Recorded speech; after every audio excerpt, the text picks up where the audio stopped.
Chapter 1. The Yang family's son, named Qian. In the star Luo Empire lies the city of Broken Soul.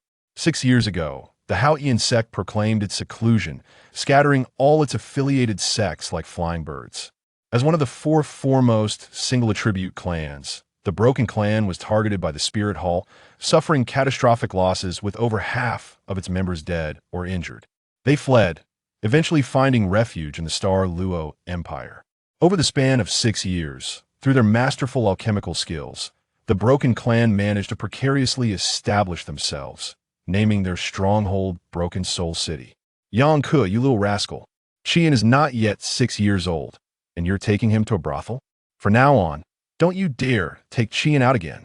On the bustling streets, a sharp-featured, robust man dressed in black held a child who appeared to be around 5 or 6 years old, while he scolded a youth of about 15 or 16. The young man, Yang Ke, felt utterly wronged at that moment. Grandpa clan leader, I didn't. It was little Qi and who insisted I take him. Upon hearing this, the child in Yang Woody's grasp, Yang Qi in, immediately retorted, Huh? I didn't. You were the one who dragged me along, promising to buy me a candied hawthorn. With a look of innocent bewilderment, Yang Qi appeared as a naive child, unaware of the deeper currents of life. Yang Woody, however, did not buy Yang Ke's excuses. The youth, Yang Ke, was in the prime of his spirited youth, and it was quite natural for him to indulge in such outings. As for little Yang Qian, being under 6 years of age, what could he possibly do? You little scoundrel, just keep quibbling. Just wait until we get home, he'll have your father deal with you. With the charges laid, Yang Qian cast a furtive glance at Yang Ke, his large eyes blinking innocently, which only served to infuriate Yang Ke further. Nobody could have imagined that within the barely 6-year-old Yang Qi resided the soul of one who had lived nearly 30 years. 6 years prior, after the tragic loss of his parents when he was merely 8 months old, the unborn Yang Qi should have perished in the womb. Yet, he was instead inhabited by a soul from another world, ultimately becoming a posthumous child. He was the sole legitimate heir of the Broken Clan, with all hopes resting upon his young shoulders. Yang Qi did not disappoint from a young age. He exhibited extraordinary intelligence and talent. Now, at merely 6 years old, he had begun to delve into the alchemical secrets of the Broken Clan, demonstrating a remarkable ability to grasp and apply knowledge, causing his alchemical skills to soar. You little rascal, at such a tender age, instead of learning, you're traipsing about with Yang Ke. If the Broken Clan is entrusted to you, who knows what mischief you'll lead us into? Yang Woody took hold of Yang Qi and returned home, without hesitation stripping the boy of his clothes. This little fellow is developing quite robustly, be sure, to bear me many great-grandchildren in the future. Yang Woody grinned widely before tossing Yang Qi into a large vat. The vat emitted clouds of steam, the liquid within shimmering with a verdant luster and exuding a refreshing medicinal fragrance.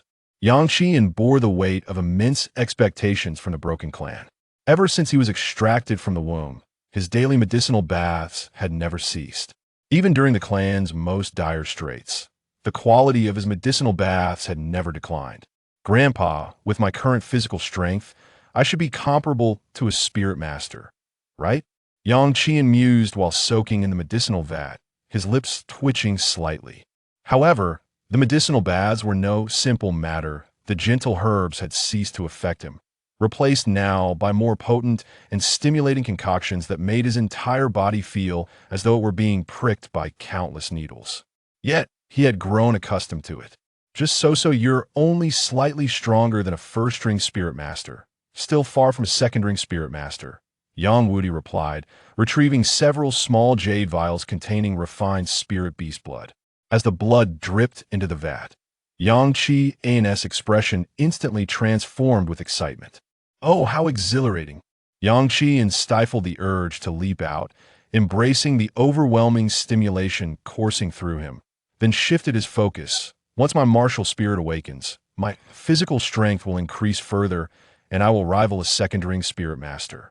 Grandpa, I wish to obtain an 800-year spirit ring for my first soul ring, what do you think?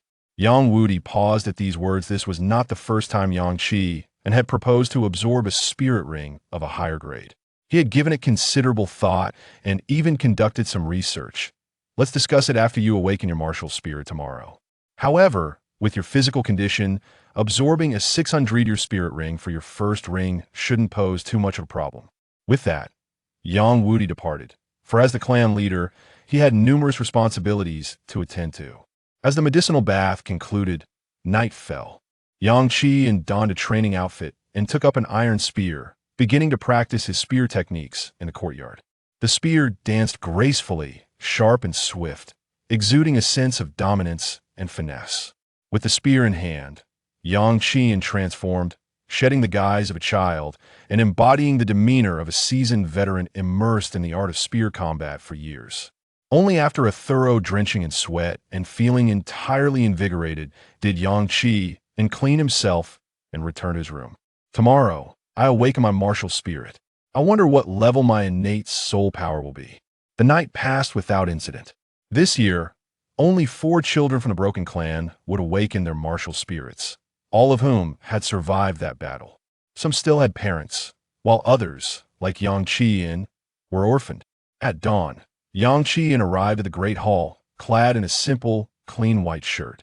Years of medicinal refinement had rendered his physique exceptionally robust, his exposed arms showcasing distinct muscle definition.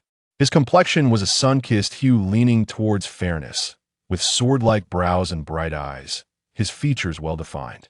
If one were to strip away the remnants of his youthful innocence, he would undoubtedly appear as a remarkable young man, exuding an aura of nobility. Leading the martial spirit awakening ceremony was Yang Wudi. With the dwindling number of clan members, he personally oversaw the awakening of the children's martial spirits each year. When Yang Qi arrived, a child was already undergoing the awakening process, a hefty iron spear floating above the child's right hand, radiating a fierce and weighty aura.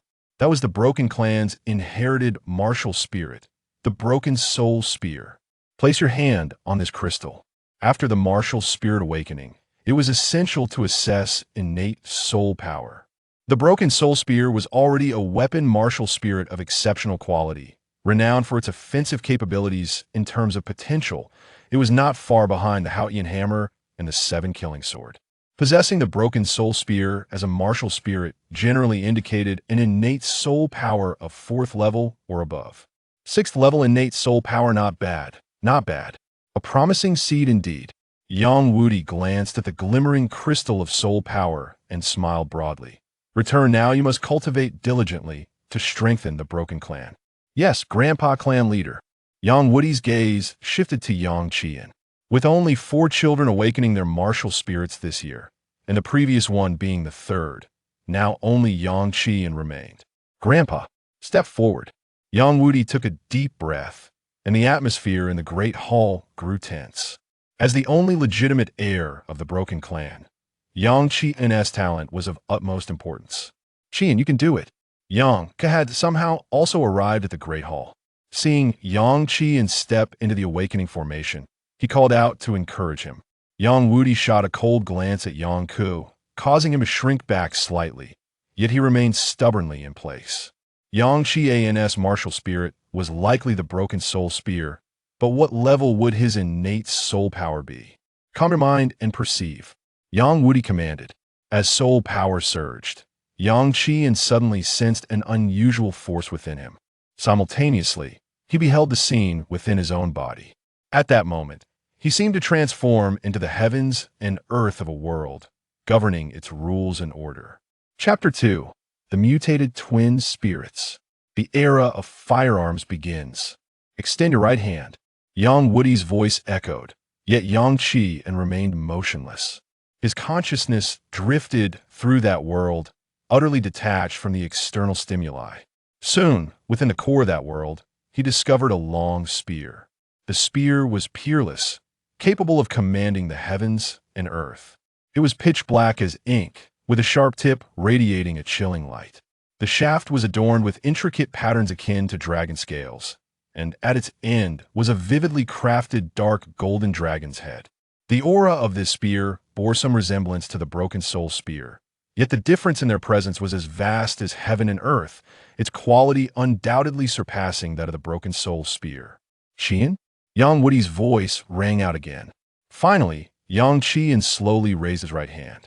In the next moment, a long spear materialized, its aura emanating and causing everyone in the great hall to tremble. Thud! The three children who had previously awakened their spirits immediately knelt, unable to withstand the oppressive pressure emanating from their very souls. Even the adults nearby felt an instinctual urge to bow in reverence. What is this? Yang Wudi's eyes widened in astonishment, watching the spear in Yang Qian's hand with uncontainable excitement. Grandpa, my martial spirit. Your martial spirit has mutated, even more powerful than the broken soul spear. Yang Wudi exclaimed, placing his hands on Yang Qian's shoulders, trembling slightly. The martial spirit has undergone a mutation, and it's a positive one. This is splendid. The heavens favor the broken clan. In the great hall, some of the clan's elders were moved to tears, gazing at Yang Qi and with eyes shining with hope. The broken soul spear is already one of the most powerful weapon martial spirits on the continent, and now it has undergone a beneficial mutation. Qian, your innate soul power must be at least level 8. Yang Wudi retrieved the soul power crystal, and as Yang Qi and placed his hand upon it, the crystal burst forth with brilliant radiance. The light illuminated the entire great hall, and Yang Wudi finally shed tears of joy. Innate full soul power. Heaven bless the Yang family. Innate full soul power. Excellent, excellent. Truly marvelous. Ha ha. With innate soul power at full capacity, in the future, our clan, Pi, shall undoubtedly give rise to a formidable Title Douluo. Within the grand hall, many elders of the clan erupted into hearty laughter, including Yang Wudi, whose eyes sparkled with aspirations. Grandfather, I vow to lead the Piji clan towards prosperity and ensure that both Haotian sect and Wuhuan Hall pay a price. Yang Qian clenched his fists, a fleeting glimmer of ethereal light flickering momentarily, unnoticed by those around him. The awakening of martial souls within the Piji clan remained a secret to outsiders. Yang Qian's martial soul had undergone a transformation, named the Dragon Pattern Breaking Soul Spear, while publicly claiming an innate soul power of level 8. Moreover, Yang Qian had never revealed to anyone that he himself was a martial soul. Time flew by, and in the blink of an eye, 6 years had passed. Over the span of these 6 years, the Piji clan's base had doubled in size. Their operational network expanded twofold, and their holdings grew increasingly numerous. Yet, the clan members found themselves increasingly impoverished. Boom! A deafening explosion resonated through the rear courtyard of the Piji clan. Houses trembled, doors burst open, and 2 figures emerged from a room covered in soot. Cough, cough, cough. The 2 coughed violently, smoke billowing from their mouths. What in the world? You too, do you intend to demolish the house? Yang Wudi approached, frowning as he beheld the 2 individuals resembling charred remnants, reprimanding them. Yang Qian waved his hand, dispersing the black mist he had exhaled, then smiled, revealing a set of pearly white teeth. Grandfather, we have succeeded. What do you mean succeeded? Succeeded in blowing up the house. Yang Wudi replied with irritation, thinking that had it not been for the fact that one was his own grandson and the other was the grandson of old Titan, he would have surely reprimanded them more severely. Grandfather Yang, it's the high explosive gunpowder that Qian and I have successfully developed. On the other side, the burly Talon held 2 iron balls, each the size of a ping-pong ball, crafted from fine iron. Well done, you 2 truly accomplished this? Before Yang Wudi could respond, the iron balls in Talon's hand were snatched away by a larger hand. Grandfather, you could try it yourself.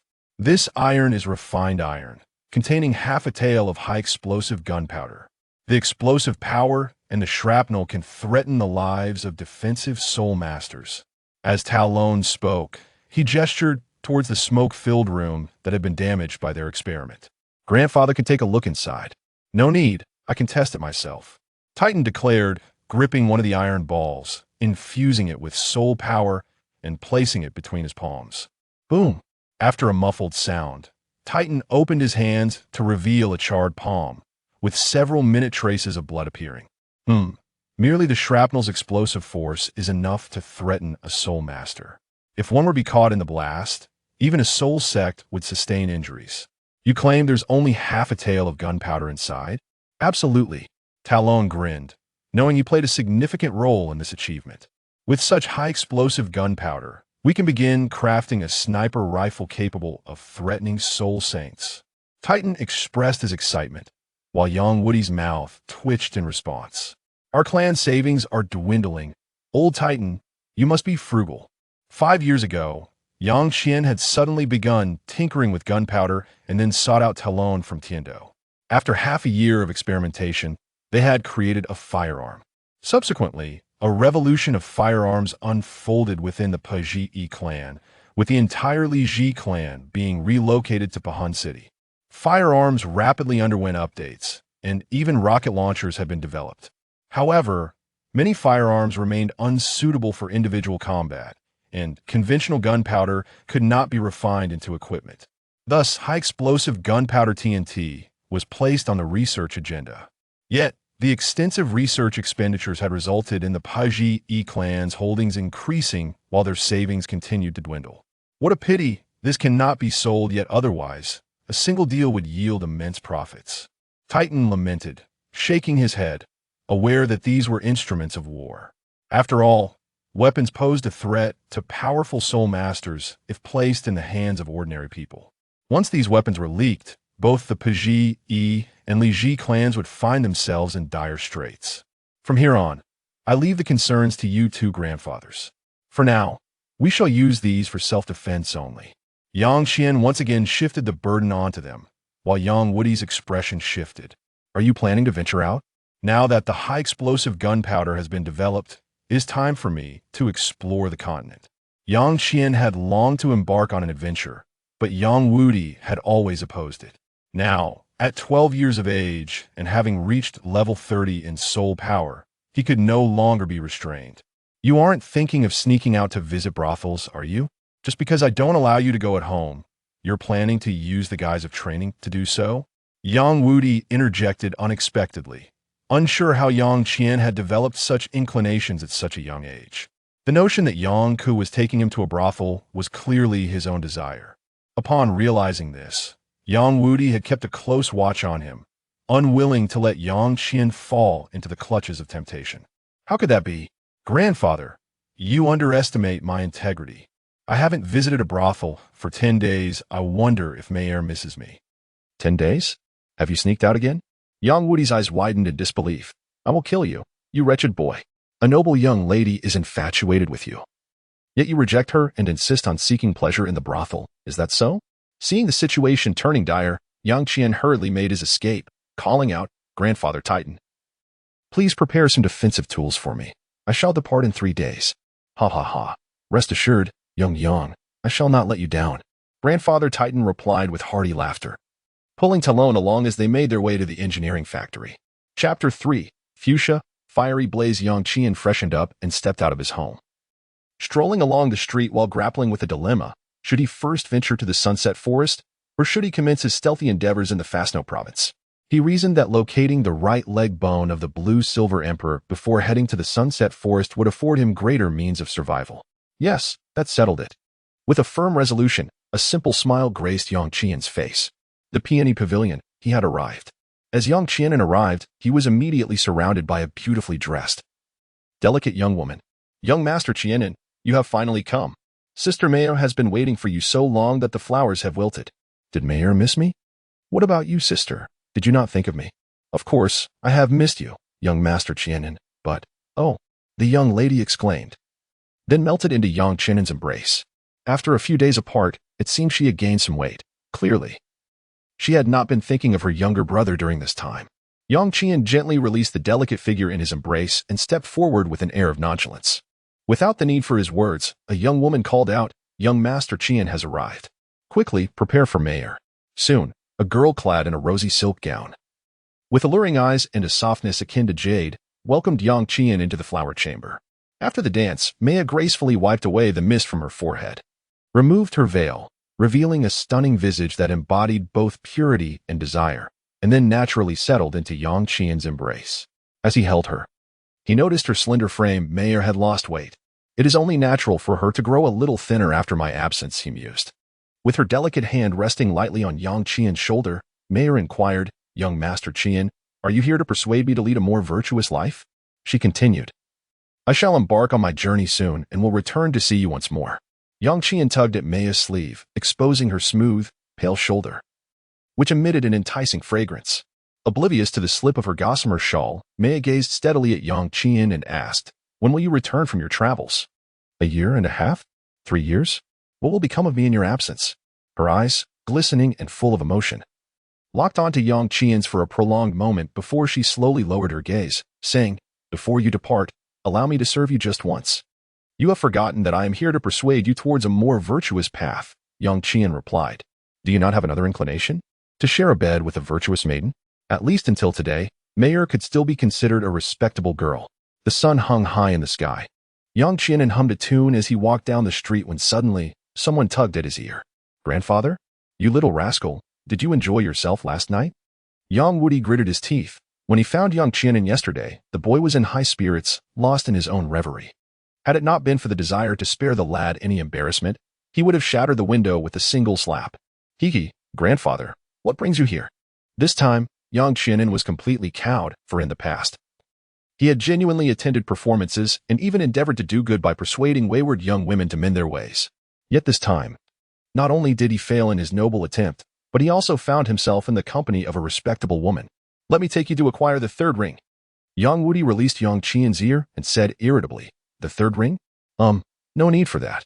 Yang Qian shook his head and then cleared his throat twice. Last night, by a stroke of fortune, I acquired a unique soul ring. In the small courtyard. The grandfather and grandson stared at each other in astonishment. So, your third ring was bestowed upon you by that girl named Mayer? Indeed. The Meiyan martial spirit is a remarkable one, capable of granting a soul ring to only one individual throughout a lifetime. If one makes the wrong choice, it could lead to a lifetime of ruin. She entrusted her singular opportunity to you? Yes. Your third ring possesses 2 soul skills, and its duration can extend on its own? Yes. What are the 2 soul skills? The flame of the rose and the domain of the flame. A domain. Yang Wuti suddenly stood up, his gaze towards Yang Qian filled with incredulity. Was it not astonishing how fortunate this young rascal was? To wander into a flower house and encounter a remarkable rose flame martial soul, one that he had never even heard of before. This young lady, making a choice that only comes once in a lifetime, had bestowed it upon him. Go, fetch money to redeem her. Yang Wuti exclaimed without a moment's hesitation. Yet, Yang Qian shook his head. Redeem her? For what? For redemption, of course. The peony flower house belongs to her family. What is there to redeem? Yang Qian felt somewhat disheartened, sensing that he had been duped. Although he was the client, why did he feel as if he were the one being taken advantage of? At this moment, Yang Wuti was utterly bewildered. What in the world is happening? You, my friend, truly amaze me. Yang Wuti cast a final glance at the third soul ring on Yang Qian's long and broken soul spear. The rose-hued soul ring appeared incongruous alongside the 2 other rings. One yellow and one purple. Yet, it was this very soul ring that endowed Yang Qian with 2 formidable soul skills. Flame of the Rose, immersed in the most extreme flames, it grants immunity to fire attribute energy attacks, while all strikes are enhanced with the burning effect of rose flames. Domain of the Rose Flame. Within this domain, all of Yang Qian's attributes are elevated by 10%. Conversely, non-fire attribute soul masters endure the searing heat, suffering a 10% reduction in all attributes. Both of these soul skills grow stronger as the age of the third ring increases. What constitutes sheer luck? This is sheer luck. A soul bone falling from the heavens would hardly compare to such fortune. The crux of the matter is that Yang Qian wore a face of grievance, a sight Yang Wuti had no desire to behold further. You have reaped all the benefits, yet you still feel wronged? 3 days later, Yang Qian was unceremoniously expelled, even his own grandfather refusing to send him off. Thus, love is destined to wane. Is it not? Yang Qian shook his head, leading his magnificent steed towards the city gate. Little man. Suddenly, a captivating voice echoed as a curtain of a carriage was drawn back, revealing an enchanting beauty, a visage that could enthrall the world. Meyer? Yang Qian hastened his steps. Are you feeling better? I have recovered significantly, but I cannot bid farewell to the little man with deep affection, Meyer replied, her gaze aflame. She had but one choice in her lifetime, destined to be with only one man. The Rei Yen martial spirit was extraordinary. If she chose correctly, Ascending to divinity would come effortlessly, yet a wrong choice would condemn her to a mundane existence forever. Then let us part with a light farewell. I shall return. Yang Qianan said with a mischievous smile, gently kissing Meyer's crimson lips. I must take my leave, otherwise it would be too hard to go. Yes, I will await your return. Her alluring eyes followed the young man as he departed, her delicate brows knitting slightly. Mother, was my choice the right one? The Broken Soul City lies within the heart of the Xinglua Empire, a considerable distance from the Tiandou Empire, and even farther from the Fasno province. Yang Qianan, with unwavering determination, first set his sights on the province of Fasnuo, specifically the mountains near Nodding City and the village of Saint Sol. In search of the Blue-Silver Emperor. If all goes as anticipated, the right leg bone of the Blue-Silver Emperor should be nestled within a cave. Upon acquiring the right leg bone, his next destination would be the Sunset Forest. He would not let a single opportunity that belongs to Tang San slip through his fingers. No, what do you mean by opportunities belonging to Tang San? They are undoubtedly mine. With Yang Qianan's expertise in alchemy and his profound understanding of medicinal herbs, he is just as capable of recognizing the celestial treasures that Tang San can. If he could cunningly obtain the Xiantian skill from that little rascal, it would be the epitome of perfection. Yang Qianan, with his whimsical thoughts, found no hindrance in attempting to explore the possibilities. Should he manage to deceive another little rabbit into granting him a soul ring, it would be nothing short of splendid. Chapter 4. Serendipitous encounter with the sisters. As dusk approached, in the wooded path, Yang Qianan bore an odd expression. The chestnut stallion beneath him had galloped tirelessly throughout the day, yet he had forgotten to purchase a map. Alas, Yang Qianan was lost. Were it not for the lingering hues of crimson clouds in the western sky, he might have completely lost his sense of direction. How embarrassing. Yang Qian sighed deeply, gazing skyward, reminiscing about the days of yore. In that steel-clad metropolis, he could locate the nearest bathhouse even with his eyes shut. Yet now, upon arriving in this Douluo Continent, he found himself utterly lost. Alas, I, Yang Qian, have brought disgrace upon all the esteemed traversers who came before me. Yang Qian sighed deeply, his heart heavy with nostalgia. He could only recall that after leaving the Broken Soul City, he had set his course directly towards the direction of the Heavendou Empire. Along the way, he meandered through the official roads, twisting and turning. And as darkness enveloped the land, he found himself utterly lost in this mountainous enclave. I shall wander aimlessly for now, seeking a city to rest my weary soul. Yang Qianan gave a gentle kick to the horse's belly. The sky had not yet fully succumbed to darkness, and he contemplated walking a bit further, hoping to escape the forest. Although this woodland was not the Soul Beast Forest, in the current Douluo Continent, even an ordinary old forest could potentially harbor soul beasts. Spending the night in the woods could prove perilous. Additionally, there was another pressing concern. Yang Qianan's storage soul guide contained not a morsel of food. He had set out unprepared, and aside from a handful of soul coins, all that remained in his storage soul guide were a collection of iron trinkets prepared by the Titans. Both he and his steed were ravenous. Soon, the light faded completely. And while the moon hung high with scarce stars, the narrow mountain path offered limited visibility. It seemed inevitable they would have to camp for the night. Yang Qianan rubbed his belly and glanced at the horse beneath him with a mischievous glint in his eye. This unfortunate mountain hollow had not yielded even a single wild chicken. Oh, horse, dear horse, at this juncture, it seems you must make a sacrifice. Yang Qianan would never embark on a journey without first satisfying his hunger. Encountering danger on the road without sufficient strength would spell trouble. In the dim light, he drew forth a gleaming iron sword. The chestnut steed beneath him seemed to sense his malevolent intent and immediately reared, letting out a long, piercing neigh. What a commotion! Was it merely for a taste of your flesh? Grasping the reins, Yang Qianan was poised to strike when his peripheral vision suddenly caught sight of several dark figures. What could that be? Almost instinctively, he pursued. Within this forest, there may be soul beasts, though their age would likely be minimal. Killing and feasting on them would undoubtedly surpass the taste of horse meat. Whoosh, whoosh, whoosh. The dark figures ahead moved with remarkable speed. Yang Qianan fell slightly behind and soon lost their trace. They run so swiftly, although he lacked a soul skill to enhance his speed. The augmentation his martial soul bestowed upon his physical prowess was formidable. Even at a normal running pace, he could rival the agility of an ordinary agile attack soul master. Meow. Just as Yang Qianan prepared to return to his horse meat, a barely perceptible mule reached his ears. A cat? No, it was a soul master. Yang Qian swiftly darted forward, and moments later, he beheld a radiant light blossoming in the distance. It was a spirit ring, indeed, a spirit master. Yang Qianan's gaze swept over the scene, allowing him to gauge the strength of those enigmatic figures before he stealthily approached. His sole intention was to witness the unfolding drama, and perhaps, if fortune favored him, to inquire about directions. It appeared that there were two factions involved. One consisted of a solitary individual fleeing at a remarkable speed, while the other comprised 3 members. Their martial spirits resembled that of a cat, granting them swift agility, yet their might was limited, with the most formidable among them possessing merely the 3rd ring. Yang Qianan believed he could easily keep pace without even unleashing his martial spirit. With a sudden burst of action, one of the pursuers unleashed a soul skill, propelling themselves forward with great haste. Ethereal thrust. A youthful and chilling voice echoed almost simultaneously, as 2 identical soul skills were executed, one by a soul master and the other by a grand soul master, each yielding distinctly different results. Before the girl being pursued, a shadow materialized, and under the moonlight, Yang Qianan could discern the contours of the figure. 2 descriptors sprang to mind: voluptuous and exaggerated, ample and rounded. What a coincidence, he mused, to encounter a pair of enchanting sisters. Yang Qian was filled with excitement. He never anticipated that he would lose his way, only to fortuitously encounter Zhu Zhuqing, who was being pursued by her sister. Truly, it was a hereditary trait of the family, the figure. Yang Qian could not help but lick his cracked lips, feeling a small surge of impulse from the long spear he carried.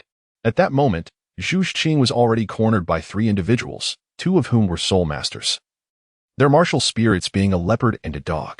My dear sister, how adept you are at evasion. I nearly lost track of you. A mature, seductive voice rang out. Zhu Zhuqing, with her exaggeratedly voluptuous figure, stood proudly, her tone laced with amusement. If you wish to kill me, then do so. Why all the unnecessary chatter? Zhu Zhuqing replied, her voice frigid, as 2 soul rings began to pulse rhythmically, preparing for a desperate fight. TSK, TSK, TSK, you truly are my sister's sister. Even in such dire circumstances, you refuse to surrender? Zhu Zhuqing urged. Zhuqing, give it up. Dai Mubai has chosen to flee. Why must you struggle so? We are 7 years apart. No matter how hard you try or how exceptional your talent, you cannot bridge a 7-year gap. You speak far too much. You pursued me only to kill me, did you not? If you eliminate me, Dai Mubai will pose no threat to you anymore. Spare me the pretense. Zhu Zhuqing remained acutely aware. Her own sister had traversed 1,000 miles from Star Luo Imperial City merely to persuade her to capitulate? What a farce. Suddenly, Zhu Zhuqing unleashed her soul technique, Ghostly Strike, seizing the moment when Zhu Zhuqing let her guard down, and darted past her. She intended to escape, even if the prospect seemed bleak. Second miss, why bother? A leopard blocked Zhu Zhuqing's path as Zhu Zhuqing slowly turned, her soul ring shimmering, ghostly 100 claws. She had no desire for further conversation. As Zhu Zhuqing had articulated, the pursuit was relentless. Even if Zhu Zhuqing returned with her, Zhu Zhuqing would find a way to eliminate her. Zhuqing, do not say I have not given you a chance. Come at me. Zhu Zhuqing dismissed the dog and leopard soul masters, preparing for a one-on-one duel with Zhu Zhuqing. Ghostly Strike. The cold voice resounded once more as Zhu Zhuqing launched her attack. However, at that moment, Zhu Zhuqing's soul power was merely at level 26, while Zhu Zhuqing's reached an impressive 39. The disparity of 13 levels in soul power, compounded by the difference of a 1,000-year soul ring, resulted in a vast chasm in their combat capabilities. Insufficient strength. Zhu Zhuqing leveraged her advantage in soul power to suppress Zhu Zhuqing at every turn. Yet Zhu Zhuqing displayed no signs of panic. Instead, she retreated while engaging in combat, unwittingly arriving at the edge of a precipice. My dear sister, you do not intend to leap off the cliff to escape, do you? Should you jump, you shall surely meet your demise. Zhu Zhuqing seemed to perceive Zhu Zhuqing's intent, shifting her stance to face the cliff, blocking Zhu Zhuqing's escape.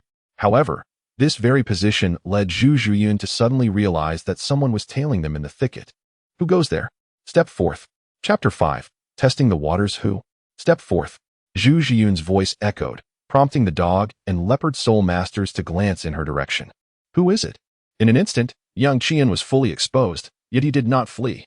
Instead, he boldly emerged from the foliage, stating, do not misunderstand. I am merely a lost soul in the mountains, seeking directions.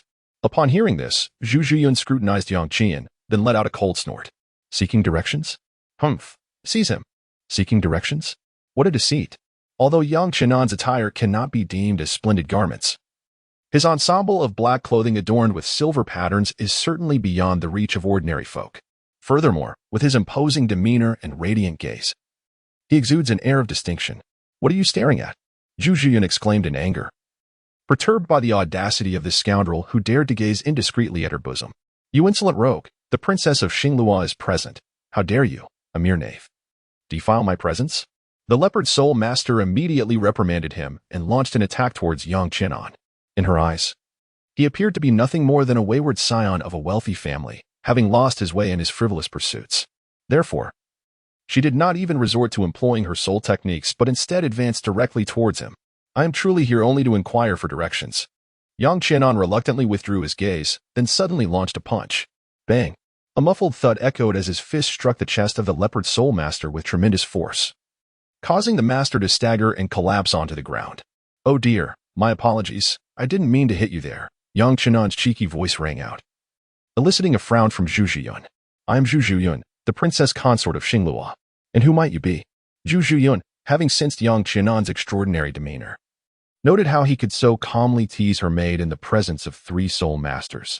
He was either a complete fool or possessed significant power. Me? I go by? Lao Gong. Lao Gong? Zhu Zhuqing's brow furrowed even deeper. The name was indeed peculiar. Yang Qianan revealed a mischievous smile. Yes, call out once more, Lao Gong. Ah, my sweet darling, your husband adores you. Yang Qianan opened his arms, ready to embrace Zhu Zhuqing. At that moment, the deceived Zhu Zhuqing's face flushed with anger. You audacious fool. You seek death. The soul rings on Zhu Zhuqing's body shimmered, and in an instant, she appeared before Yang Qianan. How swift. Yang Qianan observed Zhu Zhuqing's 5 fingers extend into 3-inch-long blades, lunging towards his waist. At the critical moment, Yang Qianan swiftly extended his hands, seizing Zhu Zhuqing's wrist, and with a deft maneuver, he rotated behind Zhu Zhuqing, enveloping her in a tender embrace. Oh, princess. How could I not recognize you? Do not deceive me, for if you do, I might just become overly exhilarated. Yang Qianan tightly bound Zhu Zhuqing's arms with both hands, then suddenly transformed his grip, pressing a dagger against her throat. Who exactly are you? Zhu Zhuqing's body stiffened, even if her hands were freed. She dared not make any sudden movements. Who I am is of little importance. What truly matters is, Your Highness, the crown princess. Could it be that this flesh of yours is not genuine? Surely, it cannot be as exaggerated as it seems? Yang Qianan completely disregarded Zhu Zhuqing's inquiry. Even if he were to respond, he could never reveal his true identity. What a jest it would be, especially with his clan still present within the Starry Realm. The only alternative would be to eliminate both Zhu Zhuqing and the 2 soul masters. However, it was evident that such an intention was far from his mind. You! Zhu Zhuqing exclaimed in exasperation. In the entirety of Douluo Continent, how could anyone dare to treat her in such a manner? It was utterly intolerable. What do you mean by you? Are you not going to answer? Then I shall verify it myself. I trust you 1T mind? The sensation in her hands felt genuine. Yet your leather attire is rather obstructive. The figure in her embrace trembled with fury, teetering on the brink of losing control. Yang Qianan, however, dared not push too far. He gently patted Zhu Zhuqing's rounded, pert backside, cautioning, do not move. My dagger is coated in poison, the kind that seals the throat upon drawing blood. Upon hearing this, the previously restless Zhu Zhuqing regained her composure. What are your intentions? She inquired. Yang Qianan remained silent, instead turning his gaze toward the stunned Zhu Zhuqing, feeling somewhat exasperated. Little beauty, I have gone to such lengths to secure an opportunity for you, and yet you remain here, merely spectating? Huh? I thank you. Zhu Zhuqing cast a deep glance at Yang Qianan before attempting to flee. However, Zhu Zhuqing issued a direct command. Eliminate her. Young miss. Zhu Zhuqing protested. Do not concern yourself with me. He dares not kill me. Zhu Zhuqing seemed resolute in her belief that Yang Qianan would not harm her, and thus commanded the soul masters, Dog and Leopard, to eliminate Zhu Zhuqing without hesitation. Sensing the imminent danger, Zhu Zhuqing abruptly altered her escape route, plunging headlong into the abyss below. The situation escalated with alarming rapidity. Yang Qianan, who had intended to intervene, could merely rush to the edge of the cliff and steal a glance. The night was shrouded in obscurity, rendering the depth of the chasm indiscernible. A perilous gamble. No. Surely she would not meet her demise, would she? Yang Qianan pondered to himself, after all, being a pivotal character from the original work. It seemed unlikely that such a one would meet an untimely demise so easily. You should descend with her. Suddenly, a chill ran down Yang Qianan's spine. Instinctively, he shifted his body to evade a streak of dark light. That was Zhu Zhuqing's 3rd soul technique, the abyssal springfall. Just moments ago, she had clung to him with reluctance, and in the blink of an eye, she had turned her back on him. Yang Qian turned around, his back against the precipice. With no escape, his 3 soul lords blocked his retreat. To dare to desecrate the crown princess is a transgression deserving of annihilation of one's entire clan. The leopard soul lord spoke menacingly, his purple soul rings glowing ominously, ready to unleash an attack. Bang! Bang! 2 resounding explosions echoed, leaving Zhu Zhuqing bewildered as she gazed at Yang Qian, unsure of the purpose of the iron object in his hand. A signal? An invitation? But was there still time? No. Suddenly, Zhu Zhuqing realized the deafening gunfire drowned out the lamentations of the dog leopard soul master. Turning around, she discovered that the 2 previously lively soul lords were now clutching their shoulders, blood seeping through their fingers. How could this be? Zhu Zhuqing glanced sharply at Yang Qian, a chill rising in her heart. Is he handsome? Yang Qianan gently blew away the illusory smoke from the muzzle of his gun, murmuring, "Do not become infatuated with me. I am merely a legend. Who on earth are you?" Zhu Zhuqing narrowed her elongated eyes, pondering when the Starry Empire had produced such a formidable figure. First, he subdued her effortlessly without employing his martial soul, and then he incapacitated her maid with just 2 shots. If he harbored any malicious intent, the outcome could only be dire. Your Highness, the Crown Princess, the grip feels quite satisfying. Yang Qian revealed a mischievous smile, extending his hand in a gesture of grasping in midair before leaping away.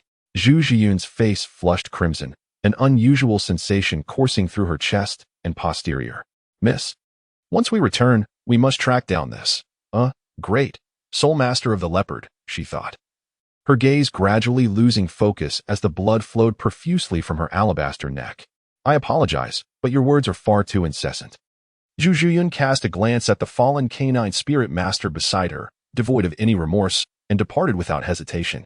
However, scarcely had Zhu Zhuqing left when Yang Qian returned to the scene, gazing at the 2 warm corpses with a slight shake of his head. Alas, I forgot to inquire for directions. Never mind, the deceased hold precedence.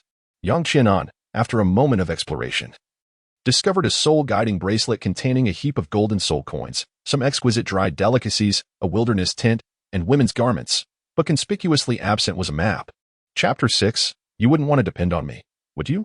In the dimly lit ravine, Yang Qianan held aloft the torch. Below the cliff, he had taken a detour, fortunately avoiding further disorientation. The sound of babbling brook echoed as he waded through the water, relieved that it was shallow enough not to submerge even his leather boots. Venturing deeper into the valley alongside the stream, Yang Qianan finally encountered Zhu Zhuqing, who lay stranded on the bank. Further in, there was a pond.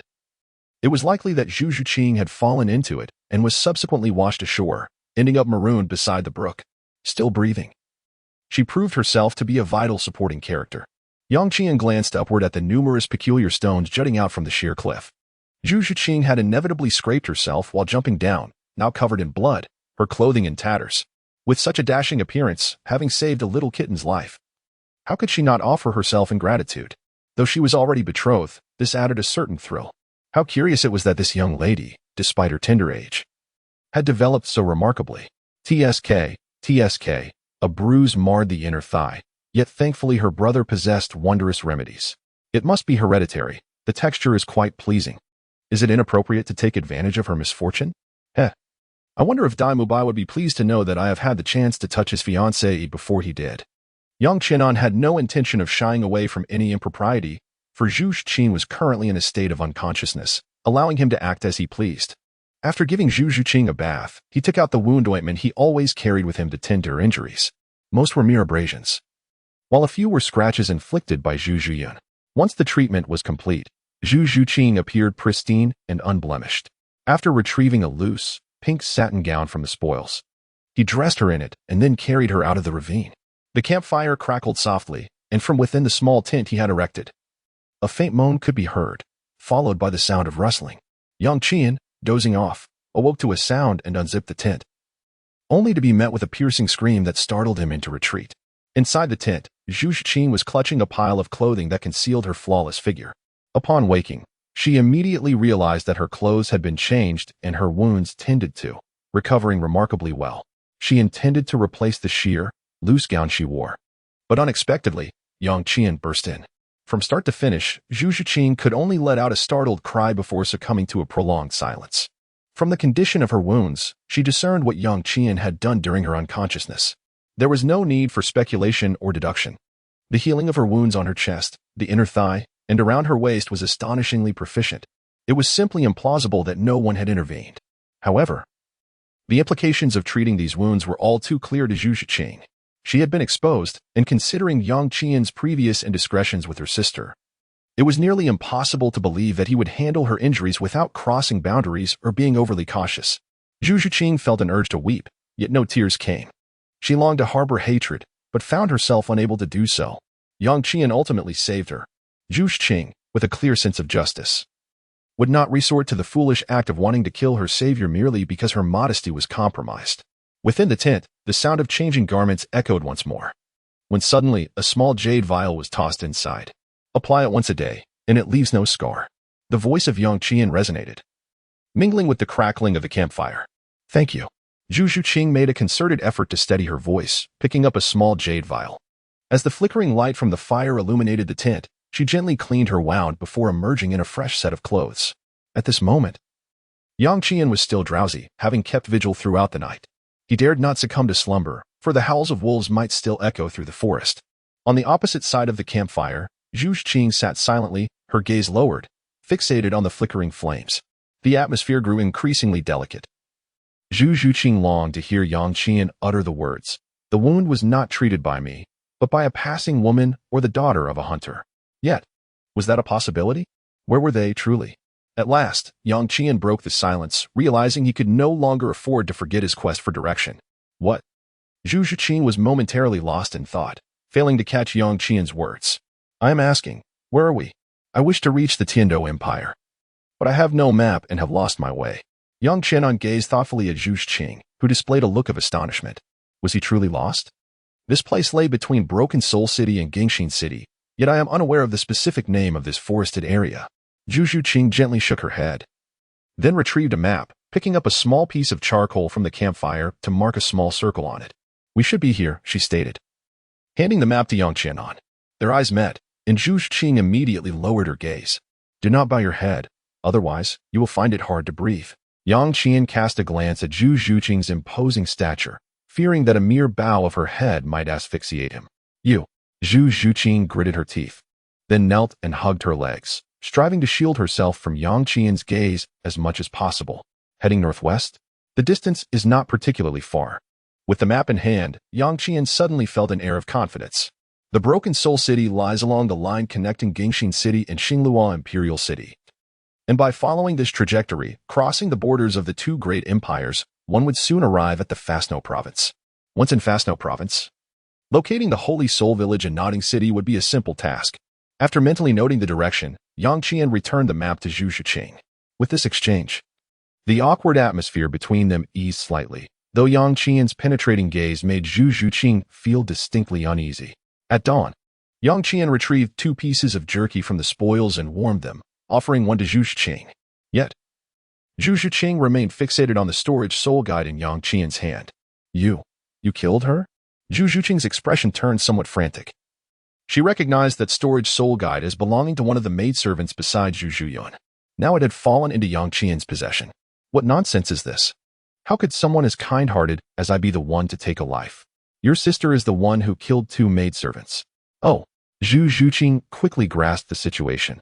Those 2 maidservants were undoubtedly beyond salvation. A leak of information could tarnish the royal family's reputation. As the sun rose in the east, Yang Qian slowly rose to his feet. Though he had not slept all night, this did not hinder his ability to travel during the day. The horse was lost for certain, having galloped away, leaving Yang Qian to rely solely on his own 2 legs. However, after taking merely 2 steps, he noticed Zhu Zhuqing had followed him. "You dare to follow me?" Yang Qian abruptly turned, startling Zhu Zhuqing, who trailed behind him. I too am heading in that direction. The city of Soto, located in the Kingdom of Barak, indeed shares a border with the Fastno province. Thus, the destinations they sought were, if one were to be precise, aligned in the same general direction. Yang Qian scrutinized Zhu Zhuqing, his gaze brazenly wandering over her form. "You do not intend to cling to me, do you?" Chapter 7. The Quest for Ain, a Test. "You do not intend to cling to me, do you?" Zhu Zhuqing crossed her arms and stepped back 2 paces. "I am bound for the Kingdom of Balak, in the direction of Gingshin City." "Oh? Are you certain that you do not wish to attach yourself to me? I have saved your life. Should you not offer yourself in gratitude?" Yang Qianan circled Zhu Zhuqing, his eyes aflame with intensity. Unable to withstand his fervent gaze, Zhu Zhuqing bit her crimson lip and replied, "No, I cannot offer myself in such a manner." "Then how shall you repay me?" Yang Qianan suddenly leaned closer to Zhu Zhuqing. Zhu Zhuqing stood her ground, wanting to retreat but refraining from doing so. I don't know," she murmured, bowing her head, as she found it difficult to simply exist in her current circumstances. "TSK, you just don't wish to repay me." Yang Qianan scoffed, and Zhu Zhuqing instantly panicked. "No, I will repay you." "How will you repay me?" Yang Qian wore a mischievous smile as he gazed at Zhu Zhuqing, finding amusement in the delightful game of teasing a cat. The challenge of enticing a seemingly aloof feline was utterly irresistible. "Aside from offering your body, what else do you desire?" Zhu Zhuqing clenched her fists, fixated on the boy before her, whose grin was both cheeky and oddly endearing, suggesting he was not entirely wicked. "Is that what you claim?" "Indeed, it is." Zhu Zhuqing braced herself for Yang Qian's teasing, yet she firmly believed in repaying the debt of gratitude she owed him. "I must ponder this carefully." Yang Qian observed Zhu Zhuqing's youthful visage, a contemplative expression crossing his face. Zhu Zhuqing remained silent, her lips pressed together in anticipation, her dark eyes wide with surprise. She was unaware that, at this moment, her usual cold demeanor was softened by an unexpectedly charming allure. At last, Yang Qian snapped his fingers, and under Zhu Zhuqing's astonished gaze, he gently lifted her chin. A gasp escaped Zhu Zhuqing as her body stiffened, her eyes widening in shock. Her mind a whirlwind of confusion, as if she had momentarily frozen. This little girl possesses an impressive figure. No, I must leave before I lose control. Do not follow me, we have no debts to settle. Yang Qianan withdrew his measuring hand and turned to leave. By the time Zhu Zhuqing came to her senses, there was no trace of Yang Qianan left in the forest. How infuriating. Scoundrel. Shameless. Zhu Zhuqing was utterly flustered. She vowed that the next time she encountered Yang Qianan, she would certainly keep her distance. Yang Qianan set forth once again, but this time he demonstrated his newfound wisdom by hiring a splendid luxury vehicle. Gingxin City is not particularly distant from the province of Fasno, and Notting City is conveniently situated near the border of the two nations. 10 days later, Yang Qianan appeared in the vicinity of St. Sol village. There are several hills in the area, yet a dense forest lies solely to the south. Moreover, within that forest, a river emerges, and Yang Qianan followed the river upstream. There must be a waterfall ahead. Yang Qianan pondered within himself. Yet despite having ventured over 10 miles into the forest along the river, he still had not discovered the waterfall. Tang Sen remained in Notting City, unaware of Tang Hao's whereabouts. Yang Qian felt a twinge of anxiety within. If fortune were to frown upon him, and he were to be discovered by Tang Hao while pilfering the right leg bone of the blue-silver emperor, it would spell considerable trouble. Wealth often lies in peril. As long as I am not apprehended after stealing the right leg bone of the blue-silver emperor, I should encounter no significant issues. Yang Qianan is thoroughly prepared. According to his inquiries, Notting City will observe a holiday today, and Tang San will return to Holy Soul Village before proceeding to Soto City. With his son on break, will Tang Hao pay him a visit? Or perhaps, in the absence of formidable soul masters in Notting City, Tang Hao has ventured elsewhere to cause mischief? It is rumored that during Tang Hao's period of disappearance, numerous branch halls of the Wuhuan Temple were destroyed, all attributed to him. Logically, Tang Hao should not linger for too long in a Yin's vicinity. Provided that fortune does not betray him, this endeavor may indeed succeed. Yang Qianan quickened his pace, occasionally straying from the riverbank, endeavoring to appear as if he had inadvertently wandered into the scene.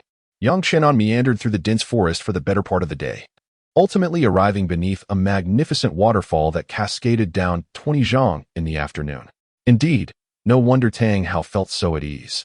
Not only was the existence of a hidden realm beneath the waterfall a well-kept secret, but even if one were aware of it, gaining entry would be exceedingly challenging for the average person. Yang Qianan hesitated momentarily, but soon gritted his teeth. After warming up beneath the waterfall, he plunged headlong into the torrent. Ouch, that hurt. The ferocious currents crashed against him, and even Yang Qianan's extraordinary physique struggled to endure the onslaught. Moments later, he emerged from the pool, shaking the water from his body. With a swift motion, he grasped the dragon-patterned soul-breaking spear with one hand. The first soul ring, a profound yellow, shimmered with hints of purple. The second soul ring was a deep violet, while the third radiated a vibrant rose red. The 3 soul rings glimmered with brilliance. Yet Yang Qianan refrained from activating them. Instead, he thrust the spear into the air. Whoosh! The spear's aura sliced through the air, plunging directly into the waterfall. Crack! The spear's energy pierced through the water, striking the rocky wall behind the cascade with a sharp, resounding echo. Yang Qian replicated the method, unleashing a series of spear lights in rapid succession. Dozens of spear lights erupted, each yielding remarkably similar reactions. Is this misfortune not a tad excessive? Yang Qian placed a pill in his mouth, swiftly rejuvenating his soul power. The spear quivered as he thrust it forth once more. This time, the sound that resonated was distinctly different, as if there were no barriers beyond the waterfall. Only the piercing sound of the spear slicing through the cascade echoed, with no return of the sound of the spear striking the stone wall. Let us try again. Yang Qian brandished his long spear, probing the surrounding area to ascertain the general expanse of the cave. The glimmer of the spear penetrated the cave, causing a disturbance. Was Tang Hao lurking in the shadows, observing discreetly, or was he simply absent from this location altogether? Yang Qianan contemplated the idea of unleashing a mortar, envisioning the tremendous power it would wield. If Tang Hao were nearby, he would undoubtedly make his presence known. However, if he were not, without further hesitation, Yang Qianan hoisted a sleek, black cannon barrel. Understanding that his very life was at stake, he could not afford to be overly cautious. Although firing at the cave could provoke Tang Hao into seeking his demise, he still possessed the identity of a member of the Pa family, which offered him some semblance of protection. By revealing his identity and relying on the ignorance of others, Tang Hao would likely refrain from annihilating him entirely. As for the potential for graver consequences, that was a risk he would have to accept. A life devoid of any danger would only exist with a system, and Yang Qianan had none. With a thunderous roar, a shell was discharged, and Yang Qianan suddenly froze in place, exclaiming inwardly, "Heaven forbid, do not seal the cave entrance." The ground trembled as countless fragments tumbled down alongside the waterfall. He withdrew the cannon and quietly settled upon a large rock, meditating to restore his soul power. He decided to wait, allowing Tang Hao a moment to react. Half an hour passed, yet Tang Hao still did not appear. Excellent, it was time for action. Yang Qian abruptly opened his eyes, grasping the dragon-patterned soul-piercing spear.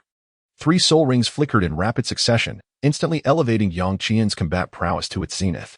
In the 8th chapter, The Theft of Ayin, Tang Hao weeps. A crimson flame enveloped both the dragon-patterned soul-piercing spear and Yang Qian entirely. Subsequently, a rose-hued domain cleaved through the air. Yet it only enveloped a radius of half a meter around Yang Qian. A resounding dragon's roar echoed, both ethereal and tangible. With a swift motion, Yang Qian merged with his spear, transforming into a streak of light as he dashed toward the cave's entrance. The spear's second soul skill, listen to the dragon's roar, resonated throughout, dispelling all debuffs and enhancing Yang Qian's attributes by 20% for a duration of 8 seconds.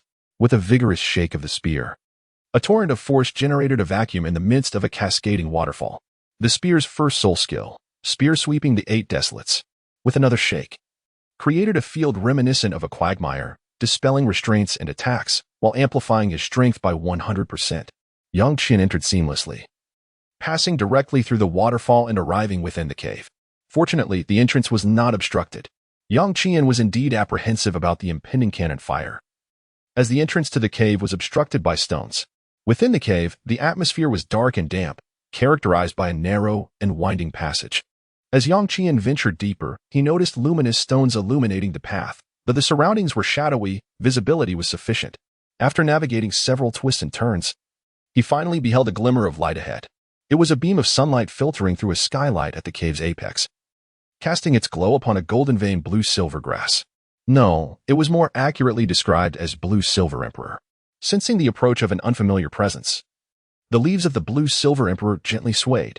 Yang Qian stepped forward and gently touched the leaves of the blue-silver emperor, which curled into tendrils and softly entwined around one of his fingers. Even if your soul still lingers, it must be in a deep slumber, unable to discern friend from foe. Yang Qian paid no heed to the blue-silver king and began to search within the cave. The cave was devoid of anything significant, but Yang Qian's gaze swiftly fixed upon a recess at the summit of the cavern. Snap! With a swift motion, Yang Qian struck forth, causing a dark box to plummet from above. Crafted from lead stone, the box was remarkably heavy and devoid of a lock, allowing it to be opened with ease. As the stone box was unsealed, a brilliant azure light flooded the cave. A blue-hued femur slowly levitated, emanating a powerful surge of soul energy and a vibrant life force. Sensing this vitality, the leaves of the blue-silver emperor swayed with excitement, visibly growing at an astonishing rate. In no time, her tendrils and foliage reached the height of a person, flourishing to more than double their original vigor.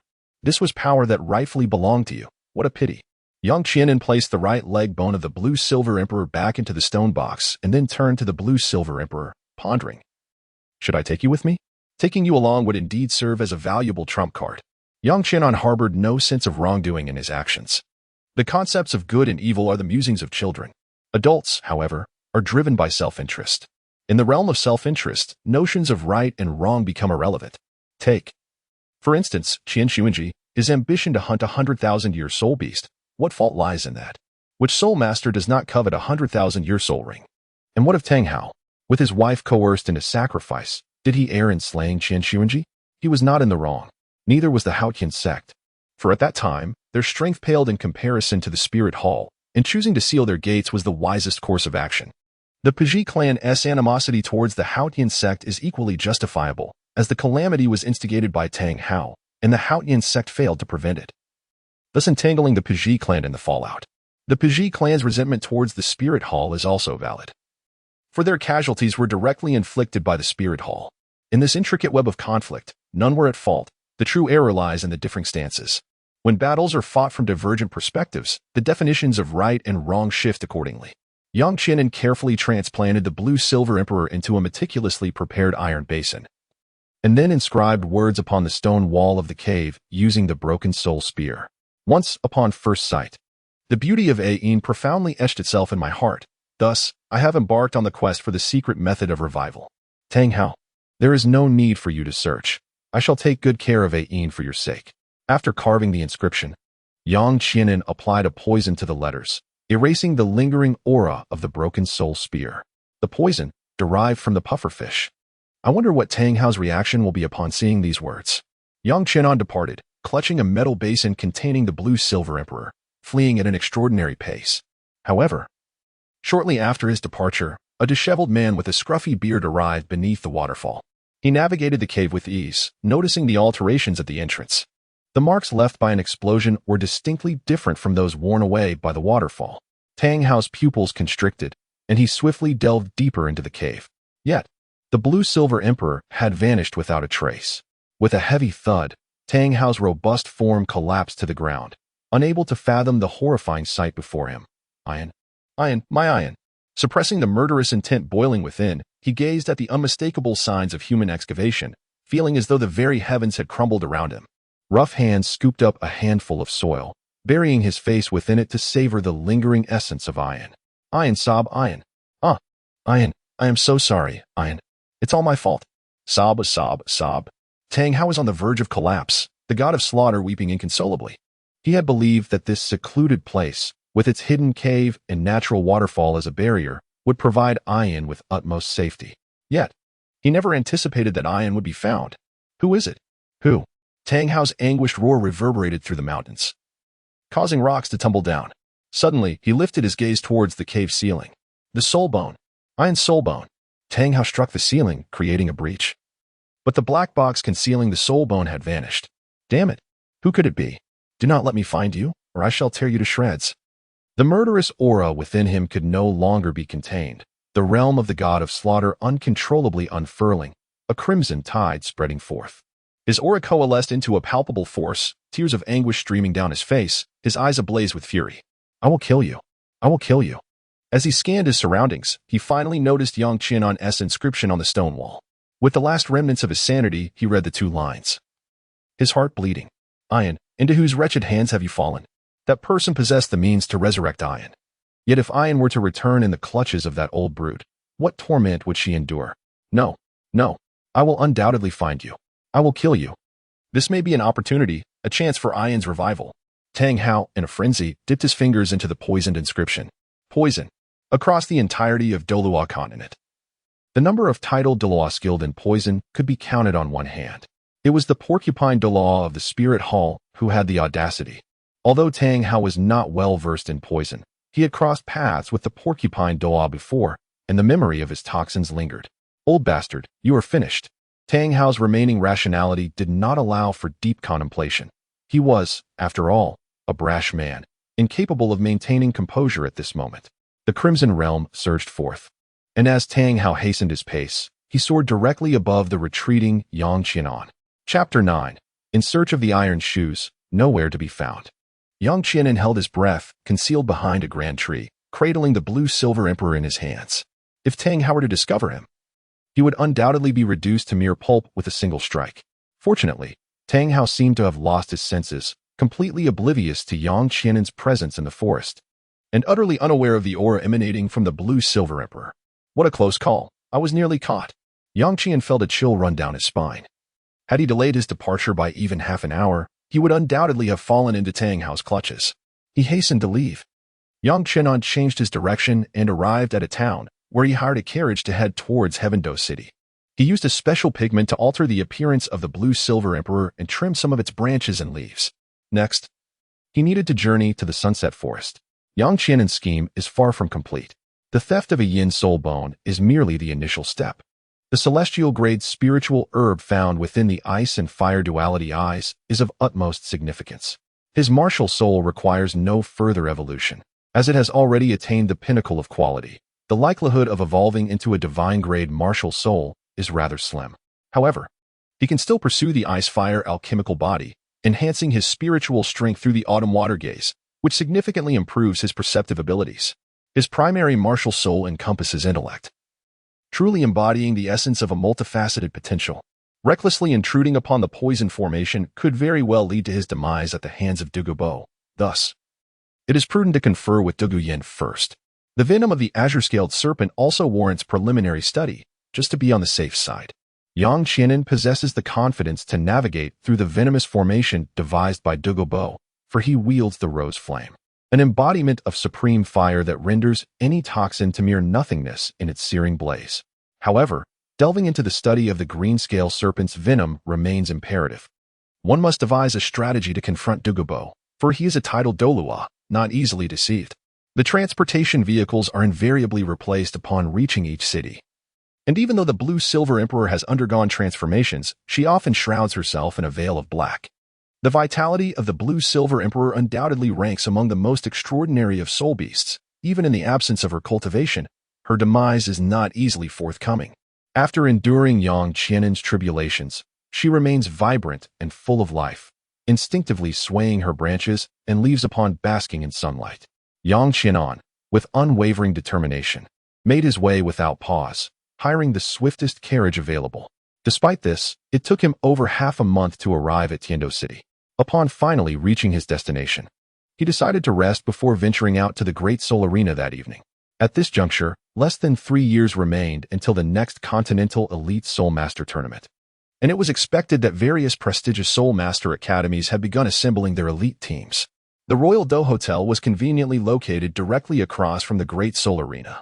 Yang Qianan secured a room, placing his blue-silver emperor upon the table, deliberately avoiding the window. Nevertheless, the sunlight filtering into the room caused the blue-silver emperor to thrive splendidly. Yang Qianan reclined upon his bed, the exhaustion from his journey dissipating within a mere 2 hours. Much of this rejuvenation could be attributed to his formidable physical prowess and the restorative abilities granted by the bone of the blue-silver emperor in his right leg. Upon arriving in Tiandou City, Yang Qianan found himself devoid of the inclination to cultivate. After lying in his room for half an hour, he ultimately locked the door and departed from the hotel. With time to spare, he sought out the pleasures of the flower house, indulging in dance, arranging flowers, and encouraging wayward maidens to mend their ways. Yang Qianan hummed a little tune and casually approached a young man with a mole, inquiring, "Hey there, my friend. Could you tell me where the largest brothel in Tiandou City is located?" Yang Qianan, possessing a rather thick skin, casually tossed out a gold soul coin while speaking. "A true brother," he directed. "Continue straight along this road. Take a left at the 3rd intersection, then proceed straight and turn right at the 4th intersection.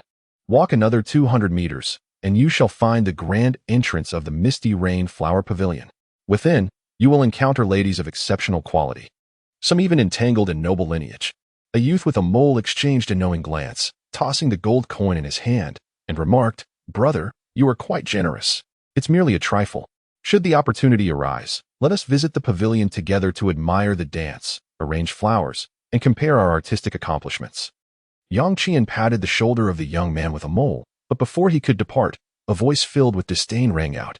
"Oh, How unfortunate to encounter such a repulsive individual right upon stepping outside. Young Qianan initially intended to depart, but his steps faltered as he turned to regard the woman who had spoken. She was statuesque and striking, with cascading purple hair and enchanting violet eyes. Clad in a knee-length, dark purple skirt, the young woman's complexion was flushed, as if she had just been rejuvenated. Beside her stood a tall and handsome young man, adorned in opulent attire with a jade belt at his waist, his long hair flowing gracefully over his shoulders, exuding an air of grandeur. "Cough, my friend. Let us be on our way," urged the young man with a distinctive mole, tugging at Yang Qianan. Yet, Yang Qianan remained unperturbed, his gaze fixated on the purple-clad maiden, scrutinizing her from head to toe, and then back again. The young beauty possesses quite an admirable figure. How old could she be, dressed so flamboyantly? With a mischievous grin adorning his face, Yang Qianan had been nurtured in medicinal concoctions since childhood, leading to his rapid development in various aspects. Despite being only 12 years of age, he stood nearly 1 meter 80 tall, exuding a statuesque presence, with sharp brows that bestowed upon him the aura of a 16 or 17-year-old. "Alas, I am late. My apologies, brother." Upon hearing Yang Qianan's words, the young man with a birthmark turned pale, hesitated for a moment, and then fled from this place of turmoil. Meanwhile, the young lady in purple furrowed her elegantly shaped brows, contemplating how such a strikingly handsome individual could exhibit such reckless audacity. Indeed, those blessed with good looks, even when gazing intently at others, are seldom deemed lecherous. If you wish to visit the brothel, feel free to do so. Noticing Yang Qianan's gaze, the man beside the purple-clad maiden finally spoke, his tone tinged with coldness. "Is there truly any distinction between your charm in this hotel and that in the brothel? My dear lady, what do you think? Does it not evoke a sense of revulsion?" Yang Qian gazed at the girl in purple attire, then slowly approached her. "Aren't they all essentially the same? Do you perceive yourself as superior? You. Visiting brothels is simply distasteful. My relationship with Tianheng is entirely different. Isn't it merely a matter of the distinction between being inside and making an appointment? Perhaps this companion of yours thinks just that." Yang Qian's words were sharp. He had long deduced their identities, Doupo and Yu Tianheng. Yang Qianan secretly rejoiced, for it could be said that he had traversed countless paths only to find what he sought effortlessly. Upon hearing Yang Qianan's words, Doupo was instantly infuriated, as he had audaciously compared her to the women of the flower house. "Sir, that is excessive." Yu Tianheng's gaze turned icy at the remark, and he reached out toward Yang Qianan, intending to teach him a lesson. However, Yang Qianan did not flinch or evade. Instead, he extended a hand as well, and their palms met, unleashing a formidable force. A soul master. Quite impressive. While Yu Tianheng was not surprised to discover Yang Qianan was a soul master, he was taken aback by the youthfulness of his appearance coupled with such strength. Little did he know that Yang Qianan was precocious, having matured rapidly. He remained unaware that Yang Qianan was merely 12 years old, or else he would surely be astonished. Not too impressive, I suppose. But I have no desire to engage in a conflict with you here. Do you see that? Tonight, shall we make a wager? Let us wager that this charming young lady will accompany me for the evening. Yang Qian resembled a debonair aristocrat, yet he possessed remarkable talent and strength. Yu Tianheng scoffed coldly, "My dear guest, you shall not depart this evening. In fact, you cannot leave at this very moment." Chapter 10. The unique rhythm of Yang Qian. With a crackle, blue lightning flickered as Yu Tianheng's arm transformed into a dragon's claw, adorned with 3 soul rings, 2 yellow, and 1 purple, glistening brightly. Thunderous Dragon Claw. Yu Tianheng unleashed his first soul skill, a tempest of lightning and thunder. Lunging toward Yang Qian with fierce intent, Yang Qian's expression hardened, and with a swift flick of his wrist, his spear shot forth like a dragon, piercing directly into Yu Tianheng's palm. The dragon-patterned soul-piercing spear, imbued with the ability to shatter souls, merely grazed him. Yet it was enough to slice through the dragon scales on Yu Tianheng's palm, leaving a crimson trail. "Tianheng, how vile. Violin Snake, manifest." Doupo, with her fiery temperament, joined the fray, releasing a cloud of toxic gas that momentarily enveloped the battlefield. However, after Doupo made her move, Yang Qian sheathed his martial spirit and turned to depart. Yu Tianheng did not attempt to stop him. Instead, he stood there, stunned, blood gushing from his palm, seemingly oblivious to his injury. "Tianheng, what ails you?" Doupo initially intended to chastise Yu Tianheng for his negligence, but was taken aback by his dazed demeanor, prompting her concern.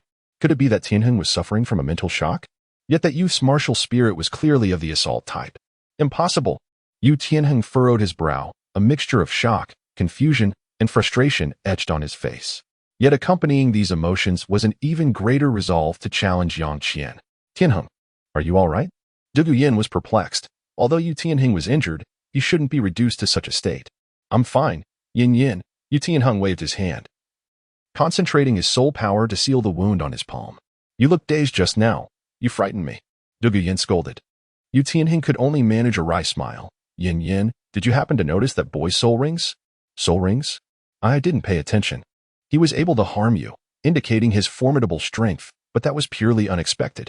Be cautious next time. He is certainly not your match. No, Yin Yin. If you had seen his soul rings, you would not say that. Yu Tianheng's expression turned grave. Yang Qian's attack was swift, precise, and ruthless, yet he had shown restraint. Otherwise, it would not have merely grazed his palm, but rather pierced through it entirely. His soul rings? What is so special about them?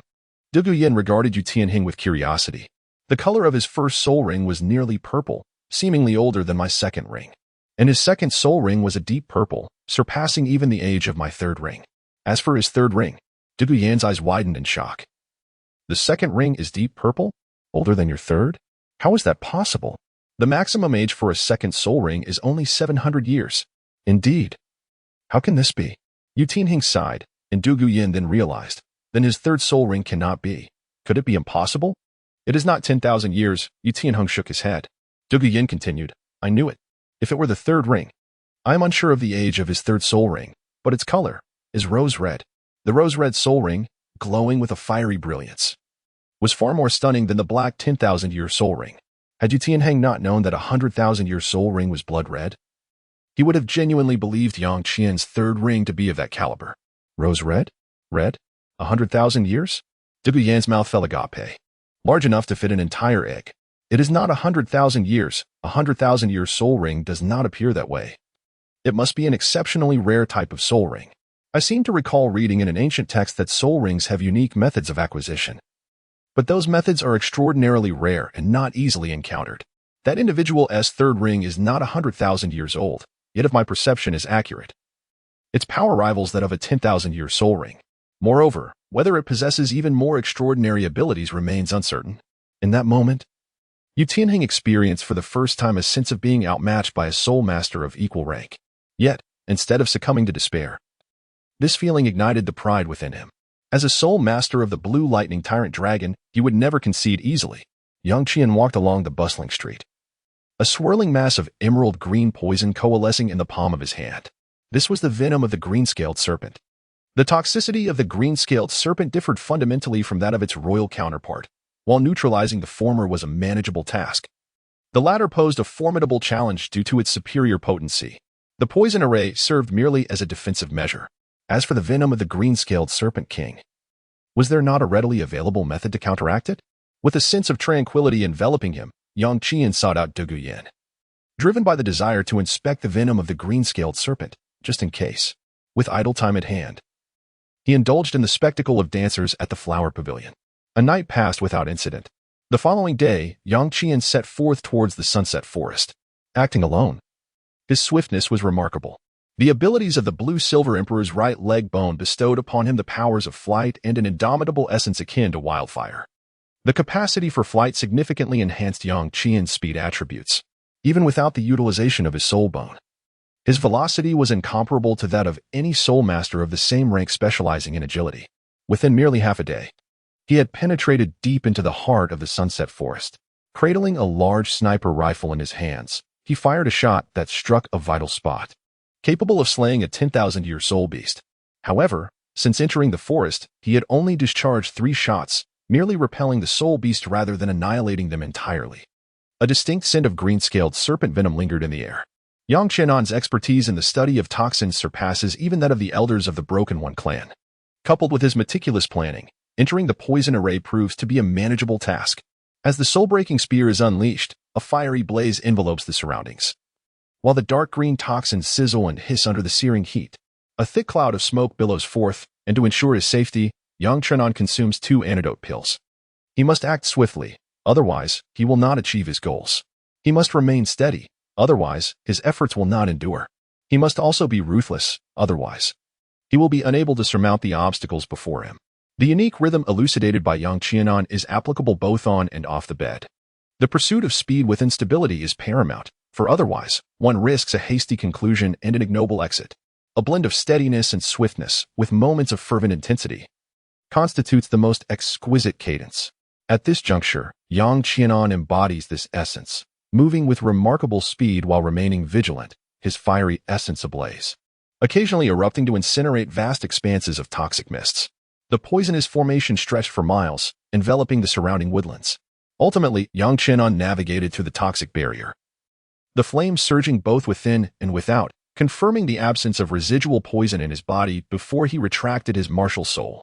Yet, in the very next moment, a dark green figure materialized before him. Doupo's eyes sparkled with brilliance, emanating an unpleasant miasma that deterred any approach. A mere soul master. Yet you have crossed my toxic formation using this peculiar soul ring. Your flames are indeed extraordinary. However, this is my domain. Considering your commendable talent, I shall allow you to depart unscathed. Chapter 11. The Eyes of Ice and Fire. Are you the poisoned Douluo? I pay my respects, senior. Yang Qianan displayed a look of astonishment and hurriedly bowed in respect. Although the individual before him was the weakest among the Title Douluos, he was still a Title Douluo. After all, at the very least, it would be a simple task for him to eliminate Yang Qianan at this moment. Oh, you know me? Doupo gazed at Yang Qianan in surprise, pondering which esteemed lineage had nurtured this prodigious youth, who not only possessed a mysterious spirit ring, but also recognized him. Yang Qianan shook his head slightly and said, I do not know the elder, but I am familiar with the scent that clings to him. The scent. Little one, do you believe that I possess a gentle temperament? The gaze of Doupo turned slightly icy. Indeed, the odor emanating from him was quite unpleasant, to the extent that even his granddaughter, Zhu Zhuqing, maintained a considerable distance while conversing with him. Yang Qian smiled awkwardly and said, Yesterday, I encountered the granddaughter of my esteemed predecessor. She possesses a similar aura to yours. Yin. Humph. You certainly have a penchant for bringing up sensitive topics. Yesterday, Yin mentioned she had an encounter with a rogue. Was that you? Upon returning home last night, Zhu Yin spoke to Doupo about matters concerning Yang Qian. Today, upon seeing Yang Qian's rose-colored soul ring, Doupo immediately made the connection between the two. However, since Zhu Yin was unharmed yesterday, she would not trouble a junior over a trivial matter. Of course, the most critical aspect lies in Doupo's suspicion that Yang Qian has significant backing. After all, that enigmatic rose-hued soul ring is a rarity, one that is not easily encountered, and most individuals are scarcely aware of its existence. Well, this is merely an expression of admiration. Everyone has an appreciation for beauty. Miss Zhu Yin is so enchanting that I couldn't help but glance at her a few extra times. How does that make me a rogue? Yang Qianan would never admit to being a rogue, for that is the fundamental principle of a rogue. Humph. I am not here to make things difficult for you. Depart from this place at once, for it is not where you belong. Doupo scoffed lightly. Yet Yang Qianan shook his head. Senior Doupo, I have a matter that I am uncertain whether I should express. What is it that you hesitate to speak? Out with it. The venom of the green-scaled serpent has already begun to corrode her essence. If this continues, Zhu Yin will suffer the torment of her own martial soul's toxins. Moreover, senior, your condition must be even more severe, no? Yang Qianan spoke cautiously. Yet after his words, he was nearly crushed to the ground by the immense pressure emanating from Doupo. Senior, my family specializes in the art of poison and alchemy. Grant me an opportunity, and I can assist you in resolving your concerns. Bearing the overwhelming weight of the situation, Yang Qianan spoke, and in an instant, the oppressive aura dissipated, allowing him to stand upright once more. You specialize in the art of poison and alchemy. Which family do you belong to? Doupo's eyes flickered with interest. Yang Qianan furrowed his brow upon hearing this, then replied, the Posey clan. The Posey clan? Doupo expressed a moment of realization before nodding. Indeed. Yang Wudi's prowess in poison and alchemy is unparalleled across the continent. However, he cannot cure the poison afflicting me. Doupo was acutely aware of the severity of his affliction.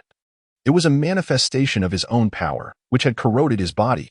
Should he rid himself entirely of the poison, his strength as a Title Douluo would be reduced to a mere fraction.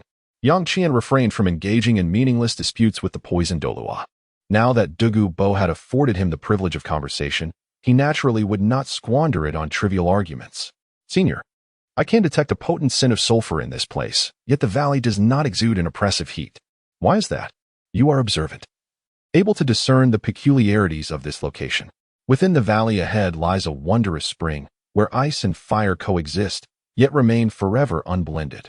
Doupo seemed unperturbed by the trivial information he shared with this young lad. Perhaps, being an expert in toxins himself, he had softened his demeanor towards Yang Qian. Ice and fire coexist, yet remain forever unblended. Do you frequent this place, using the essence of the spring to suppress the poison within your body? This may also explain how you have cultivated to the rank of Title Douluo. Yang Qian's expression was one of excitement, though it was merely a fade. A competent schemer must possess the acting prowess of a master thespian. Doupo remained silent, merely observing Yang Qian. He spoke the truth. This young lad seemed to comprehend the function of the ice-fire eyes. Elder, may I take a look? If it aligns with my thoughts. Your Emerald Scale Serpent King's poison may indeed have the most exquisite solution. Furthermore, the poison of Doupo Yan, as well as that of the Emerald Scale Serpent Martial Spirit, shall no longer pose a threat. Yang Qianan was filled with exuberance, while Doupo displayed a hint of disbelief. Young man, are you suggesting that the poison from the Azure Scale Serpent's martial spirit could potentially be resolved? Everything remains uncertain. I must see it with my own eyes. Let us go. A flicker of hope ignited within Doupo's heart. Though he could not fathom why he believed Yang Qianan, he pondered. What if? Certainly. It was Yang Qianan's astute conjecture regarding Doupo's purpose for being there that earned him a modicum of respect. Doupo took the lead, with Yang Qianan following closely behind. In merely a quarter of an hour, the two arrived at a secluded valley.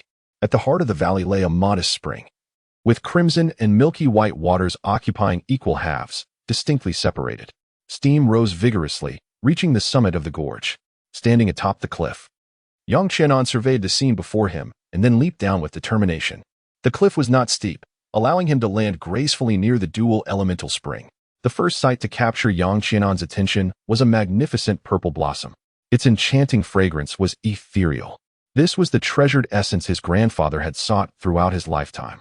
With it, the clan's endeavors in the study of poisons would gain an additional layer of safety.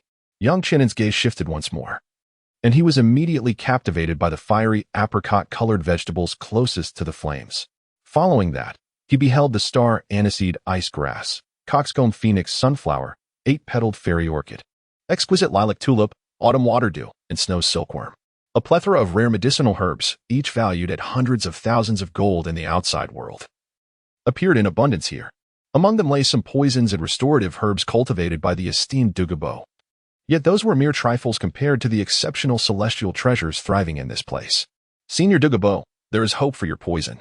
Yang Qian turned around, a confident smile gracing his face, and then added, however, I require these items. He gestured towards the medicinal field behind him. It will take some time.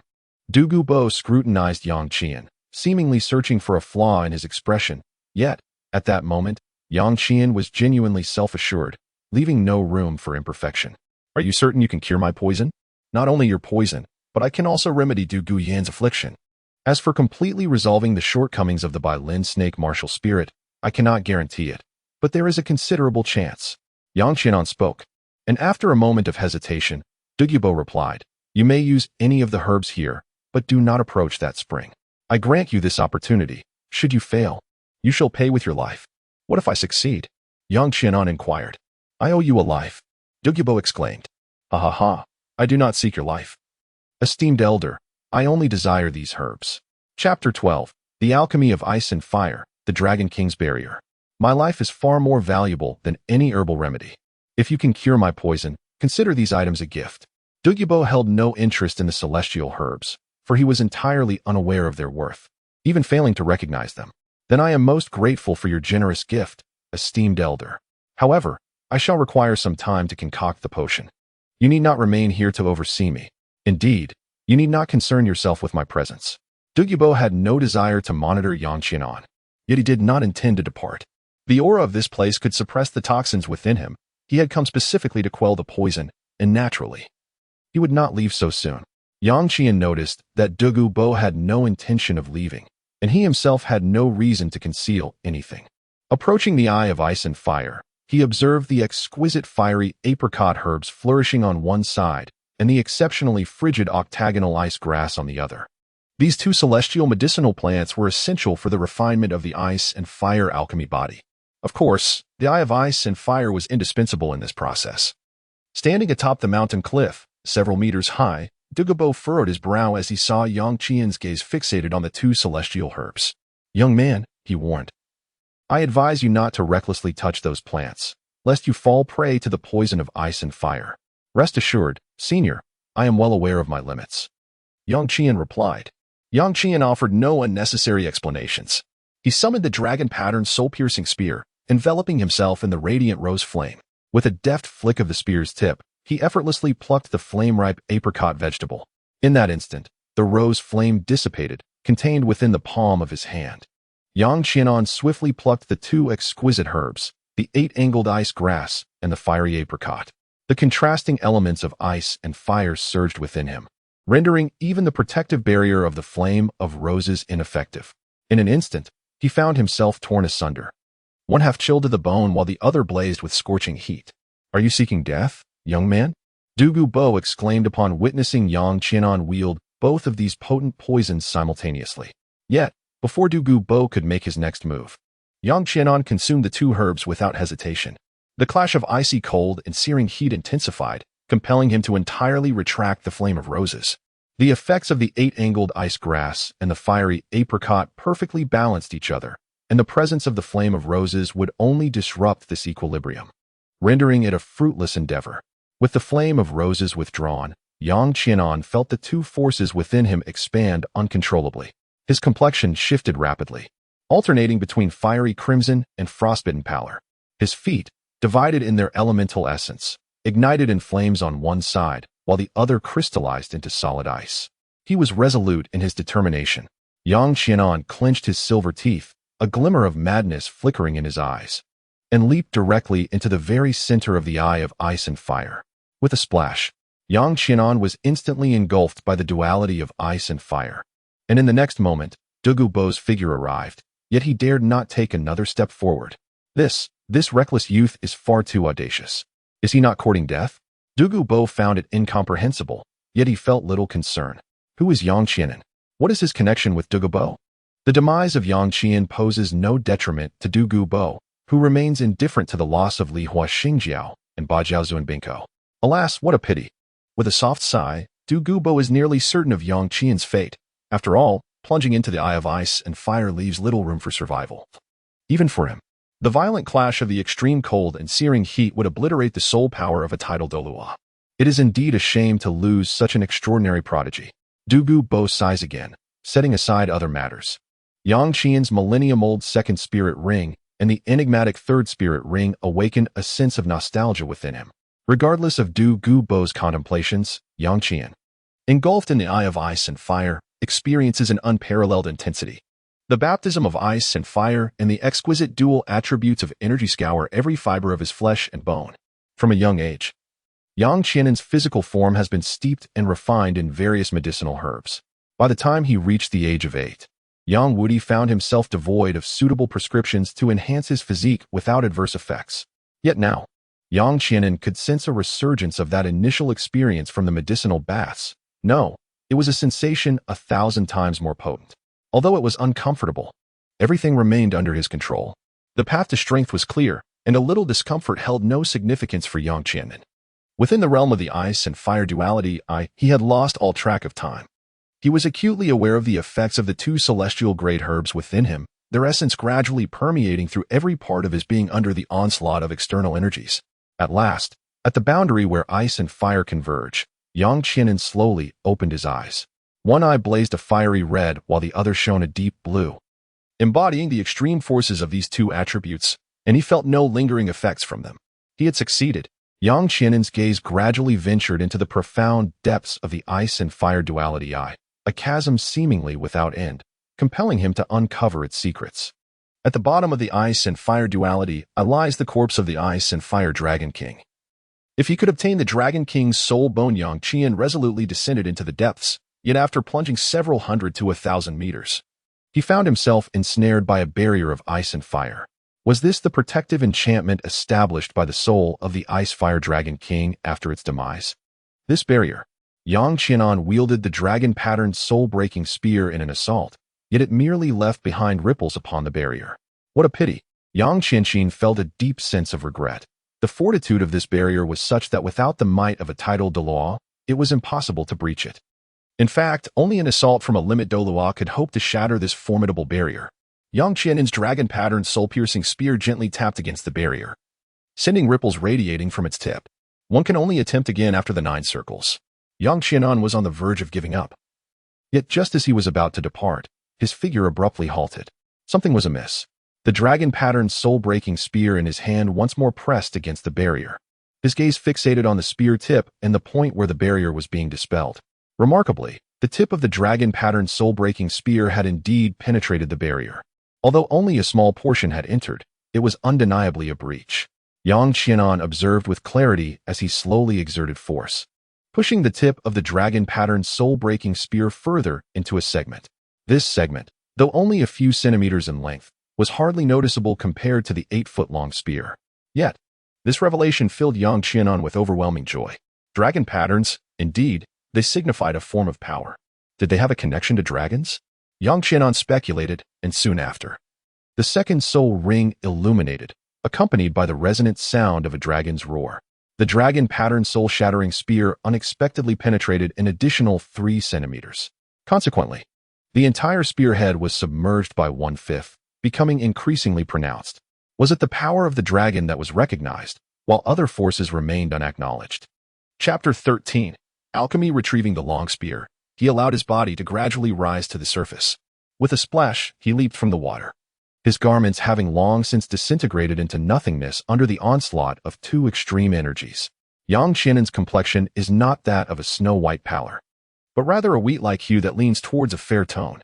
This gives him a more masculine and robust appearance. As sunlight cascades down, distinct muscle contours are illuminated, showcasing the perfection of his physique. His height has increased, now reaching 1.80 m, and a mane of thick black hair cascades over his shoulders, adding an air of rebellious charm to his presence. Yang Qiannan donned a black outfit adorned with silver patterns, his dark hair cascading loosely around him. His visage was marked by resolute determination and sharp angles, epitomizing masculinity. However, a hint of youthful innocence lingered in his brows, revealing his relatively tender age. What of Doupo? Yang Qian glanced around but found no trace of Doupo. Could he possibly think that I am dead? Yang Qian furrowed his brow in contemplation, then promptly retrieved an alchemical furnace. Regardless of the circumstances, he decided to prioritize the concoction of the elixir for Doupo. Yang Qiannan began to wander among the exquisite medicinal herbs, selecting the finest varieties that could fortify the body and dispel heat and toxins. Although Doupo's garden was not vast, it was abundant with precious species. Yang Qiannan felt increasingly alarmed as he observed the scene before him. It was evident that there existed not only the celestial treasures mentioned in the original text, but also an array of exquisite herbs. Though the efficacy of these herbs may not rival that of the celestial treasures in the outside world, they were indeed rare finds. What is this? The celestial blue jade snake orchid? Suddenly, Yang Qiannan spotted a sky-blue plant resembling a mystical serpent's head in a corner. While this celestial blue jade snake orchid was not classified as a celestial treasure, it was nonetheless a premium herb. Its medicinal properties, although inferior to those of the celestial treasures, could, when combined with other ingredients, yield effects comparable to those of celestial treasures. Yang Qiannan plucked it, considering it a stroke of fortune bestowed by the solitary bow. After harvesting the jade snake orchid, he refrained from gathering any other herbs, for the medicinal properties of the flora here far surpass those found in the outside world. Moreover, purging the toxins from Doupo's body critically relied on the blood within Yang Qiannan. Following the ice-fire alchemical transformation, his blood had become a rare treasure in its own right. The process of refining the elixir proceeded with remarkable smoothness, and at the very moment the potion was completed, a dark green figure abruptly appeared atop the cliff. Doupo had returned. Rise. Yang Qiannan reached out and struck the scorching alchemical cauldron, causing 2 jade-like, sky-blue elixirs to be ejected, landing softly in the palm of his hand. The arrival of the elder was perfectly timed.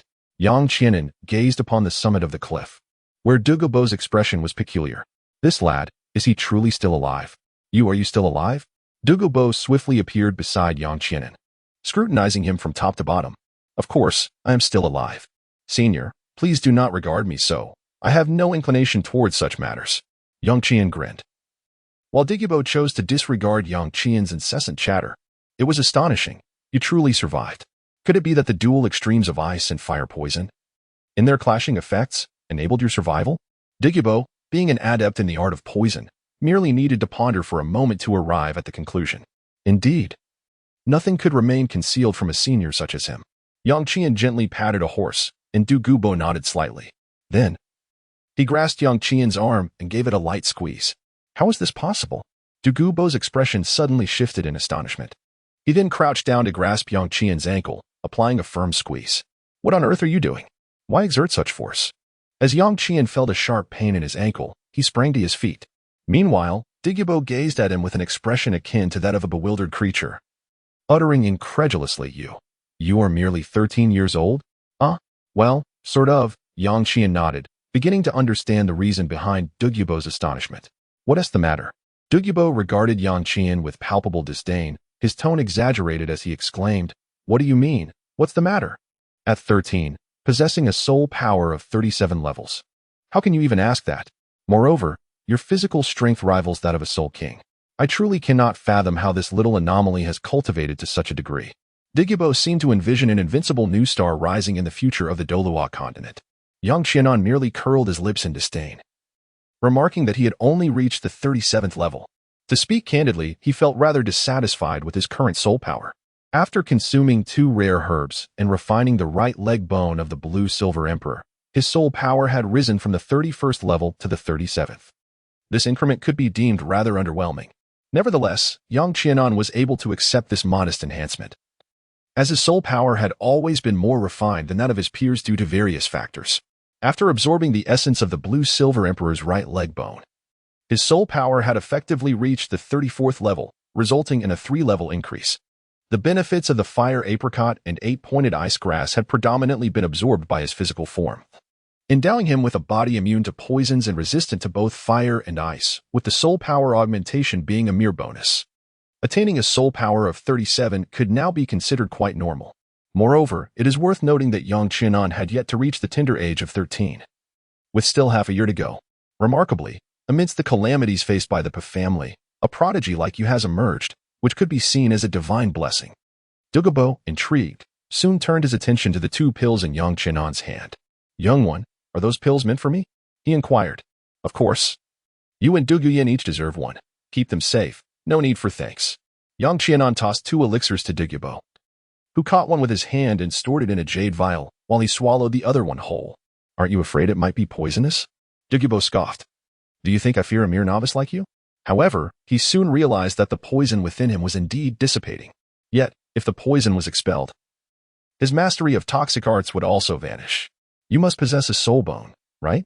By forcing the poison into the soul bone, one could achieve a harmonious resolution. Moreover, the compressed poison might even undergo a qualitative transformation. Yang Qianan offered a brief reminder, and Doupo's eyes instantly brightened. He promptly removed the ornate treasure pouch from his waist. Young one, I shall enter seclusion for a time. Do not depart. I shall express my profound gratitude upon my return. This pouch can contain living beings, so feel free to gather from the medicinal garden at your leisure. With that, Doupo leaped into a cave, sitting cross-legged within. His excitement stemmed not only from the discovery of a solution to his affliction, but also from the realization that his martial soul harbored an impulse for mutation. The emerald-scaled serpent emperor was already among the pinnacle of martial souls. What might occur should it undergo further transformation? The likelihood of a detrimental mutation was nearly non-existent. And Doupo eagerly anticipated whether, after the mutation of his martial soul, he could shed the label of being the weakest Title Douluo. Chapter 14. Crown Prince Shuqinghe Yang Qian certainly would not depart. He intended to sweep away all those celestial treasures. As for the exquisite treasure pouch of Doupo, its arrival was most fortuitous for Yang Qian. Celestial herbs, such as the wondrous Tongdian chrysanthemum, could be seamlessly combined with other auxiliary medicines to concoct elixirs, enhancing their efficacy rather than diminishing it. Moreover, a single celestial specimen could yield more than one precious pill. However, there were certain celestial treasures that could not be transformed into elixirs, such as the blood-red swan's kiss and the fragrant Qilua. Yang Qian proceeded with utmost caution, meticulously harvesting each exquisite herb and placing them into a jade box for preservation. He ensured that not a single herb was left behind, for these were rare treasures, invaluable for concocting elixirs that would greatly benefit soul masters. Once he completed this task, the sky had darkened considerably. After a moment's hesitation, Yang Qian departed from the Sunset Forest, knowing that the Blue-Silver Emperor awaited him at the Tiandou Grand Hotel. Yang Qianan, with the bone of the Blue-Silver Emperor in his right leg, traveled at a speed akin to lightning. Yet, despite his swiftness, by the time he arrived at Heavendou City, the sky had completely darkened. The streets were awash with vibrant lights and the lively atmosphere of revelry, where elegantly adorned noble women strolled in pairs, their beauty radiant. Yang Qianan walked along the street, suddenly feeling a series of malevolent gazes directed at him. The young man did not seem to be a local of the imperial city. Perhaps he was merely visiting? Suddenly, two noble women clad in pristine white fox furs obstructed Yang Qianan's path. Each of them was adorned in resplendent attire. One exuded a pure and gentle fragility, while the other radiated a seductive and mature allure, representing two extremes of exquisite charm. Yang Qianan, unperturbed by the obstruction in his path, instead unveiled a lecherous smile. The two young matrons, appearing no older than 25, embodied the pinnacle of feminine beauty, exuding a mature allure while retaining a hint of youthful delicacy. Indeed, as an outsider to the imperial city, I find myself somewhat at a loss, unfamiliar with the local amusements. Might these two sisters graciously recommend a delightful destination for me? Yang Qianan approached slowly, and the enchanting young woman, taken aback by his assertiveness, immediately revealed a glimmer of intrigue in her captivating eyes. Observing Yang Qianan's physique, countenance, and the radiant brilliance emanating from him, it was evident that he was a vigorous young man. In the prime of his youth, he alone could guarantee an exhilarating evening for her and her sisters. The innocent young wife, unable to contain her desires, delicately licked her lips, her graceful hand resting lightly upon Yang Qianan's chest, where she could feel an astonishing firmness. Sister, since we have some leisure time, why not accompany this young gentleman and indulge in some delightful entertainment? The innocent young wife possessed a petite figure, her waist delicate enough to be grasped by a single hand, her perky posterior accentuating a remarkable curve. Yang Qian's gaze burned with intensity as he took a step forward, effortlessly encircling the waist of the two individuals. With a gentle yet firm embrace, he drew them into his arms. I have a room at the Tiandou Grand Hotel. Yang Qian spoke, and the enchanting young woman immediately laughed charmingly, casting a playful glance at him. Little brother, you are quite straightforward. I just wonder if you have anything entertaining to offer us for an evening's amusement. Yang Qianan exerted a subtle force with his arms, drawing both individuals into his embrace. His gaze brazenly roamed towards their chests, a smirk playing upon his lips. The enchanting young woman's eyes sparkled with fervor, while the innocent young wife parted her lips slightly, seemingly hinting at something unspoken. Yang Qianan, flanked by companions, found his hands rather mischievous, indulging in every opportunity along the way. Ahead lay the Grand Tiandou Hotel. By mere coincidence, Yang Qianan once again encountered Yu Tianheng and Dugu Yan at the entrance of the establishment. Observing the rosy glow on Dugu Yan's cheeks, Yang Qianan couldn't help but click his tongue, pondering whether these two had been rather industrious. As they approached, Dugu Yan caught sight of Yang Qianan, and upon noticing him surrounded by two rather mature ladies, her expression transformed into one of disdain. Hey, what kind of look is that? Are you itching for a fight? Yang Qianan arrived with a woman in his arms, her expression fierce as she glared at Dugu Yan. Yu Tianheng stepped forward, positioning himself protectively in front of Dugu Yan, displaying a wary demeanor. After several days apart, Yang Qianan's aura had become increasingly menacing. Just a few days prior, he felt he could hold his own against Yang Qianan. But now he realized he was no longer a match for him. Ah, it's you again. It's been a few days, and you've changed quite a bit, though your abominable temperament remains unchanged. Dugu Yan also noticed the transformation in Yang Qianan, sensing that the changes extended beyond mere height and appearance. The strength.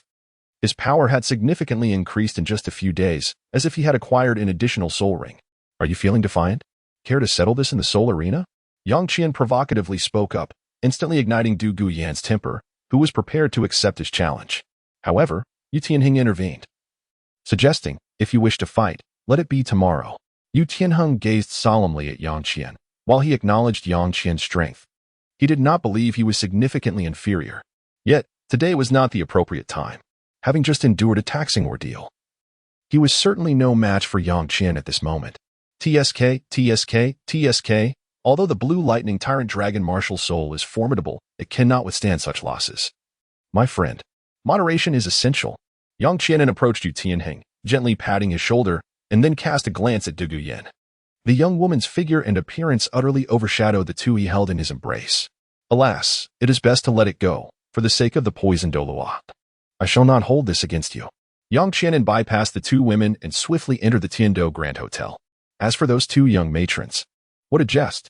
Taking advantage of the situation was one thing, but it was utterly improbable that they would engage in a genuine confrontation. Of course, had those two ladies possessed true substance, Yang Qianan would not have let them slip away. However, alas, none of them were authentic. The astonishing curvature of their figures had been artificially enhanced, easily discernible to the touch. This was mere imitation, and a technologically advanced one at that. In the blink of an eye, Yang Qianan's figure vanished. Two young women, adorned in high heels, hurriedly pursued him, yet they could not locate his presence. No matter how hard they tried, this scoundrel, this wretched younger brother, dares to deceive his sister. Despite having been duped, the innocent young woman still bore a rosy complexion. Yang Qianan returned to the hotel, where the blue-silver emperor still resided, adorned in vibrant hues, a testament to Yang Qianan's artistry in dyeing. After indulging in a warm shower, he opened the window and gazed at the bustling street below, his eyes suddenly drawn to a figure, clad in resplendent noble attire. The individual sported cascading golden hair and exuded a gentle demeanor, his stature somewhat diminutive among the men. He stood beside an opulent carriage, waving at Yang Qianan with a friendly smile. Did His Highness the Crown Prince also notice? Inside the carriage, a middle-aged man, resplendent in silks and adorned with a jeweled scepter, spoke. His eyes were a striking azure, and his visage resembled that of a jade statue. Surely, the teacher could discern this as well? This individual was far from ordinary, concealing depths beneath his exterior. Chapter 15. The Transplant of the Blue-Silver Emperor. How did Qinghe discern this? Ning Fengzhi, hearing Shrek Qinghe's words, nodded in satisfaction. Then posed a question as if testing him. Teacher, among peers, Yu Tianheng of the Blue Electric Tyrant Dragon Clan is undoubtedly unmatched. Yet, in the presence of this youth, his expression revealed a sense of unease. Ultimately, despite a reassuring pat on the shoulder, he refrained from taking action. Firstly, it was evident that Yu Tianheng approached this youth with caution and vigilance, indicating the latter's prowess was on par with his own. Secondly, although he was accompanied by two women, he merely enjoyed a superficial advantage. His expression, seemingly lewd, belied the clarity and sobriety in his gaze. It was apparent that this individual was not as lascivious as he outwardly appeared. Shrek Qinghe's analysis was astute, and as he spoke, he also exchanged friendly gestures with Yang Qianan across the street. The Crown Prince had made further advancements. The Emperor would undoubtedly feel increasingly gratified. At that moment, Ning Fengzhi also gazed at Yang Qianan through the window, his demeanor refined and perpetually graced with a smile that brought comfort to the soul. The old fox. Yang Qianan perceived Ning Fengzhi's gaze, inwardly cursing, yet soon a trace of mockery appeared on his face. This old fox could never fathom that the disciple he had so meticulously taught would turn out to be an undercover agent dispatched by the Spirit Hall. The audacity of the Spirit Hall was indeed remarkable. They had audaciously replaced a nation's crown prince. Had it not been for Yang Wudi's timely intervention to counteract the poison-afflicting Emperor Shuiyi, Qian Rinxue's plan would have certainly succeeded, and the Tiandou Empire would have changed hands. Furthermore, the Spirit Empire would inevitably rise from the ruins of the two great empires. Suddenly, a series of knocks echoed on the door. Yang Qianan turned around, only to see Shrek Qinghe nodding in his direction, a surprising gesture of goodwill from the Crown Prince. Yang Qianan had not considered engaging with Qian Rinxue at this moment, yet since Shrek Qinghe had already sought him out, he was not averse to taking advantage of the opportunity. However, her current demeanor was somewhat off-putting. Yang Qianan's sexual orientation is undoubtedly normal. Even upon realizing that Shrek Qinghe is indeed Qian Rinxue, he felt a twinge of hesitation at the sight of Shrek Qinghe. When he opened the door, he was met by the imperial guards of the royal family. Greetings, esteemed genius soul master. His Highness, the Crown Prince, wishes to invite you to dine with him. Please, follow me. The guard's demeanor was exceedingly respectful, yet Yang Qianan remained somewhat uncertain. Engaging with Shrek Qinghe and that cunning old fox so early was not a prudent decision. However, given that he had already caught their attention, extricating himself from this situation would prove to be quite challenging. Very well, lead the way. Yang Qianan was invited to the top floor of the Tiandou Grand Hotel. Along the way, Shrek Qinghe had already been waiting eagerly, accompanied by Ning Fengzhi and the ever-watchful sword Douluo Continent, who was there to protect Ning Fengzhi. Today, I find myself curious about your esteemed self. As I witnessed the confrontation between my brother and Yu Tianheng, I hope you do not take offense at my boldness in seeking your acquaintance. Shui Qinghe exuded an innate nobility, yet approached others with a demeanor devoid of arrogance. The people of Tiandou regarded the crown prince as one who honors the worthy. And at this moment, Yang Qianan found himself in agreement. To be favored by His Highness the Crown Prince is indeed an unexpected honor. Yang Qian slightly cupped his fists. Yet his posture remained impeccably straight. In this regard, Shui Qinghe was entirely unperturbed. A proud soul master naturally possesses an air of arrogance. Even the royal prince, prior to receiving acknowledgement, would not command an abundance of respect. Yang Qianan, after speaking, turned his gaze towards Ning Fingji and the sword Douluo. His demeanor becoming notably more formal as he performed the customary greeting of a junior. You must be the esteemed Ning sect master and the illustrious sword Douluo. I pay my respects. There's no need for excessive formality, Ning Fingji replied, a subtle smile perpetually gracing his features, rendering it difficult for anyone to harbor feelings of disdain. May I inquire about your honorable surname? Shui Qinghe interjected, walking alongside Yang Qianan, addressing him in a manner that fostered a sense of closeness. Their positioning reflecting a spirit of egalitarian discourse. There's no need for honorifics. I am Yang Qianan, he replied. Yang Qianan did not conceal his name. Even if Shui Qinghe were to uncover his identity, he would find a way to win him over. Young Master Yang appeared to be merely 15 or 16 years of age, certainly younger than I, if he does not mind. Young Master Yang may address me as elder brother. Shui Qinghe is once again forging connections, and Yang Qianan, seizing the opportunity, mused to himself, it matters not if he calls me elder brother. Even if he were to call me wife, I would not hesitate to respond. But how could this be? Shui, as the crown prince, would this not disrupt our respective positions? Yang Qian appeared utterly unwilling, while the sword Douluo Chen could not help but smirk at the corner of his mouth. What a spirited young man. He professes disinterest. Yet his body betrays his sincerity. However, he refrained from voicing this observation. The crown prince was adept at attracting talents, and Ning Fingji would not dare to interject casually, let alone Chen Xian. As for this old warrior, his capabilities lay solely in combat. He had little to contribute beyond that. Engaging in the artifice of politics left Yang Qian feeling quite overwhelmed. After a lengthy meal, the rhythm of the gathering was entirely orchestrated by Shui Qinghe, with Ning Fingji dutifully attending to the toasts, while the sword Douluo merely served as a decorative presence. Finally, they were able to take their leave. Yang Qianan returned to his room and threw himself onto the bed. Alas, he lamented the futility of living for over 30 years. Yang Qian was filled with astonishment. Ning Fingji and Shui Qinghe, with every utterance and exchange of glances, seemed to convey meanings layered beneath the surface. Despite Yang Qian's 30-plus years of experience in both his past and present lives, he felt woefully inadequate before them.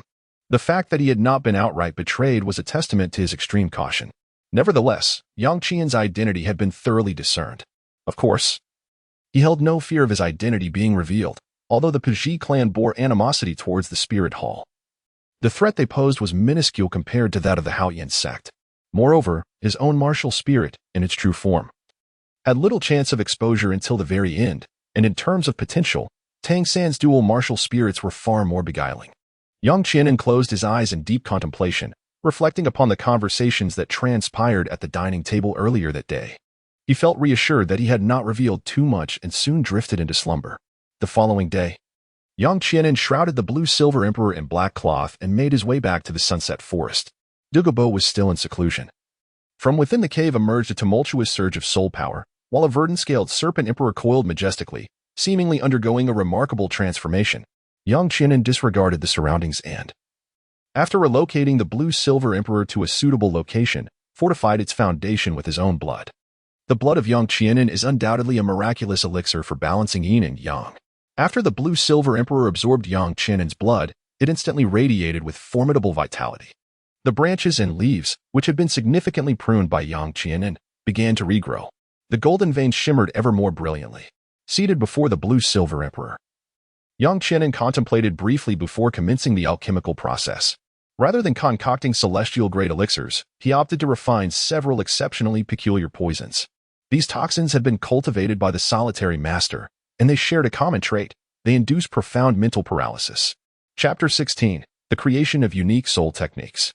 Yang Qianan, using 3 drops of his own blood, which possesses a paralyzing effect on the mind, along with 2 auxiliary poisons, concocted a vial of black powder. The ethereal fragrance of the enchanting flower wafted through the air as he collected it from the jade vial. He sprinkled the faint black powder upon the branches and leaves of the blue-silver emperor. The black powder clung to the foliage, swiftly corroding it with specks of darkness. The once gently swaying and joyously absorbing the energy from the eye of ice and fire, the blue-silver emperor suddenly lost its vitality. However, its branches and leaves continued to sway erratically, suggesting that it had not entirely relinquished its essence. Were it an ordinary plant? The residual toxicity within the powder alone would have sufficed to wither it. Such is the resilience of the blue-silver emperor. Yang Qianan meticulously observed the spots on the veins of the blue-silver emperor, noting their gradual fading. However, the concoction he was crafting was a potion designed to erode the spirit and soul, a forbidden elixir passed down through the lineage of the Broken One clan. Absent the presence of the ethereal fragrance of the Qilua celestial product, Yang Qianan would never resort to concocting such a perilous poison for the sake of a mere blue-silver emperor. The risk was far too great. Ignoring the blue-silver emperor, he retrieved the autumn water elixir, a substance that fortifies the spirit, which he combined with several auxiliary herbs of similar efficacy for his formulation. As night descended, another batch of elixirs was completed. This particular batch yielded only 2 pills, which Yang Qianan aptly named the autumn water pill. Each pill's potency surpassed that of the autumn water elixir when taken alone. Yang Qianan stored one of the pills in a jade bottle, while he directly tossed the other into his mouth. As the elixir melted upon contact, it transformed into a refreshing essence that surged directly into his mind. In the mind of Yang Qian, clarity increasingly prevailed. Even questions that had previously confounded him were now effortlessly resolved. The moon shone brightly amidst the sparse stars, and it appeared that the transformation of the emerald-scaled serpent king within the cave would require a considerable amount of time. Concurrently, Yang Qian's spiritual power was gradually escalating. Remarkably, another astonishing metamorphosis was taking place. The blue-silver emperor, deeply rooted on the banks of the ice and fire duality. However, this subtle transformation of the blue-silver emperor remained unmanifested, imperceptible until the final moment. As the sun rose in the east, Yang Qian, clad in a black training suit, astonishingly practiced Tai Chi within the valley. His hands moved gracefully, seemingly invoking certain mystical principles, as his soul power stirred, transforming into the essence of yin and yang. At an indeterminate moment, a flicker of brilliance illuminated Yang Qian's gaze, and behind him, a distinct Tai Chi symbol began to materialize. The powers of black and white, yin and yang, revolved as Yang Qian's hands swept through the air, enveloping an inexplicable force that even altered the surrounding atmosphere. With the sun ascending in the east, soaring to great heights before eventually descending behind the western mountains, Yang Qianan seemed to be ensnared in a trance, dedicating an entire day to the study of Tai Chi. In truth, from a tender age, he had envisioned integrating Tai Chi into marksmanship or perhaps merging it with soul power to create a unique soul technique of his own. After all, Tai Chi was the only martial art he had mastered with any degree of proficiency. Upon relocating to the Douluo Continent and further developing his understanding, he found it to possess initial potency, yet he always struggled to grasp its essence fully. Last night, after consuming the autumn water vision pill, a flash of inspiration illuminated his mind. Since awakening, he had embarked on a journey of evolution and exploration. Now, he had achieved a modicum of success. After a brief respite, Yang Qianan rose once more, his hands weaving the principles of yin and yang, conjuring a mesmerizing Tai Chi diagram before him. Boom! Yang Qianan stepped forward, his palms thrusting outward, unleashing a surge of soul power that crashed against the stone wall 10 meters ahead. The wall shattered, debris scattering, and Yang Qianan approached to inspect the damage, a slight frown creasing his brow. The power still fell short. As night deepened, Yang Qianan, having endured a sleepless night, found himself in the tranquil valley, where the occasional thunderous sound echoed. Day turned to night. When fatigue struck, he rested. When drowsiness overcame him, he slept. When hunger arose, he ate, intermittently checking on the blue-silver emperor's condition every couple of days, sprinkling a bit of medicinal powder. Half a month slipped by in an instant. With a resounding roar, a low cry reverberated through the valley, accompanied by a faint dragon's chant, as Yang Qianan unleashed a pair of yin-yang dragon heads. Boom! A colossal boulder, measuring nearly 10 feet in diameter, erupted in an explosion, the flying shards resembling bullets, exhibiting formidable destructive power. Yet, amidst this chaos, Yang Qianan stood unfazed, his hands manipulating the yin and yang, enveloped in a Tai Chi pattern that formed a protective circle. This barrier, spun rapidly by the currents of soul power, rendered even the bullet-like debris to obediently spiral within its confines. As the fragments finally settled, Yang Qianan's Tai Chi circle had ensnared hundreds of shards, which he expelled with a commanding shout, the force surpassing that of their initial impact. Clap, clap, Clap. A sudden applause erupted. And Yang Qianan turned to find the dark-haired Doupo raising his hands, lavishly praising such a powerful self-created soul skill. The might of your creation rivals that of a 10,000-year soul skill. Doupo had emerged from seclusion. His martial soul had undergone a transformation. The toxins within him entirely under his command. The dark green mark on his forehead, reminiscent of venom, seemed to signify the results of his evolution. You've emerged from seclusion? It appears the toxins within you have been thoroughly mastered. Yang Qianan couldn't help but gaze at the mark on Doupo's forehead with curiosity. He was uncertain whether it was an evolved eye or something else entirely. Nonetheless, the green venomous mark added an air of mystery to Doupo. Success is entirely due to your little monster-esque contribution. A dilemma that has plagued me for decades has finally found resolution. Moreover, my martial soul has once again undergone transformation. This favor, I owe you. Doupo declared solemnly. Yang Qianan, however, merely shook his head. I have also gained much from you, senior. Enough of this idle talk. Those trinkets hold no value for me. By the way, did you have a hand in the emergence of a large blue-silver grass near the spring? Doupo inquired, to which Yang Qianan nodded. I stumbled upon a blue-silver grass that seemed to have undergone some mutation. I transplanted it, and remarkably, it survived. Furthermore, it has transformed into a plant-type soul beast. And I intend to nurture it. Perhaps it will yield surprises.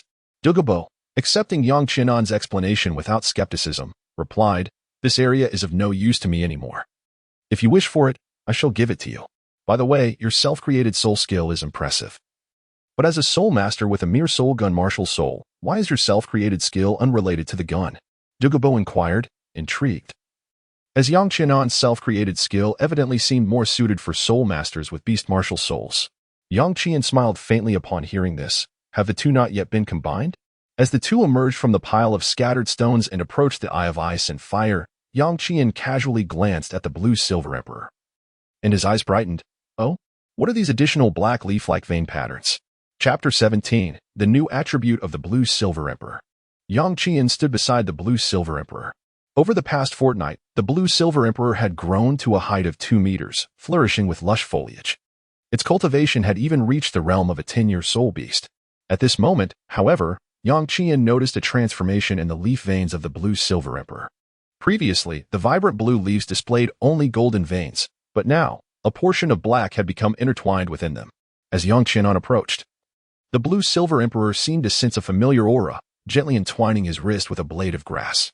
The veins upon the blade shimmered in golden hues. While some bore black veins, and others displayed a harmonious blend of both gold and black. Yang Qian reached out towards the dark vein leaves, eager to examine them. However, to his astonishment, the Blue-Silver Emperor made a surprising move, causing the black leaves to retreat from Yang Qian, as if unwilling to allow him to touch them. What was happening? Doupo also sensed something unusual. This blue-silver grass exhibited an extraordinary sentience, far beyond what one would expect from a plant-type spirit beast. According to the intentions of this blue-silver grass, it appeared that the black leaves were not meant to be touched. Consequently, when Yang Qian attempted to reach for the black blades, the blue-silver grass proactively withdrew them. It was precisely because of the unique sentience of this blue-silver grass that I chose to transplant it here. However, since its relocation, it seems to have undergone a mutation, evolving into a spirit beast. Have you ever encountered a blue-silver grass spirit beast, esteemed senior? Yang Qian inquired. Not with the intention of extracting any answers from Doupo, but rather to dispel Doupo's curiosity regarding the blue-silver emperor. No, as you mentioned. This blue-silver grass should indeed be a variant. However, regardless of its mutations, the blue-silver grass remains rather feeble. Doupo gently shook his head. For the blue-silver grass is universally acknowledged on Douluo Continent as a worthless martial soul. It is, in essence, one of the least valuable entities on the continent. No matter how it may mutate, how formidable could it truly become? I merely nurture it for observation. One can never tell when an unexpected surprise might emerge. Yang Qianan gently caressed the leaves of the blue-silver emperor, who appeared to revel in the tender touch. However, the hidden black leaves of the blue-silver emperor harbored secrets that Yang Qianan had no desire to uncover. After all, given the growth rate of the blue-silver emperor, it would take decades, if not centuries, to attain the cultivation of 100,000 years and to transform back into human form. Little monster. It is indeed a great fortune for me to encounter you, he murmured. Come, let us return to my home, where I shall treat you with the utmost hospitality. Doupo merely cast a fleeting glance before losing interest in the blue-silver emperor, extending an invitation to Yang Qianan to visit his residence.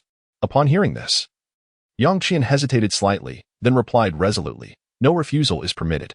Haha, since my esteemed senior has extended an invitation, how could I possibly decline? Yang Qianan let out a hearty laugh, then retrieved the alchemical furnace positioned beside the ice and fire duality. After a moment of hesitation, he allowed a few drops of his blood to fall upon the leaves of the blue-silver emperor. Yang Qianan keenly observed that the blood was ultimately absorbed by the black blades of grass, and the rate of absorption was remarkably swift. Such an act of absorption could no longer merely be described as absorption. Devouring, perhaps? Yang Qianan's eyes sparkled with enlightenment. His certainty regarding the devouring attribute of the blue-silver emperor stemmed from his familiarity with its characterization in the original text. After its mutation, the blue-silver emperor could indeed possess the ability to consume. At this moment, it appeared that the blue-silver emperor wielded the powers of both attributes. Now, it was merely a matter of waiting for the soul-corroding potion to take effect. Yang Qianan murmured to himself. Although the blue-silver emperor had just demonstrated her affection and fondness towards him, this did not entirely assuage Yang Qianan's doubts regarding her sincerity. What remained was to observe her gradually. Yet, he pondered, how much would the growth rate of the blue-silver emperor, endowed with the ability to devour, be diminished? Yang Qianan is filled with anticipation. Should she grow swiftly enough, she might witness a splendid spectacle. That spectacle will definitively ascertain whether the blue-silver emperor is indeed Ayin or the newly emerged blue-silver emperor. It seems you hold a considerable regard for this blue-silver grass. Upon witnessing Yang Qianan's blood dripping onto the blue-silver grass, Doupo immediately spoke up. I'm quite curious about what form it might evolve into. Yang Qianan offered little explanation. Naturally, Doupo harbored no suspicions and invited Yang Qianan to his residence. The Doupo Manor. This magnificent estate was a gift from the Snowy Night Emperor to Doupo, surpassing even that of a princely residence. Spanning several dozen acres, it featured a charming garden, a fountain, a meandering stream, and an intricate landscape design complete with artificial hills and pavilions. Truly a paradise filled with the songs of birds and the fragrance of flowers. Doupo, indeed, possessed a refined taste. Yang Qianan surveyed the surroundings. The construction cost of this residence was no less than 100,000 gold soul coins. Clearly, Emperor Xueye had demonstrated considerable sincerity in his efforts to win over a Title Douluo. However, Doupo merely chuckled lightly, remarking, "It is merely a house. Under normal circumstances, I seldom reside here, as I usually dwell in the Eye of Ice and Fire. If you have a fondness for it, I shall gift it to you." Doupo's generosity was remarkable. Such a grand residence was not only beyond the reach of ordinary individuals but also intimidating for those who could afford it. Some of the architectural features were exclusive to royal use, serving as symbols of status and identity.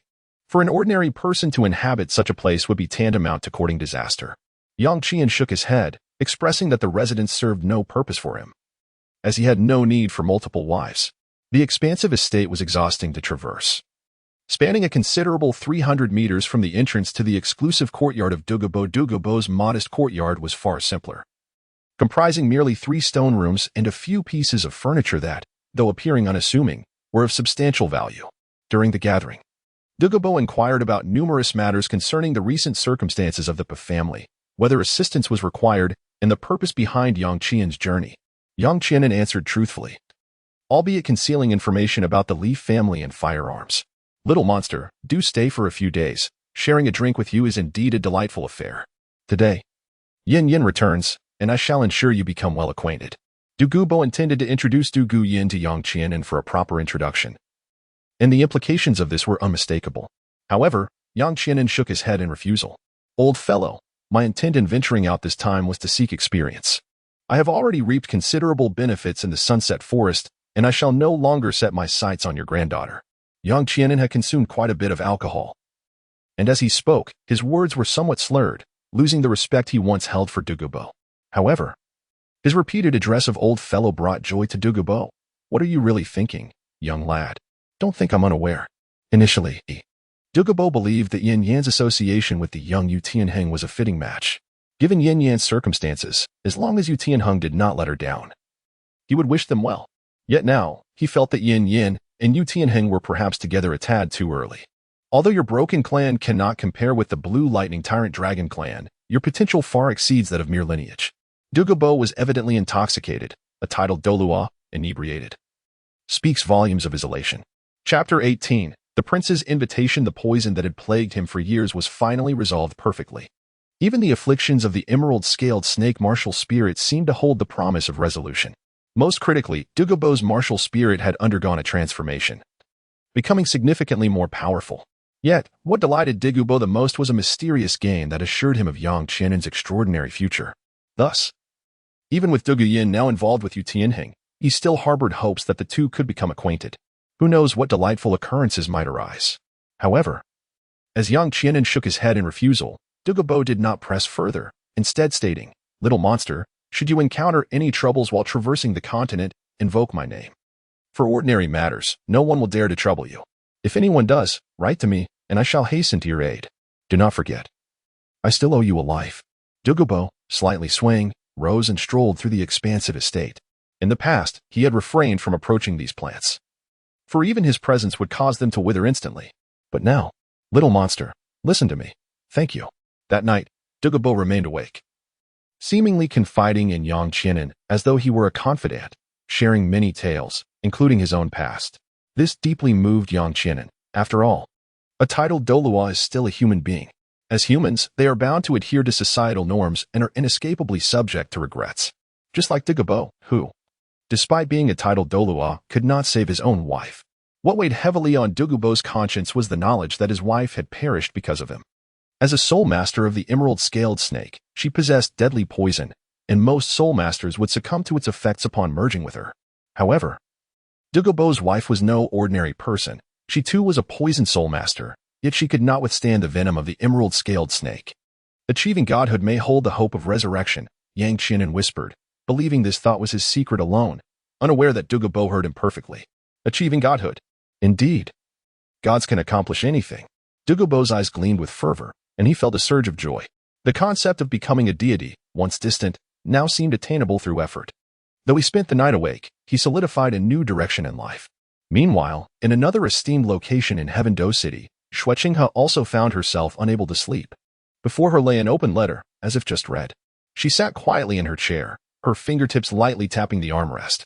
Yang Qianen, grandson of the invincible Yang of the Broken Clan, not yet 13, possesses a mutated broken soul gun martial spirit, innate soul power at level 8.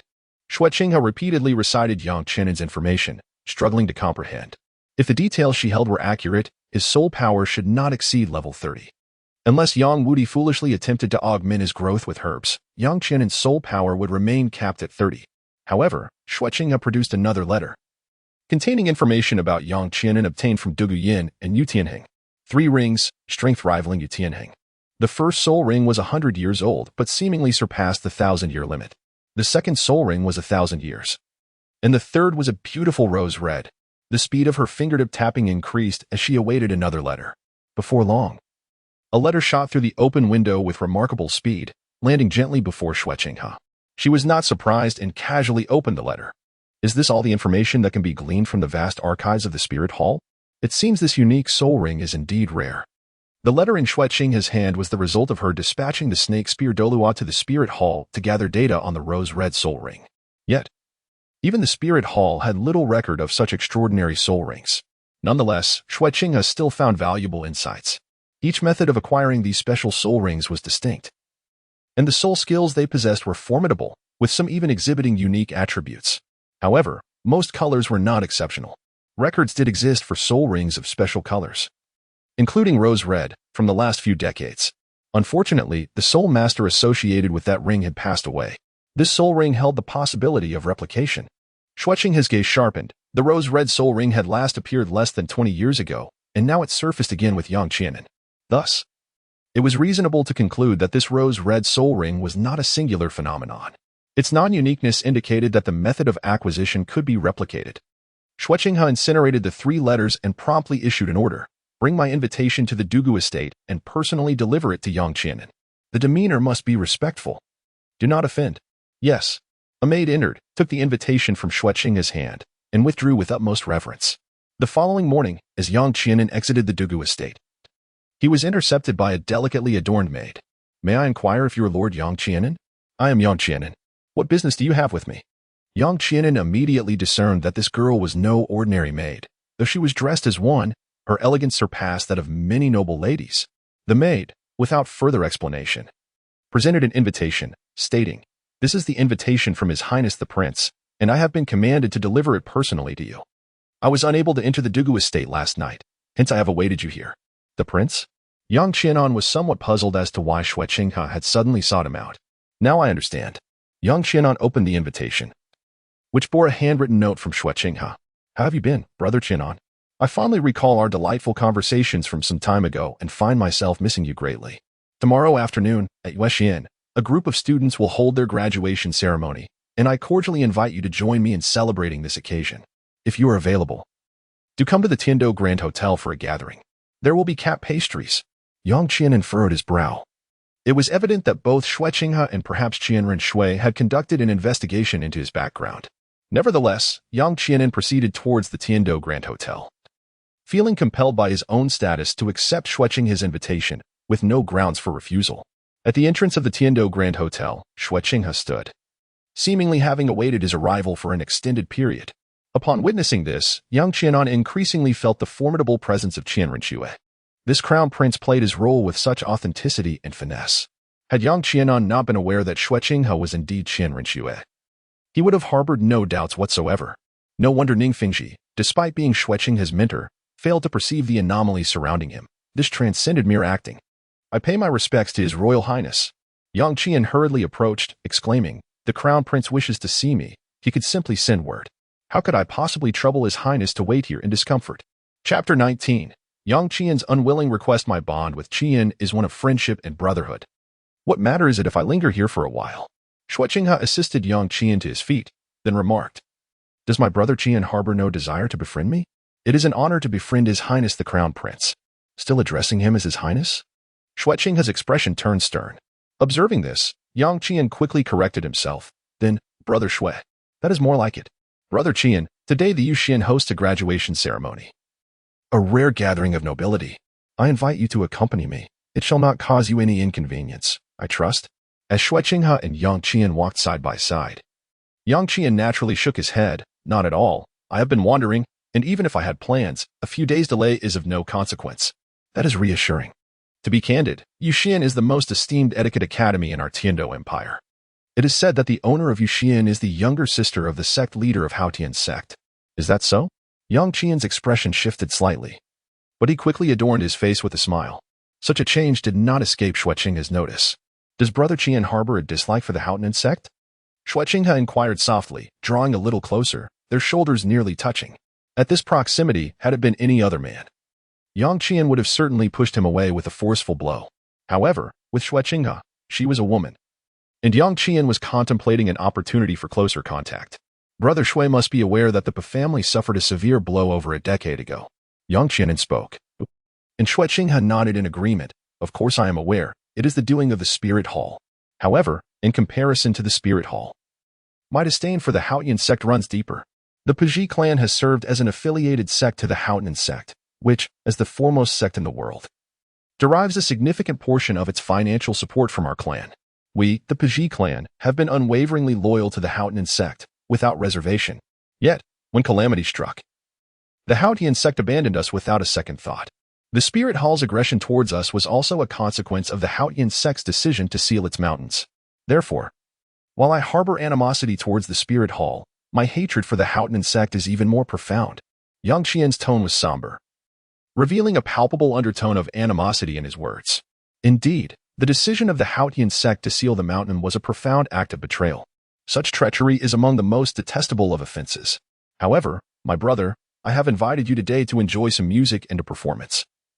It merely happens that the owner of the Moon Pavilion has some ties to the Haotian sect. If this troubles you, I understand. Not at all. I am equally curious about the character of this Moon Pavilion's owner. Rest assured, Brother Shui, I am well aware of my boundaries. The two soon arrived at their destination.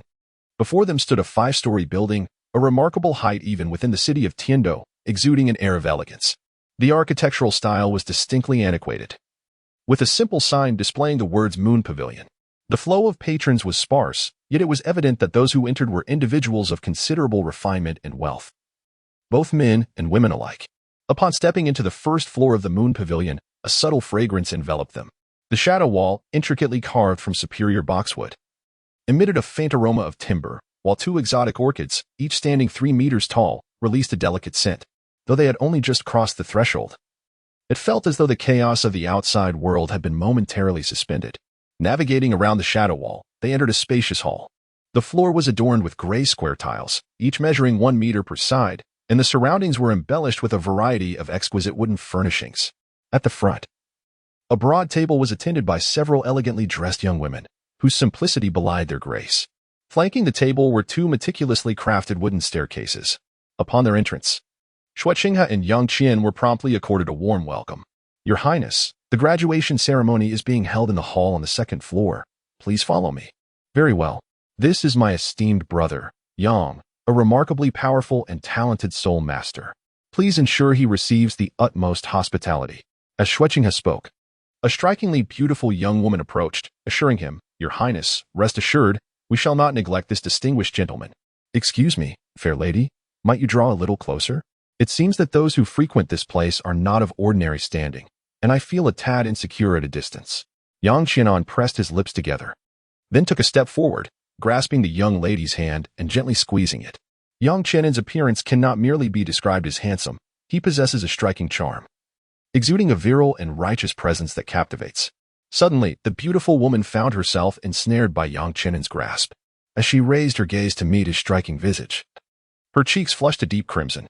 You scoundrel, she exclaimed, resembling a frightened little rabbit as she swiftly withdrew her hand and distanced herself from him.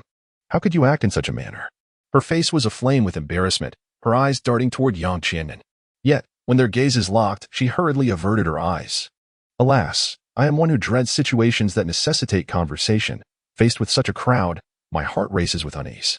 Yang Qianan's performance has become exaggerated, leaving Shuqinghe beside him at a loss for words.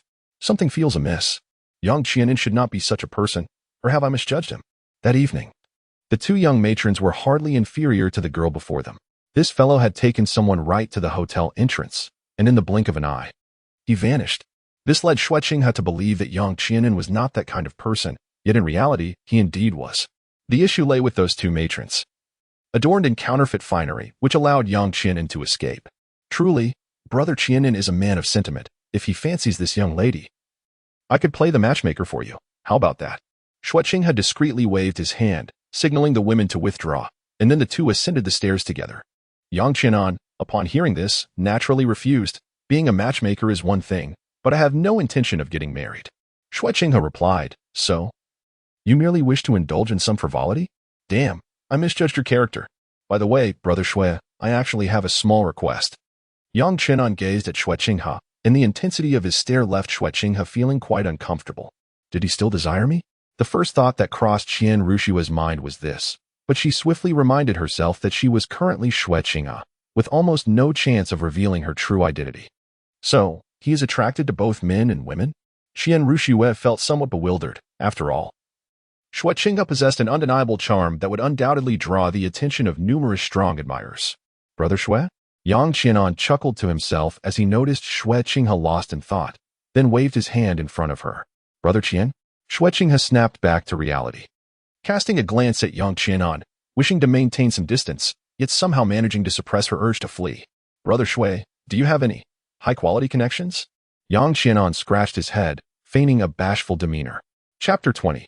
Shuqinghe regarded Yang Qianan with an odd expression before letting out a sigh of relief. Thinking to herself, you nearly frightened me. It turns out you merely seek connections. Truth be told, I have no objections to Brother Qian pursuing such worldly women. Within the Moon Pavilion, most of the noble ladies and affluent young men are all striking in appearance and poise. If Brother Qian could engage with them, would it not be preferable to those worldly women? I do not wish to bear any responsibility. Yang Qianan spoke abruptly, leaving Shuqinghe momentarily stunned. What a straightforward fellow. Now it all hinged on the capabilities of Brother Qianan himself. As a brother, I cannot interfere. Otherwise, I could facilitate introductions for you. After speaking, Shuqinghe led Yang Qianan to the 2nd floor. At that moment, the hall was already bustling with a gathering of 200 individuals, all adorned in splendid attire, exuding an air of distinction. Yet, without a doubt, Shuqinghe remained the most esteemed among them, with a seat reserved for him in the front row of the audience. However, Yu Xian had not anticipated Yang Qianan's arrival, hence, only one seat was reserved. No matter, I shall accompany Brother Qianan at the back. Shui Qinghe was quite accommodating, and his visit to Yuxian was not solely for the purpose of attending the event. Yang Qian refrained from engaging in the insincere gestures of modesty, instead choosing to quietly stand to the side, observing the pretentious exchanges between Shui Qinghe and the other nobles. Subsequently, one noble relinquished his seat, allowing Shui Qinghe and Yang Qian to occupy the foremost positions. Brother Qian, do temper your demeanor, Shui Qinghe cautioned, perceiving Yang Qian's conduct on the ground floor as somewhat unreliable. Rest assured, Brother Shui, replied Yang Qian. Yang Qian indeed possesses a remarkable sense of propriety. Although his gaze is deliberately directed towards certain sensitive areas, he remains seated in his chair. Observe the audacity in his eyes. How bold he is to fixate on the lady, such an act of discourtesy. A young woman, noticing Yang Qian's gaze, feels a surge of dissatisfaction. Yet, when his attention shifts towards her, she instinctively straightens her posture, allowing her demeanor to shine in all its perfection. Yang Qian raised his eyebrows, engaging in a silent exchange of glances. The owner of the Moon Pavilion, Tang Yuewa, was indeed a stunning beauty, appearing to be in her late 20s, exuding an air of elegance and nobility. In terms of poise, appearance, and figure, the only woman Yang Qian had encountered who could rival her was Mayor.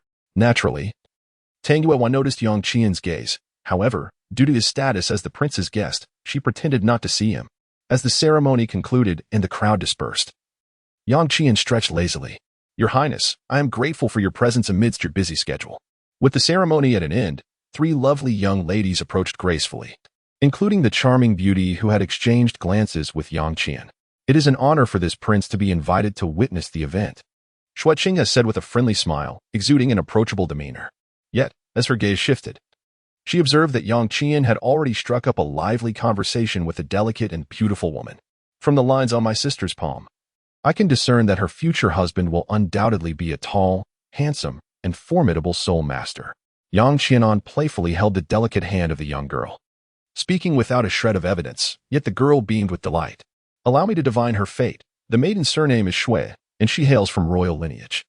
Yang Qianan feigned a serious demeanor as he calculated, and it appeared to possess an air of mystique.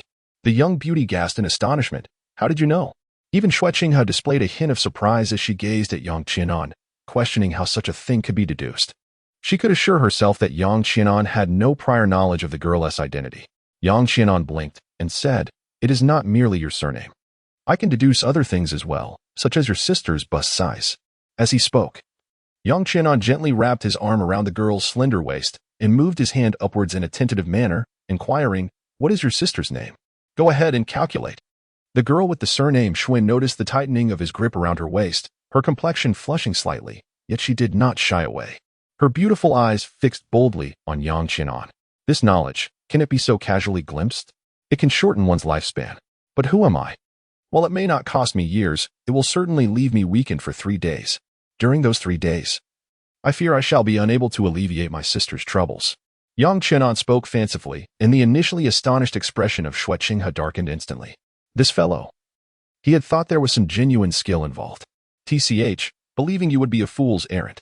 Your Highness, your friend is quite audacious to dare tease the royal family. The woman of the Shui family glared at Yang Qianan, a mischievous smile appearing on her face. However, Yang Qianan remained unperturbed, shifting his hand upward only to encounter a steep incline. Ahem, Shui, do not jest.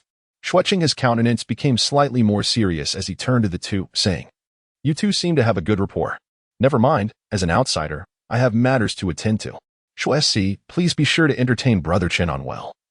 He is my brother, and should not be treated lightly. With a flicker in his expression, Shui Qinghe exchanged a few more pleasantries with Yang Qianan before taking his leave. Yang Qianan felt completely at ease, while Shui promptly shoved him aside, exclaiming, You lecher, attempting to take advantage of me? Humph, let me measure your dimensions.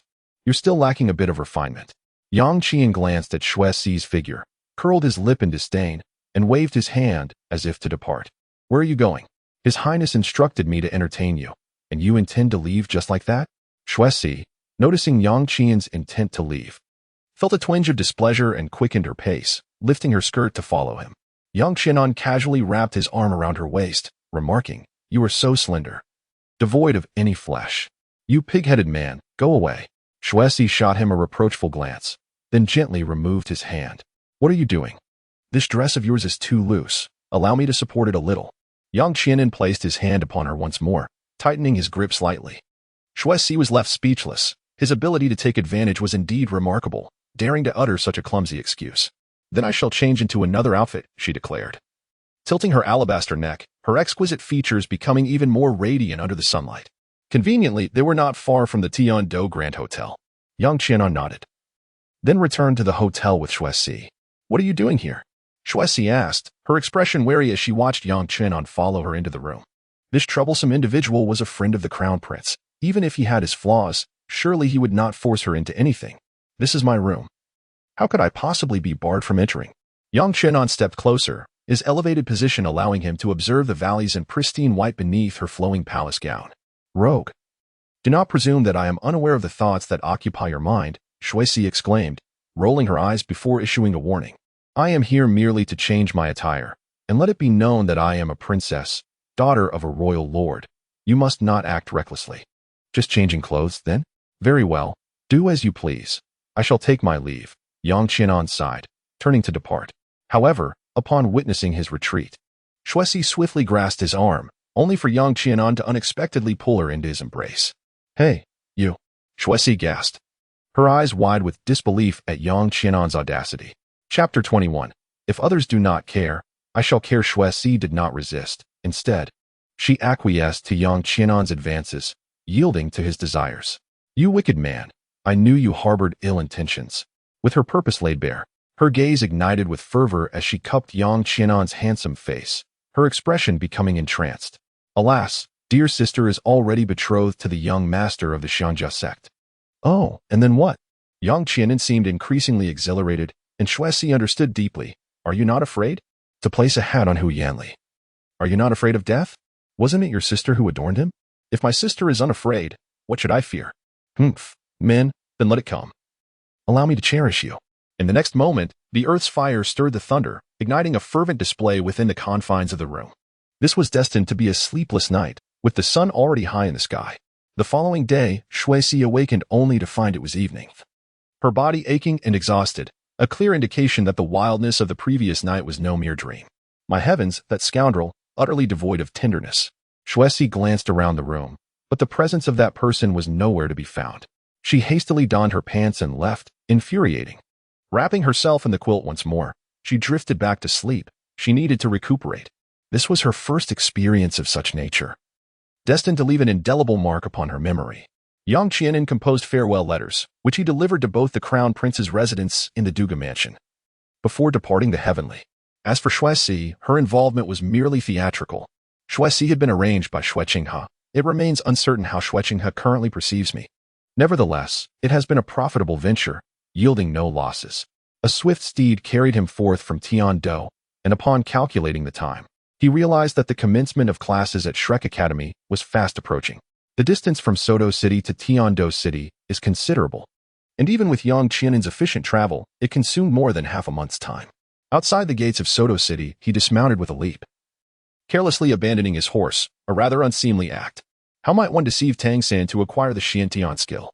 The purple extreme demon eyes are also a coveted treasure. It is imperative to devise a strategy to obtain them. Yang Qianan's sole purpose for coming to Sodo City is to acquire the Xiantian skill and the purple extreme demon eye. Naturally, it is also imperative to obstruct Tang San's path to growth. As for whether he can kill, even if it comes to that, it must not be Yang Qianan who does the deed. With Yang Qianan's current strength and background, he is not yet capable of bearing the consequences of taking Tang San's life. How should he deceive others? Yang Qianan murmured to herself as she walked, lost in thought, and, without noticing, collided with someone. The remarkable elasticity she encountered immediately led her to a conclusion. Exquisite. From her vantage point below, she observed the delightful pink shoes adorned with a bow, complemented by elegantly fitted white trousers that elongated her legs, leading to a perfectly rounded and pert figure. Indeed, the astonishing elasticity stemmed from here.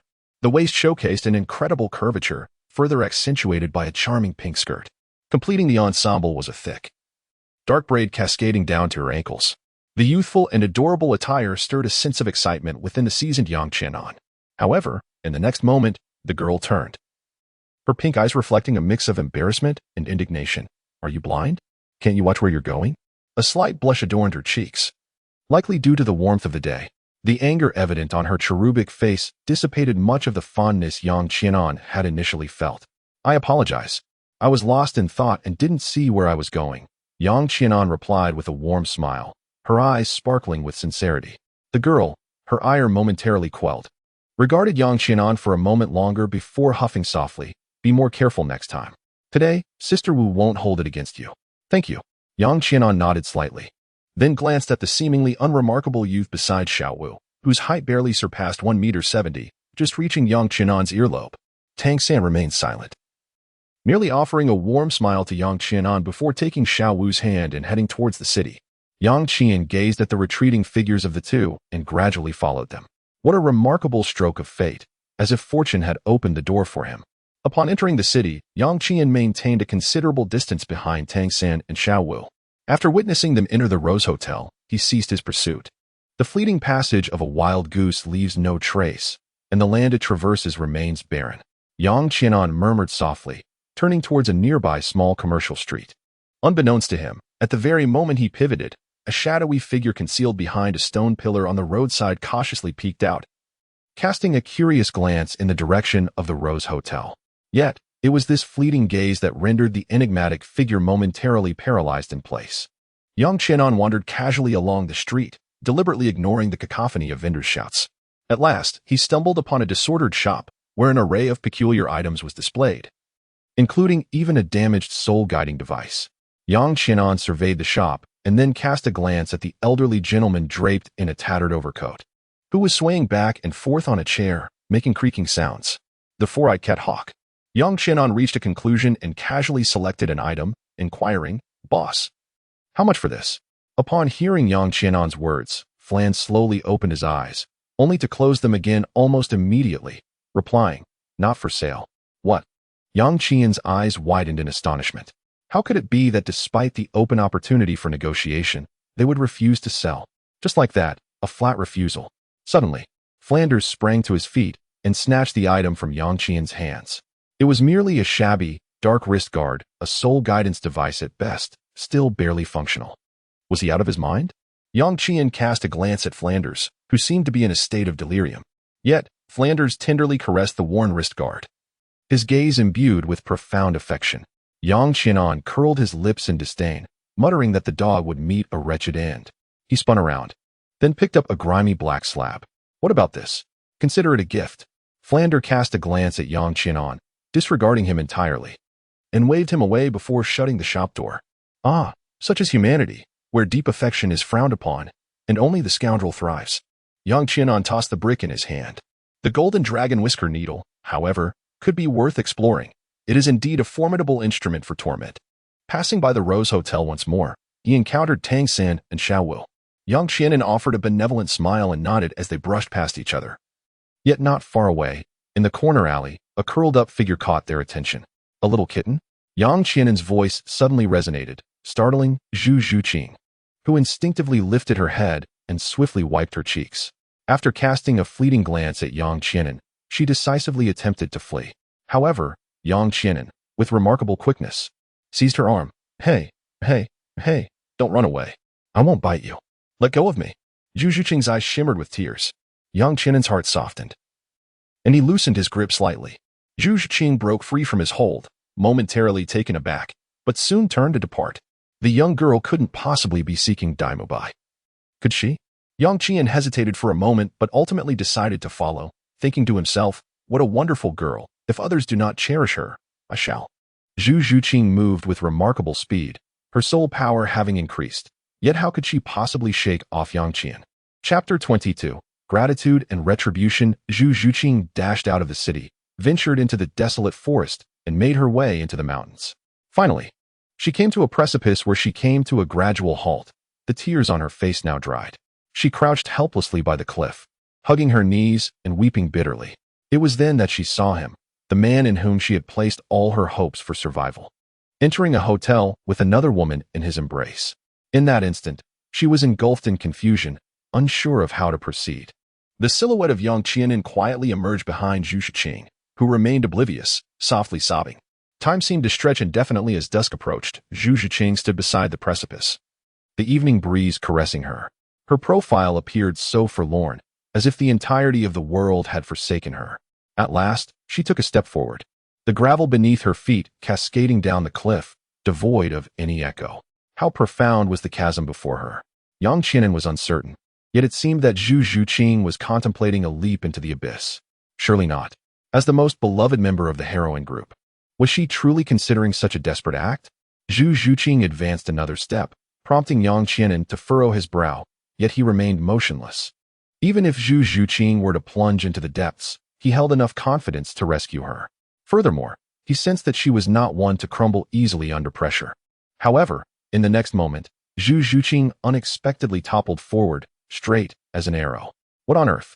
Yang Qianan stood in stunned silence, then suddenly leaped forward. Upon glancing down the precipice, he realized it plummeted 100 meters. Should this fellow fall, the Grand Soul Master would undoubtedly perish. In the blink of an eye, Zhu Zhuqing had already descended over 10 meters. Without a moment's hesitation, Yang Qianan jumped after her. With the power of the blue-silver emperor surging through his right leg, he swiftly caught up to Zhu Zhuqing. Are you out of your mind? The howling wind roared in his ears as Zhu Zhuqing looked at Yang Qianan in disbelief, then glanced at the still towering cliff bottom, which loomed 60 or 70 meters below. You fool. Even someone as composed as she was shaken by Yang Qianan's reckless actions. He had actually followed her down. Why? What the hell? You're still cursing at me? Do you believe I want to let you fall to your doom? Yang Qianan was taken aback by Zhu Zhuqing's scolding. Shouldn't she have been moved to tears? I was destined to perish. Are you foolish? Zhu Zhuqing glared at Yang Qianan, her eyes shimmering with tears. Whether remnants of her previous sorrow or a reaction to Yang Qianan's predicament was uncertain. Yang Qianan found herself at a loss for words. Her words seemed to carry a certain weight of reason. No, that won't do. You cannot die. You still owe me the debt of your salvation. As Yang Qianan spoke, Zhu Zhuqing let out a cold snort in response. Your words are too clear. Well, never mind. Go die then. Yang Qianan gradually reduced his descent, creating distance between himself and Zhu Zhuqing. This time, it was Zhu Zhuqing who was left bewildered. How could he not adhere to the expected norms? I do not wish to die. Zhu Zhuqing panicked. After jumping down, she regretted her decision. She had exerted every ounce of her strength, all in the desire to survive, and yet she contemplated ending her life over a single person, Dai Mubai. How could that be permissible? You owe me again. Yang Qianan had indeed intended this. Falling from a height exceeding 100 meters requires a moment of time. Presently, Zhu Zhuqing was still over 20 meters above the ground, and in but a second, she would meet a gruesome fate. However, Yang Qianan appeared, embracing Zhu Zhuqing, and the speed of their descent dramatically diminished. Ultimately, Yang Qianan landed gracefully on her feet, gently releasing Zhu Zhuqing from her grasp. Quite exhilarating, isn't it? Yang Qianan wore a smile upon his face as he gazed at Zhu Zhuqing. Yet, Zhu Zhuqing, having narrowly escaped calamity, felt a tumult of emotions, both sorrowful and joyful, contradicting one another. She embraced Yang Qianan once more, succumbing to tears. Cry as you will, cry as you will. Once your tears have dried, you shall obediently serve as my devoted maid to repay your debts. Yang Qian gently patted Zhu Zhuqing's delicate back, simultaneously savoring the astonishing pressure and softness in his embrace. As the sun dipped below the horizon, Zhu Zhuqing finally ceased her weeping, leaving a damp patch on Yang Qian's shoulder. Thank you. Zhu Zhuqing spoke, to which Yang Qian softly shook his head. Thank you, and apologies bear no distinction, lacking any tangible value. What do you desire? Zhu Zhuqing, regaining her composure, stepped back, her expression returning to its icy demeanor. Perhaps even more so in light of this latest blow. Become my personal maid. A pledge of devotion is out of the question. I am still young and cannot marry so soon. Very well, simply as a personal maid will suffice. I do not require much from you. Just accompany me, wash clothes, prepare meals, run errands, and warm my bed. That is unacceptable. Zhu Zhuqing shook her head, then let out a bitter laugh, turning as if to leave. I am bound by a marriage contract. It would only bring you trouble. Her tone carried no hint of vitality, as if she were but a specter. Her heart had perished. In the moment of her leap from the cliff, her heart was extinguished, or rather, the Zhu Zhuqing who sought to rely on Dai Mubai had ceased to exist. The one who now lived was a solitary Zhu Zhuqing, striving to survive without ties or support. Could one who fears not even death still hold concern for others? I saved your life once more. You cannot be ungrateful. Yang Qian followed closely behind Zhu Zhuqing, repeatedly proclaiming, I saved your life. unabashedly seeking to capitalize on his favor. Eventually, Zhu Zhuqing could no longer withstand Yang Qian's coercion and capitulated, saying, "If I bring you trouble, do not hold it against me." A profound statement made by Yang Qian deeply touched Zhu Zhuqing's heart. She was no longer afraid of death, so what else could intimidate her? "Indeed, tonight. Let us first warm the bed, and the rest can be addressed later." Yang Qian maintained a serious demeanor, causing Zhu Zhuqing to instinctively step back. Her gaze fixed on him with caution. "No warming the bed," she retorted. "Then let us share a kiss," he challenged. "You dare? You shameless rogue." Zhu Zhuqing continued to retreat, her clarity returning in an instant. This fellow was merely seeking to repay kindness with licentiousness. How despicable. Yet, despite Yang Qian's blatant and unabashed advances, she found it oddly difficult to harbor disdain for him. Certain actions, when executed openly and without pretense, evoke a distinct sentiment compared to those shrouded in secrecy. Although the actions may be identical, the impression left by different individuals varies greatly. "This won't do, and that won't do either. Then perhaps you should leap once more. This time, I shall not come to your rescue." Yang Qian refused to comply, while Zhu Zhuqing widened her eyes in disbelief. "How can you do this?" she exclaimed. "Why can't I?" he retorted. "You owe me a life-saving grace. I do not require you to pledge yourself to me. Merely to warm my bed a few times will suffice." Yang Qian tugged at Zhu Zhuqing, playfully vexing her. In mere moments, her cheeks flushed crimson with indignation, yet she found herself at a loss for a retort. "How about we reach a compromise?" Ultimately, Yang Qian yielded. And Zhu Zhuqing glared at him, her voice laced with irritation. "What kind of compromise? I refuse to engage in such activities. I will only warm the bed, not serve as a maid. How about that? My concession is quite significant, wouldn't you agree?" Chapter 23. Forced to warm the bed, Zhu Zhuqing felt on the verge of collapse, overwhelmed by the urge to ascend a precipice and leap once more. However, she was nearly certain that even if she did leap again, Yang Qian would undoubtedly rescue her. He would then shamelessly claim that she owed him 2 lives, insisting that she must warm his bed. Yet, she could not offer herself entirely. It was a clear desire to enjoy a meal without the burden of cleaning the dishes. "No, no, no. I will not engage in such activities." Zhu Zhuqing glared at Yang Qian, wishing she could sink her teeth into him in frustration. "By the way, how did you come to Sachuo City? Shouldn't you be studying at some prestigious Soul Master Academy?" Yang Qian abruptly shifted the topic, causing Zhu Zhuqing's expression to darken instantly. "This rascal, why must he bring up such matters? I relish it." Zhu Zhuqing pouted in a fit of childishness, while Yang Qian merely curled his lip before inquiring. "What is your current soul power level? And how old are you?" 27, and I am 11 and a half. 11 and a half? How did you grow so much? At such a young age? Yang Qian immediately widened his eyes, his expression exaggerated. Zhu Zhuqing was momentarily taken aback, unable to comprehend the contradictory essence of Yang Qian's words.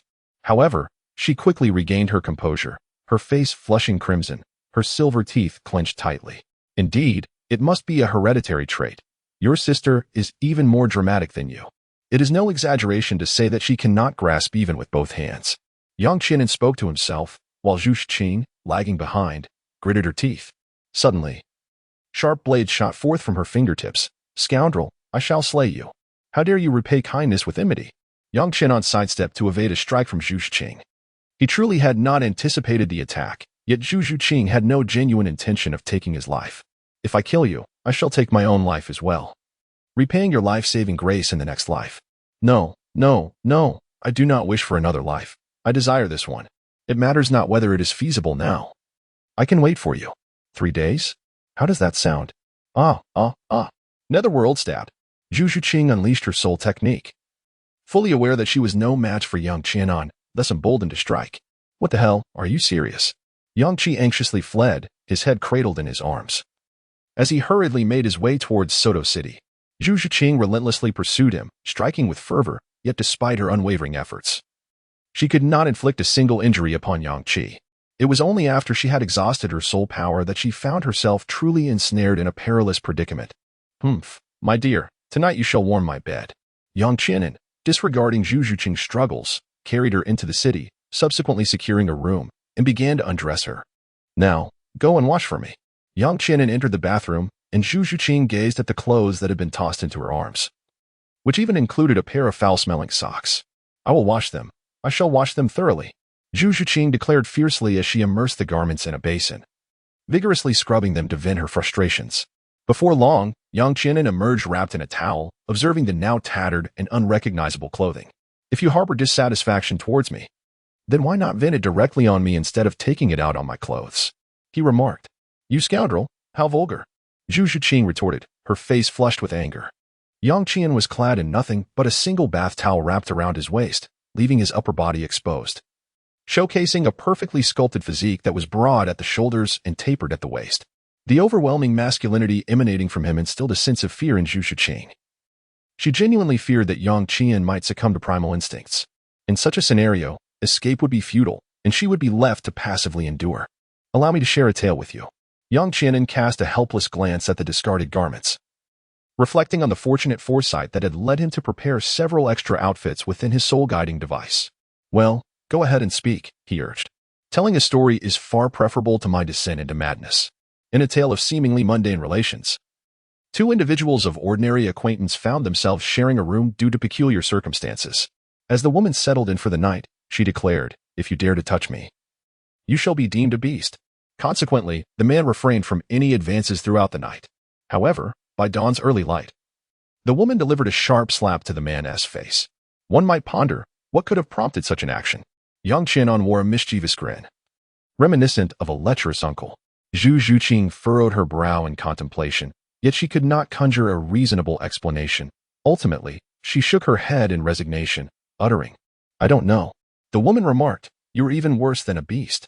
Zhu Zhuqing retreated to the corner, fully aware that this scoundrel was not the type to regale her with tales. Indeed, after meandering for a while, he returned to the original point. You. Please don't come any closer, Zhu Zhuqing implored, as she found herself cornered by the advancing Yang Qianan, her dark eyes warily fixed upon him. Yang Qianan and Zhu Zhuqing locked eyes, their faces gradually drawing nearer, as he gently cupped her chin with his hand. In an instant, Zhu Zhuqing covered her mouth. Realizing his intention, this rogue sought to take advantage of her. Remove your hand. Yang Qianan glared, while Zhu Zhuqing raised both hands. Consequently, aside from her mouth, the rest of her body remained utterly defenseless. I understand. I truly understand. You are quite remarkable indeed. Yang Qian pinched his left side, then his right, only to be met with a sharp claw grazing his face. Hey, that's rather excessive. Yang Qian wiped his face, discovering a few traces of blood on his palm. He had sustained a minor injury, but the bleeding was not excessive. It seemed he had merely scraped the skin. Do not touch me, or else I shall not hold back. Zhu Zhuqing spoke nervously, her face flushed to the point of resembling a crimson hue. How tedious. Yang Qianan cast a glance at Zhu Zhuqing, then reclined onto the bed, disregarding her presence entirely, enveloping himself in the quilt and succumbing to slumber. Zhu Zhuqing observed Yang Qianan, then briefly glanced at her companion, biting her lip as she stood in the corner. After a considerable time, the sound of Yang Qianan's deep sleep resonated, intensifying the unease within Zhu Zhuqing. Could it be that he is truly upset? I should not have scratched his face. As Yang Qian slept more soundly, Zhu Zhuqing grew increasingly restless. She quietly approached the bedside, cautiously gazing at Yang Qian's face. I'm sorry, Zhu Zhuqing whispered, preparing to turn and walk towards the sofa. However, before she could withdraw her gaze, Yang Qian suddenly opened his eyes. Do you realize your mistake? Ah. Zhu Zhuqing gasped in surprise, only to feel a tremendous force pulling her onto the bed. In an instant, she found herself pinned down by Yang Qian, struggling violently. Don't move. The more you squirm, the more excited I become. Don't be so fiery. Yang Qianan issued a warning in a typical manner, causing Zhu Zhuqing to immediately quiet down. She found herself pinned to the bed by Yang Qianan, her body rigid, unable to move a muscle. Relax and sleep. Yang Qian cradled the softness in his arms, enveloped by the unique fragrance that belonged to the young maiden, and truly succumbed to a deep slumber. Meanwhile, Zhu Zhuqing, noticing Yang Qian's stillness, gradually relaxed her mind. As drowsiness washed over her, she nestled into the warmth and security of his embrace, drifting into a profound sleep. This slumber was unlike any she had experienced before. Although she had been compelled to share the warmth, once asleep, her body responded with earnestness. Upon awakening, she found herself sprawled over Yang Qian like an octopus, her posture imbued with a hint of intimacy. Yang Qian observed her with a playful glimmer in his eyes. Are you comfortable? No, not at all. Zhu Zhuqing exclaimed, jolting upright as if electrified, retreating to the corner of the room. Yang Qianan rose and stretched lazily, unreservedly changing into another outfit. Let us depart. I shall take you to a place that may offer delightful amusements. Chapter 24. The green hat Zhu Zhuqing followed Yang Qianan outside, her skepticism lingering. Yet, the path they traversed struck her as inexplicably familiar. Where are we headed? She inquired, maintaining what she deemed a safe distance behind Yang Qianan. You shall discover it upon arrival. Without uttering a word, Yang Qianan's intentions were already apparent to Zhu Zhuqing, who came to a gradual halt and stated, I shall not be going to Shrek Academy. How did you discern my intention to visit Shrek Academy? Yang Qian feigned surprise, only to be met with Zhu Zhuqing's resolute gaze. I will not be attending Shrek Academy. Why? There is no reason. I simply do not wish to go. Zhu Zhuqing spoke, preparing to turn back. However, Yang Qian seized her arm. Your fiancé is over there, isn't he? You came to Suatua City to find your fiancé, didn't you? But for some reason, you no longer wish to see him. The connection between the prince of the Xingluo Empire and the esteemed Zhu family was indeed easy to uncover. Zhu Zhuqing gazed at Yang Qian in disbelief, but soon recollected herself. Their first encounter had also been in the Xingluo Empire. Since you are aware, you should keep your distance from me. Her voice was cold. Yet one hand remained firmly grasped by Yang Qian, unable to break free. The more one fears, the more one must conquer that fear. And the sole method to vanquish fear is to confront it. Come, my little maid, fear not. I shall take care of everything. Without further ado. Yang Qian firmly grasped Zhu Zhuqing's hand and led her out of the city gates, seemingly persuading her with his words. Confronted with fear, Zhu Zhuqing's gaze turned bewildered. Yet, what was she relying on? Her unremarkable talents? No matter how hard she tried, devoid of the infernal white tiger, how could she escape her fate? Moreover, your fiancé resides in Shrek. By bringing you there, am I not inadvertently sending you away? What a loss this would be for me. Yang Qian slowed his pace. Outside the city gate, the golden waves of wheat stretched before him, and he could discern two familiar figures advancing in the same direction as himself. To survive, he would be my best choice. On my own, I cannot endure. Zhu Zhuqing was exceedingly rational. The royal family of the Starluo Empire was immensely formidable, far surpassing that of the Tiandou Empire. Within the Starluo Empire, there exist no kingdoms or duchies. It is solely an empire, with all territory under the jurisdiction of the royal family. Furthermore, the selection process for heirs within the Starluo royal family is notoriously ruthless. They would never allow Zhu Zhuqing to escape unscathed. It is unrealistic to confront an empire single-handedly. I shall assist you. Yang Qian suddenly leaned closer, gazing at Zhu Zhuqing with a cheerful smile. Zhu Zhuqing instinctively took a half-step back, and then gently shook her head, saying, You cannot assist me. That is not necessarily true. If you require my help, do not hesitate to seek me out any time. Yang Qian, with unwavering determination, released his grip on Zhu Zhuqing and quickened his pace towards the horizon. After a brief moment of hesitation, Zhu Zhuqing gradually followed suit. It wasn't long before a dilapidated village came into Yang Qian's view, where a lengthy line of individuals awaited at the entrance. At the forefront sat a lean, silver-haired elder, clad in a coarse cloth garment, casually crossing his legs as he assessed the qualifications of the aspiring students. His method of evaluation was remarkably straightforward: 12 years of age, a spirit rank of 21. Yet, the number of young spirit masters who met these criteria was exceedingly rare. Yang Qian found himself at the tail end of the line alongside Zhu Zhuqing, who, in turn, noticed Dai Mubai languidly perched on a branch of a great tree. However, her current sight of Dai Mubai filled her with revulsion, and in her confusion, she felt compelled to follow Yang Qian's lead, taking each step as it came. The group consisted of more than 20 individuals, yet it swiftly dwindled to nothing. Despite its lackluster reputation, Shrek Academy maintained exceptionally stringent criteria for admissions. Before long, Tang San and Xiao Wu successfully passed the initial assessment, and it was now Zhu Zhuqing and Yang Qian's turn. You may go first. Yang Qian gestured for Zhu Zhuqing to step forward, then casually placed 20 golden soul coins into the money box. Li Yusong cast a glance at Zhu Zhuqing, and then at Yang Qian, his expression somewhat peculiar. This pair of young individuals held a certain intrigue. Are you not yet 12 years old? Soon, Li Yusong spoke, astonished as he looked at Zhu Zhuqing. Zhu Zhuqing maintained a frosty demeanor and nodded slightly. Very well. Unleash your martial soul and soul rings. Li Yusong nodded, and Zhu Zhuqing promptly released her martial soul, the nether cat, accompanied by 2 yellow soul rings.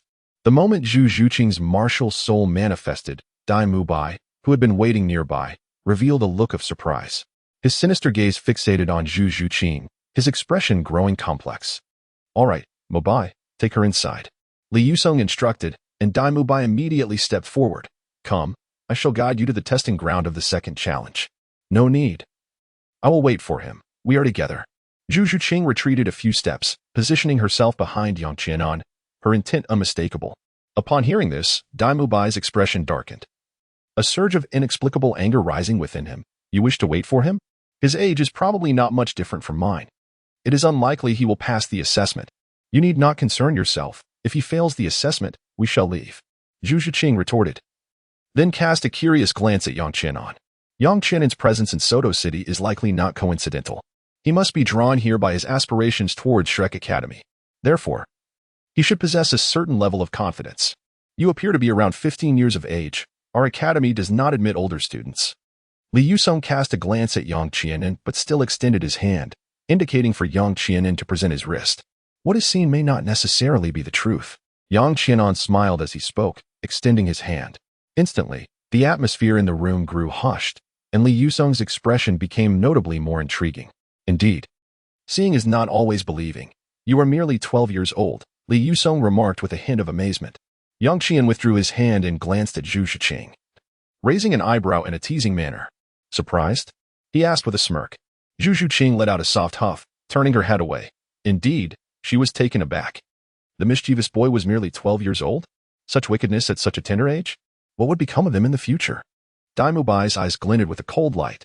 The interaction between Yang Qian and Zhu Zhuqing seemed trivial, yet he was no novice in the realm of romance. He could discern subtle differences in Zhu Zhuqing's demeanor when she faced Yang Qian. These two were undoubtedly more than mere companions. Dai Mubai felt an unsettling sensation above his head, and the light in his gaze grew increasingly frigid. It appeared to be yet another little monster. It was time for him to unleash his martial soul. Li Yusong's gaze toward Yang Qian shifted, as his extensive experience allowed him to deduce that Yang Qian's soul power must exceed the 20th level. Each time a soul master acquires a soul ring, their body undergoes a process of maturation. Given Yang Qian's circumstances, it was implausible to believe he had not experienced the growth catalyzed by at least 2 soul rings. Chapter 25. Yang Qian versus Dai Mubai. Will he unleash his martial soul? Yang Qianan hesitated, aware that his vivid magenta soul ring was rather conspicuous. In that fleeting moment of indecision, Dai Mubai let out a cold chuckle. "Surely, you do not mean to suggest that you possess fewer than 2 soul rings? Such a deficiency would preclude your admission into Shrek Academy." Yang Qianan, undeterred, retorted, "If I cannot gain entry, then so be it. What significance does it hold? With Zhuqing by my side, I shall not perish from hunger outside." Yang Qian rolled his eyes, and upon hearing this, Dai Mubai's complexion instantly turned a shade of green, rendering him speechless. Indeed, if Yang Qian failed the assessment, Zhu Zhuqing would also leave. Some individuals are not within your reach. Dai Mubai spoke coldly, igniting a verbal clash. Li Yusong, taken aback, glanced at Dai Mubai and then at Zhu Zhuqing. He refrained from further inquiry and stated, "If you wish to enter Shrek Academy, then unleash your martial soul." Teacherly, he hesitates even to release his martial soul. He surely has not yet attained the 20th level. "I believe there is no need for testing," Dai Mubai interjected, unwilling for Yang Qian to join the academy. As for Zhu Zhuqing, having arrived at Shrek, she would not part from him. This aspect was firmly within Dai Mubai's grasp. "Mubai, resolve your conflicts privately," Li Yusong frowned. Dai Mubai paid little heed to this and remarked, "Let us see if he possesses the qualifications to enter Shrek. At least he has more merit than you." Yang Qianan cast a sidelong glance at Dai Mubai, then with a single hand gesture, summoned the ancient and precious dragon pattern soul-penetrating spear before him. Surrounding Yang Qianan, 3 soul rings, 1 yellow, 1 purple, and 1 rose red, radiated a dazzling brilliance. Hesitation was merely a reluctance to diminish your spirits. Did you truly think yourself something remarkable after just 2 steps? The moment Yang Qianan grasped the dragon pattern soul-penetrating spear, his entire aura underwent a profound transformation. Even Zhu Zhuqing was momentarily rendered speechless. She could never have anticipated that the carefree and roguish Yang Qianan would appear so valiant and handsome while wielding his martial spirit. At this moment, the remnants of his previous demeanor had vanished entirely. What astonished her, however, was not only Yang Qianan's sudden shift in temperament, but also the peculiar color arrangement of his 3 soul rings. What an extraordinary configuration it was. The second soul ring was indeed purple, but what of the rose red one? Could it be a 100,000-year soul ring? Impossible. The first to be unable to accept this revelation was not Dai Mubai, but Tang San. Tang San was intensely focused on the 3 soul rings of Yang Qianan. Not surprised by the latter's soul power, but rather by the colors of the rings.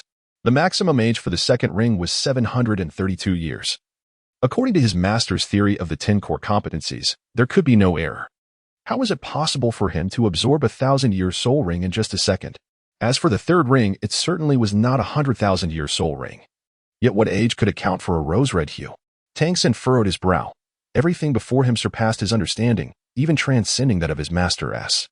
For he had acquired a general grasp of the master's theoretical knowledge. What Tang San did not realize was that the master was likely unaware of this as well. Shrek Academy only accepted prodigies. I believe I am more deserving to belong here than you. Yang Qian's expression was one of disdain as he cast a fleeting glance at Dai Mubai. Dai Mubai's demeanor was somber. Though he did not comprehend the significance of the Crimson Soul Ring, he was acutely aware of what a millennium-old second soul ring entailed. Yang Qian's combat prowess is undeniably formidable. However, how could the illustrious Dai Mubai ever retreat? Both are at the third ring. The strength of each remains to be seen. While the soul rings may be resplendent, their efficacy is yet to be determined. Let us hope he is not merely a flashy candle with a silver gun, impressive in appearance but ineffective in substance. Dai Mubai, with an air of arrogance, stands resolute against Yang Qian, refusing to yield an inch. Interestingly, Li Yusong merely observes in silence. Tang San cannot intercede in the conflict between the two, for he is intent on analyzing Yang Qian's soul rings and skills through the battle.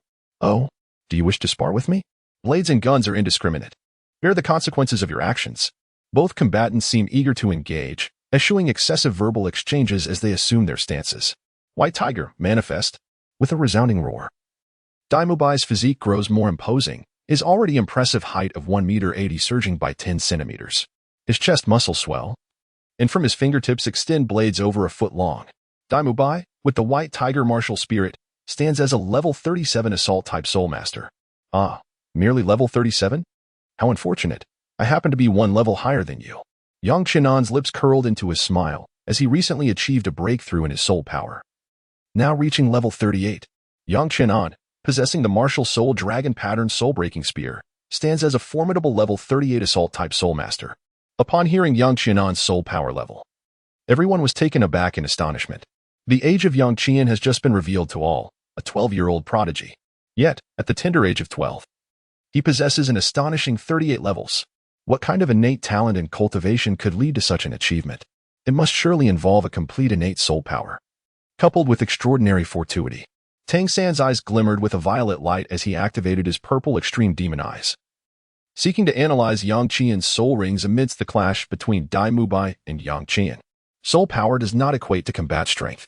Beware, under my tiger claws. I take no prisoners. After declaring this, Dai Mubai suddenly lunged forward with incredible speed, his tiger claws descending upon Yang Qian. This was merely a test, without the activation of any soul abilities. A mere novice, I shall allow you to witness my 2 soul abilities. Yang Qianan stepped forward, wielding the dragon pattern soul-piercing spear with one hand, blocking the attack with a decisive flourish. Clang! The spear effortlessly deflected 2 swipes from the tiger claws, sparks flying as the battle commenced. Boasting may lead to a swift rebuttal. Dai Mubai maintained a calm demeanor, yet his heart trembled with astonishment, nearly during the initial exchange. His claws felt numbed by the impact of the dragon pattern soul-piercing spear. In stark contrast, Yang Qianan held the spear with one hand, executing fluid movements without a hint of hesitation. Typically, a soul master wielding a weapon spirit should not possess physical strength comparable to that of a beast spirit. Nevertheless, in this encounter, it was evident that Dai Mubai had suffered a minor setback. How could this be? Tang San, with his purple extreme demon eyes, observed clearly. Yang Qianan faced the adversary with a steadiness akin to a mountain. Dai Mubai's hands displayed slight tremors, a sign of numbness, albeit subtle enough to be captured by Tang San's keen perception. This defied logic. Could it be that he possessed a soul bone? Tang San's gaze intensified as it met Yang Qianan's piercing stare, evoking a sensation akin to being pricked by thorns, compelling him to avert his eyes. Such formidable mental prowess. Was it a skull bone? Or perhaps 2 soul bones? While Tang San contemplated, Dai Mubai finally launched his second assault. There was no time for trifling.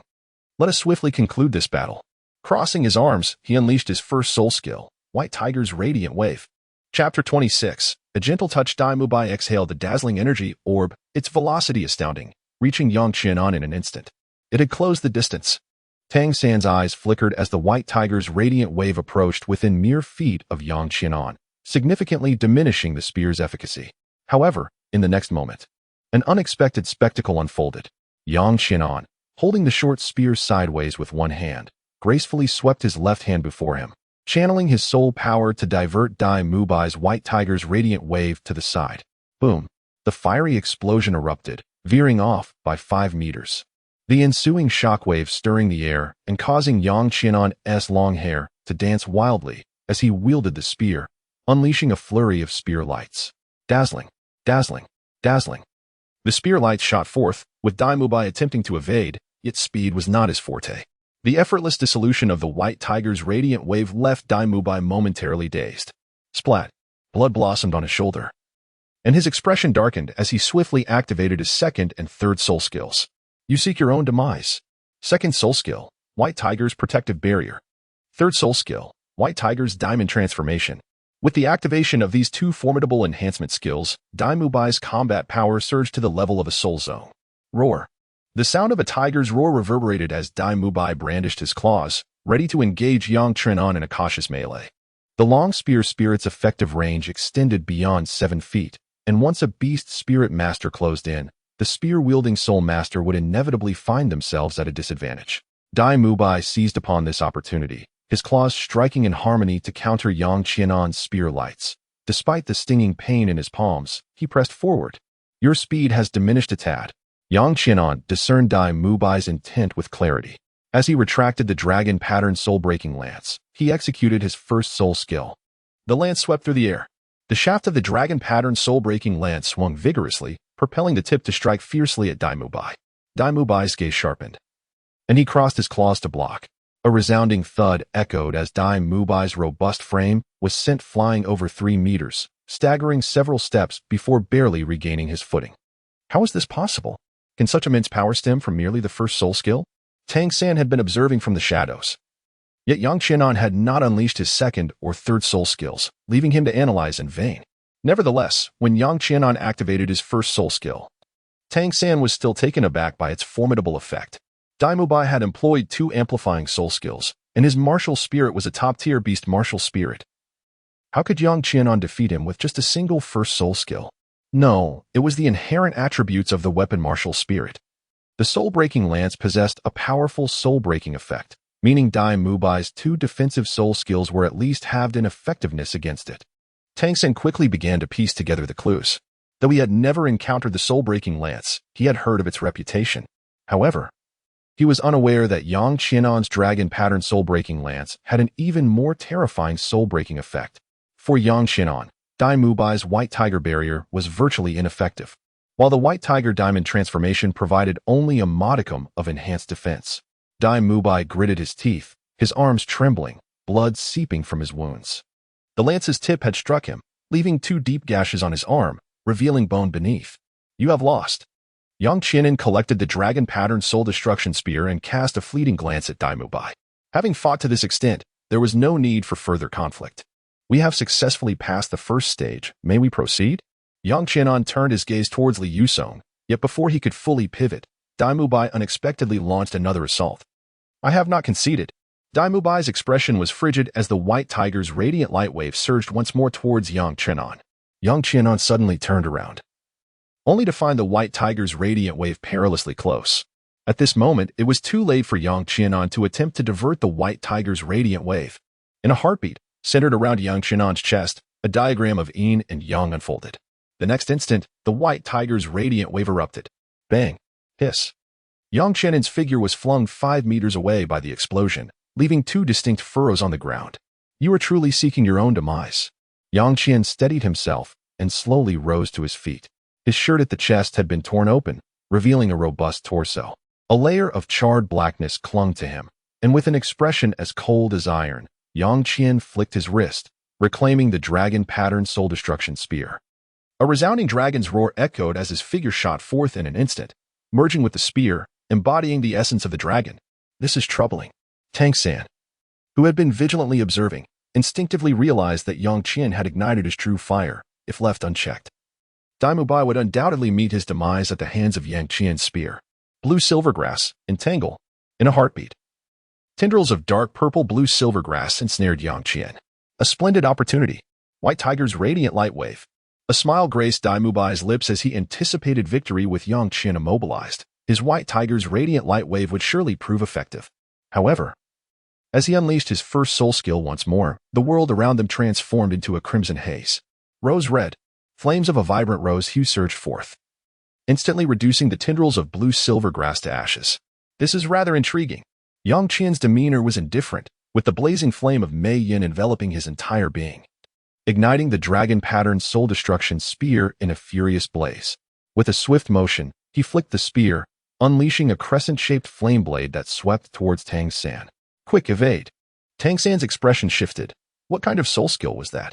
The Mei Yin burned fiercely, and with merely a casual flick, it could unleash an attack rivaling a soul skill. Meanwhile, the White Tiger's fiery light wave surged forth once more. Yang Qian, composed and unperturbed, elegantly wielded his spear and lunged sideways.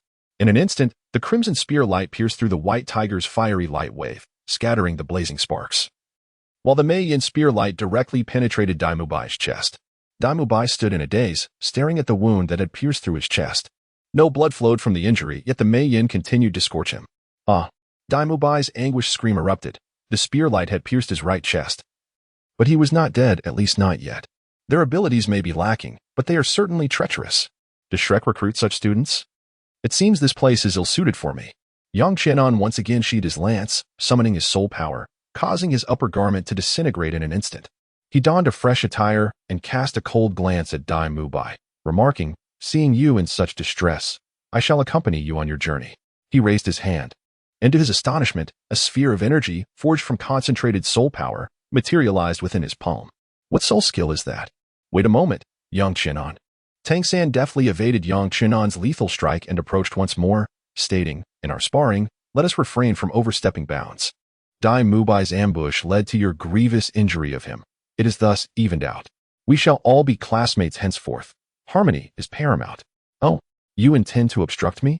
Yang Qianan's gaze bore into Tang San, his eyes sharp, rendering even Tang San, with his purple extreme magic eyes, hesitant to meet his stare.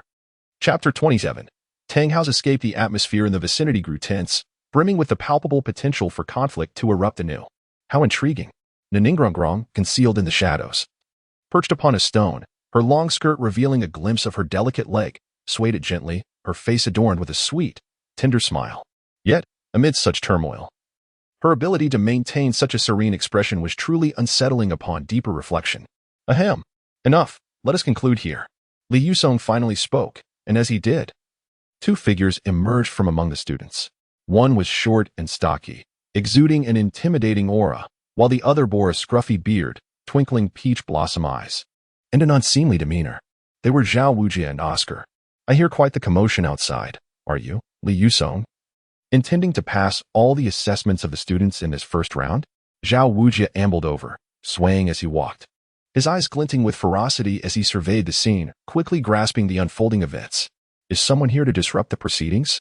Zhao Wujie approached Dai Mubai, delivering a resounding slap to his right chest, extinguishing the flames of his soul power with a single blow.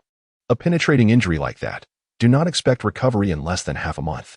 Zhao Wujie furrowed his brow, casting a scrutinizing glance at Yang Qianan. "Your strike was indeed ruthless.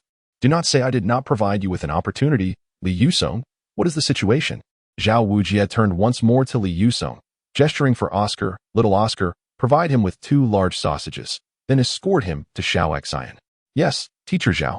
Oscar, though curious about the unfolding drama, wondered if someone truly had come to cause a ruckus. Despite its modest size, Shrek Academy boasted 3 Soul Saints, a configuration surpassing many esteemed Soul Master academies. Skill aside, to resort to ambush is rather disgraceful. No wonder they are scorned. Moreover, he did not come to create a disturbance. He arrived to enroll. At 12 years of age, at level 38, he can be regarded as a prodigy among prodigies.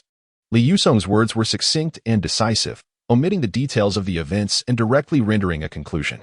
Zhao Wujie raised an eyebrow at this. "Not here to cause trouble? You assert he is only 12?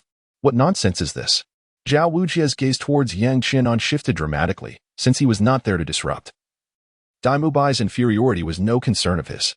Such was Shrek's pedagogical philosophy. one must resolve their own disputes without seeking the Academy's intervention.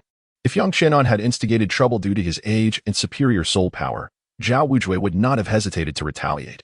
Yet, as Yang Qianan was merely 12, 2 or 3 years younger than Dai Mubai, he found no justification to strike. It appears this is not my fault. I shall take my leave. Yang Qianan cast a glance at Zhu Zhuqing, who hesitated for a fleeting moment before choosing to follow closely behind him.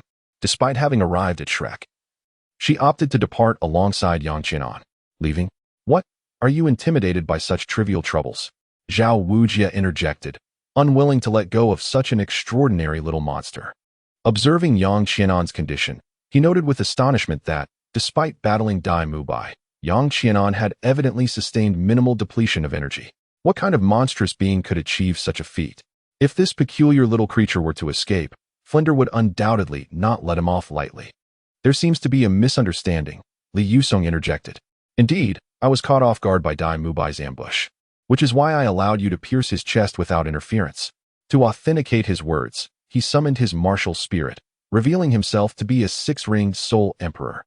He asserted that if he were to intervene, Yang Qianan's strike would not harm Dai Mubai. His statement served to underscore Shrek's commitment to fairness. Upon hearing this, Yang Qian's expression softened somewhat. At this moment, Tang Xin also stepped forward, saying, Yang Qian, I too wish to extend my apologies. My intervention was indeed thoughtless. I did not intend for our disputes to escalate, especially since we will all be classmates in the future. Tang San's tone was sincere, yet Xiaowu beside him appeared displeased. Brother, you acted with the greater good in mind. There was nothing amiss in your actions. Moreover, he did attack you first. So it balances out. It seems you have cultivated a remarkable eye technique. I find it quite intriguing. Yang Qianan gazed at Tang San, speaking candidly. Tang San's expression tightened slightly as he employed the purple extreme magic eye to scrutinize Yang Qianan's soul rings and soul skills. An action that Yang Qianan noticed more than once. Well, consider it. I can offer something in exchange. Yang Qianan did not afford Tang San the opportunity to speak, instead turning his gaze towards Zhao Wujie and Li Yusong. One must admit, Teacher Li's demeanor is remarkably just. It is truly admirable. Yang Qian turned around, and Zhao Wujie also broke into a hearty smile. Welcome, little monster, to Shrek Academy. Rest assured, though our academy may be a tad shabby, it shall not disappoint you. Zhao Wujie gave a hearty pat on Yang Qian's shoulder. As Yang Qianan felt a weight upon his shoulder, he refrained from making any significant movements. What a remarkable young man. His physique is truly formidable. Zhao Wujie exclaimed in astonishment. Even if he were to strike Dai Mubai with such force, the latter would surely grimace and stumble. Yet, Yang Qianan merely inclined his shoulder slightly, showing little to no effect. No wonder Little Bai cannot compete with you. Zhao Wujie's gaze toward Yang Qianan grew increasingly fervent. He was undoubtedly a prodigy, rendering Dai Mubai somewhat ordinary by comparison. Come on, all of you, step inside. You have successfully passed the first round of assessment. I shall exempt you from the second and third rounds and allow you to proceed directly to the fourth. Zhao Wujie rubbed his hands together, a sly grin spreading across his face. Yang Qianan felt a surge of wariness. He had never forgotten that the bone of his right leg came from the blue-silver emperor, and it was highly likely that Tang Hao was nearby. Thus, after being ambushed by Dai Mubai's white tiger shockwave, he still felt a lingering heaviness in his chest. However, he dared not use the blue-silver emperor's leg bone to heal his wounds. If he were discovered, escape would be nearly impossible. Yet, Yang Qianan was clearly overthinking. At that moment, Tang Hao was not in Shrek Academy. With the loss of the blue-silver emperor, Tang Hao's first suspicion fell upon the Spirit Hall, prompting him to seek frenzied revenge, which ultimately led to a pursuit by the Spirit Hall's Title Douluo. In a remote small town within the Tiandou Empire, a disheveled giant staggered in with grievous injuries. As he entered the town, shadows surrounded him, brandishing various weapons, seemingly intent on killing Tang Hao. Humph! With a cold snort, Tang Hao brought down the Haotian hammer, unleashing a shockwave that reduced his assailants to mere pulp. A bunch of worthless scum. As he made his way through the town, he occasionally dispatched a few ill-intentioned individuals before slipping into a tavern. This was the gateway to the City of Slaughter. Tang Hao infiltrated the City of Slaughter to evade the relentless pursuit of the Spirit Hall. Once inside, unless Bibi Dong personally intervened, he would ensure that none would return.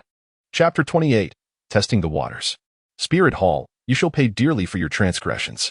Tang Hao had slipped into the City of Slaughter, and even the King of Slaughter failed to notice that this harbinger of death had sought refuge within. Tang Hao's injuries were severe. He needed a safe haven to recuperate.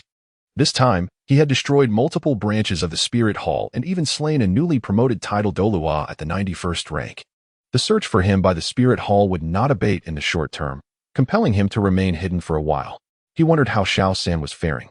Coughing, Tang Hao expelled a trace of black blood, activating his 9th spirit skill, which emanated a gentle azure glow from the Haotian hammer. His 9th spirit skill was a healing ability, derived from the 100,000-year spirit ring of the Blue-Silver Emperor, granting him both a healing and an attacking skill. Yet, he had never employed the latter. Ain, I am so sorry. Tears streamed down Tang Hao's rugged face as he lamented the loss of the Blue-Silver Emperor's leg bone and the Blue-Silver Emperor itself. Were it not for Tang San's survival, he would have lacked the motivation to continue living. Xiao San possessed twin martial spirits, and his future achievements would undoubtedly surpass his own. Tang Hao placed all his hopes upon Tang San, for his own physical condition no longer permitted him to bear the weight of responsibility. Shrek Academy, Zhao Wujia's pursuit of Tang San and others was relentless. However, Yang Qianen refrained from intervening. He had already demonstrated his prowess. Even though Zhao Wujia was itching for a spar with Yang Qianen, the timing was not right, as Yang Qianen had yet to enroll. In a familiar battle, Xiao Wu was once again rendered unconscious by Zhao Wujia's psychic backlash, while Tang San entered a frenzy, unleashing a flurry of hidden weapons. Yet, without the golden dragon beard needle, Tang San's projectiles inflicted no substantial harm upon Zhao Wujia. As the last incense stick burned down, Tang San collapsed from exhaustion, and Zhao Wujia found himself in a rather disheveled state. What on earth was happening this year? 2 little hedgehogs had joined the fray. Zhao Wujia, still shaken, glanced at Tang San and beckoned Oscar, who had just returned, to attend to him. He then instructed Ning Rongrong to care for Xiao Wu. After consuming Oscar's sausage, Tang San's complexion improved significantly, yet he remained injured from the powerful Vajra palm, needing at least half a day's rest to regain his strength. Yang Qianen chose a dormitory opposite to Tang San's. As he passed by Tang San's door, he casually flicked out a medicinal pill, one that could invigorate the spirit. Your little girlfriend's spirit has been adversely affected. No wonder Zhao Laoshi reacted as he did. The pill landed beside Tang San, who, upon noticing it, expressed his gratitude and said, "Thank you." He instructed Oscar to deliver the pill to Xiao Wu. That evening, Xiao Wu awoke, but her spirit remained quite low. She slept deeply until the next day. On the following morning, Tang San ascended to the rooftop to practice his purple extreme magic eyes, only to find a figure already up and about, having risen even earlier than he. Yang Qian wore loose black martial arts trousers, his upper body bare, as he wielded a silvery spear with a commanding presence. Every move and technique executed by Yang Qianen during his execution is meticulously crafted, exhibiting a fierce and powerful demeanor, employing offense in place of defense. It can be asserted that even without the utilization of soul techniques, Yang Qianen is capable of demonstrating a substantial portion of his prowess. The martial legacy of the Yang family is akin to a self-created soul technique. At this moment, the spear held by Yang Qian is not his martial soul, but a tangible weapon crafted to a 1-to-1 scale based on his martial essence. This spear, infused with deep-sea silver and various precious metals, is a divine weapon forged by the esteemed elder titan of the Li family, weighing a staggering 2,000 pounds. Yang Qian could barely lift this spear when he departed from the city of broken souls. However, he has now progressed to the point where he can begin practicing spear techniques with it. The 2,000-pound spear, when wielded, exerts a tremendous force, presenting a significant challenge to the physique of the wielder. Yang Qian's trousers are already soaked with sweat, and with each step he takes, he leaves behind a damp footprint. It is merely a morning, yet the ground where he practices has become much more compacted than the surrounding earth. The weight of 2,000 pounds bears down upon his feet, causing even ordinary bricks to shatter underfoot. What astonishes Tang San even more is that in the distance, Zhu Zhuqing approaches, carrying a basin of freshly washed clothes. With an icy demeanor, she hangs the clothes out to dry at Yang Qian's doorstep and then pauses to observe him as he practices. Are they a couple? Tang San speculates, shaking his head slightly before he resumes his training with the purple extreme magic eye. As Tang San delves into his training, Yang Qian takes a break, finding the act of wielding a 2,000-pound spear to be quite arduous. Over time, the physical exertion becomes astonishingly draining. It is worth noting that even Tang Hao's Haotian hammer, after 9 rings, weighs only 10,000 pounds. In contrast, Yang Qian's dragon-pattern broken soul spear, currently augmented with 3 soul rings, weighs merely 1,000 pounds. While 1,000 pounds and 2,000 pounds may seem similar, Yang Qian typically refrains from actively channeling his soul power during practice, effectively doubling the difficulty. Noticing Yang Qian has ceased his practice, Zhu Zhuqing instinctively reaches for the towel draped outside the door. However, after pulling it down, she hesitates, wondering if she might be acting too forward. "Thank you." With a smile, Yang Qian spoke, prompting Zhu Zhuqing to hand over the towel. "Is your gun very heavy?" Zhu Zhuqing inquired with great curiosity, noticing the excessive sweat cascading down Yang Qian's brow and the pronounced heaviness of his footsteps, leading her to speculate that it was the long gun's weight that was the issue. "Not particularly. Would you like to give it a try?" Yang Qian casually wiped the sweat from his body, casting a mischievous glance at Zhu Zhuqing. Upon witnessing this, Zhu Zhuqing instinctively took 2 steps back, thinking that this fellow only acted serious when it came to his short gun. "Can I?" Zhu Zhuqing was eager to ascertain the actual weight of Yang Qian's long gun. "Of course, not only this gun, but if you wish to try anything else, feel free at any time." With a mischievous grin adorning his face, Yang Qian elicited a look of confusion from Zhu Zhuqing. "Isn't it the same?" she inquired. "Of course it's not the same. The other one is my martial spirit, which you have already witnessed." "What else?" Zhu Zhuqing asked. Her curiosity piqued as she observed Yang Qian retrieving the secret silver spear once more. "Come by tonight, and I shall show you." Yang Qian suddenly leaned closer to Zhu Zhuqing, whispering softly in her ear. Startled, Zhu Zhuqing shot him a blushing glare, exclaiming, "Rogue. Ha ha ha, here you go. Be careful not to hurt your foot." Yang Qian extended his hand, offering the secret silver spear, which Zhu Zhuqing carefully accepted with both hands. "I have released my grip. It is quite heavy. All right, let go."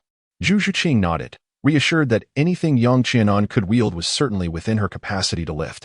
Yang Qian, upon hearing this, gradually loosened his grip, yet his fingers remained firmly clasped around the long spear. As he felt the pressure in his hand intensify, Zhu Zhuqing's expression became increasingly captivating. Chapter 29, The Mischievous Little Dance. How heavy?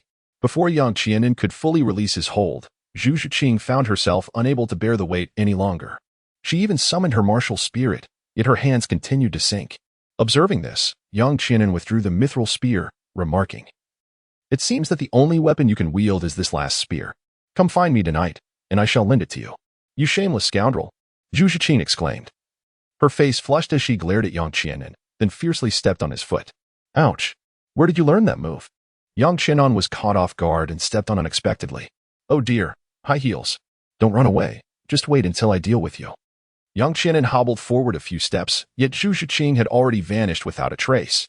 In a fleeting moment, Tang San completed his cultivation of the purple extreme magic eyes. Yang Qian lifted his gaze, and Tang San merely nodded slightly, expressing, "I must also extend my gratitude for the elixir you provided yesterday. It was but a trifling matter," Yang Qian replied. Yang Qian removed his shoes and rubbed his aching soles. That girl was truly ruthless. Moreover, he could not ascertain whether Tang Hao was present, thus rendering the use of the blue-silver emperor's right leg bone impossible. Tang San glanced at Yang Qian's foot, which was marred with a deep purple hue, and his lips twitched. Indeed, it was quite severe. "Isn't it?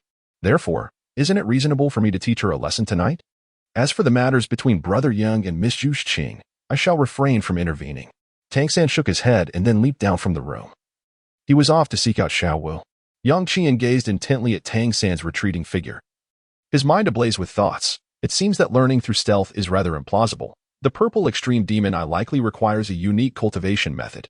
He had initially contemplated observing Tang San's training to decipher the techniques for cultivating the purple extreme demon eye, or perhaps even to emulate a similar ocular art.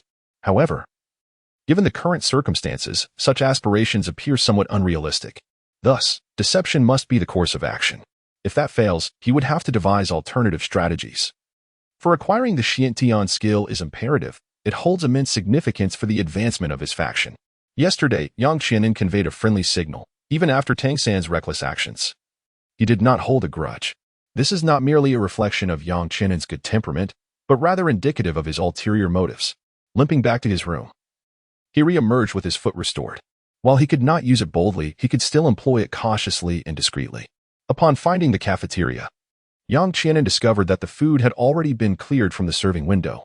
Zhu Zhuqing cast a furtive glance at Yang Qian. astonished to see him walking as if nothing had happened, and she blinked in surprise. Spying.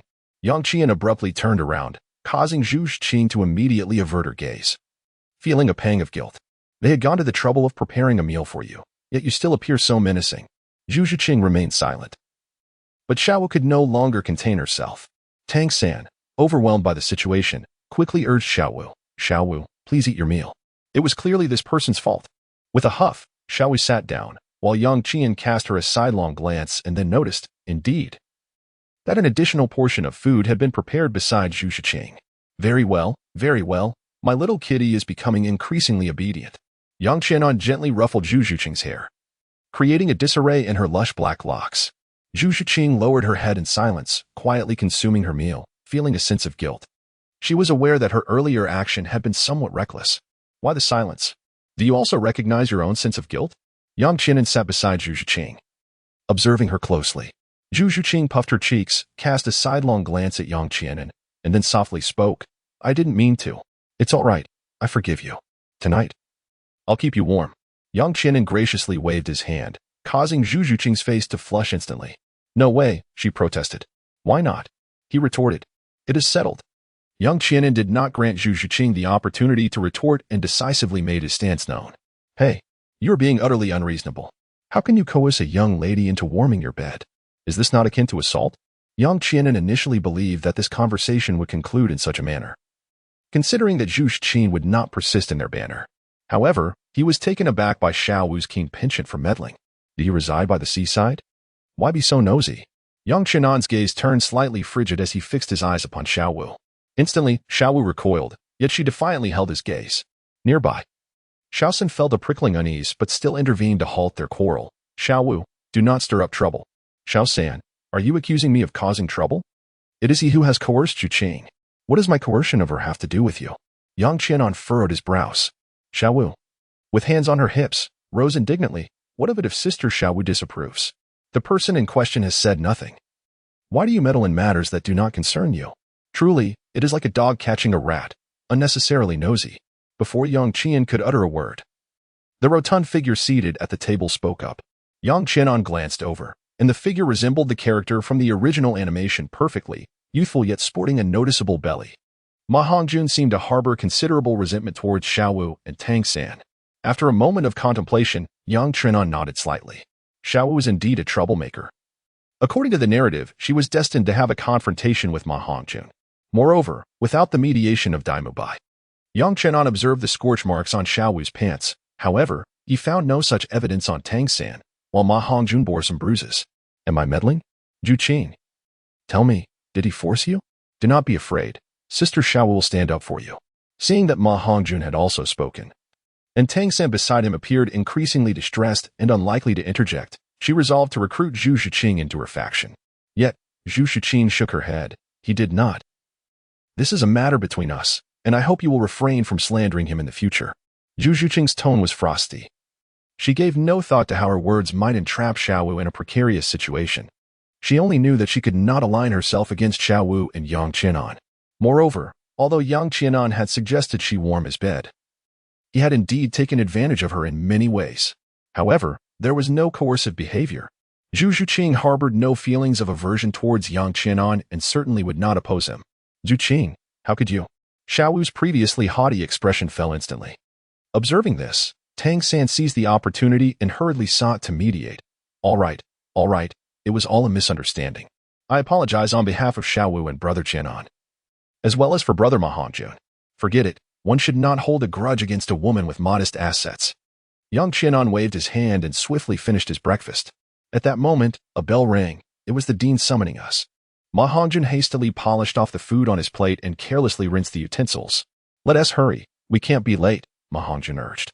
Upon seeing this, Yang Qianan prepared to wash the dishes as well, but before he could take action, Zhu Zhuqing had already collected the utensils.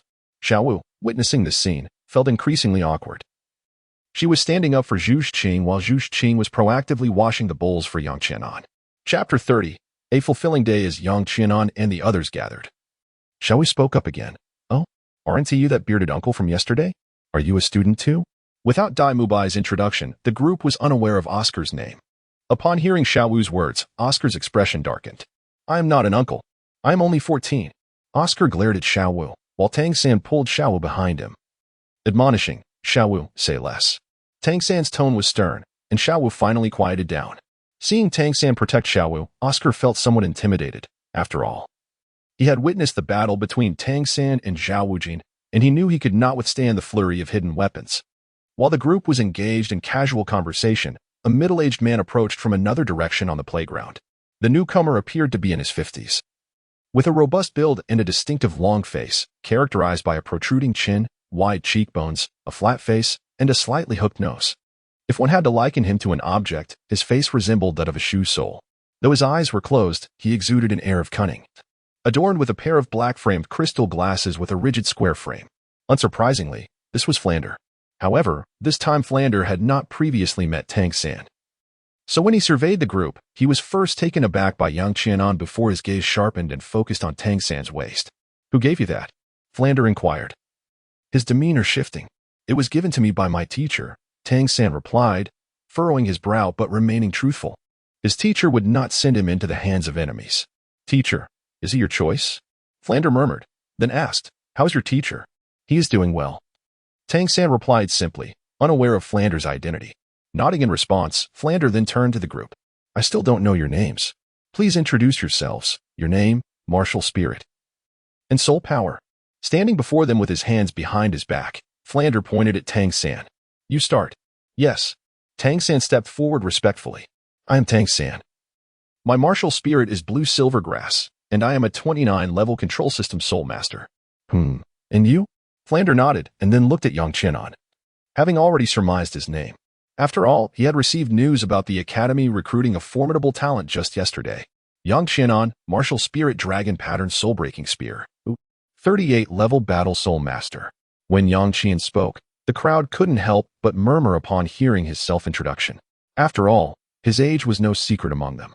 At the same tender age of 12, he had already reached level 38, while some had yet to attain even level 28, such as Ning Rongrong and Ma Hongjun. Oscar's reaction was particularly exaggerated, his charming eyes blinking in astonishment. Shortly after, Zhu Zhuqing, Xiaowu, and Ning Rongrong completed their introductions as well. Flander then prompted Ma Hongjun and Oscar to introduce themselves, allowing everyone to become somewhat acquainted. Excellent, 5 new junior students have arrived. Later, each of you will need to pay 100 gold soul coins to the Academy's financial officer for living expenses and tuition. Ma Hongjun, please inform them of the Academy's regulations. Aside from Oscar and Ning Rongrong, everyone should take a good rest. Tonight, I shall lead you to your first lesson. Yes, teacher.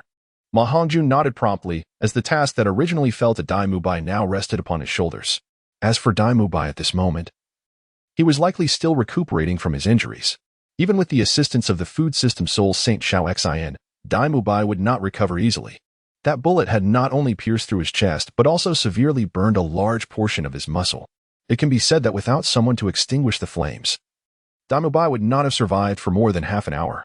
Ning Rongrong and Oscar, you two come with me. Flander naturally intended to arrange separate training for Oscar and Ning Rongrong. Yang Qian, feeling a sense of leisure, listened for a while. His dialogue akin to that of the original text. Little cat, would you care to cultivate with me? In his idleness, Yang Qian had initially contemplated visiting the brothels of Soto City to watch the dancers. However, upon reflection, with such a precious companion like Little Cat by his side, why would he seek out other courtesans? Although the likelihood of Little Cat performing a dance for him was slim, the prospect of future endeavors was enticing. I shall not learn the art of spear play. Zhu Zhuqing replied with a frigid tone, her dark eyes glaring at Yang Qian before she turned to leave. Yang Qianan shook his head slightly, lamenting, alas, what a pity it is that my unparalleled skills remain unappreciated. What unparalleled skills? Oscar suddenly emerged. Peering eagerly with an expectant expression, Yang Xiao, Brother Yang, Big Brother Yang, will you teach me? What do you think of me? Oh, go away. What business do you have in this commotion, you big man? Yang Qianan waved his hand dismissively, then whistled as he departed, declaring, if you don't want to learn, so be it. Zhu Zhuqing halted her steps, gazing at Yang Qianan's retreating figure. As images of yesterday's scene flooded her mind, Yang Qianan skillfully manipulating the white tiger's fierce light waves with but one hand, altering its trajectory with ease. Wait a moment. I want to learn. Zhu Zhuqing hurried after him. If she could indeed master that technique, what harm would it be to gain a slight advantage? For the sake of becoming stronger, for the purpose of breaking free from her fate, Yang Qianan led Zhu Zhuqing into a secluded grove, where the beauty of nature was simply beyond words. Zhu Zhuqing found herself entranced, the blush on her cheeks never fading. As the sun set beyond the mountains, the two immersed in their studies finally emerged from the grove, heading to the dining hall for dinner. How was it? Did today not feel remarkably fulfilling? Yang Qianan wore a mischievous smile, his last two syllables bitten with a hint of emphasis. Zhu Zhuqing, oblivious to the underlying ambiguity, felt her cheeks flush and nodded slightly. Of course, she was not engaging in any intimate activities with Yang Qianan in the small grove. He was indeed imparting his self-created soul technique to her. This step naturally involved a hands-on teaching of Tai Chi. Only by mastering Tai Chi and comprehending the flow of its energy could one further grasp Yang Qianan's yin-yang Tai Chi diagram. As for the corrections during the teaching process, they had to be executed with strictness. Some physical contact was, of course, unavoidable. Zhu Zhuqing understood that Yang Qianan was being intentional, yet with his demonstration before her, she could only endure her embarrassment and continue learning. Everything was for the sake of becoming stronger. She thought of it as a small tuition fee paid. However, the ambiguity in Yang Qianan's words inevitably led others to speculate. Ma Hongjun and Oscar exchanged glances, their expressions suggesting something amiss, particularly when looking at Yang Qianan. Their eyes filled with envy and admiration. Chapter 31. Soto Great Soul Arena. After dining, the group gathered on the playground. Flinder awaited them with a gloomy expression. Before him, Oscar appeared dejected, casting a resentful glance at Ning Rongrong. Meanwhile, Ning Rongrong's demeanor was cold and stern. Flinder, you are but a mere soul saint. Do you dare to scold me? Are you not afraid I might send someone to dismantle your Shrek Academy? The true nature of the little witch finally surfaced. Yet would Flinder be intimidated by Ning Rongrong's threat? Approaching from behind, Yang Qianan noticed the imperial edict in Flinder's hand. It was a mere feather, yet it served as a command. Flinder, unfazed by her words, smiled slightly and remarked, "Indeed, I am merely a humble soul saint. But you are still far from my level. Even if you were the most talented among the 7 treasure glazed tile school, you remain just a great soul master. There lies an insurmountable chasm between us. If you look down upon this place, I kindly ask you to leave. Shrek Academy does not welcome unruly students like you." Ning Rongrong scoffed. "You wish to expel me? It won't be that simple. Since I have arrived, I have no intention of leaving early. Flinder, I advise you to mind your own business. Otherwise, the consequences will be beyond your capacity to bear." Flinder smiled indifferently. "If I feared consequences, there would be no academy. This is my territory, and I am the one who decides." Ma Hongjun hesitated, feeling a pang of sympathy. After all, she was a beautiful young lady. Yet, he still held a degree of trepidation towards Flinder. Taking a step forward, Ma Hongjun gazed at Ning Rongrong in disbelief. He faintly realized that this was Ning Rongrong's true character, but she had concealed it exceptionally well the day before. Flinder continued, "Go retrieve Miss Ning Rongrong's belongings from her room and escort her out of here. If she resists, you are permitted to use any means necessary." "Flinder, how dare you?" Ning Rongrong exclaimed, hands on her hips, exuding an impressively fierce aura for a 12-year-old girl. "You are the first person to ever speak to me like this." Flinder replied with a sinister smile, "Your father may be reluctant to discipline you, but that does not mean I will be. You are neither my daughter nor my treasure. In my eyes, every student here surpasses you." The 7 treasure glazed tile martial soul is indeed one of the most powerful support-type souls, yet regrettably, you only bring it shame. Flinder finally employed the tactic of provocation. Ning Rongrong, having been pampered since childhood, could not withstand Flinder's ridicule. Nonetheless, his words were so rational and substantiated. Ning Rongrong's talent was not lacking. Her innate 9th-level soul power was already among the highest for support-type martial souls, excluding Oscar, who was an anomaly. Across the continent, Oscar could be considered the first recorded innate full soul power support-type soul master. His sausage martial soul was undoubtedly exceptional. Finally, with a cry of frustration, Ning Rongrong dashed out, while Flinder revealed a triumphant smile. Yang Qian curled his lip. This old dog had merely received a letter from Ning Fingxi. Were it not for that, he would not have had the audacity to treat Ning Rongrong in such a manner. Meanwhile, within the 7 treasure glazed tile school, several soul emperors who had been covertly safeguarding Ning Rongrong returned to the sect. They reported on Ning Rongrong's movements and also informed Ning Fingxi of Yang Qian's appearance. "Oh, Yang Qian has also made his presence known at Shrek? This is not surprising, for although Shrek Academy may lack renown, those soul masters who are aware of it hold it in high regard. The prodigious soul master Yang Qian could only find peers worthy of conversation within the esteemed Shrek Academy. It is indeed a fortunate circumstance that Rong studies in the same institution. The cunning old fox, Ning Fingxi, began to exhibit a glimmer of intrigue in his eyes. This astute individual had gathered information about Yang Qian from various sources, holding him in high regard. Should Yang Qian and Rong forge a bond, the future of the Seven Treasure Glazed Tile School would be secured. Ning Fingxi's ambitions cannot be deemed short-sighted. After all, the next generation of the Seven Treasure Glazed Tile School lacks exceptional heirs, and Ning Rong has been rather spoiled by both the Sword Douluo and the Bone Douluo. If the haughty and imperious young lady cannot amend her ways, the only recourse would be to find her a remarkable spouse to support her. Rong's beauty is undoubtedly fitting, and as for Yang Qian, Ning Fingxi's fingers tapped rhythmically on the armrest of his chair. So engrossed was he that even the arrival of the Sword Douluo went unnoticed. It was certainly unexpected for Yang Qian to be singled out by Ning Fingxi. Yet this development appeared to be fortuitous for him. Flender had dispatched Oscar to console Ning Rong, while he led Yang Qian and the others towards Soto City. This time, with Dai Mubai absent, Ma Hongjun took on the role of the senior student, ready to clarify any doubts the group may have. Primarily, Flender had no intention of providing explanations himself as they made their way to Soto City. Although night had fallen, Soto City seemed to awaken with vigor, bustling even more vibrantly than during the day. The streets were aglow with light, and numerous vendors, who only operated at night, had found their familiar spots to peddle their delicacies and trinkets. Throughout the journey, Tang San maintained his composure, while Xiao Wu, brimming with enthusiasm, eagerly surveyed her surroundings. Whenever she spotted something intriguing, she would stealthily approach for a closer look. Had it not been for Tang San's steady grip on her, she might have easily gotten lost. Zhu Zhuqing remained as frigid as ever, seemingly indifferent to the world around her, her gaze mostly fixed on Flender, casting only fleeting glances at Yang Qian before quickly averting her eyes. At the rear of the group, Ma Hongjuan's eyes were rather restless. Although he did not exhibit the same curiosity as Xiao Wu, his gaze darted about, fixated on the most prominent features of the women on the streets. From the age of 6 to 60, he spared no one a glance, and upon encountering a woman of more ample proportions, he would swallow hard. Fortunately, he lingered at the back of the group, unnoticed by the others. Moreover, Ma Hongjuan inadvertently discovered a new ally among the newcomers at the academy, seemingly a kindred spirit with whom he shared a mutual affinity. Yang Qian's gaze was equally bold. However, the streets of Soto City seemed to lack any particularly stunning women. After casting a cursory glance, he shook his head in disinterest and shifted his focus to Zhu Zhuqing. Ahead, Flander suddenly halted, glancing at the sky as he murmured to himself, "There is still some time. Follow me." With that, Flander led the five into an inconspicuous tea shop beside the street. The six of them gathered around a round table, and Flander ordered 6 cups of the cheapest tea available. Xiao Wu wrinkled her nose in disdain at the tea before her, which was frothy with tea leaves. "Director, our first lesson 1 tea be held here, will it?" "Of course not," replied Flander.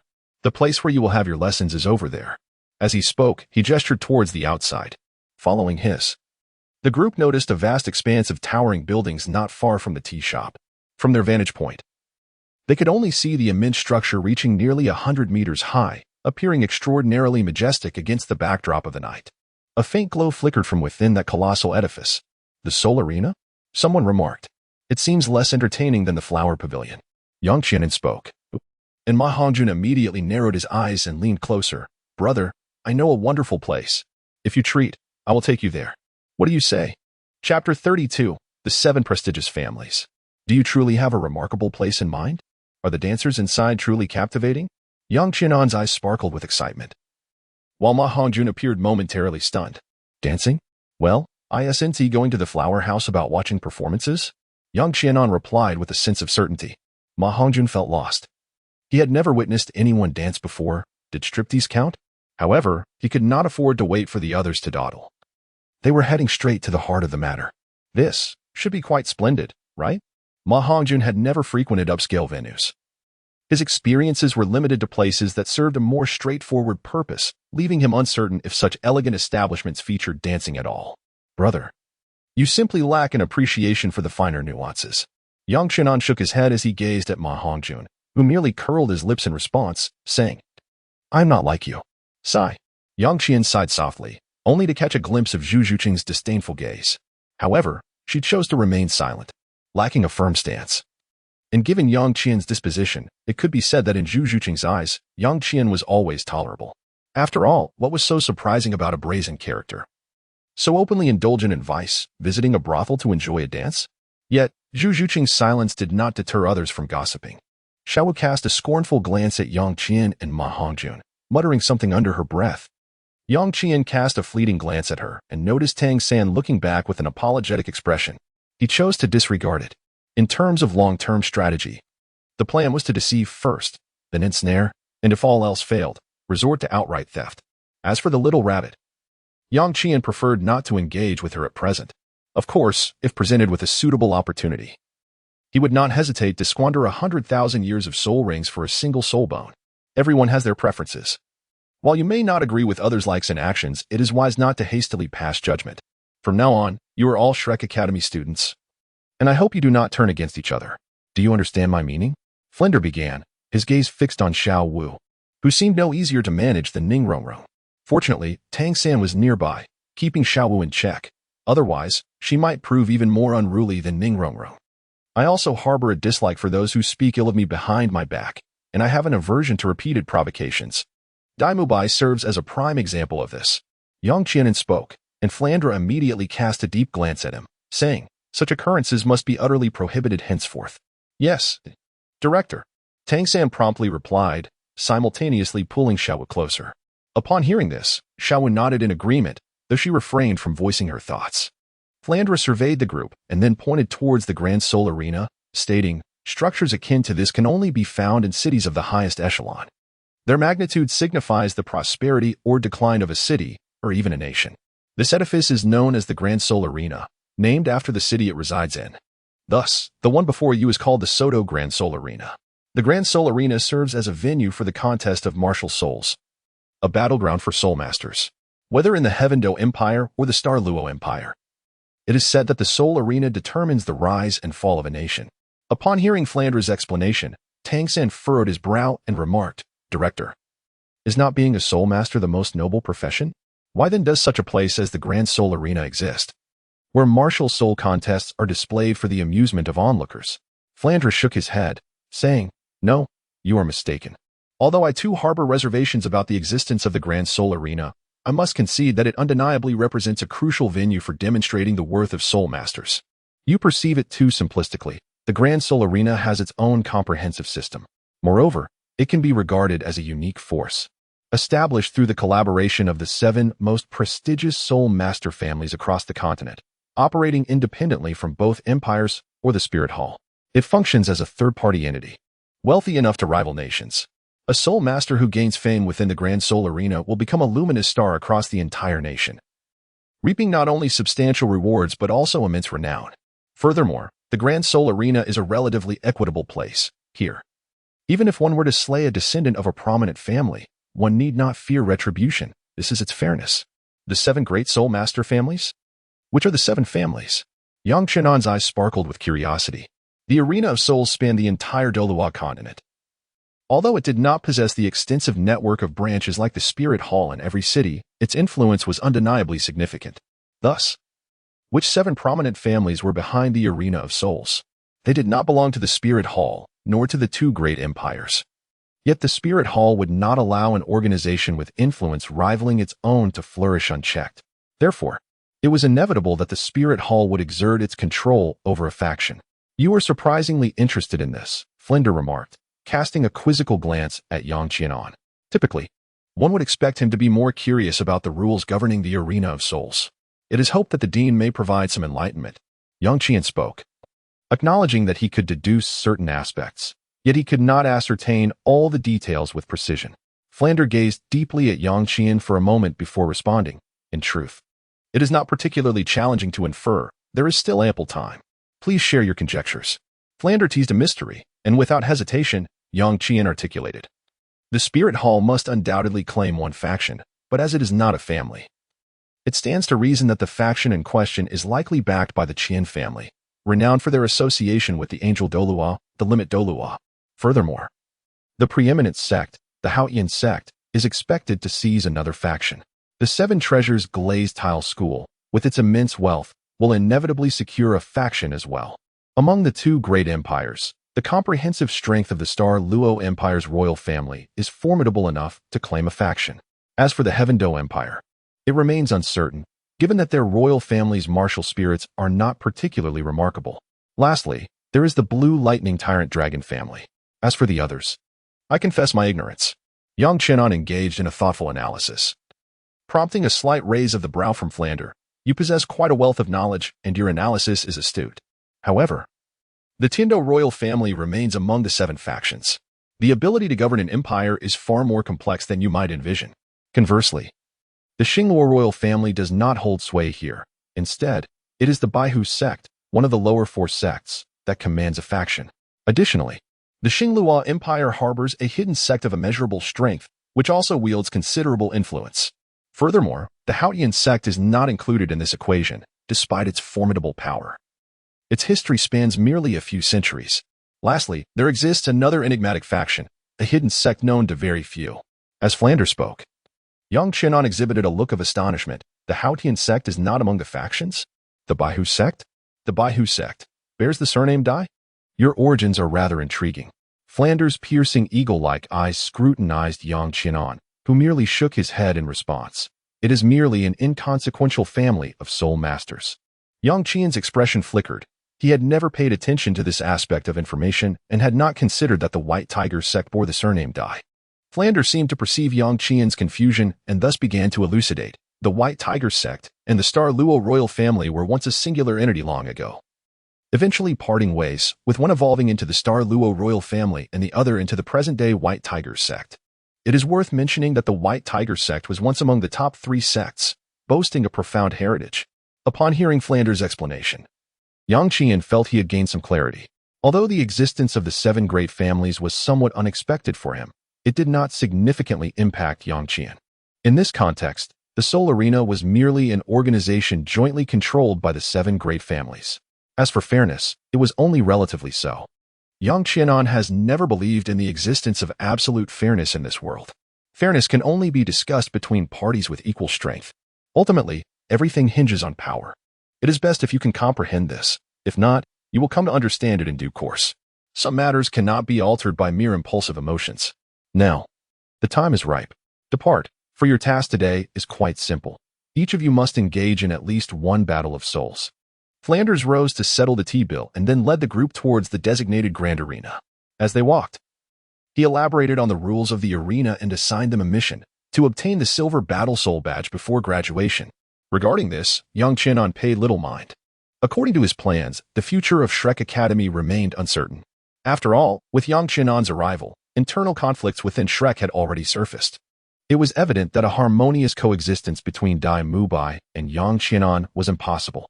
Moreover, Yang Qianan had no intention of lingering at Shrek, following the storyline. Such an endeavor would be a waste of time. Had it not been for his interest in Tang San's Xiantian skill, Yang Qianan would not have come to Shrek at all. Yang Qianan found himself in the last position, his gaze occasionally sweeping over the members of Shrek. Shrek, after all, was not entirely devoid of potential utility. However, it required careful maneuvering.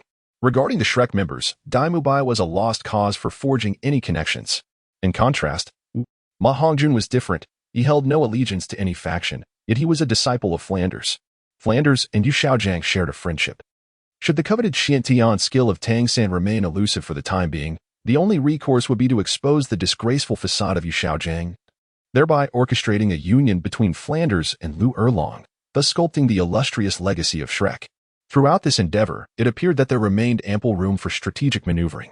For instance, one might consider reporting Tang San to the Spirit Hall.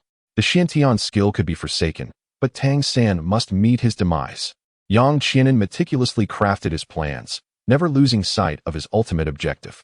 Both the Haotian sect and the Spirit Hall must pay the price. Yang Qianan's ultimate ambition was straightforward, to ascend above the entirety of the Douluo Continent. Those who posed a threat to him must either be subjugated or eradicated.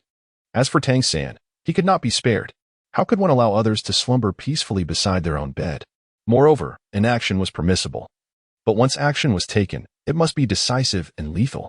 Yang Qianan was devising a plan in her mind when the silhouette ahead seemed to pause momentarily, evoking an inexplicable sense of familiarity within her due to its astonishingly firm and resilient form.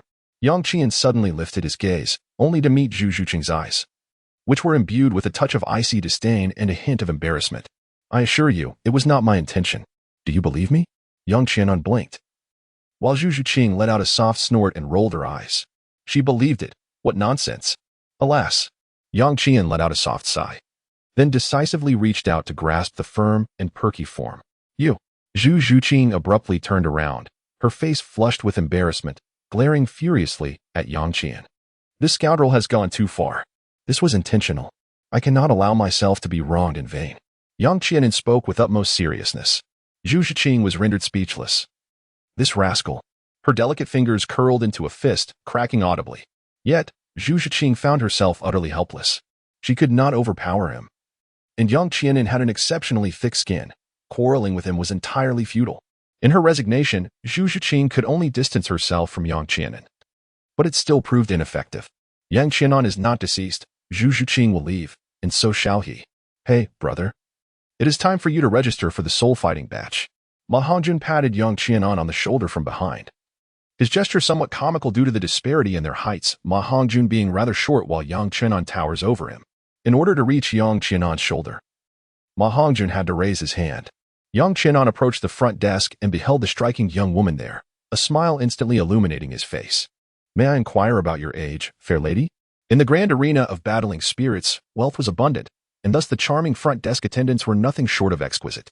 Clad in professional attire that accentuated her curves, she was indeed a sight to behold. Please, during work hours, do not lead me astray, the young woman remarked.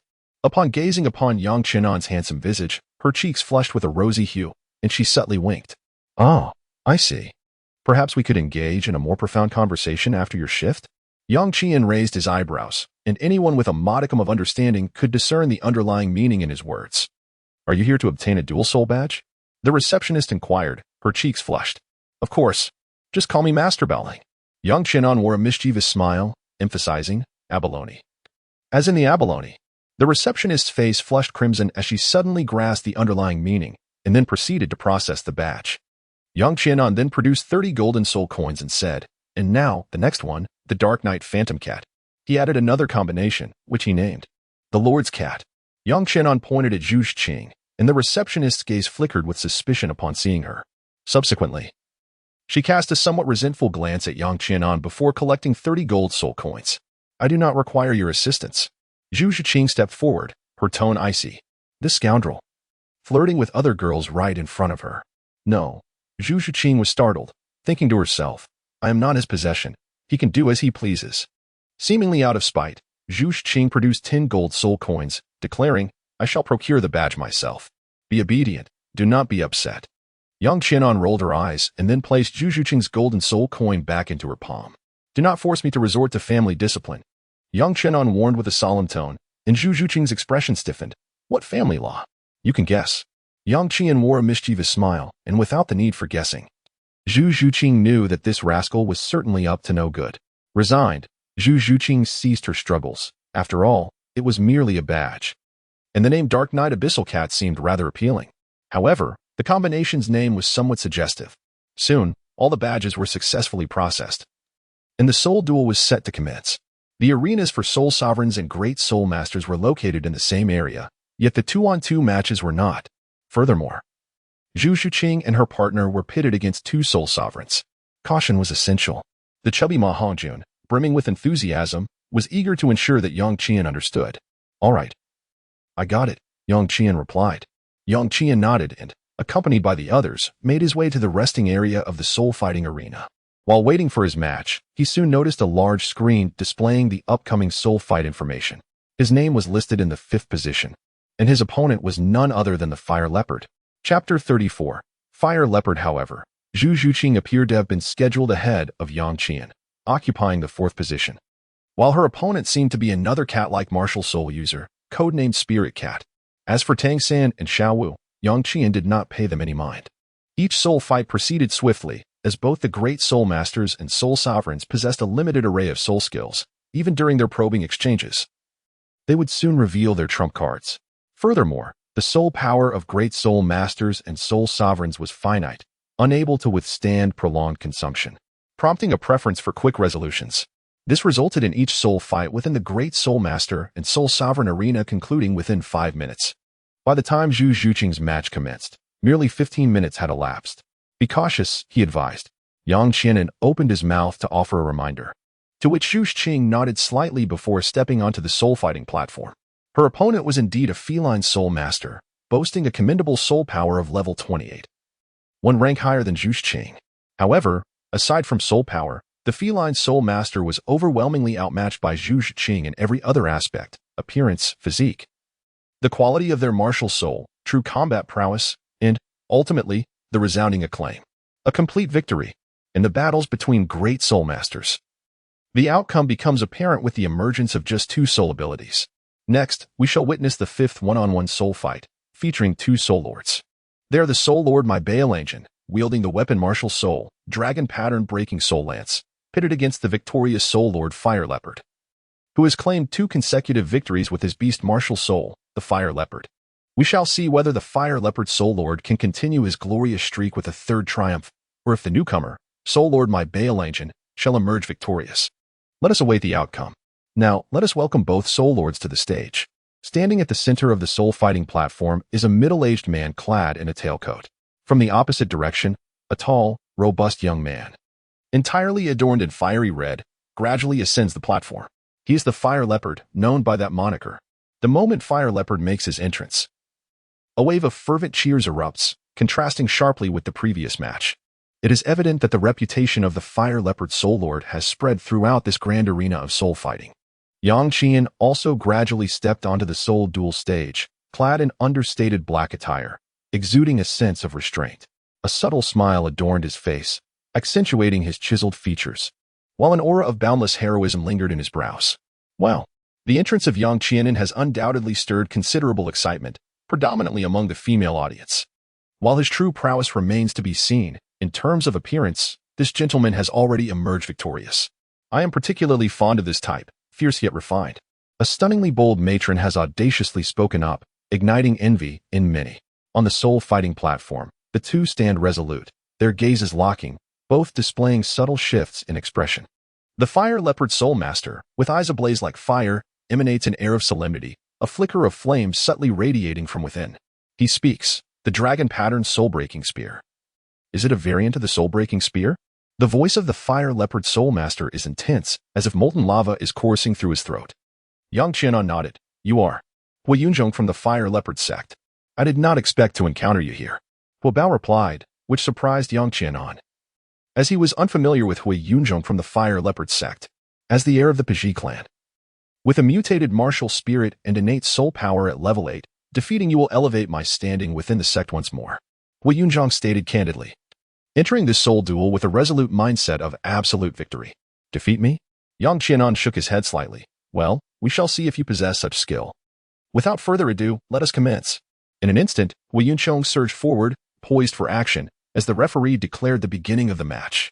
Although he did not manifest his martial soul, flames danced ominously around his fists. Upon witnessing the scene, Yang Qianan smiled gently and then raised his hand forward. Bang! Flames enveloped his fist, falling into the palm of Yang Qianan. The flames that spread out seared his palm, yet such intensity of burning held no effect on him whatsoever. How could this be? Within the fiery clouds, expression shifted. Although the Fire Leopard martial spirit did not compare to the White Tiger or the Blue Electric Tyrannosaurus Rex martial spirits, it still ranked among the more formidable beast martial spirits.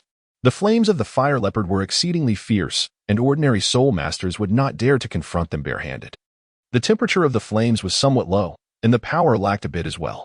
As Yang Qianan spoke, the expression of the fiery cloud instantly soured. Arrogance! Boom! With a furious roar, the fiery cloud was immediately enveloped in a raging inferno. The Fire Leopard martial spirit manifested, and the power of the fiery cloud surged dramatically, with the flames atop its fist growing even more intense. However, Yang Qianan's body had long been tempered to be immune to both water and fire. Even the most extreme flames struggled to scorch him, let alone the flames accompanying the Fire Leopard. Nevertheless, the fiery cloud, empowered by the martial spirit, indeed exerted a considerable pressure over Yang Qianan's strength. Yang Qianan advanced and retreated simultaneously, skillfully maneuvering with the profound intricacies of Tai Chi, managing to maintain the upper hand throughout the confrontation. You insolent fool, Do you belittle me by refraining from employing your martial spirit? Fire Cloud roared. As the spectral form of the fire leopard let out a haunting wail, its first soul ring shimmering as it unleashed the fiery essence of the leopard head. Reversal of the universe. In the face of the leopard head fire essence, Yang Qianen entwined his hands in the dance of yin and yang, manifesting the cloud hands technique, where the Tai Chi Bagua diagram materialized between his palms. In an instant, an invisible force drew in the leopard head fire essence, which was destined to strike Yang Qianen, but was instead absorbed into his hands. With a swift turn, he hurled it back into the depths of Fire Cloud. As the stars shifted and the cosmos realigned, this was the pinnacle of Yang Qianen's self-created soul technique. The fire essence returned along its original path. Its potency diminished, yet still formidable. Fire Cloud's expression shifted dramatically. No one could have anticipated that his own soul technique, once unleashed, could circle back and strike him. Roar. The fire leopard's spectral form growled fiercely, releasing another wave of fire essence. Boom. The flames erupted, casting a crimson glow upon Yang Qianen's visage. Fire Cloud gazed intently at Yang Qianen, bewildered by this enigmatic figure who effortlessly neutralized his first soul technique without resorting to his martial spirit. This time, Fire Cloud refrained from any rash actions. A self-created soul technique? A troublesome adversary indeed. With a furrowed brow, Fire Cloud regarded Yang Qianen. His fire leopard martial spirit enveloped in a fierce crimson blaze, exuding an imposing presence. I refuse to believe that you can defeat me without your martial spirit. Unbeknownst to him, Fire Cloud had already psychologically succumbed to a disadvantage. Initially brimming with confidence, he now found himself devoid of certainty. His focus shifting towards compelling Yang Qianen to unveil his martial spirit. Yang Qianen gazed into the fiery clouds, recognizing that this individual possessed a formidable soul power level, marking him as a talent of considerable merit. Alas, he had encountered himself. Second soul skill. Angry Flame Fire Leopard.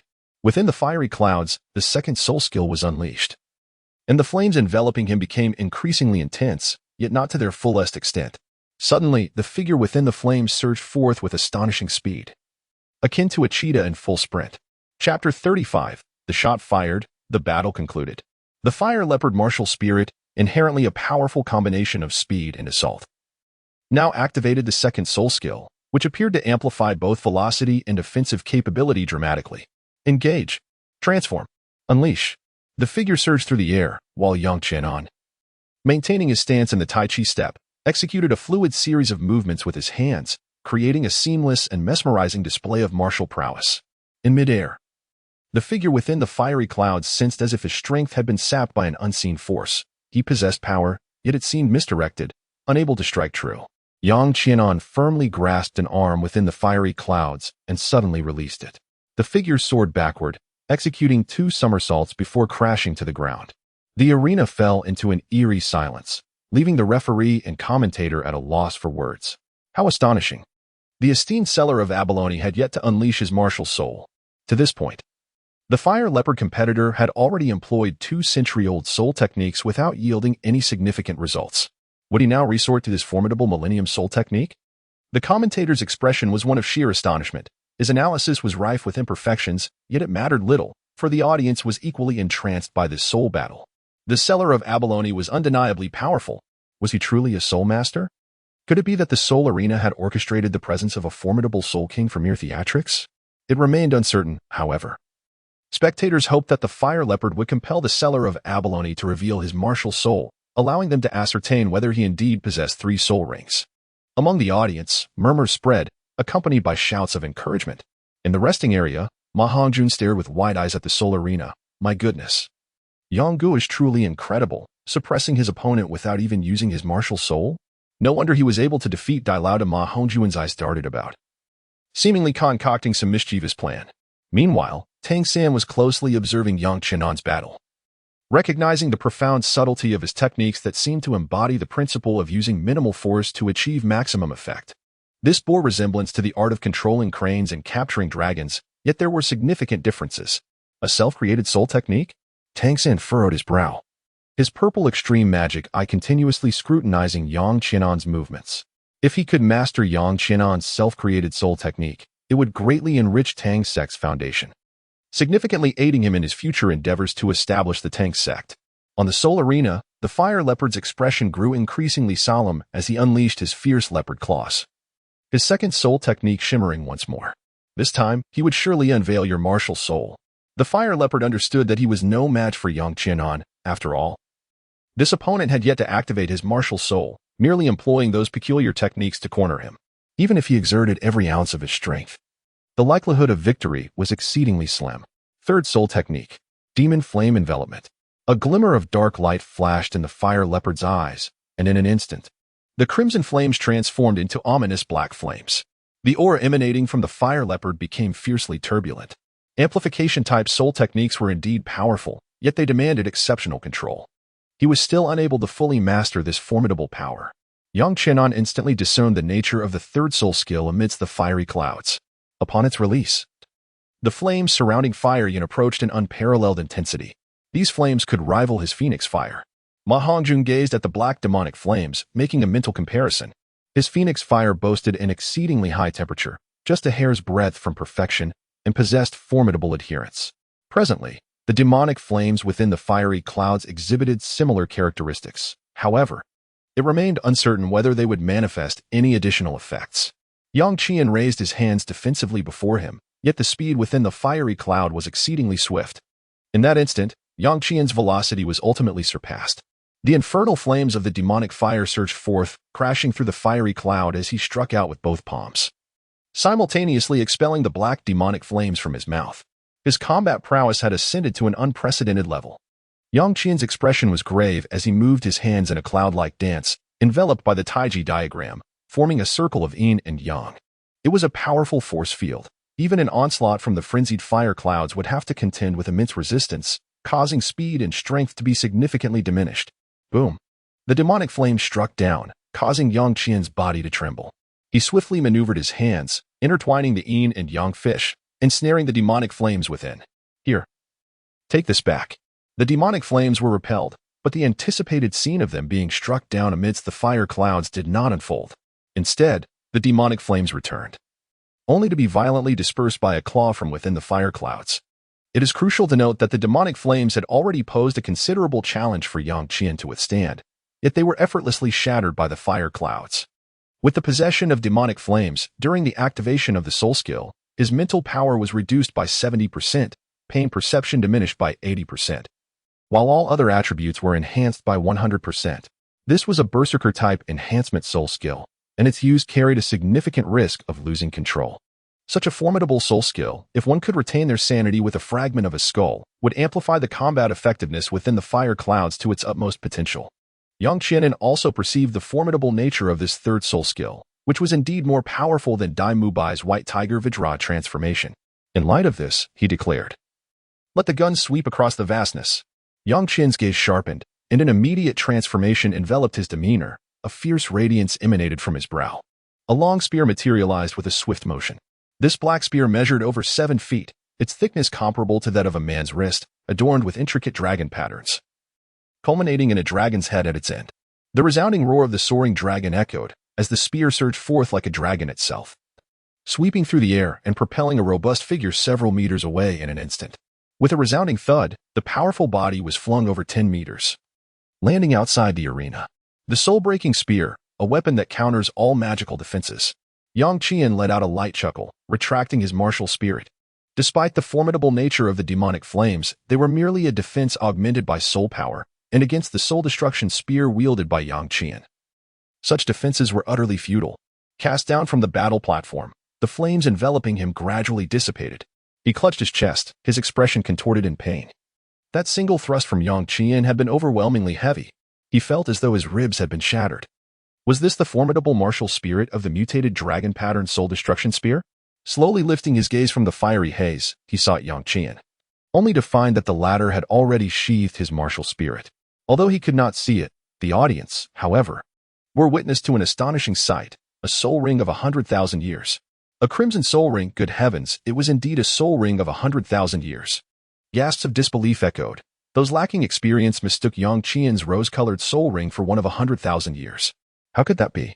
A soul ring of 100,000 years could only be possessed by a Title Douluo. How could it possibly manifest on a soul master? Indeed, the notion of a 100,000-year soul ring was not merely implausible. Even if it existed, it was beyond the capacity of a mere soul master to assimilate. Legend spoke of a soul ring of 100,000 years being blood red, while the third soul ring of the merchant Baolang Jun was rose-colored. The two were undoubtedly distinct. Could it be a mutated soul ring? Whispers of speculation surged through the crowd, and within the fiery haze, the expression of the fire cloud was one of shock. Although he could not discern Yang Qian's martial spirit, the murmurs of the spectators illuminated the vast chasm that lay between them. The second ring of a millennium and the enigmatic third soul ring. How had he achieved this? Chapter 36. The emergence of ambition. The gaze of Fire Cloud was fraught with complexity. He had initially harbored ambitions of vanquishing Yang Qian to bolster his own accomplishments, thereby enhancing his status upon returning to the sect. Yet, he had not anticipated. Yang Qian approached the edge of the Battle Soul platform, gazing at the struggling figure amidst the fiery clouds. Your strength is formidable. Would you care to join me?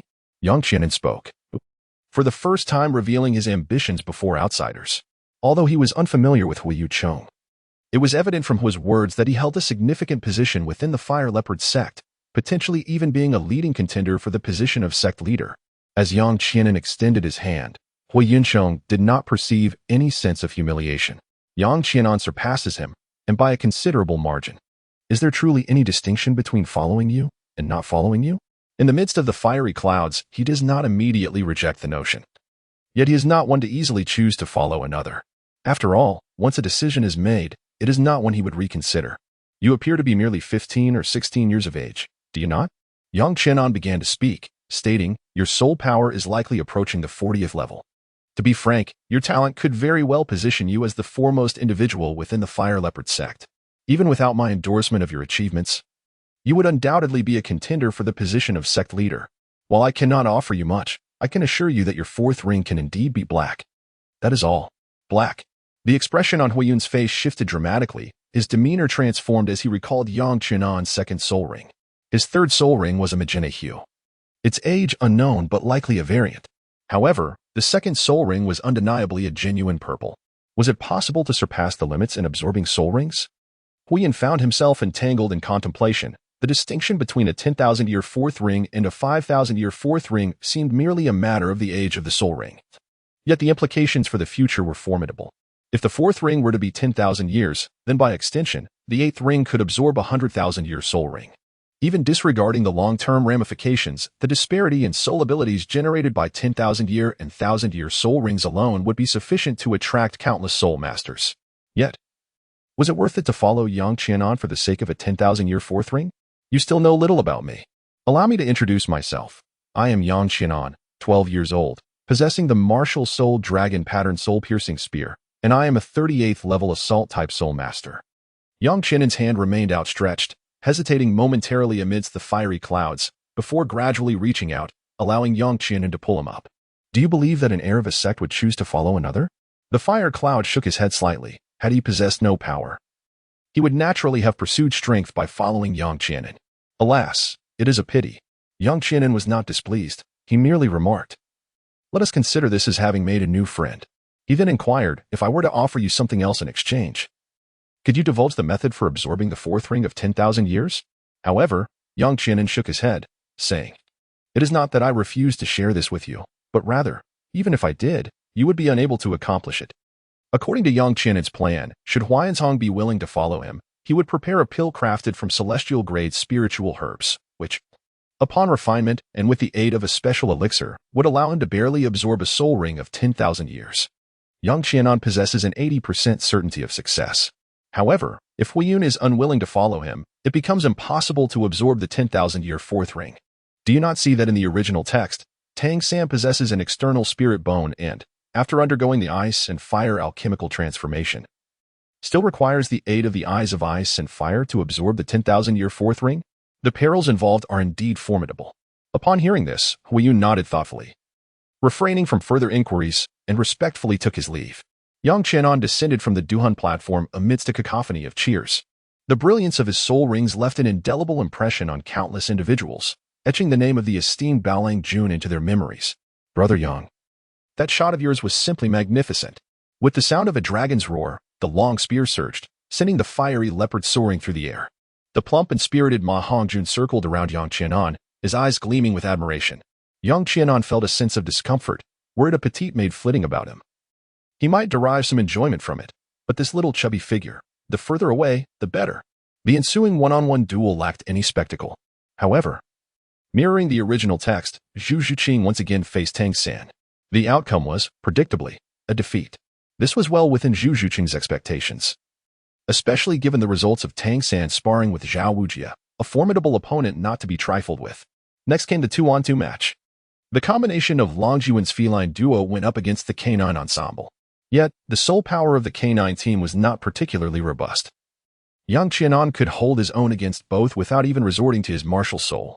With Zhu Zhuqing's assistance, the scales of victory quickly tipped in their favor. A resounding triumph. Yang Qian and Zhu Zhuqing each kicked their opponents off the battle stage, and then Yang Qian swiftly pulled Zhu Zhuqing into his embrace, spinning her around twice. "You scoundrel, you certainly did that on purpose." Zhu Zhuqing glared fiercely at Yang Qian, who remained blissfully unaware of her ire. "Intentional? Of course it was. What are you going to do about it? My self-created soul technique is formidable, isn't it? This is an entire set of combat skills, perfectly balanced between offense and defense.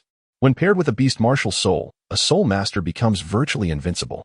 You ought to learn it well." Yang Qianan seemed to be worth something, as Zhu Zhuqing angrily followed behind this annoying fellow. She felt an intense urge to give Yang Qianan a good thrashing. Yet she knew she couldn't overpower him. She contemplated simply abandoning Yang Qianan and distancing herself from Shrek, but she also yearned to learn his soul skills. Yang Qianan is undoubtedly correct. His self-created soul technique, when paired with a beast martial soul, is indeed a perfect match. As the soul battle concluded, Flinder instructed everyone to return at their own pace, while he sought a solution to the evil fire alongside Ma Hongjun.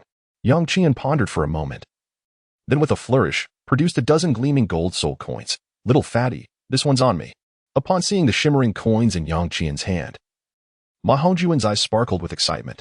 Given Flander's frugality, he knew they would likely end up at a modest establishment where a single silver soul coin could buy an entire night's revelry. However, Ma Hongjun was still young at heart. "Brother Yang, are you coming along? Let us go. I'll take you to a splendid place. I promise you'll be satisfied and delighted," he exclaimed, rubbing his hands together. Yet, Yang Qian merely shook his head. "I think I'll pass. I'm feeling rather weary. You go ahead without holding back. If your funds run low, you can always come back to me." With that, a handful of gold soul coins slipped into Ma Hongjuan's grasp, while Flanders observed quietly, his seasoned gaze fixed on Yang Qian. "Dean, we shall take our leave now," he remarked. Yang Qianan waved his hand and casually grasped Zhu Zhuqing's delicate fingers, disregarding her struggles as he hummed merrily along his way. Flinder observed Yang Qianan's retreating figure, his rigid glasses concealing a glimmer of insight. "Tang San, do not provoke him," Flinder cautioned, casting a meaningful glance towards Xiaowu before turning to depart. Chapter 37. The transaction on the way. Zhu Zhuqing finally freed herself from Yang Qianan's grasp, her gaze filled with numerous questions as she looked at him. "Feel free to inquire," he encouraged. Yang Qianan spoke, yet Zhu Zhuqing remained silent. However, before long, Zhu Zhuqing finally spoke. "The fourth ring of 10,000 years. Did you hear that?" Yang Qianan looked at Zhu Zhuqing with astonishment. On the Duhan stage, he should not have been able to speak loudly, logically. Zhu Zhuqing ought not to hear him. "I saw it," Zhu Zhuqing remarked. Yang Qianan was momentarily taken aback, then gazed at Zhu Zhuqing in astonishment. "You can actually read lips? What do you mean by reading lips?" "It means being able to discern what others are saying merely by observing their mouth movements." I am not familiar with it." Zhu Zhuqing shook her head. She had often observed her family members converse during her childhood. At times, when she couldn't hear, she could only rely on watching them. Gradually, she acquired a rudimentary understanding. "The fourth ring of eternal life, do you desire it?" Yang Qianan did not inquire further, instead returning to the main topic. "I wish to become stronger." Zhu Zhuqing nodded emphatically. She desired Yang Qianan's assistance, yet she felt a lack of confidence. This was because she had nothing to offer in exchange with Yang Qianan. "Indeed, you are currently only at the second ring, but your potential remains quite high. If you begin to cultivate deliberately from this moment, attaining the fourth ring in the future is not an impossibility." Yang Qianan pondered carefully for a moment before nodding in agreement. Zhu Zhuqing could hardly believe that Yang Qianan was genuinely willing to assist her, for she could easily imagine the immense difficulty of absorbing a 10,000-year soul ring in the fourth ring. "Are you truly going to help me?" Zhu Zhuqing halted her steps, her dark, shimmering eyes fixed intently on Yang Qianan. She found herself perplexed, as it seemed Yang Qianan had already aided her considerably. Moreover, She had not offered anything of substantial value in return. Why would he still choose to help her? The crux of the matter was that absorbing a 10,000-year soul ring could not possibly be achieved solely through cultivation, could it? Indeed, it was a daunting truth. Yang Qianan rolled his eyes. Perhaps he had been too kind to this young girl? Should he, perhaps, collect a bit of interest first? Thank you. I will repay you in the future. Zhu Zhuqing uttered these words with a hint of uncertainty, for her future was indeed fraught with unpredictability. Very well. Yang Qianan nodded in agreement, his fingertips calculating something, while Zhu Zhuqing dared not interrupt. Goodness, this is rather expensive. As they approached Shrek, Yang Qianan suddenly turned to Zhu Zhuqing, startling her as she looked at him in confusion. I have calculated the most pragmatic approach to cultivate you to the level where you can absorb the fourth ring of a 10,000-year soul. The auxiliary materials required, which can be purchased with soul coins, amount to this figure. Yang Qianan extended a finger, and Zhu Zhuqing blinked. 1,000 soul coins? 10,000. As Yang Qianan spoke, Zhu Zhuqing's expression immediately tightened. 10,000 gold soul coins. She currently possessed not even 100. This was merely an ideal scenario. And moreover, these were supplementary materials. The primary materials were elusive and rare. Otherwise, do you think it is so easy to absorb the fourth ring of 10,000 years? Yang Qianan continued his journey towards Shrek, with Tang San and Xiaowu trailing behind, unbeknownst to him. Brother Yang, do you truly possess a method to enable a soul master to absorb a 10,000-year fourth ring? Tang San inquired, his interest piqued. For this factor significantly influenced a soul master's strength and had far-reaching implications. It was said that even 1,000,000 gold soul coins would not deter individuals from pursuing it. For such an item was priceless and beyond valuation. Indeed, one can achieve this by absorbing 2 soul bones that are each over 10,000 years old, Yang Qianan replied, causing a momentary awkwardness in Tang San's expression. What jest is this? Even the spirit hall cannot casually present 2 soul bones of such age, he remarked incredulously. Brother Yang, you jest. Acquiring soul bones is no trivial matter. Tang San chuckled nervously, while Xiaowu interjected with dissatisfaction. Xiao San, he simply does not wish to divulge his secrets, deliberately putting you in a bind. Whether it was indeed a deliberate challenge, Tang San was not oblivious to the underlying truth. Absorbing a spirit ring need not adhere to the so-called age limitations. As long as one's body could endure and mental fortitude was sufficient, any age of spirit ring could be assimilated. There was certainly merit to this argument. Tang San pondered for a moment before continuing, Brother Qianan, since you have mentioned the 10,000-year fourth ring, you must possess some degree of confidence. I am willing to offer something in exchange. His eyes gleamed with determination. He recognized the necessity of becoming stronger and understood that seizing this opportunity for the 10,000-year fourth ring was imperative. What could possibly hold the value of 2 soul bones? He mused. Yang Qianan chose to ignore the situation, waving his hand as he continued on with Zhu Zhuqing. It's too expensive. I can assist you. But how will you repay me? Offering your body is certainly out of the question, perhaps warming my bed. Zhu Zhuqing found herself at a loss for words. She felt she could no longer walk so closely with Yang Qianan, for it was only a matter of time before he would take advantage of her. This fellow was exceedingly persuasive. Yet, the thought of parting from him now left her with a tinge of reluctance. After all, Yang Qianan truly possessed something valuable. At the dilapidated entrance of Shrek Academy, Ning Rongrong hummed softly while swinging her little legs atop a stone. The moonlight cascaded down, dazzlingly bright. Nearby, Oscar stood in silence, his expression somber. You all are back. Where's the dean? Ning Rongrong inquired upon seeing Yang Qianan and the others return, noticing the absence of Flender. Where else could he be? He must have taken that stout fellow to the chicken coop, Xiaowu remarked with a pout. Only for Tang San to quickly pull her back. Oscar furrowed his brow at her words. The stout one is there due to his martial soul deficiency.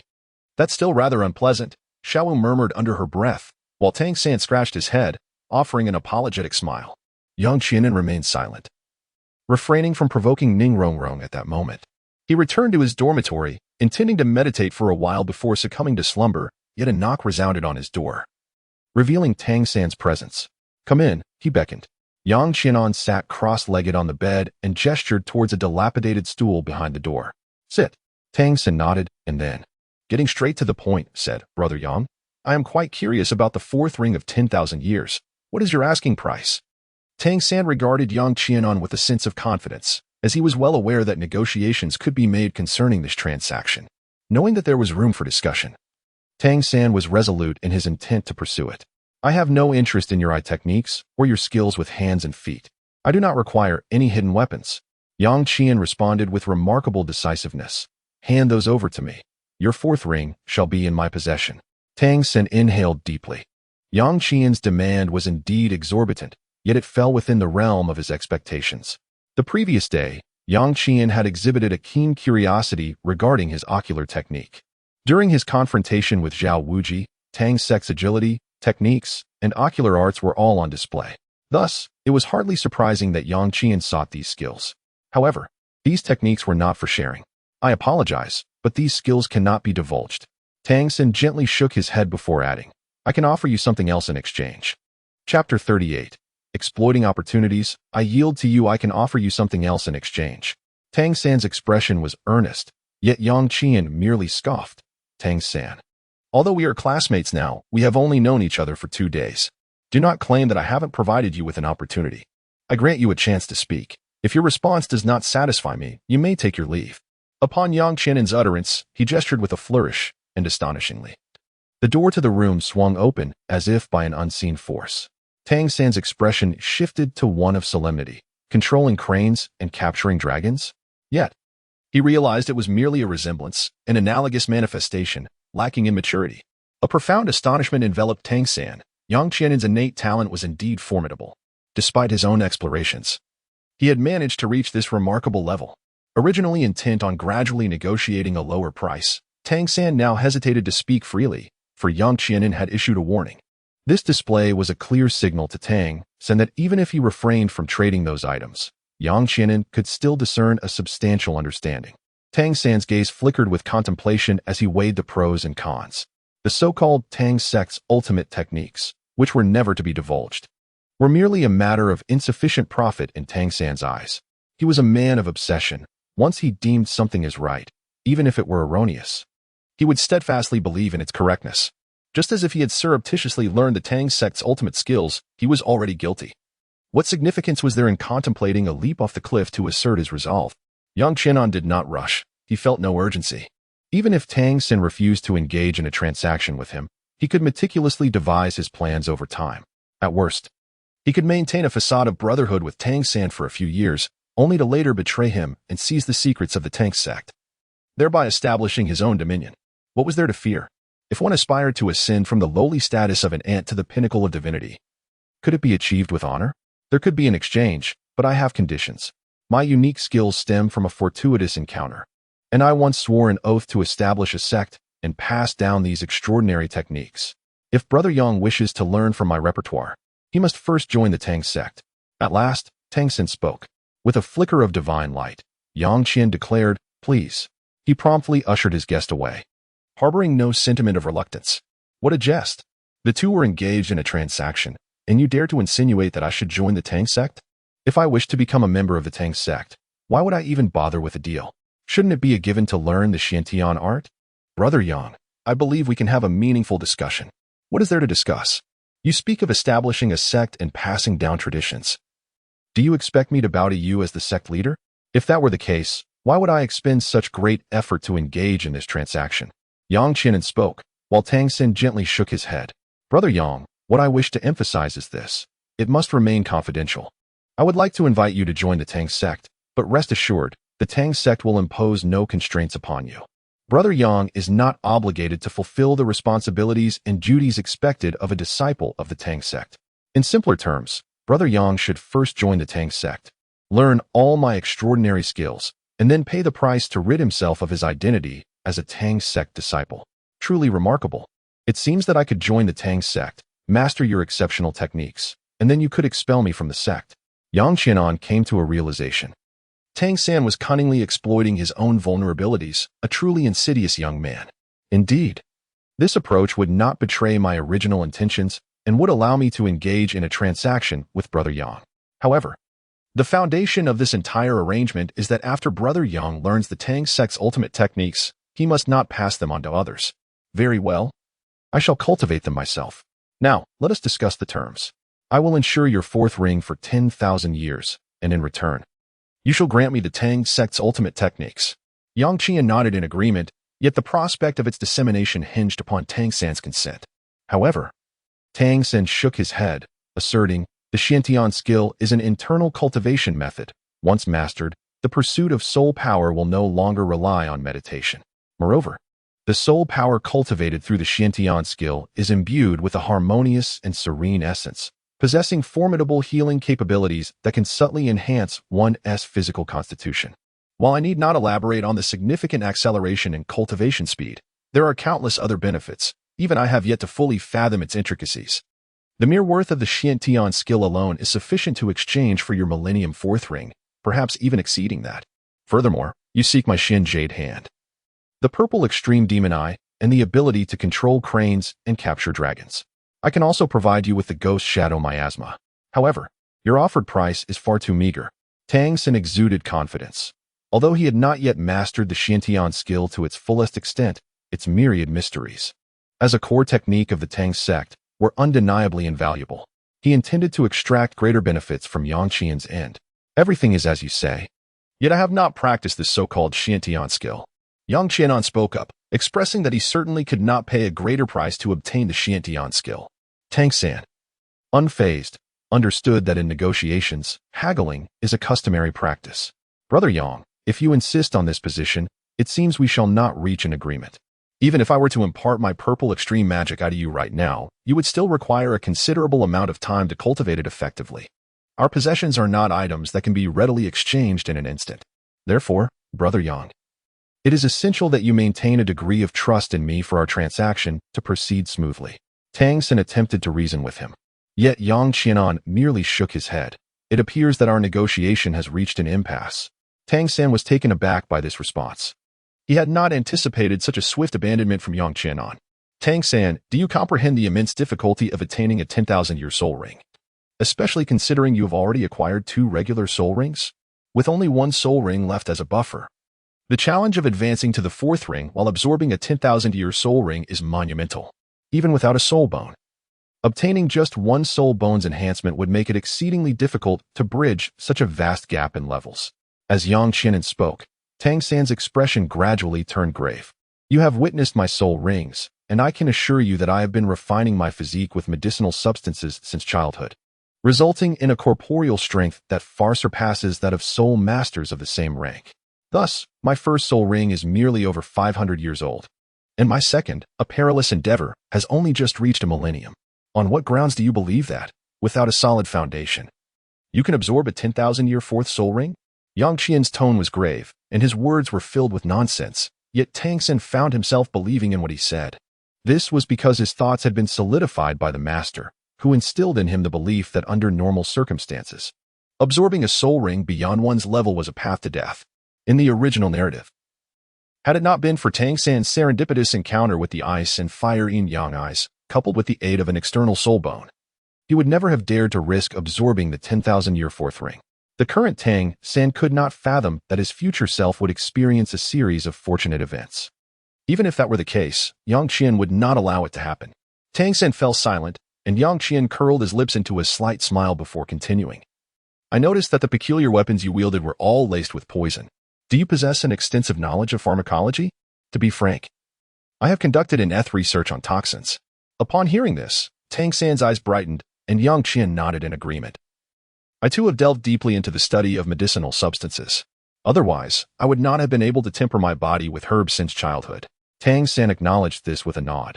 He had to concede that given Yang Qian's extraordinary physique acquired through the use of medicinal substances since a young age, it was indeed more acceptable for him to absorb a soul ring beyond his level. Since you, Brother Yang, have stated that the 10,000-year 4th ring is feasible, then you must possess a special method. I can offer my Xiantian skill in exchange for a spot. Chapter 39. The deal. After much deliberation, Tang Sen finally relented. However, Yang Qian shook his head.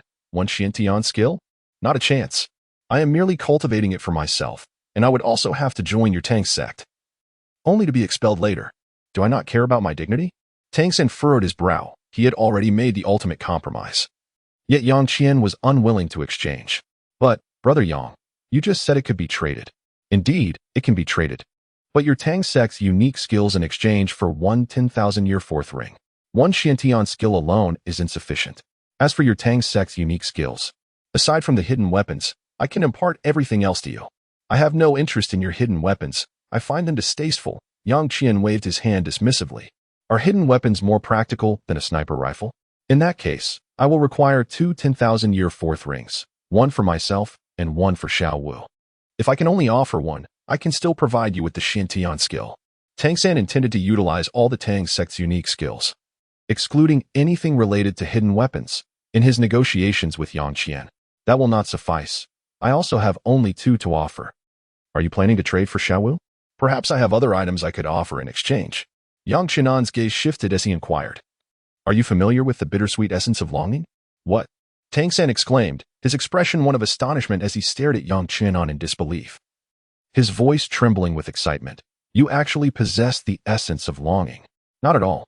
Yang Qianan shook his head, instantly dousing Tang San with a bucket of cold water. Upon hearing this, Tang San's spirits cooled considerably. Brother Yang, have you encountered it? Whether I can obtain it and trade it to you depends solely on your choice. The heartbroken red.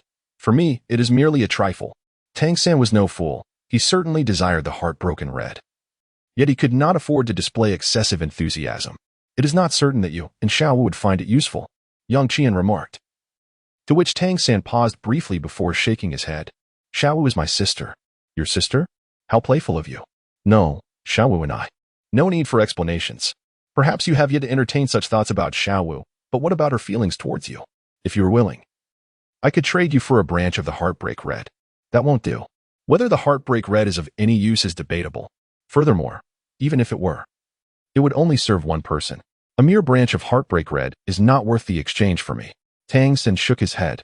The value of a single Heartbreak Red was indeed considerable, yet its worth could be questioned. Brother Yang, my sincerity is quite apparent. I hope you will not disappoint me. Tang San's gaze was intense as he looked at Yang Qian, who found himself in a predicament. By the way, your Xianyu hand holds no value for me. I shall forego it. Brother Yang, even if you reject the Xianyu hand, a single branch of Heartbreak Red cannot possibly substitute for my numerous exceptional skills. Tang San found himself at a loss for words. Yang Qian was attempting to haggle. Brother Tang, that assertion is misguided. You must understand that if the Heartbreak Red were to be utilized, it could mean the difference between life and death. Yang Qianan spoke with profound significance, and Tang San nodded slightly in response. Indeed.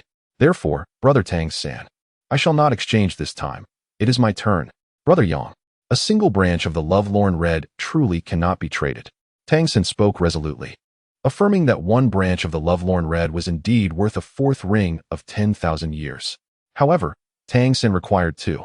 Yang Qian displayed a look of consternation, while Tang San revealed a smirk of triumph. A single Heartbreak Red, if utilized effectively, could indeed enable a soul master to absorb a fourth ring spirit from 10,000 years ago. Of that I am certain. However, what I seek is 2 of such fourth ring spirits. Tang San continued, and the fact that Yang Qian possessed Heartbreak Red was something he had never anticipated. Now, it was Tang San who desired to barter with Yang Qian, yet one solitary Heartbreak Red was insufficient to satiate Tang San's appetite. Yang Qianan fixed his gaze upon Tang San and spoke. I possess a pill, the principal ingredient of which is the wondrous Qirong Tong Tian chrysanthemum. Its efficacy is akin to consuming the entire plant. Tang San's eyes brightened, and a flurry of thoughts raced through his mind. Pondering the source from which Yang Qianan had procured 2 specimens of this celestial-grade medicinal herb. Such treasures are elusive and rare, making Yang Qianan's possession of 2 all the more astonishing. However, merely having the Qirong Tongtian chrysanthemum seemed insufficient for me to absorb the fourth ring of a millennium. Tang San remarked that a single Qirong Tongtian chrysanthemum indeed fell short of enabling one to absorb the fourth ring of a millennium. Yet, Yang Qianan was undeterred. That is of no concern to me. One hearty Heartbreak Red is worth precisely 1/4 ring of a millennium, if not more. In exchange, I would be at a loss. Therefore, for the second fourth ring of a millennium, I can only offer you a single pill. As for the rest, you shall manage as you see fit. Yang Qian no longer cared. After all, the heart-wrenching longing held no value for him. For a person like him, a rogue and a scoundrel, the possibility of true love existed, yet the odds were slim. As for the elixir, a single extraordinary mushroom, the heavenly chrysanthemum, in Yang Qian's hands could yield numerous pills. Provided the auxiliary materials were adequate, the efficacy would not be significantly compromised. The pills destined for Tang San were merely a means to an end. At this moment, Tang San began to waver, If he were to receive a single extraordinary mushroom, would he have the confidence to absorb the fourth ring of a millennium? Yang Qianan gazed at Tang San, who appeared hesitant, and then inquired, "Do you understand the most significant difference between absorbing a 10,000-year soul ring and a 1,000-year soul ring? Is it not the amount of soul power contained within the soul ring?" Tang San looked at Yang Qianan with a puzzled expression. Yang Qianan shook his head, saying, "No. It is a soul impact.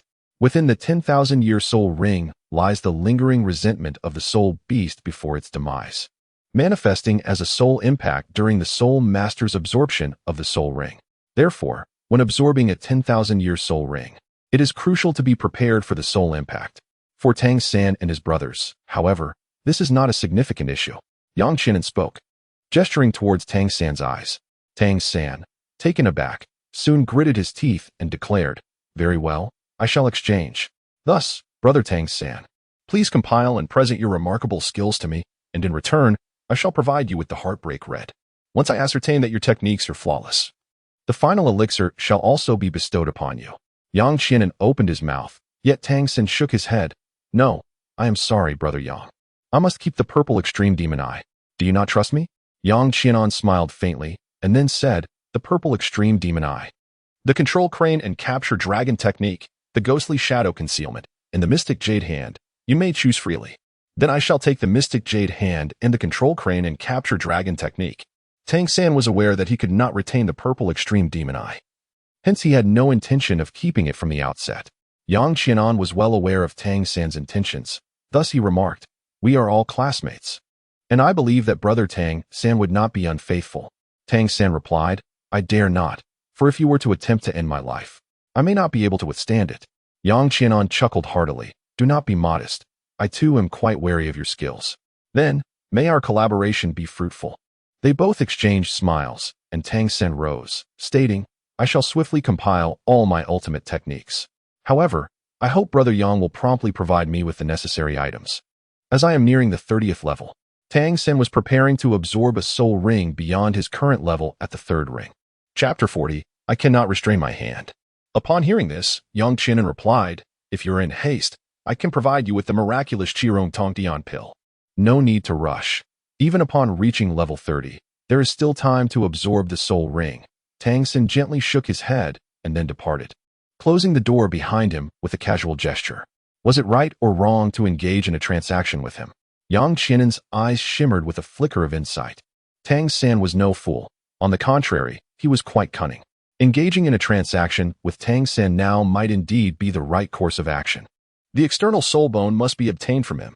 Yang Qianan furrowed his brow in contemplation, casting his gaze towards the room occupied by Oscar. That fellow was on the verge of breaking through to level 30, yet Yang Qianan refrained from disrupting Oscar's advancement. Not only must he avoid meddling with the narrative, but he also had to ensure its progression. This was crucial, for he coveted the external soul bone of the human-faced demon spider. To Yang Qianan, the 8 spider lances held little significance, but they could serve as a means to cultivate his trusted confidence. As long as he refrained from bestowing it upon Tang San, the choice of whom to grant it to, or whether to absorb it himself, would depend on future considerations. The following day, as dawn began to break, Yang Qianan practiced his marksmanship in the open area surrounding the dormitory. Zhu Zhuqing, holding a basin of freshly washed clothes, hung them on the clothesline outside Yang Qianan's door. After completing her task, she commenced practicing the Tai Chi that Yang Qianan had taught her. However, her movements were still rather clumsy, prompting Yang Qianan to pause intermittently to offer corrections, displaying a considerate demeanor. As the sun rose in the east, Tang San promptly opened his door, his complexion appearing somewhat pallid, likely a result of a sleepless night. "Brother Yang, I have everything prepared," he announced, before leaping onto the rooftop to begin his training with the purple extreme demon eye. His utterance implied a desire for Yang Qianan to swiftly procure the heartbroken red. Yang Qianan felt a slight surprise, yet he chose to disregard it and continued to correct Zhu Zhuqing's posture. However, at that moment, an unexpected figure approached. It was Dai Mubai. "Zhu Zhuqing, please come with me." Dai Mubai's complexion appeared somewhat pale, yet the injuries on his body seemed to have healed considerably. The faculty of Shrek Academy is indeed quite formidable, as they managed to facilitate such a swift recovery. Yang Qianan gazed at Dai Mubai, whose chest had been pierced by a bullet, the flame scorching a swath of flesh. Remarkably, such a grievous injury had been healed in such a short span of time. Was the Soul Saint Xiao Xian from Shrek Academy truly that formidable? Or perhaps someone from Shrek had accompanied Dai Mubai to seek the aid of another healing-type soul master. Yang Qianxin speculated within, while Dai Mubai's gaze was as frigid as ice, casting a glance at Yang Qianxin without uttering a word. His eyes fixated on Zhu Zhuqing. Having observed every intimate gesture Yang Qianxin had directed towards her. Furthermore, he was acutely aware that Zhu Zhuqing had been assisting Yang Qianxin with laundry over the past few days. However, he dared not provoke Yang Qianxin, for the latter was truly capable of ending his life. What do you want? Zhu Zhuqing's tone was chilling, her dark eyes fixed on Dai Mubai. Her brow furrowed in displeasure. Let us converse, Dai Mubai began, yet Zhu Zhuqing unhesitatingly interjected, there is no need. The former Zhu Zhuqing was no more. And not for the first time. Her icy words sent a jolt through Dai Mubai's heart. He yearned to respond. But Zhu Zhuqing denied him the opportunity. You chose betrayal first, and I witnessed it all. Thus, there is no longer any connection between us. As for the consequences, I shall bear them myself. Depart from me, and you shall meet your demise. Surely, there can be no worse fate than this. With that, Zhu Zhuqing turned on her heel and left.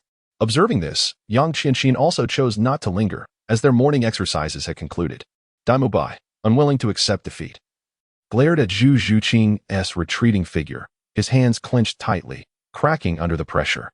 On the rooftop, Tang Xin had undoubtedly overheard the conversation between Dai Mubai and Zhu Zhuqing, and he had managed to piece together the preceding events. Recognizing the intricacies involved, he wisely opted not to interfere. The arrival of Yang Qian did not alter the overall trajectory of the plot. Oscar successfully reached level 30, and regarding today's task, Flander cast his gaze over the 8 students, his attention particularly lingering on Dai Mubai and Yang Qian. The task at hand was rather straightforward. Each individual was required to consume a sausage prepared by Oscar. As Yang Qian had anticipated, the assignment was both simplistic and rather blunt.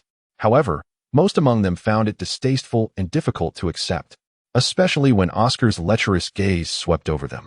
Even Yang Qian felt an impulse to strike him. Heh, the esteemed dean truly understands me. So, who will be the first to indulge in my grand sausage today? Oscar rubbed his hands together, a grin of increasing lewdness spreading across his face. Do not smile, otherwise, I may be unable to restrain myself. Yang Qian softly spoke as he stepped forward, extending his hand. The moment Oscar laid eyes on Yang Qian, his expression turned serious. And even the incantation murmured while crafting the sausages became barely audible. A large sausage materialized seemingly from thin air. Yang Qian took a bite. Raising an eyebrow slightly, the food-type martial soul is indeed wondrous. This sausage tastes just like the real thing, warming the stomach and infused with soul power. He also requested a small sausage. Yang Qianan extended his hand once more, and upon hearing this, Oscar was instantly filled with joy. All right, brother. At this moment, Yang Qianan's actions can be interpreted as a form of acknowledgement towards Oscar. Should everyone express disdain for Oscar's sausages, his standing within the academy would undoubtedly become quite precarious. Moreover, Yang Qianan's initiative to be the first to speak out serves as a guiding influence for others. The flavor of the small sausage is rather delightful, surpassing that of the grilled sausages found at outdoor stalls. This small sausage possesses the ability to neutralize relatively mild toxins, proving to be an exceptional soul skill. Yang Qianan, as a master alchemist, can discern the potency of a detoxifying effect merely by tasting a small sausage. In summary, Oscar's sausage martial spirit is indeed a remarkably powerful food-based martial spirit. Its supportive capabilities can already be compared to those of some ordinary auxiliary martial spirits. However, it still cannot rival top-tier auxiliary martial spirits like the 7 treasure glazed tile. Nonetheless, the 2 types of martial spirits differ, each possessing its unique strengths. Good brother, if you choose to ally with me, I assure you nights filled with revelry and companionship. Yang Qianan consumed 2 sausages and gently patted Oscar on the shoulder. Oscar's eyes sparkled at the words. Really? Of course, came the reply, but don't laugh. It's too indecent, and I may draw my weapon. Yang Qianan's warning about the sausage was not meant to provoke any inappropriate thoughts. However, when paired with that lewd smile, misunderstandings were all too easy to arise. All right, Brother Yang. Oscar chuckled, then instantly reverted to a serious demeanor. No laughing. Next, Flander nodded in satisfaction at Yang Qianan before turning his gaze to the others. With Yang Qianan leading the way, the others found it significantly easier to consume the sausage. The day's lesson concluded, and everyone took a moment to rest in preparation for their journey to the Tiandou forest the following day, where they would assist Oscar in acquiring his third spirit ring. After the group disbanded, however, Flander chose to keep Yu Tianheng and Dai Mubai behind. Dean Flander, is there something you wish to discuss with me? Yu Tianheng followed Flander to a tranquil place, where Mubai, standing nearby, wore a rather grim expression. Flander came to a slow halt and glanced at the two of them, stating, I will not tolerate any discord between you two. He articulated his intention clearly, emphasizing that with only 8 members in Shrek, it would be utterly disastrous if conflicts arose among them. This seemed rather implausible. Yu Tianheng pondered for a moment before turning to Dai Mubai and said, Zhu Zhuqing is his fiancée, yet now she serves as my devoted maid. The only way to resolve the conflict between us is through one possibility. He must annul his engagement with Zhu Zhuqing. Impossible, Dai Mubai interjected. Hearing this, Yu Tianheng shrugged. See, it is indeed impossible. Flander frowned as he observed the two and then inquired, Yu Tianheng, how did you come to know Zhu Zhuqing? Oh, that. It was on a dark and stormy night. Yu Tianheng began to recount every detail, even divulging the extent of his advantages over Zhu Zhuqing. Dai Mubai's face turned a shade of green, yet he found himself at a loss for words. Indeed, Yu Tianheng had saved Zhu Zhuqing on 2 occasions, once when she was slain by her own sister, and the other when she took her own life upon witnessing his embrace with others. After hearing this, Flander cast a profound glance at Dai Mubai. What reconciliation could there possibly be? The young girl had risked her life, enduring harrowing trials to journey from afar to seek him, only to find him in the company of others. Thus, Flander, this matter is not easily mended. What grievances could my Dai Mubai possibly hold? Merely a minor injury sustained during a spar, nothing of great consequence. I am not so petty. Yu Tianheng's candid remarks darkened the expressions of Dai Mubai and Flander. Fortunately, it wasn't you who was injured, Flander mused, his head throbbing. What discord could possibly exist between Yu Tianheng and Dai Mubai? However, when it came to Zhu Zhuqing, the tensions became irreconcilable. As Yu Tianheng suggested, the most plausible resolution seemed to be the dissolution of the engagement between Dai Mubai and Zhu Zhuqing, a solution beneficial to both parties. Another avenue would be to rekindle Zhu Zhuqing's affections, yet a heart that has grown cold is not easily swayed. Moreover, was Yu Tianheng truly inferior to Dai Mubai? Mubai, what am I to do? Flander left the dilemma in Dai Mubai's hands, who remained silent, his head bowed. He finally grasped the true meaning behind Zhu Zhuqing's words about having died twice.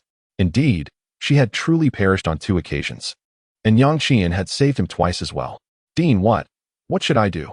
Dai Mubai's voice was weak. Flander sighed softly. First, let's ease the relationship. At the very least, we cannot allow the conflict to escalate. All right, Dai Mubai nodded. Without Zhu Zhuqing, he felt he would wither, and without her support, his fate would hardly improve. Meanwhile, after parting ways with Yu Tianheng, he sought out Tang San. This fellow had tirelessly compiled the Tang sect's ultimate techniques overnight. He had to delve into them for further understanding. Tang San. Yu Tianheng knocked on the door of Tang San's dormitory, where Oscar was also present. Brother Yang, you've come. Please, take a seat. Oscar, exhilarated by his soul power surpassing level 30, was brimming with excitement. No need to sit.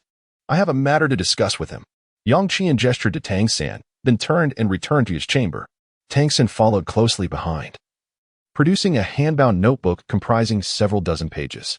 This contained the secrets of Xiantian Gong and Xian Yushou. The Ziji Demon Eye and other formidable techniques were inscribed in another volume. Naturally, Tang San would not reveal all his extraordinary skills to Yu Tianheng at once, especially since Yu Tianheng had yet to offer him anything in return. Let me take a glance first, Yu Tianheng remarked, and after a moment's hesitation, Tang San chose not to decline.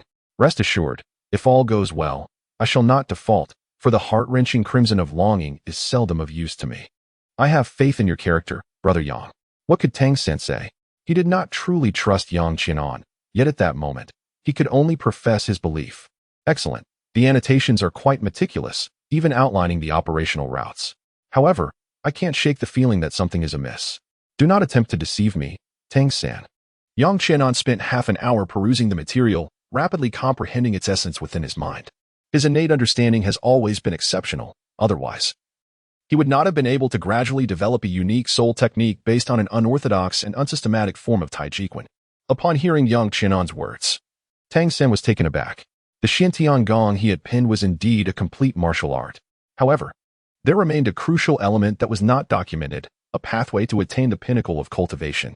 Observing that Yang Qianan was not jesting, Tang San promptly replied, "Brother Yang, the missing element is intertwined with the Ziji demon eye. Rest assured, the material here is indeed suitable for cultivation. Brother Yang may wish to give it a try first." Yang Qian's expression flickered as he nodded and said, "I understand. In that case, I shall keep these for now. The heartbroken red will be yours after this soul hunt. What do you think? It won't take more than 7 days. How does that sound? Of course, I await the good news from you, Brother Yang. However, concerning the rare fungus heavenly chrysanthemum, I will also prepare the rare fungus heavenly pill promptly. Once I confirm that your next book poses no issues, I shall exchange the manuscript for the medicine. If that is the case, Brother Yang, you may begin your study of the Xiantian technique. But do not forget this matter. Rest assured, it shall never be divulged." Yang Qianan patted his chest in assurance, allowing Tang San to feel a slight sense of relief. Yang Qianan remained in his room the entire day until evening when Zhu Zhuqing knocked on the door. "Come in." Zhu Zhuqing gently pushed the door open, carrying a modest yet substantial plate of dinner. "I noticed you didn't eat lunch or dinner, so I brought some back." Her demeanor remained cool, yet a hint of guilt lingered in the depths of her dark eyes. "You haven't had dinner, have you? Let us eat together." Yang Qianan casually tossed the Xiantian skill onto the bedside, having devoted an entire day to its study, and he had finally grasped its essence. That evening, he intended to experiment with its application. After dinner, Zhu Zhuqing, intrigued, glanced at the Xiantian skill in Yang Qianan's hands and inquired, "What is that? You haven't ventured outside all day. Were you solely engrossed in this?" "Indeed, it is an excellent cultivation technique that accelerates one's practice and encompasses many other profound mysteries." Yang Qianan affirmed with a nod, casting a furtive glance towards the door as he whispered, "I paid a hefty price for this, so let us keep it under wraps." "Understood," Zhu Zhuqing replied, her curiosity regarding the Xiantian skill intensifying. "I shall cultivate first, and once I have mastered it, I will teach you," he added. Upon witnessing this, Yang Qianan promptly disregarded the promise he made to Tang San about keeping it confidential. At his words, Zhu Zhuqing's eyes sparkled momentarily, but she quickly shook her head, saying, "No, it's unnecessary." She departed, declining Yang Qianan's kindness, feeling that she had already owed him far too much. Chapter 42. Unobstructed Meridians. Mastery of Xiantian skill. "Why are you still being so polite with me, little girl? The debts you owe me are far from settled, and I shall not permit you to repay them." Yang Qianan whispered softly, yet his words failed to reach Zhu Zhuqing's ears. Zhu Zhuqing had already departed. Her unexpected gesture of bringing lunch for Yang Qianan had taken him by surprise. That fellow Tang San would undoubtedly not bestow the complete Xiantian skill upon me directly. However, it matters not, for even an incomplete version of the Xiantian skill can still provide me with valuable insights. Yang Qian yearned for the Xiantian technique, for it is truly a rare and exceptional martial art within the Douluo Continent. According to Yang Qian's understanding, once one cultivates the Xiantian technique and possesses sufficient comprehension, it can significantly compensate for the deficiencies in one's martial soul. After all, even a 99th level limit Douluo, despite having a subpar martial soul, cannot be challenged by a mere soul sage. The Xiantian technique appears to liberate one from the constraints of their martial soul, no longer allowing innate soul power and the quality of the martial soul to dictate one's limits, even if certain elements are lacking. As long as there is no erroneous guidance, I can gradually deduce and refine it to perfection. Yang Qian possesses considerable confidence in his capacity for learning and comprehension. Within the manual of Xiantian Gong, Tang San has meticulously illustrated a diagram of the human acupoint meridians, which, while detailed, only denotes the acupoints and meridians traversed by Xiantian Gong, omitting others. For Yang Qian, this information is presently sufficient. He intends to proceed with caution, testing the waters. Even should he err, the consequences are unlikely to be severe. Yang Qianan believed that the likelihood of Tang San harming him through erroneous techniques was minimal. After all, from the very beginning, Yang Qianan had not exhibited any malice towards Tang San. Moreover, it could be said that Tang San owed him a small favor. Most importantly, Tang San had yet to gain anything. Should he dare to embed any treacherous stratagems within the Xiantian skill, he should not blame Yang Qianan for disregarding the principles of martial ethics. Yang Qianan first determined the route of his movement, then summoned a faint trace of soul power to circulate within his meridians. The ice and fire alchemy body has effectively unblocked all of my meridians. which significantly alleviates the difficulties I encounter while cultivating the Xiantian technique. Yang Qianan was filled with curiosity.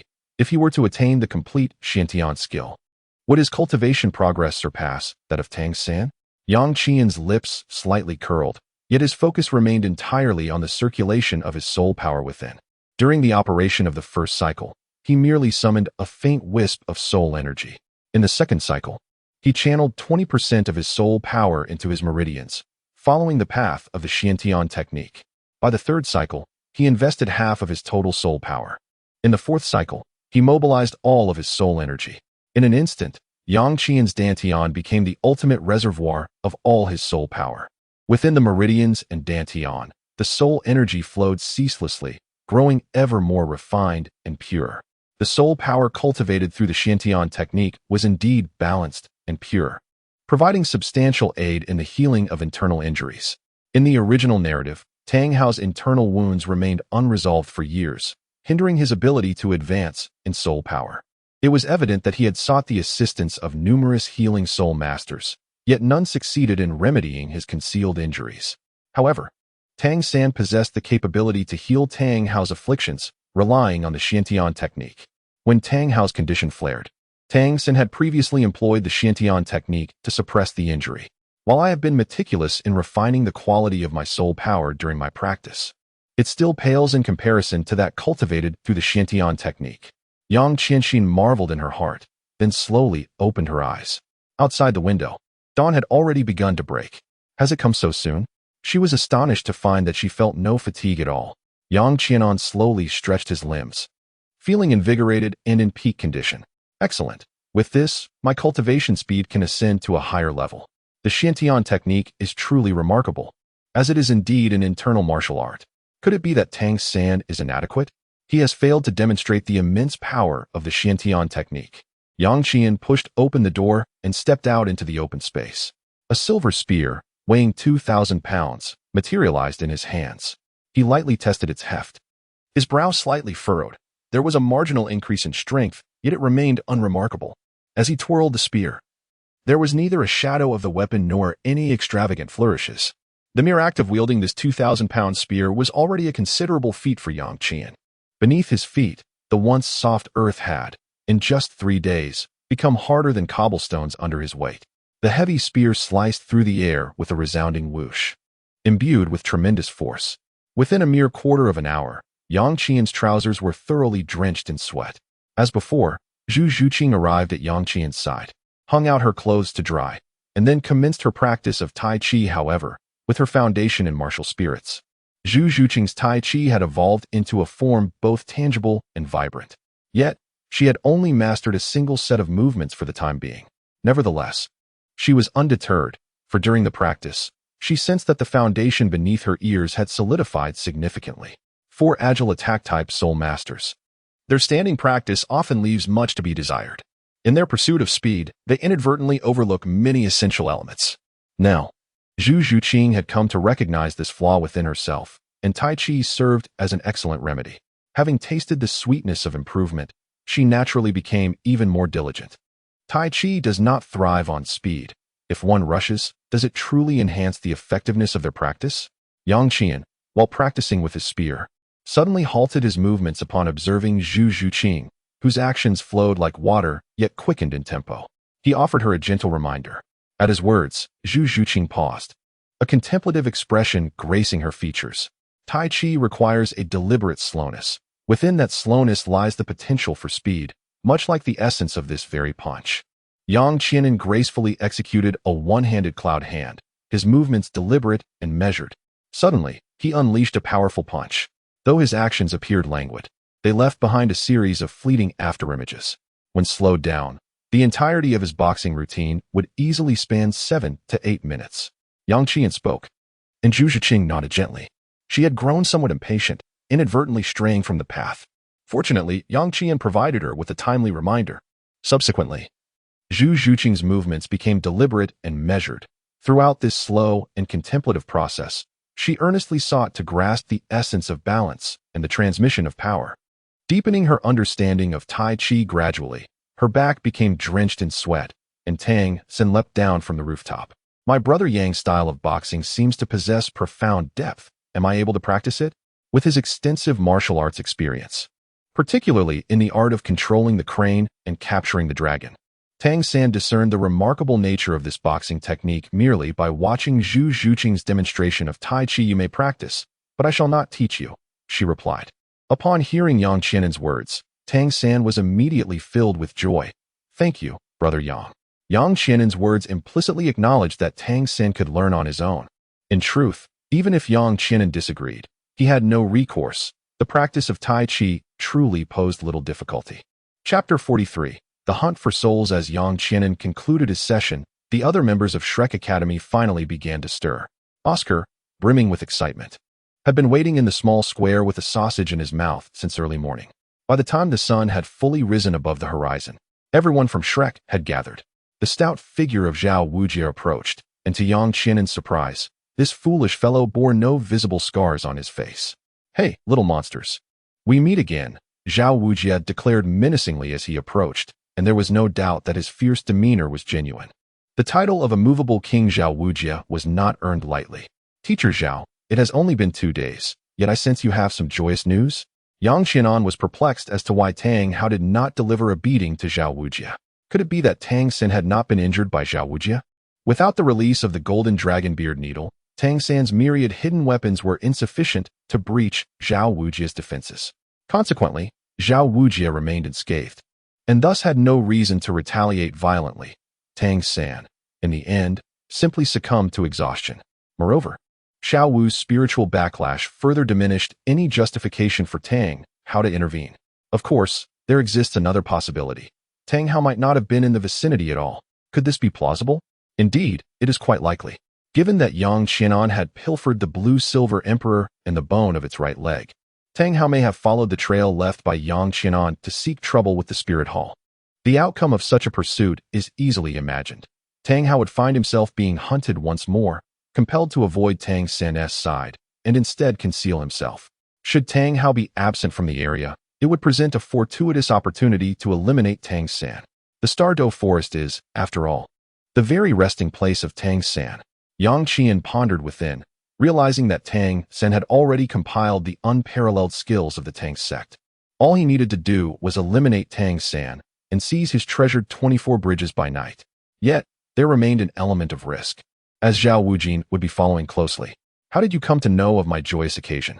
Hee, I have made an acquaintance. Never mind. Why should I divulge so much to you? Zhao Wujie chuckled, while Yang Qian's heart sank. What on earth? Who have you met? Is it the Title Douluo? Good grief. Yang Qianan harbored a desire to curse, while simultaneously contemplating how to eliminate Tang San within the Tiandou forest. However, it occurred to him that the likelihood of Tang Hao being nearby was a mere 10%. He pondered ways to ensure Tang San's demise in the Tiandou forest, and if he could frame the Titan giant ape for the act, it would be nothing short of ideal.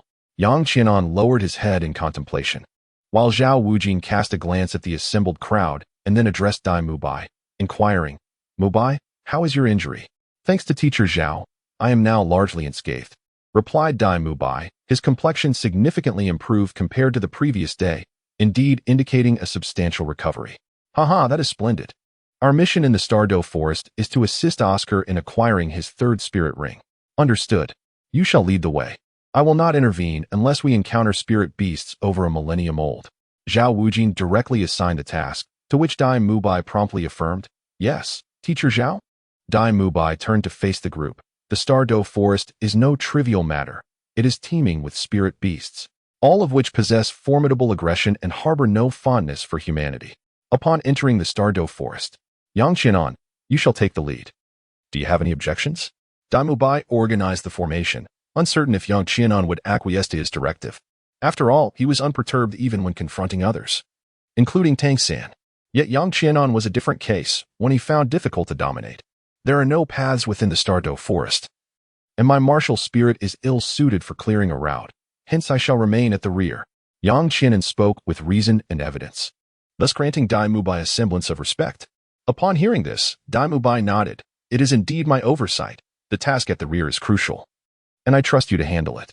With that, he proclaimed, I shall lead the way, with Tang San, Oscar, and Ning Rongrong positioned in the middle. while the fatty and Xiao Wu will flank us. Zhu Qing will also cover the sides. This time, there were no objections from the group. As they continued their journey, Oscar suggested, I'll take the lead. You can provide sausages to sustain our soul power and stamina. The others were instructed to maintain a steady pace behind him. Dai Mubai initially contemplated having Ning Rongrong enhance their speed, but reconsidered, recalling the tales he had heard about her. Is everyone clear? He finally inquired. Understood, Tang Xin responded, prompting a slight smile from Dai Mubai. Excellent, let us set forth. The Tiandou forest is situated in the southeastern region of the Barak Kingdom, with a small part bordering it. Soto City, located in the same southeastern area of the Barak Kingdom, is less than 500 kilometers away from the forest. Thus, it is the optimal location for the Shrek Academy students to acquire their soul rings. Thanks to Oscar's sausages, they covered over 400 kilometers in just one day. By nightfall, the group had approached the Tiandou forest closely. Realizing they would not reach their destination that day, Zhao Wujin issued a command to rest as they arrived at a small town, knowing that continuing further would mean no provisions.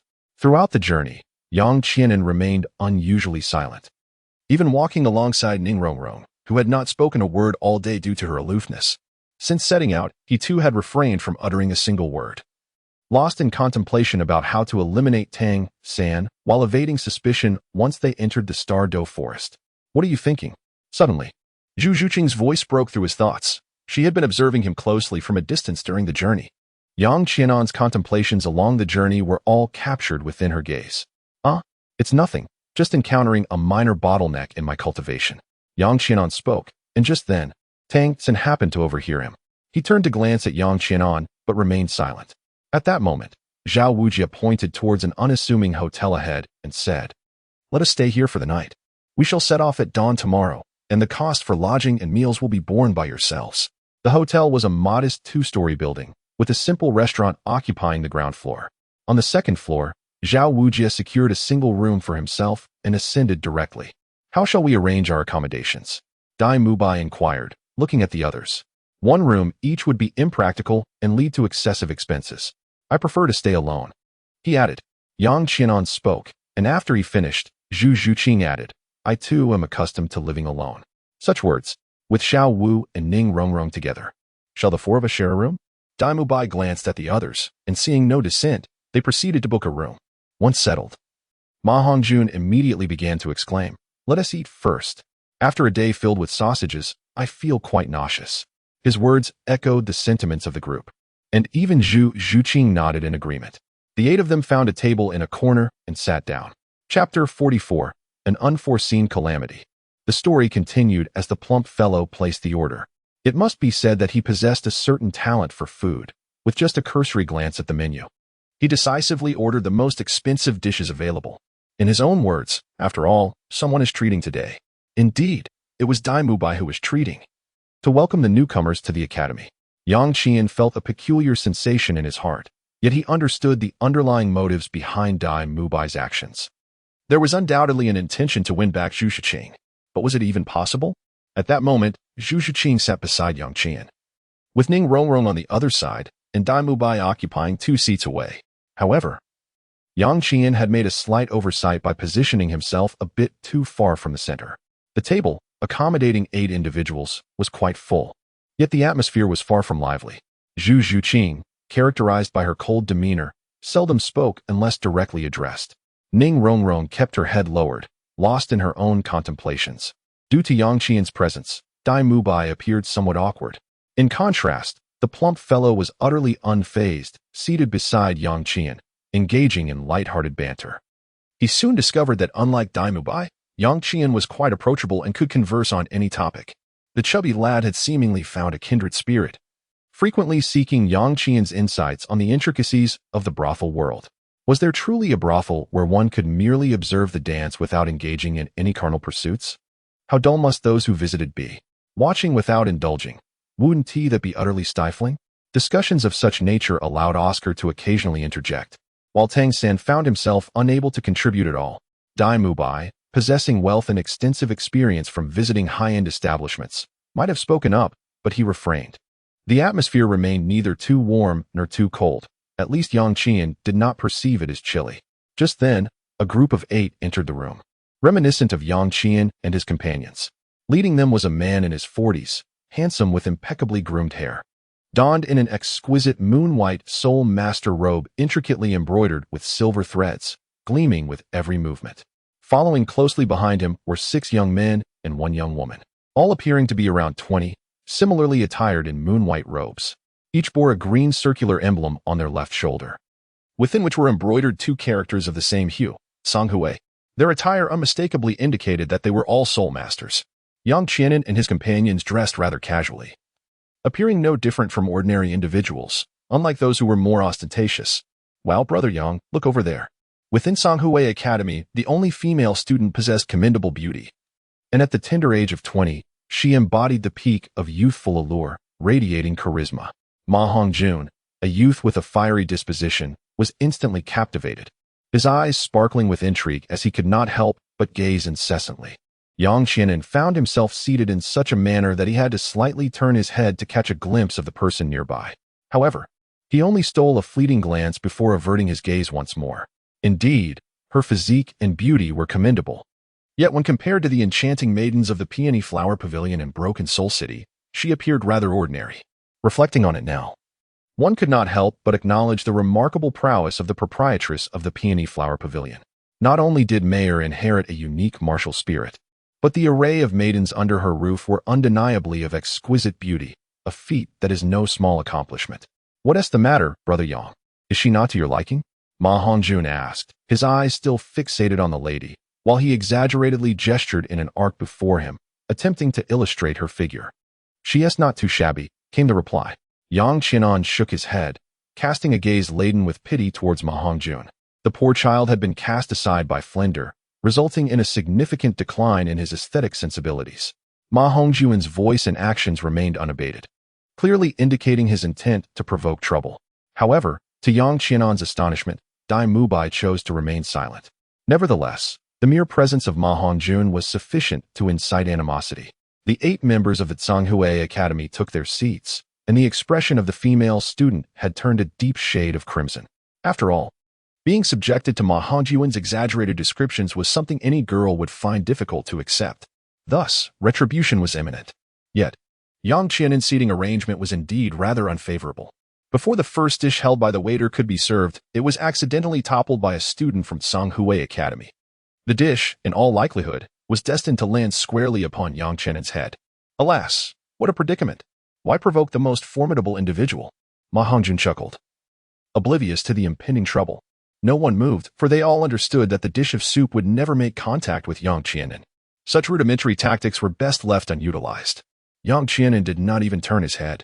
With a single hand raised, a surge of soul power erupted, causing the plate of vegetables along with the soup to be drawn back. Meanwhile, the knocked-over waiter was unexpectedly propelled away by an unseen force, staggering a couple of steps before regaining his balance. The scalding soup cascaded back, splattering directly onto the face of the student from Sanghui Academy. Ah, are you seeking death? Enraged, the young man activated his martial spirit, which was a mere ordinary Shiba Inu, accompanied by only 2 soul rings, 1 white and 1 yellow. In an instant, driven by the instinct of his hunting dog spirit, he lunged forward, intent on biting. A dog biting a person. Don't let me catch any illness from this. Yang Qian's demeanor remained composed, even as he rose to his feet, casually turning to deliver a swift strike. Within his palm, the image of a yin-yang fish swirled, the fluctuations of his soul power distinctly palpable. The young soul master did not react sluggishly. Upon witnessing Yang Qian's counterattack, he attempted to block the impending strike. However, he gravely underestimated the force behind Yang Qian's palm. With a resounding thud, the young soul master's hands were forcefully repelled, as Yang Qian's power struck directly against his chest. In an instant, the young soul master was sent flying backward like a bent bow, crashing through 2 unoccupied tables before landing heavily on the hall's floor. The previous dishes are on us. Please bring another serving, Yang Qian instructed, to which the waiter promptly nodded. Certainly, esteemed guest. Wow, that was impressive, Brother Yang, Oscar exclaimed, unabashedly giving a thumbs up. Yang Qian, however, was left speechless. An unwarranted calamity. I merely intervened to shield the portly fellow from trouble. He had no intention of instigating conflict.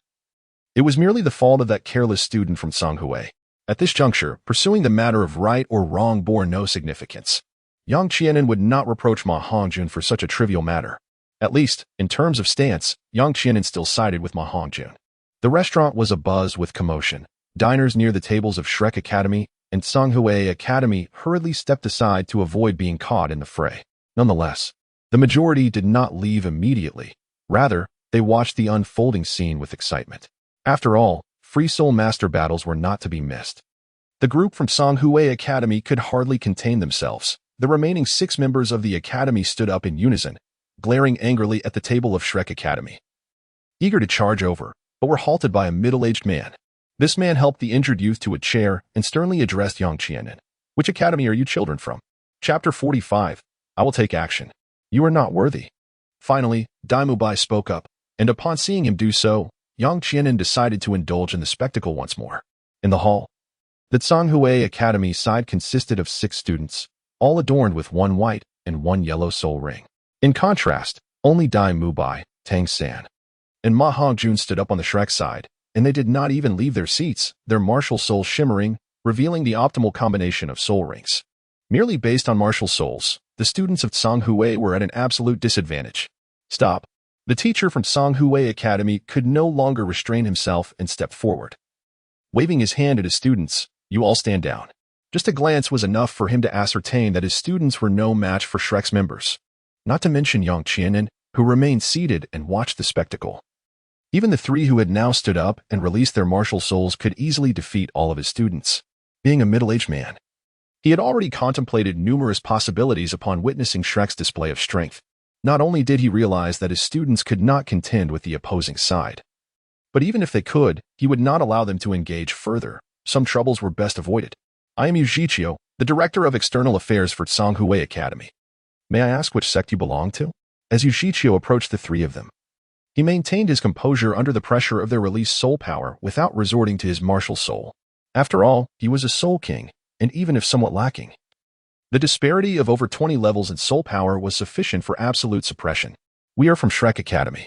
Before Dai Mubai could respond, the chubby one spoke with great pride, casting a bold glance at the only female student from Songhui Academy. Yu Tianheng was momentarily taken aback. A glimmer of contemplation flashing in his eyes. Evidently, he was not well acquainted with the name Shrek Academy. Shrek Academy? I don't believe I've heard of it. Dai Mubai snorted dismissively. That merely indicates your ignorance. Although he was unaware of Shrek Academy, the realization that they were not from a sect made Yu Tianheng breathe a sigh of relief. He then called out sharply, Xian Gui, embody. You children lack awareness. Do not speak recklessly in the future. Call your academy's teacher out. Yu Tianheng's small eyes scanned the surroundings, certain that there would be an adult among these youngsters. The chubby one shouted defiantly, with you, an old turtle, do you think you can meet our teacher? We are more than enough to handle you. Yu Tianheng, possessing the Xian Gui martial soul, was particularly sensitive to the term turtle. Initially, he only intended to intimidate the youths before him. After all, he did not wish to bear the label of bullying the weak. However, the chubby one's words struck a nerve, igniting his fury, and he laughed in anger. Very well. I shall take it upon myself to educate you in place of your teacher. Step outside to fight, but do not damage the hotel. We still need to eat afterward. Yang Qianen spoke, then slowly rose to his feet, casting a glance at the shopkeeper who was lurking nearby, uncertain of how to proceed. Thank you, thank you. Esteemed soul masters, I am deeply grateful to all of you. The shopkeeper bowed repeatedly, expressing his gratitude. Yu Tianheng regarded Yang Qianen with a profound gaze. Although he appeared to be around 15 or 16 years of age, he did not seem to possess the demeanor of a teacher. Thus he did not pay him much heed. As Yu Tianheng swayed and exited the hotel, the students of Songhui Academy followed suit. Dai Mubai's expression was grave as he turned to Yang Qianen and remarked, a soul master with a more than 50-level Xiangui martial soul. It seems we may need to collaborate. If you find it burdensome, I can manage alone. Yang Qian was the first to exit the hotel, followed closely by Dai Mubai, who clenched his fists and declared, let us engage in an unconventional contest once more. I shall assist you. Suddenly, Ning Rongrong stepped forward and then joined Yang Qian and Dai Mubai as they made their way outside. Upon witnessing this, Tang Sen hurriedly approached to intervene, saying, wait. We should first discuss our strategy. To which Oscar replied, there is no need for strategy. I believe that if Yang Qian takes action, we will not encounter significant difficulties. Of course, this necessitates our collective support.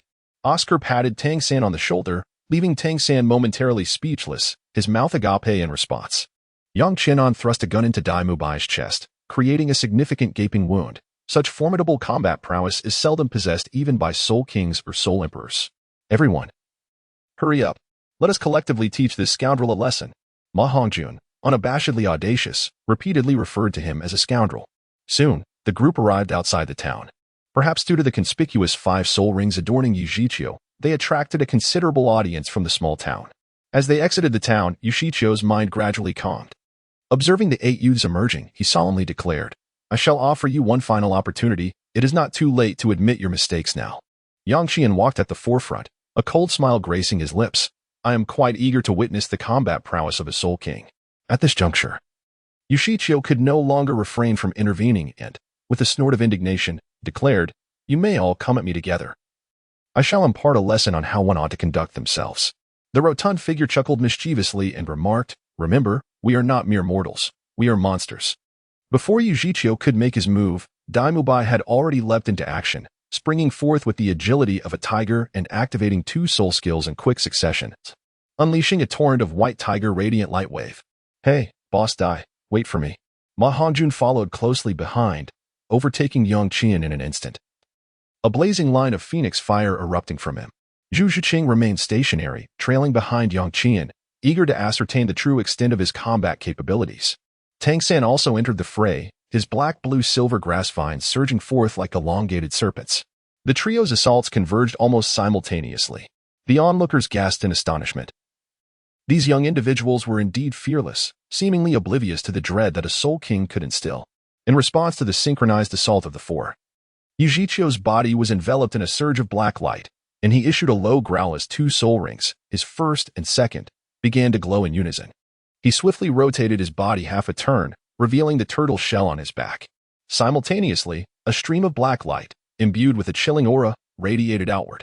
As the battle commenced, Yu Shiqiu deployed his 2 soul ring abilities, the Xian Gui Shield and Xian Shui Eye Seal. His intention was straightforward, to swiftly subdue these youths, imparting a profound lesson while simultaneously showcasing the strength of Songhui Academy.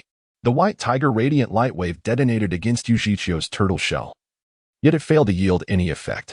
Tang San's blue-silver grass, under the oppressive cold, became encrusted with frost, rendering it ineffective in combat. Only Ma Hongjun's phoenix fire line elicited a fleeting change in Yu Shiqiu's expression. Are you not going to make a move? Zhu Zhuqing inquired, casting her gaze toward Yang Qian, who was similarly scrutinized by Ning Rongrong. I shall take action. Chapter 46, It is time for me to shine. With the 7 treasure glazed tile pagoda in play, Ning Rongrong swiftly augmented Yang Qian's strength and speed. She then prepared to assist Dai Mubai as the situation warranted. A 30% enhancement effect? Truly worthy of the title of the world's foremost support martial soul. Yang Qian sensed the lightness and strength coursing through his body, surprisingly. He refrained from unleashing his martial spirit and instead drew forth a gleaming silver spear. You! Zhu Zhuqing exclaimed in astonishment, taken aback by Yang Qian's decision to engage in battle with such a cumbersome weapon. Let us see if your tortoise shell can withstand the might of my spear.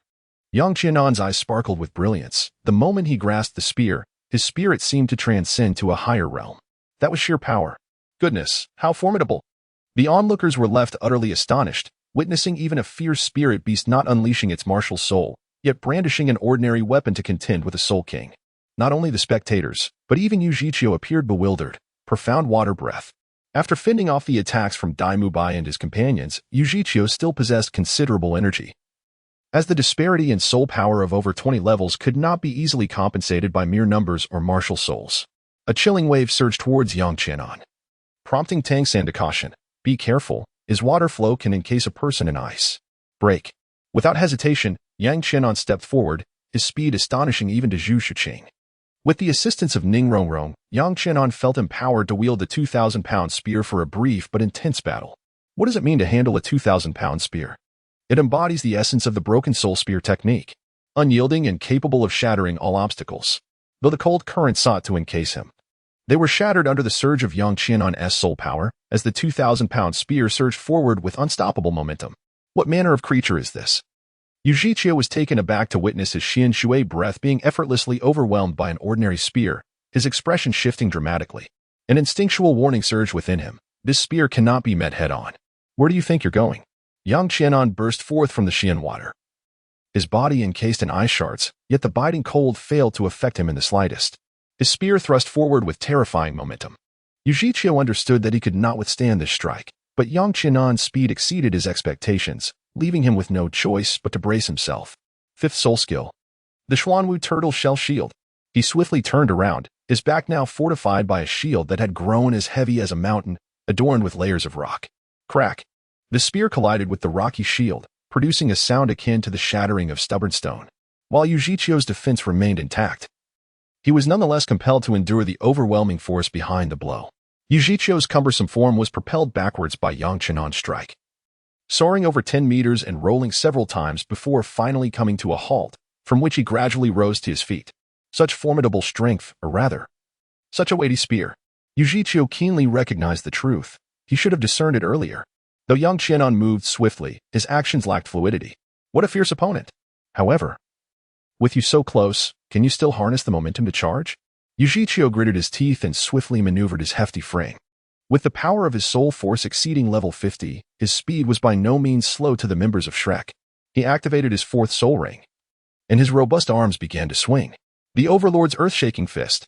Look, it's the tortoise fist. Yang Qianan pressed his lips together, the long spear in his hand long since sheathed.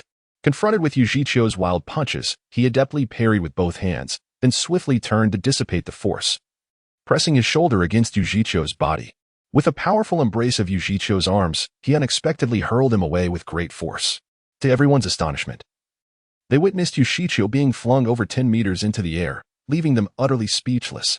Yang Qianan executed a series of maneuvers with astonishing agility, swiftly placing Yu Zhiqiu at a disadvantage not once, but twice, astonishingly without the use of his martial spirit. My goodness! Could it be that Brother Yang is truly that formidable? Among the onlookers, not everyone had witnessed Yang Qianan in action. The very same Yang Qianan who had effortlessly defeated Dai Mubai, who had given his utmost with his first soul skill, possessed a battle prowess that was indeed fearsome. At this moment, Ma Hongjun and the others were already contemplating surrender. What are we still waiting for? That stubborn turtle shell is indeed tough. Do they truly believe Yang Qianan can vanquish him so easily?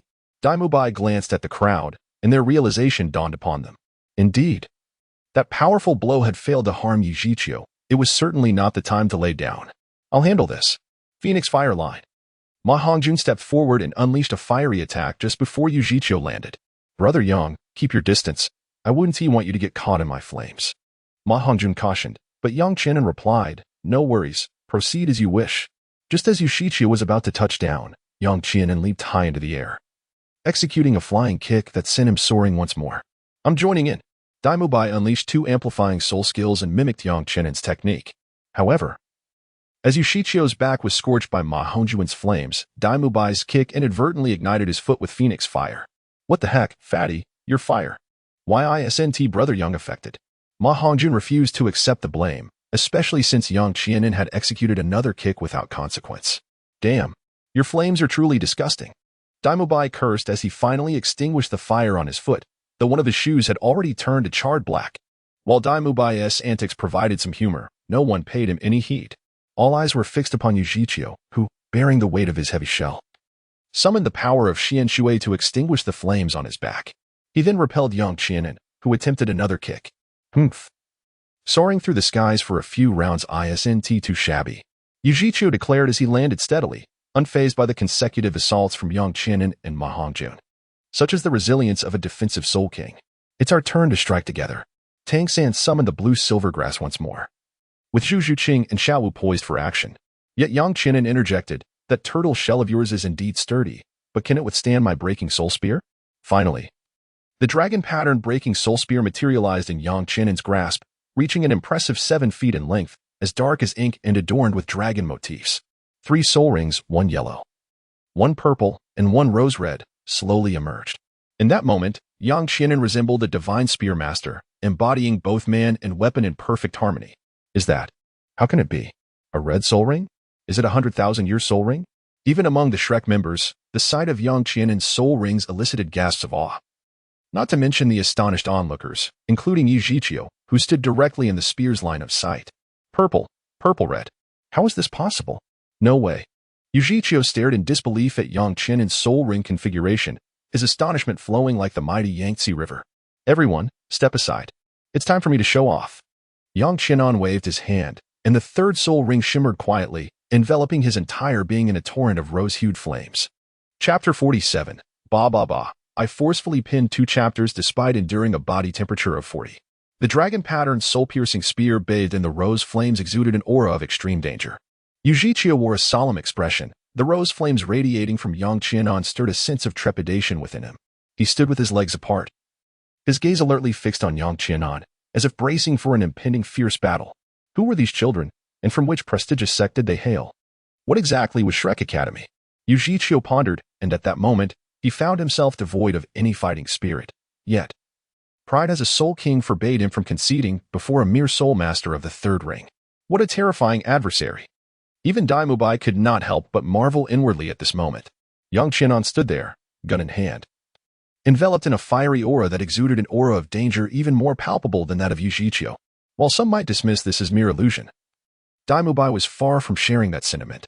He had personally experienced the threat posed by Yang Qianan's long spear, ablaze with flames, which undoubtedly posed a lethal risk to Yu Zhiqiu.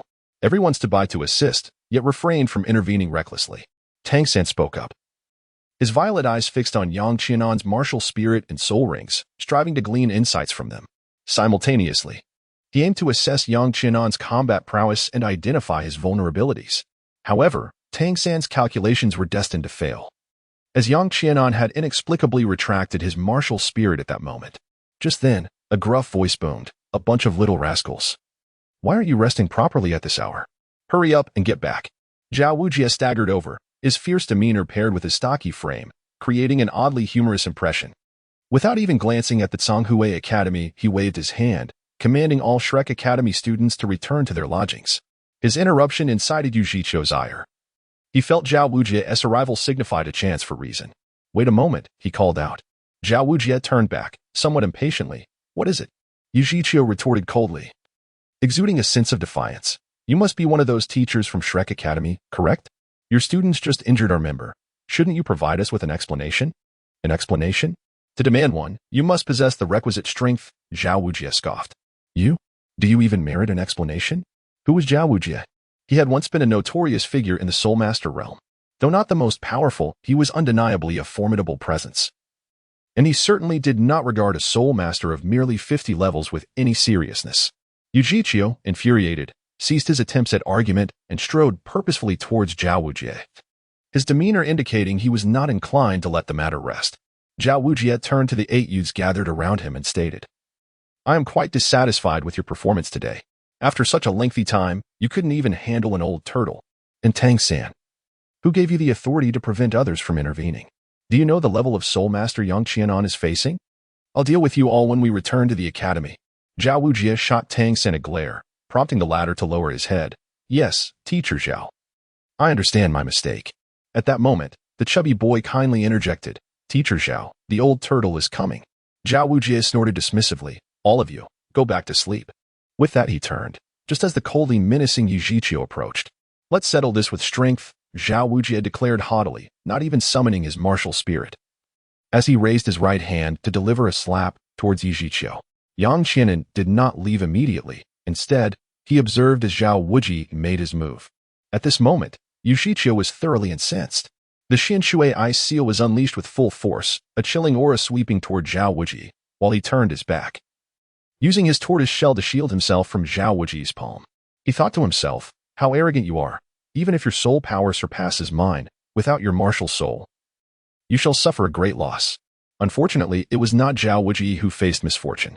The Xian Shui Ice Seal, which had previously caused considerable trouble for Tang San and others, proved utterly ineffective against Zhao Wujie. In the next moment, Yu Zhiqiu was sent soaring as Zhao Wujie struck him with a single slap. A large crack appeared on the tortoise shell, and he was propelled over 10 meters before crashing heavily to the ground. Zhao Wujie cast a disdainful glance in Yu Zhiqiu's direction before turning and leading the Shrek Academy students toward the hotel. Yang Qianan quickened his pace, trailing behind Zhao Wujie. "Master Zhao, who did you learn this technique from?" "What do you mean? Who did I learn it from?" Zhao Wujie, usually fierce and intimidating towards others, maintained a surprisingly amiable demeanor with Yang Qianan. Talent dictated the treatment one received. There's no need for a martial soul to extract it. I wish to learn as well. Yang Qianan grinned, seemingly hinting at something. Zhao Wuji snorted lightly in response. Is this even necessary to learn? As the formidable king of the unmoving, it is trivial for me to overpower a soul king who lacks even a 10,000-year spirit ring. With my overwhelming spirit power, I could easily crush him. Listen closely. My young ones, when it comes to a soul king, you may attempt to confront him collectively. However, do not engage recklessly with the strong attack and agility types. For should those two faction soul kings unleash their full power, none of you would withstand the onslaught and would be felled one by one. Once you have strengthened your abilities and reached the 40th level, you might stand a chance against a soul emperor when working in unison. But do not harbor the foolish thought of confronting a soul saint. The apparent disparity of merely one spirit ring between a soul saint and a soul emperor belies a chasm in strength that is insurmountable. Is it due to the true form of the martial spirit? Yang Qian spoke, and Zhao Wuji slightly nodded. Then shook his head. One must understand the true essence of one's martial soul. There exists a vast chasm between a soul sage and a soul emperor. If given the opportunity, I would like to request Master Zhao to hone my practical combat skills. Yang Qian spoke, and Zhao Wuji's eyes immediately sparkled with excitement. Haha. Well said, well said. If you wish to practice in real combat, feel free to seek me out anytime. The group returned to the hotel and spent a silent night. The following day, they gathered outside the hotel. Once we enter the Tiandou Great Forest, we shall proceed in the formation I mentioned yesterday. Everyone must stay close together to avoid any unforeseen incidents. The Tiandou Great Forest is markedly different from the Soul Beast Forest under national protection. So we must remain ever vigilant and alert to our surroundings. Dai Mubai concluded with these words before leading the way forward. Yang Qianan, unhurriedly trailing at the rear, maintained a distance of 3 to 5 meters from the individuals in the middle. Upon exiting the small town, the group quickened their pace. As they were now in close proximity to the Tiandou Forest, everyone exerted themselves to hasten their journey, and naturally, the most exhilarated among them was Oscar, who was on the verge of acquiring his third spirit ring. He was eager to discover the enhancements his third spirit ring would bestow upon him. He was aware that, without needing to remind him, Zhao Wuji would ensure they hunted at least one ordinary 1,000-year spirit beast for him. In contrast to Oscar's excitement, Yang Qianan was preoccupied with another matter. He pondered whether it would be feasible to eliminate Tang San within the depths of the Tiandou Forest. Chapter 48, Yang Qianan, Survival of the Fittest.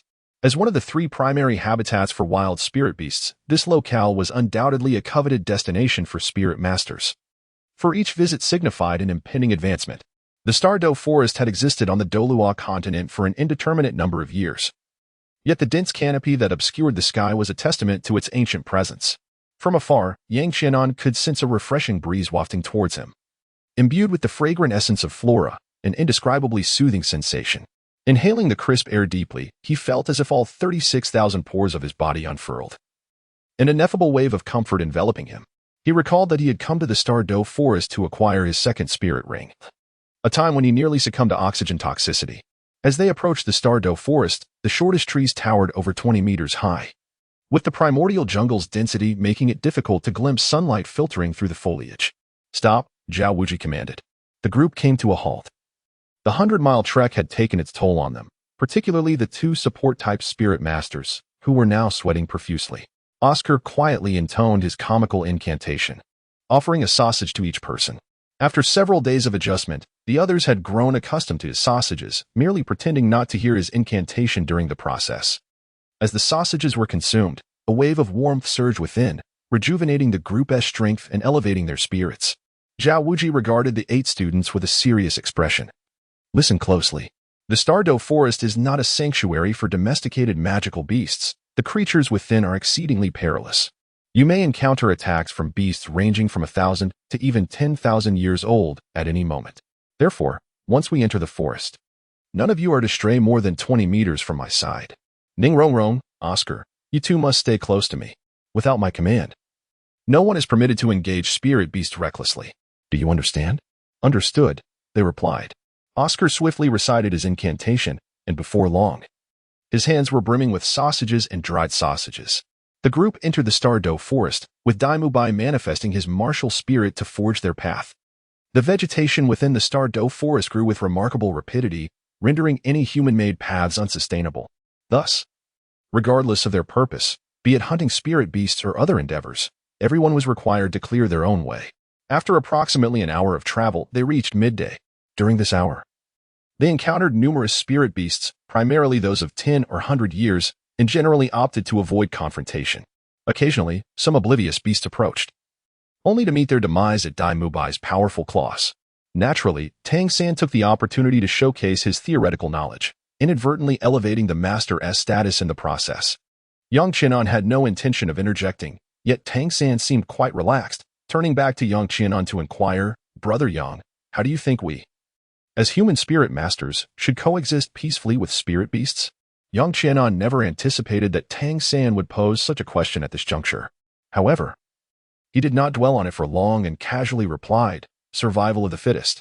These four simple words unequivocally conveyed Yang Qianan's perspective on right and wrong. Whether in this world of soul masters or in the peaceful city of his past life, the principle of survival of the fittest remains the supreme law of existence.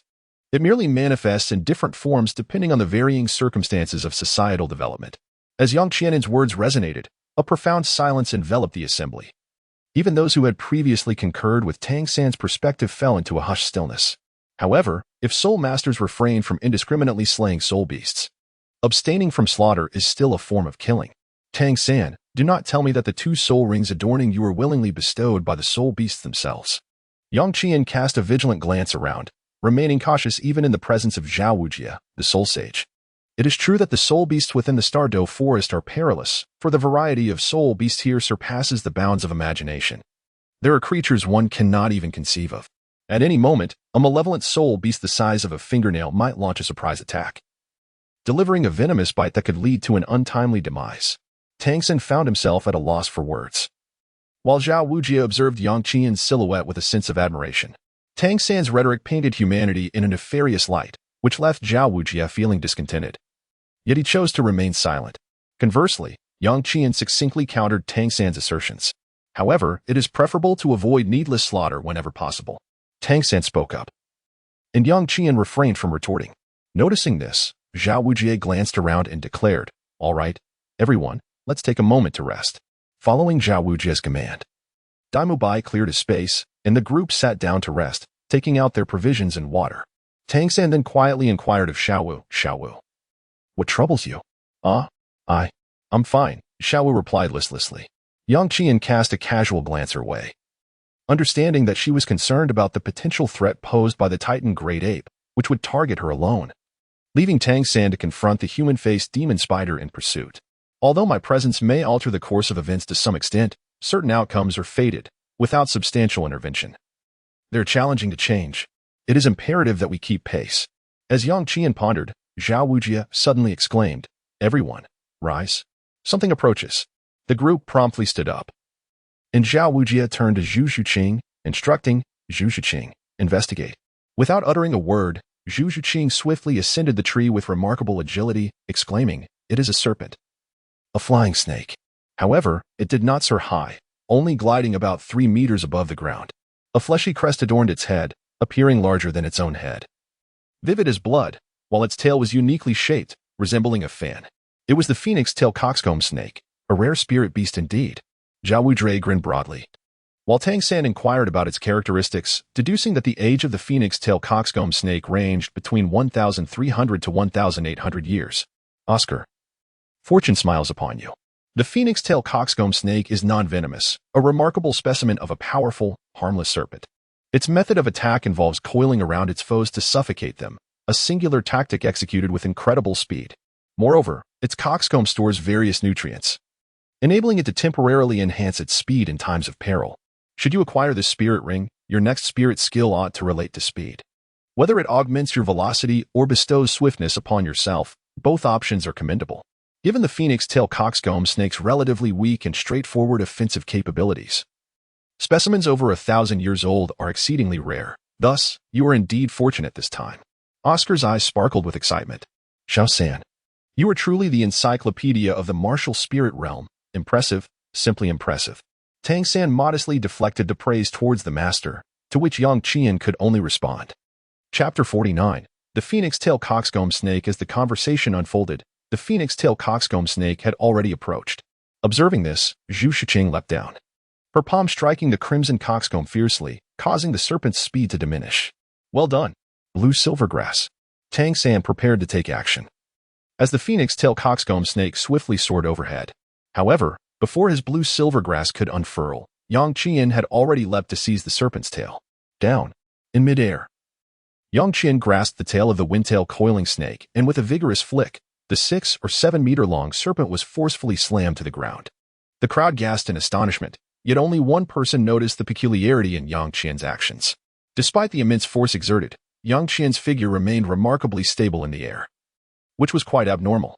After all, the weight of the windtail coiling snake surpassed that of Yang Qian, and given the serpent's incredible speed, even a large rock would be propelled a distance if placed in its path. Yet, Yang Qian did not falter. Tang San's eyes flickered with curiosity, but he refrained from voicing his questions. Prying too deeply was considered taboo among soul masters. Nonetheless, he meticulously noted today's revelation, as it would aid him in analyzing Yang Qian's capabilities.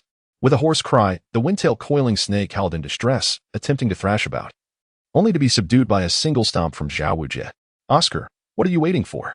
Get moving." Zhao Wujie tossed a dagger, prompting Oscar to eagerly step forward to capture the soul ring. There were no novices at this, possessing ample experience. Xiao Wu, filled with reluctance, questioned, "Must we truly hunt the soul beast?" The others exchanged puzzled glances at her words, seemingly bewildered. Had she never participated in such a hunt before? Yang Qian, of course, would not seek the spotlight at this moment. After he had dispatched the windtail cockatoo snake, he quietly seated himself beneath a tree. For absorbing the spirit ring required a certain amount of time. Due to Yang Qian's intervention, the process of capturing the windtail cockatoo snake had been considerably expedited. Consequently, it was only after Oscar had slain the creature that 2 figures emerged from the direction where the snake had previously flown, appearing before the crowd. These 2 figures, one old and one young, were both female. The elder appeared to be in her 60s or 70s, her head of white hair meticulously arranged. Despite her age, she exuded a vigorous spirit, her face wrinkled yet rosy as that of an infant. Her eyes sparkled with vitality, and she wielded a 3-meter-long snake-headed cane, with 6 spirit rings undulating around her. Although her body showed no change, the presence of the spirit rings indicated that she had summoned her martial spirit. It was evident that the cane in her hand was indeed her martial spirit. Beside the elderly woman was a striking young girl, her hair cropped to ear length, appearing to be around 16 or 17, clad in sleek, fitted attire that accentuated her well-developed figure. Her deep brown eyes were fixed intently on the windtail cockatoo snake in Zhao Wujie's grasp. However, the situation was grim, for the snake had already been slain by Oscar. At that moment, even the spirit rings had materialized. The appearance of the elderly woman and the girl startled the onlookers. But when they noticed that the elder bore 6 spirit rings, they all breathed a sigh of relief. After all, Zhao Wujie's 7 spirit rings were not to be trifled with, particularly those profound black 1,000-year spirit rings, which plainly showcased their intimidation. While Tang San and the others relaxed, the elderly woman's expression shifted slightly. A spirit sage? How could a spirit sage appear at the outskirts of the Tiandou forest? What was amiss? Zhao Wujie cast a sidelong glance at the elder, his gaze landing on the snake-headed cane she held. His voice, though not overly harsh, bore a hint of warmth that surprised Dai Mubai, who was well acquainted with him. The unmoved king had never shown a pleasant demeanor to those whose strength was inferior to his, especially in a situation where the other party was evidently after the 1,000-year wind-tail cockatoo snake. Esteemed spirit sage, this soul beast is our long-sought quarry. The elder, known as Chao Tianxiang, found herself in a quandary. Leaving directly would leave her unsatisfied, yet to press the matter further against a spirit sage, especially with Long Gong absent, would be unwise. You are pursuing it? Zhao Wujie frowned as the elder pointed to the snake's abdomen. Upon inspection, he confirmed the presence of several wounds. However, the windtail cockatoo snake was already dead, and nothing could change that.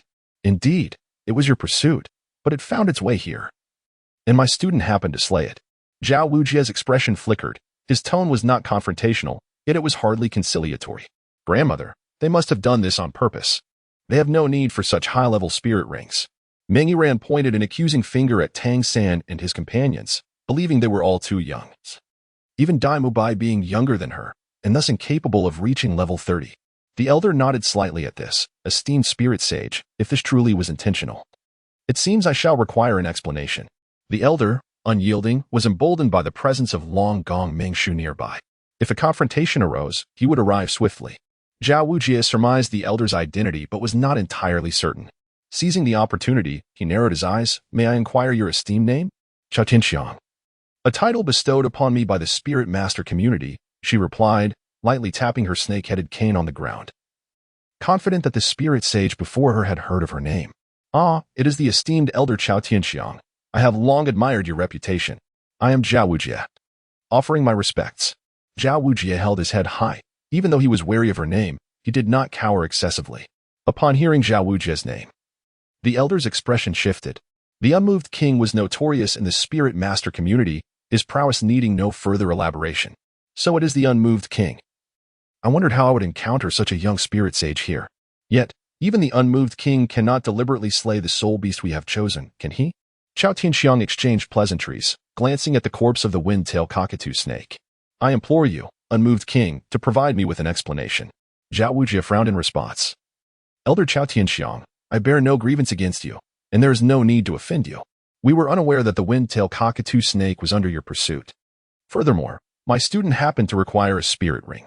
He patted Oscar on the shoulder, whose physique was not as robust as Yang Qianen's. Merely being tapped by Zhao Wujie caused him to plop down onto the ground. "What? Level 30? How old is he?"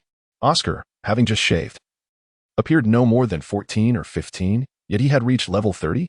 Chapter 50. The chubby one achieves great merit. Oscar, disregarding the pain in his shoulder and backside, stepped forward under the scrutinizing gazes of Meng Yiran and Chao Tianxiang, proudly announcing, "I am Oscar, a spirit master with the martial spirit of sausage, age 14.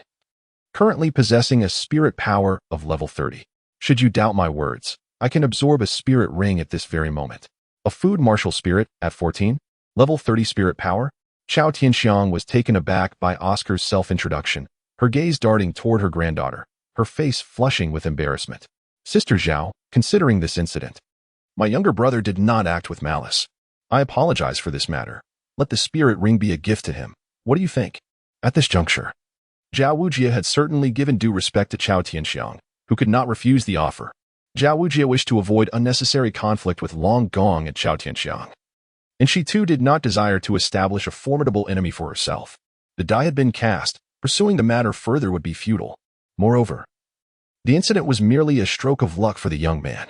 "Iran, let us depart," Chao Tianxiang declared, choosing not to pursue the matter further. In the original narrative, there had been no contest. With the soul beast slain, the explanation Chao Tianxiang sought had been provided, rendering any contest meaningless. Upon witnessing this, Yang Qianan felt a surge of amusement. Tang San's soul power remained at the 29th level, which brought him joy. However, before Shipu and Meng Yiran could distance themselves, the plump fellow approached eagerly. "Wow, Yang Ge, she's a treasure." His small eyes roamed incessantly over Meng Yiran's figure, prompting Yang Qianan to nod in agreement. Indeed, she could be considered extraordinary, possessing a certain seasoned charm that was quite appealing. "He, Yang Ge, leave it to me." Ma Hongjun sensed that it was his moment to shine. In the past, at the Soto Great Soul Arena, Yang Qianan had generously provided him with funds, preventing him from being cast aside by Flinder. Now, it was time for Ma Hongjun to repay that kindness. "What do you intend to do?" Yang Qian cast a suspicious glance at Ma Hongjun, pondering what this foolish fellow was up to. Ma Hongjun remained silent, advancing with his round belly and clearing his throat twice. "Hey, Meng Yiran, our brother Yang has taken a liking to you. Could we exchange contact information?" The sudden boldness of the plump fellow caught everyone off guard. Even Yang Qian nearly spat out the meal he had consumed that morning. "Fatty, let me say this." "Thank you." Yang Qianan's face, as thick as a city wall, flushed slightly, caught off guard by Ma Hongjuan's provocative remark. As Ma Hongjuan's voice rang out, all eyes converged upon Yang Qianan, including those of Chao Tianxiang and Meng Yiran. Among them, the coldest gaze belonged to Zhu Zhuqing, for she realized that Yang Qianan truly had the potential. Yet, she remained oblivious to the chilling shift in her own expression. Chao Tianxiang and Meng Yiran turned back, while Zhao Wujie glared furiously at Ma Hongjun, thinking to himself that this scoundrel was courting trouble. "Sister Chao." Zhao Wujie managed a forced smile, casting a sharp glance at Ma Hongjun, and remarked, "Sister Chao, and just among the children, are you not supposed to assist this young lady in acquiring her third soul ring? The Stardow Forest is perilous. It would be wise to expedite the matter." "Brother Zhao, there is no need for concern. I merely wish to see which young talent has set his sights on my granddaughter," replied Chao Tianxiang, her expression not particularly pleasant as her gaze shifted to Ma Hongjun and then to Tang San and the others. Yang Qian quietly concealed himself. Yet when he lifted his gaze once more, he was astonished to find that he was utterly alone. Tang San and the others had retreated far away, each one hiding from view. How infuriating. Yang Qianan felt an urge to scold someone, casting a cold glare at Ma Hongjun. You foolish simpleton. What a good deed you've done. Brother Yang, what is there to fear? With your talent, it is hardly excessive to take a fancy to anyone. Ma Hongjun remained unperturbed, convinced that he had done nothing wrong. In fact, he believed that Yang Qianan was secretly pleased at this moment. Are you saying you have taken a liking to my granddaughter? You claim that your talent is remarkable? Just how exceptional is it? Is it superior to this young man's? The serpent lady observed Yang Qianan, whose appearance was undeniably flawless, and he did not appear to be particularly old, seeming around 15 or 16. If his soul power had indeed reached above the 25th level, he would certainly be a prodigy worth recruiting. Senior, I was merely jesting. Just jesting. At present, Yang Qianan is hardly in the mood to flirt with other ladies, given that Zhu Zhuqing's icy gaze could almost pierce through him. Meng Yiran is indeed beautiful, yet when compared to Zhu Zhuqing, she seems to fall short.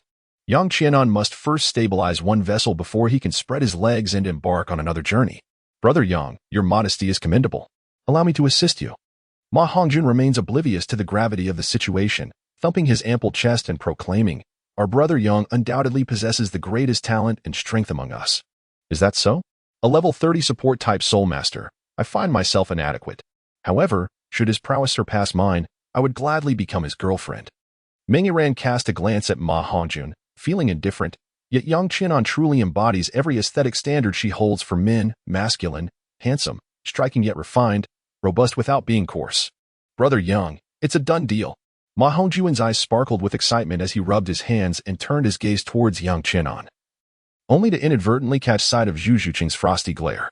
A chill ran down the chubby boy's spine, and he thought to himself, this could spell trouble. Realizing he may have inadvertently caused a mess, he quickly added, this was all my own doing, and has nothing to do with Brother Yang. Despite Ma Hongjun's sense of responsibility, it was too late for explanations. Dai Mubai observed the unfolding scene with a bemused smile, thinking, wonderful. This time, Zhu Qing will surely choose me. From now on, I must perform even better. Apologies, but I already have a girlfriend. You are too late. Yang Qianan spoke, and Zhao Wuji's expression became even more intriguing. Truly, you have a talent for stirring up trouble. Zhao Wuji gritted his teeth in frustration, feeling an overwhelming urge to deliver a sharp slap to both Yang Qianan and Ma Hongjun, simply to knock some sense into them. However, he refrained. For Kaoshi Xiang had interjected with a cold huff, stating, my granddaughter will not be toyed with by you frivolously. Merely playful banter does not equate to solicitation. No, I did not intend to suggest any such thing. In a moment of impulsiveness, Yang Qianan lightly struck his own mouth, hastily retracting his words, yet it was too late. Meng Yiran, her face flushed with embarrassment, glared at Yang Qianan and declared, I challenge you to a duel. If you defeat me, I shall become your girlfriend. At your whim. But should you lose, I will shatter your third leg. Meng Yiran was certainly not to be trifled with. Yet her challenge appeared to the members of Shrek as a mere gift. Hey, Tang-san, do you think Meng Yiran has taken a liking to Brother Yang? Otherwise, why would she be so eager to offer herself? Ma Hongjun leaned closer to Tang-san, yet before Tang-san could respond, Xiaowei tugged him away from Ma Hongjun. Her pure-hearted brother could not be sullied by the chubby one. Chapter 51. A loss is still a loss. I refuse to fight you. Yang Qianan would never engage in a quarrel with Meng Yiran, for he knew that he would only be the one to suffer. Upon hearing this, Meng Yiran felt an even deeper sense of humiliation and anger. What did he mean by saying he was the one at a disadvantage? I have a girlfriend whom I love dearly. I would never harbor feelings for you. As Yang Qian noticed Meng Yiran's lingering anger, he swiftly drew Zhu Zhuqing into his embrace and, in a flash, pressed his lips against hers. Zhu Zhuqing was momentarily taken aback, gazing at Yang Qian in disbelief. Oh, how dare he? Yet, indeed, he dared. Then I shall ruin you, you scoundrel. Meng Yiran felt a profound sense of indignation and raised her serpent staff, charging towards Yang Qian. Keep your distance. Do not disturb Oscar while he absorbs his spirit ring. Zhao Wujie cast a glance at the snake lady, signaling Oscar to proceed with his absorption. The snake lady remained expressionless, addressing Zhao Wujie. It seems you are not particularly concerned about that student's safety. Well, I am concerned, indeed, but allowing him to learn a lesson is also beneficial. Zhao Wujie replied, left with little else to say. At that moment, Zhu Zhuqing had already fled shyly from Yang Qian's arms, while Dai Mubai's face was alight with a mixture of excitement and jealousy. He clenched his fists, gritting his teeth, striving to suppress his emotions. For her spirit skill, Serpent Blade, Meng Yiran had no intention of holding back. She unleashed her martial spirit and spirit skill without hesitation. Two razor-sharp serpent blades sliced through the air. But as they approached Yang Qian, an invisible force diverted them, causing them to veer past him and strike the two large trees behind him. I say, beautiful lady, I am not fond of you. Why must you be so fierce? I do not appreciate fierceness. Yang Qian looked helplessly at Zhao Wujie, who was completely ignoring him at the moment. Without the serpent matriarch's intervention, Zhao Wujie would not take action either. You scoundrel, I shall make you pay. Meng Yiran gritted her teeth. Although she was unaware of how Yang Qian had neutralized her twin serpent blade attacks, her serpent staff came crashing down towards him. However, contrary to her expectations of Yang Qian scurrying away in fear, she found herself unable to lift her own serpent staff. On the other side, Yang Qian grasped his serpent staff with one hand, wearing a look of helplessness. Such good looks, such a fine figure, but why must you be so fierce? My Zhu Zhuqing is gentle and even helps me with my laundry. Ah, you scoundrel, I will kill you. Meng Yiran attempted to wrest back her serpent staff. But even though it was her martial spirit, she stood no chance of reclaiming it. The disparity in strength was too vast. Unless Meng Yiran directly retracted her martial spirit, Yang Qian would never relinquish his hold. In their brief skirmish, Meng Yiran had not even forced Yang Qian to reveal his martial spirit. The serpent matriarch had not anticipated such an outcome, witnessing her granddaughter suffer such a crushing defeat.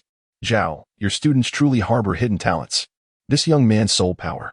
The serpent matriarch paid no mind to Meng Yiran, believing both she and Yang Qian were in no real danger. Yang Qian was far too formidable to genuinely engage. And Meng Yiran, despite her best efforts, could not harm him. To be honest, 38 levels. What? Chao Tianxiang's eyes widened in disbelief. The seemingly 15 or 16-year-old youth possessed soul power reaching 38 levels. Zhao Wujie nodded, maintaining a composed demeanor, yet inwardly scoffing. I haven't even revealed his age to you. Otherwise, it would surely startle you. No wonder, no wonder. The serpent matriarch, still recovering from her astonishment, allowed a smile to grace her lips. Yiran seems well matched with this young man. At this proclamation, everyone was taken aback. Was it really so straightforward? Even Tang San blinked in surprise, expecting Chao Tianxiang to erupt in fury. Only Zhu Zhuqing felt a tightening in her chest, a rising sense of crisis. It's merely a trivial skirmish between the two young ones. Dear Zhao, do not take it to heart. I shall stay here to protect this young brother. We cannot have such an outstanding support spirit master suffer any mishap. The serpent matriarch clearly intended to linger, allowing Meng Yiran and Yang Qian to interact a little longer. Even bickering could lead to a deep friendship, could it not? Zhao Wujie could not drive her away, and before long, Long Gong arrived, prompting Zhao Wujie's demeanor to grow increasingly respectful. Dai Mubai and the others fell silent in deference. Yet Yang Qian remained steadfast. You cannot pull it out. Your strength is too feeble. I shall pull it out. If you have the ability, then hold on tight. Meng Yiran's face flushed, uncertain whether from shame or anger. Oh, your grandfather has arrived. I shall not play with you anymore, lest he scold me. Yang Qian abruptly released his grip, causing Meng Yiran to lose her balance and tumble to the ground. Damn it, I'll fight you to the end. In that moment, Meng Yiran abandoned her martial spirit and charged at Yang Qian with the intent to bite him. Seeing this, Yang Qian immediately raised his hands above his shoulders and declared, I haven't touched you, so please do not cling to me. I am a man with familial obligations, otherwise, I would demonstrate my affection for my girlfriend with a kiss. Yang Qian moved with remarkable speed, leaving Meng Yiran unable to even brush the hem of his garment. Long Gong Mengshu observed this scene. Shaking his head in resignation, Yiran, cease your antics. He could discern the vast disparity between Meng Yiran and Yang Qian. Grandfather. Meng Yiran stubbornly refused to concede defeat, yet even in her defiance, she recognized her loss. She could not even touch the youth's hem. Nevertheless, defeat was merely defeat. She had unwittingly uttered those words. Very well, I shall take charge. Let this young man be Yiran's boyfriend.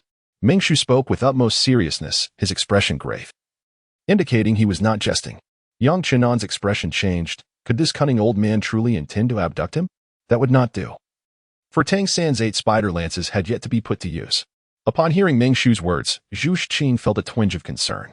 What if Yang Qian became Meng Yiran's boyfriend? Senior. This seems rather inappropriate, does it not? Zhao Wujie interjected. Yang Qian was his most esteemed student, and he could not permit Mengshu to take him away at will. Mengshu remained silent, merely gazing fondly at his cherished granddaughter. Fortunately, Meng Yiran appeared bashful, and though she entertained such thoughts, she shook her head resolutely. I absolutely do not want him as my boyfriend. Ah, that is splendid. I already have a girlfriend. You must not allow your grandfather to force this matter. Yang Qian seized the opportunity and promptly addressed the issue at hand. Upon hearing this, Meng Yuran's anger surged, causing her to grit her teeth in frustration. That scoundrel. She lamented that she should have had her grandfather apprehend him sooner. First, capture him, and then decide how to deal with him. After all, it was her prerogative, was it not? Humph, who would even care for him? In a mix of embarrassment and indignation, Meng Yuran spoke up. Observing her reaction, Meng Shu shook his head regretfully and turned to Yang Qian, saying, Young man, should you wish to join any sect in the future, feel free to seek out this old man. Chapter 52. Seizing the opportunity to eliminate him. Certainly. Please take your time. Yang Qian nodded and spoke, then waved his hand in farewell. Meng Shu had not intended to leave so soon, but upon hearing his words, felt awkward remaining. With no other option, he finally said, Let us go, Yuran. Oh, Meng Yuran replied. She cast a glance at the beaming Yang Qian and found herself increasingly uneasy for reasons unknown. Suddenly, Meng Yuran turned back and swiftly dashed towards Yang Qian. Bam! Damn it, you rogue. Yang Qian covered his mouth, staring incredulously at Meng Yuran, astonished by her audacity and launching a surprise attack against him.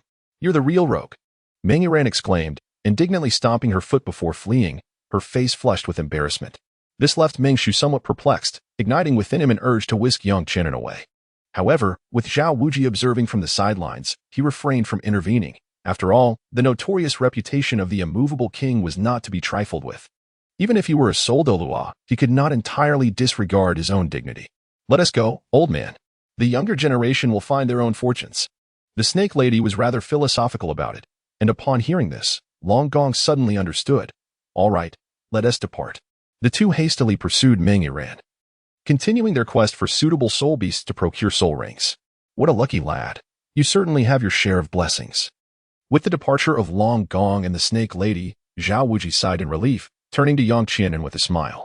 Yang Qian shrugged and then glanced at Zhu Zhuqing. Zhu Zhuqing let out a soft huff, turning away to the shade of a nearby tree, remaining silent. Heh, Zhuqing. You saw it too. It was she who kissed me, not I who kissed her. With a cheerful smile, Yang Qian approached Zhu Zhuqing, while Dai Mubai intended to step forward but restrained himself. Now is not the right moment. With your prowess, could you truly evade this? Zhu Zhuqing's dark eyes glared at Yang Qian, perceiving him as a scoundrel who deliberately chose not to avoid the encounter. Given her understanding of him, she couldn't shake the feeling that, had she not been present, he might have acted inappropriately towards the young lady. She felt a surge of anger, though it was tinged with confusion, as she herself could not fathom the reason behind this ire or the justification for it. Leave me be. You need not explain yourself. Zhu Zhuqing turned her back, only to be firmly pulled into Yang Qian's embrace, his lips silencing her protests. As she struggled, her eyes wide with disbelief, the kiss deepened, and her resistance gradually faded, her delicate arms draping over Yang Qian's shoulders. After what felt like an eternity, their lips parted, regaining her senses. Zhu Zhuqing abruptly pushed Yang Qian away, her face flushed crimson as she sought refuge behind a large tree. Mortified, she hugged her knees, burying her face in her arms. Yang Qian smiled contentedly, indifferent to the peculiar gazes of those around him. Impressive. Ma Hongjun could only express his admiration with a thumbs up, though that gesture quickly wilted under Dai Mubai's piercing gaze. Zhao Wujie also shook his head discreetly, glancing at Dai Mubai, then at Yang Qian. These two were destined to be at odds. Yet, Zhao Wujie felt conflicted. Both were his proud students. Dai Mubai had been at Shrek for 3 years and had formed bonds with many teachers. However, Zhao Wujie found Yang Qian more agreeable, though he held a favorable view of Dai Mubai as well. Oh well, I shall not intervene, Zhao Wujie mused, deciding that the two must resolve their discord independently. If it truly escalated, there was always Flander to manage the situation. By the time Oscar absorbed his soul ring, evening had descended, and the forest was shrouded in dim light. Unsurprisingly, Oscar's third soul skill was the flight mushroom. This skill allowed one to soar at the speed of the windtail rooster snake for a minute, a remarkable auxiliary ability. After all, flight was the dream of all non-avian martial soul practitioners. Even a Title Douluo could hardly sustain prolonged flight. As night fell, even though Tang San had yet to reach level 30, the group opted not to travel after dark. That night, Yang Qian quietly calculated that his opportunity to eliminate Tang San seemed to have vanished. With Tang San still below level 30, the group would depart from the Star Do forest the following morning. Thus, the Titan giant ape would likely not catch up with them. However, correspondingly, Tang San's 8 spider lances were destined to be lost, yet they would not fall into Yang Qianan's hands. What a pity! Yang Qianan felt a profound sense of loss. What a loss it was! Inside the tent, Tang San suddenly spoke up, and Yang Qianan cast him a glance. During the day, he had been taken advantage of by that woman. What a significant setback! Ma Hongjun had initially been curious to learn about Yang Qianan's misfortune, but after hearing it, he simply collapsed into slumber. Tang San's expression flickered as he devoted the entire night to his cultivation. A night passed in silence, and Yang Qianan awoke on time, only to find Tang San still immersed in his training. Could it be? Yang Qianan felt an ominous premonition. The little rascal was about to break through to the 30th level. As expected, when everyone finally awakened and prepared to depart, Tang San finally came to. Teacher Zhao, I believe we cannot yet leave the Tiandou forest. Yang Qianan's lips twitched. Was this the formidable power of the will of the realm? Thus began their continued search for soul beasts. Only this time it was Tang San who obtained the soul beast instead of Oscar. However, contrary to their expectations, 2 full days passed without finding a suitable soul beast for Tang San. Despite Zhao Wujie's leadership and their meticulous searching, they consistently failed to locate an appropriate soul beast. The previous encounter with the Snake Lady and her grandson left Zhao Wujie apprehensive, and combined with the inherent dangers of the Tiandou forest, he adopted a more conservative strategy, opting to search the periphery rather than venture deeper into the forest. Throughout their journey, they encountered several thousand-year soul beasts. Yet none were suitable for Tang San. The remainder were merely century-old soul beasts. One can hardly blame Zhao Wujie for his cautious approach to the search for soul beasts. After all, he was the only teacher accompanying them. While they could handle lower-level soul beasts, Zhao Wujie had no confidence in his ability to protect everyone should they encounter a powerful soul beast. These students were all exceptional talents from Shrek Academy, and some hailed from distinguished backgrounds. Zhao Wujie dared not take risks. If anything were to go awry, the consequences could be dire. As 2 days elapsed, although food supplies were not a concern for the group, living in the perilous depths of the forest heightened their mental strain, making them feel increasingly fatigued. Yang Qianan felt little fatigue, aware that no significant events would transpire in the next couple of days. As he had anticipated, the Titan giant ape arrived as scheduled. Finally, it had come. As soon as Tang San chased it out, I would follow closely behind to seize the opportunity to eliminate it. Chapter 53. Recklessness accompanied by a low growl, Zhao Wujie summoned his martial soul, the powerful golden bear, which instantly enveloped him. Everyone, leave the tent, quickly. Zhao Wujie bellowed, his resonant voice echoing within the tent. Yang Qianan immediately entered a heightened state, although Xiao was present, which might deter the Titan giant ape from unleashing its lethal intent upon them. One must not forget that the Titan giant ape was a soul beast, and in its eyes, the death or injury of a few humans held no significance whatsoever. Master Zhao, what is it? Dai Mubai swiftly approached Zhao Wujie, his brow furrowed in confusion. Zhao Wujie did not answer his query. Everyone, gather behind me. If anything occurs, do not concern yourselves with me. Leave this place immediately and make your way out of the Tiandou forest. Yang Qianan, Dai Mubai, I entrust the heavy responsibility of safeguarding everyone to you both in my absence. Neither Dai Mubai, Tang San, nor any others could fathom what had transpired to cause the usually self-assured Zhao Wujie to exhibit such anxiety. At that moment, they suddenly witnessed an eerie spectacle. As Zhao Wujie gazed into the distance, 2 towering trees slowly parted ways, revealing a colossal figure that stealthily emerged. Upon sighting this behemoth, it seemed as though everyone's breath had been momentarily suspended. They finally comprehended the source of Zhao Wujie's trepidation.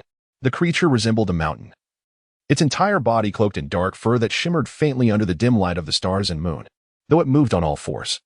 Its shoulders undoubtedly exceeded 7 meters in height. If it were to rise upright, its stature would likely surpass 15 meters. To the eye, it appeared a blend of both ape and chimpanzee, with the exception of its lantern-sized eyes gleaming with a crystalline yellow brilliance. Its body was otherwise enveloped in darkness, rendering it nearly invisible at night unless in motion. The sheer magnitude of this creature was astonishing, its physique overwhelmingly robust. Every part of its body was adorned with muscles more formidable than granite, bulging like small hills. Remarkably, this immense being moved with absolute silence, not even betraying the sound of its breath. Oscar, prepare the flying mushroom sausage. Yang Qianan swiftly positioned himself in front of Zhu Zhuqing, instinctively pulling the startled Ning Rongrong along with him. Before them stood a 100,000-year soul beast, the Titan Great Ape. Even the most formidable Title Douluos would find it challenging to gain the upper hand against such a creature. Teacher Zhao, we cannot confront it head-on. We must seek a way to negotiate. The 100,000-year soul beast possesses the ability to articulate human speech. Yang Qianan spoke in a low voice, and Zhao Wuji cast a glance at him, silently nodding in agreement. At that moment, Tang San was also taken aback, looking at Yang Qianan in surprise, as he had not anticipated that Yang Qianan possessed even greater knowledge of this soul beast than himself. Yang Qianan was, of course, unaware of Tang San's thoughts. Had he known, he would undoubtedly have mocked him, saying, "What you have learned is merely commonplace." The truly advanced and refined knowledge is held firmly in the hands of the powerful. Yang Qianan grasped Zhu Zhuqing's hand and retreated step by step, while Ning Rongrong instinctively hid behind him. At this moment, Zhao Wujie had yet to make a move, for he wished to negotiate first. Knowing full well that engaging in combat would be futile. Esteemed king of the forest, we harbor no ill intentions. Should this be your territory? We are prepared to withdraw at once, Zhao Wujie spoke in a deep, solemn tone. However, the Titan giant ape paid him no heed, its gaze fixated on Xiao Wu. She, in turn, subtly shook her head, her lips moving as if employing some special method to communicate with the Titan. Then, the Titan giant ape made a move. A mere step from its imposing form sent everyone's hearts racing as it advanced closer to the group from Shrek Academy. Though it was just a single step, the sheer magnitude of its presence drew them nearer. Zhao Wujie's mind raced with a singular thought: what to do? Indeed, what should he do now? Despite his confidence in his own strength, he recognized that the terror of the Titan giant ape surpassed even that of the renowned dragon and snake duo. He would rather face a Title Douluo than confront such a soul beast king. Zhao Wujie understood that even his own safety was in jeopardy, let alone that of others. Yet, how could he possibly retreat at this moment? Teacher Zhao. Yang Qianan attempted to urge him to hold back, but found no suitable justification. With a firm resolve, Zhao Wujie gritted his teeth and declared, "I will hold it off. You must escape immediately with Oscar's mushroom sausages. I fear I cannot last long. You must act swiftly."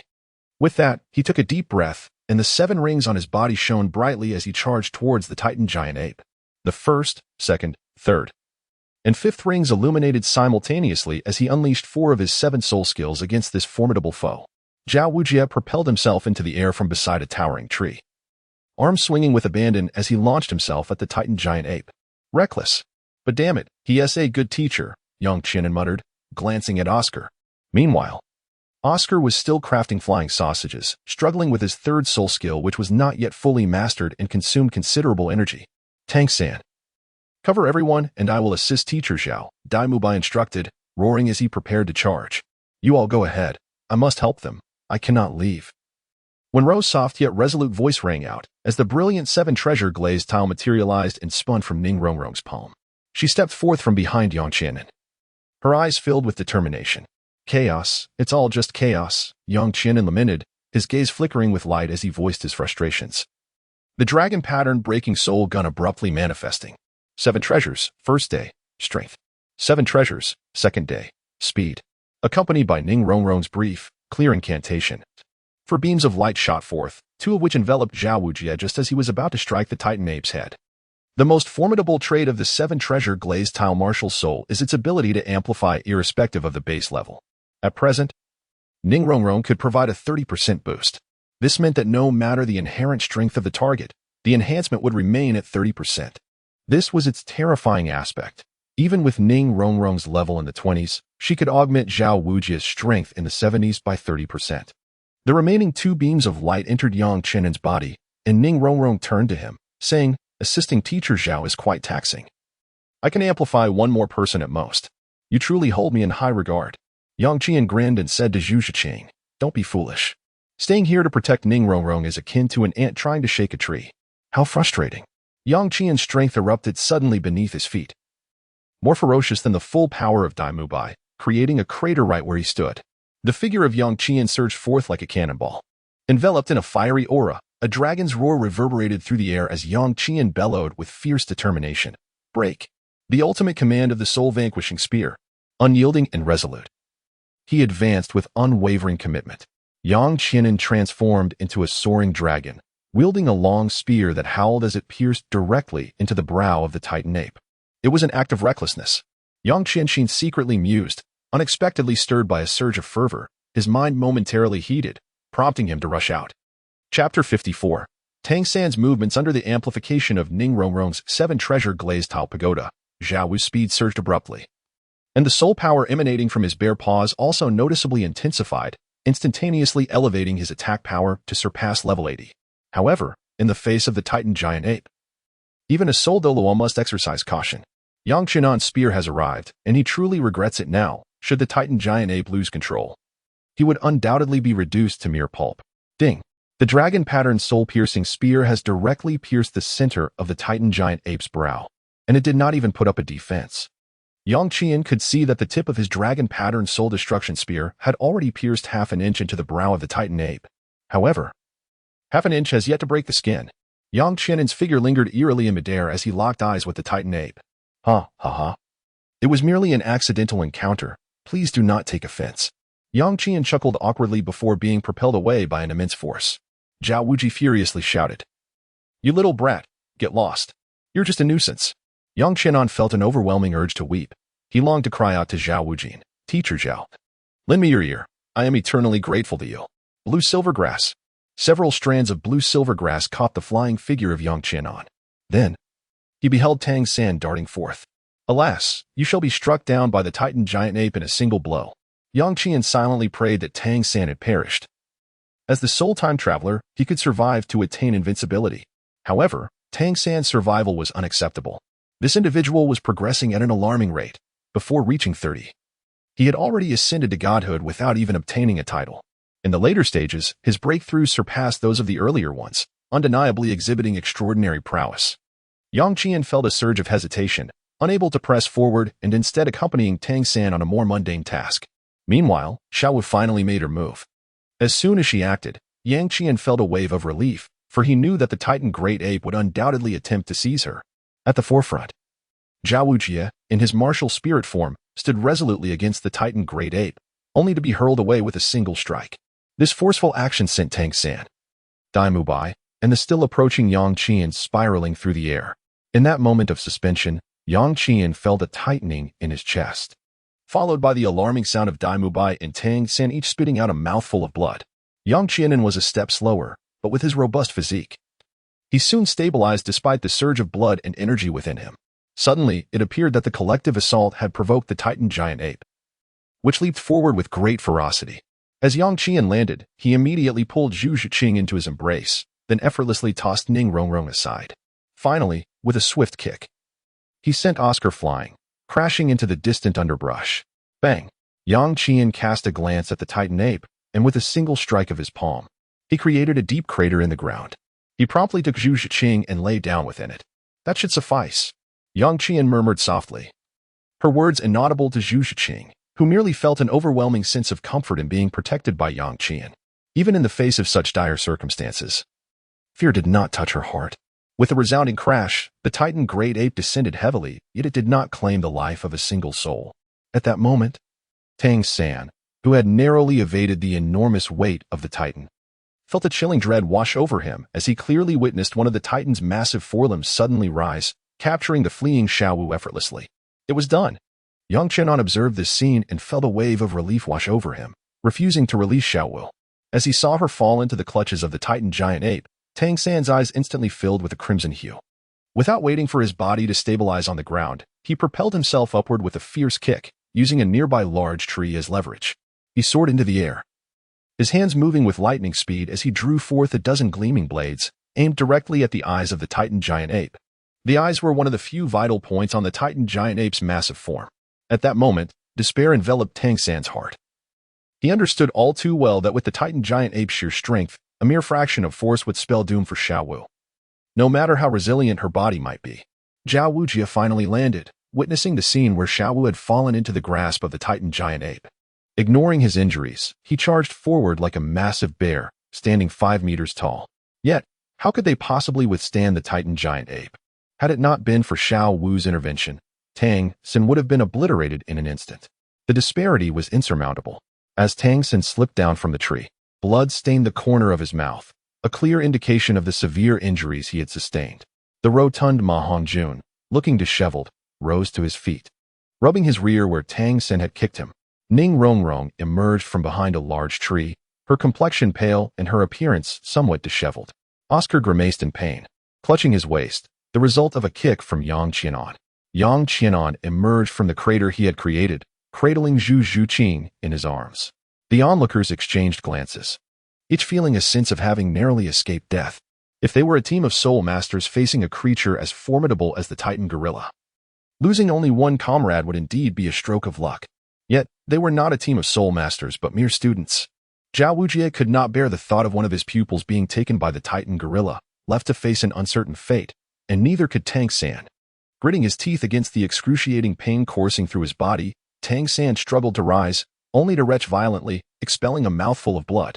The shockwave emanating from the Titan gorilla imparted an overwhelming sense of power. Despite Tang San's robust physique, the impact had sent his internal organs into disarray.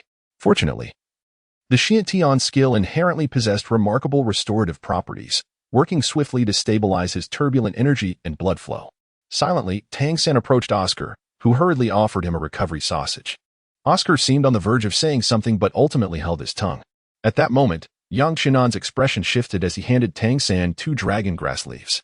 Acknowledging their significance with a grateful glance, Tang San placed one in his mouth and tucked the other away.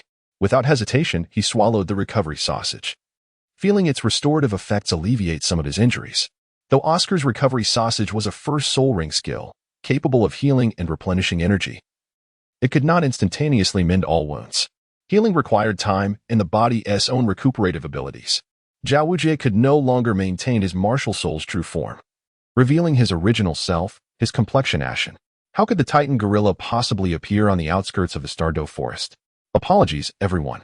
It is my fault for failing to prevent it from abducting Xiaowu. Tang San, you must take care. No one believed there was any chance of survival for Xiaowu, least of all Zhao Wujie. No, it is not your fault.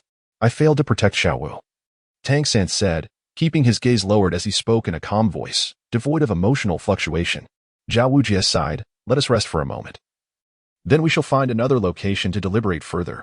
At that instant, a faint yet unmistakably clear voice reached Oscar's ears. Little Ao, if you still consider me a brother, give me a mushroom sausage, and do not let anyone see.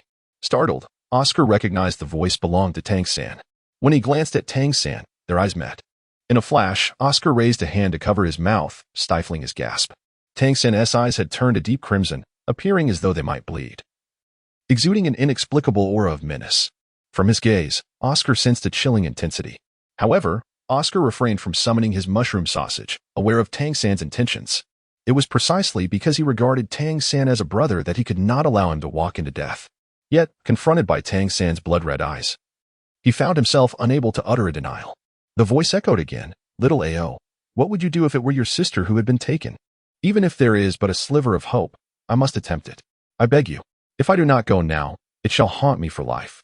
Grant me a mushroom sausage, and should I survive this, I shall forever remember your kindness.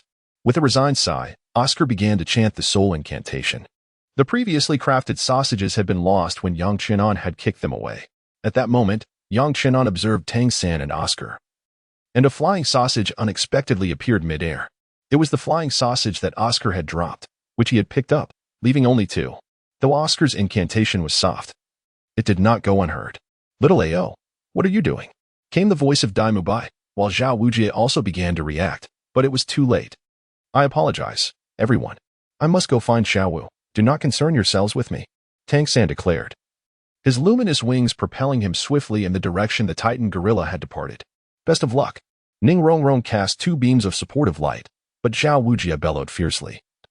Are you going to seek your own death? I'm sorry, Teacher Zhao, but that fellow still owes me something. I must go retrieve it from him. Yang Qianan opened his mouth, and behind him, a pair of luminous wings unfurled as he pursued Tang San. What are you doing, Yang Qianan? Ning Rongrong questioned in confusion, while Zhu Zhuqing, equally flustered, instinctively followed Yang Qianan's figure. This is madness. We can't retreat. Zhao Wujie, his eyes reddened with intensity, declared, Oscar, produce the sausages with all your might. We shall go together. No one is permitted to flee. The Titan giant ape raced through the forest, seemingly having memorized the entire terrain of the Tiandou forest. Regardless of the obstacles ahead, it showed no signs of slowing down, deftly avoiding collisions. Its massive form exhibited astonishing agility, each leap propelling it forward by hundreds of meters. Although the forest was teeming with soul beasts, all who sensed its presence fled in terror. Who would dare obstruct the path of this formidable king of the woods? Oscar's flying mushroom sausage aided in their swift advance. but it paled in comparison to the Titan's speed. Tang San could only trace the remnants left by the Titan giant ape. Meanwhile, Xiao was no longer held captive in its grasp, but was seated atop its broad shoulders. Despite the Titan's rapid pace, it was remarkably smooth, perched there. Xiao felt no tremors. Her face was etched with worry as she occasionally glanced back towards the direction they had come from. Erming, this is enough. Don't go any further. I must return quickly, otherwise they will be concerned. You really shouldn't have come looking for me. Upon hearing her words, the Titan giant ape miraculously halted, lowering its body to allow Xiao to dismount. It shook its massive head, its eyes betraying an innocent expression. Xiao murmured to herself, Tang San is injured. I've been taken away by you, and he must be extremely anxious. Tang San, please don't act impulsively. I'll return soon. Erming, next time you sense my presence, please observe from a distance and do not act recklessly. If you were to inadvertently harm my friends, it would be troublesome. Xiao's encounter with it today was quite abrupt, yet under the circumstances, she could not explain to the Titan giant ape. She could only repeatedly convey that it should not cause harm, but ultimately, it had brought her out. Although Xiao Wu understood it meant well, the current situation was far from what she wished to see, especially with Tang San's injury weighing heavily on her heart. The Titan giant ape could comprehend her words, its lantern-sized eyes shimmering with a gentle light. Xiao Wu looked up at the Titan giant ape and asked, Erming, is Deming all right? The Titan nodded affirmatively. That is good to hear. I fear for my companions. I must hurry back. Since you have brought me out, I might as well complete my third spirit ring. Saving the trouble of searching for another opportunity later, she positioned herself to begin, saying, Please protect me, Erming. I apologize. Although I cannot assist them in hunting soul beasts, I cannot obstruct them either. The Titan giant ape shook its head and suddenly emitted a low, rumbling growl. The sound, though seemingly soft, resonated for miles, instilling terror in all soul beasts within that radius, causing them to flee their territories in haste.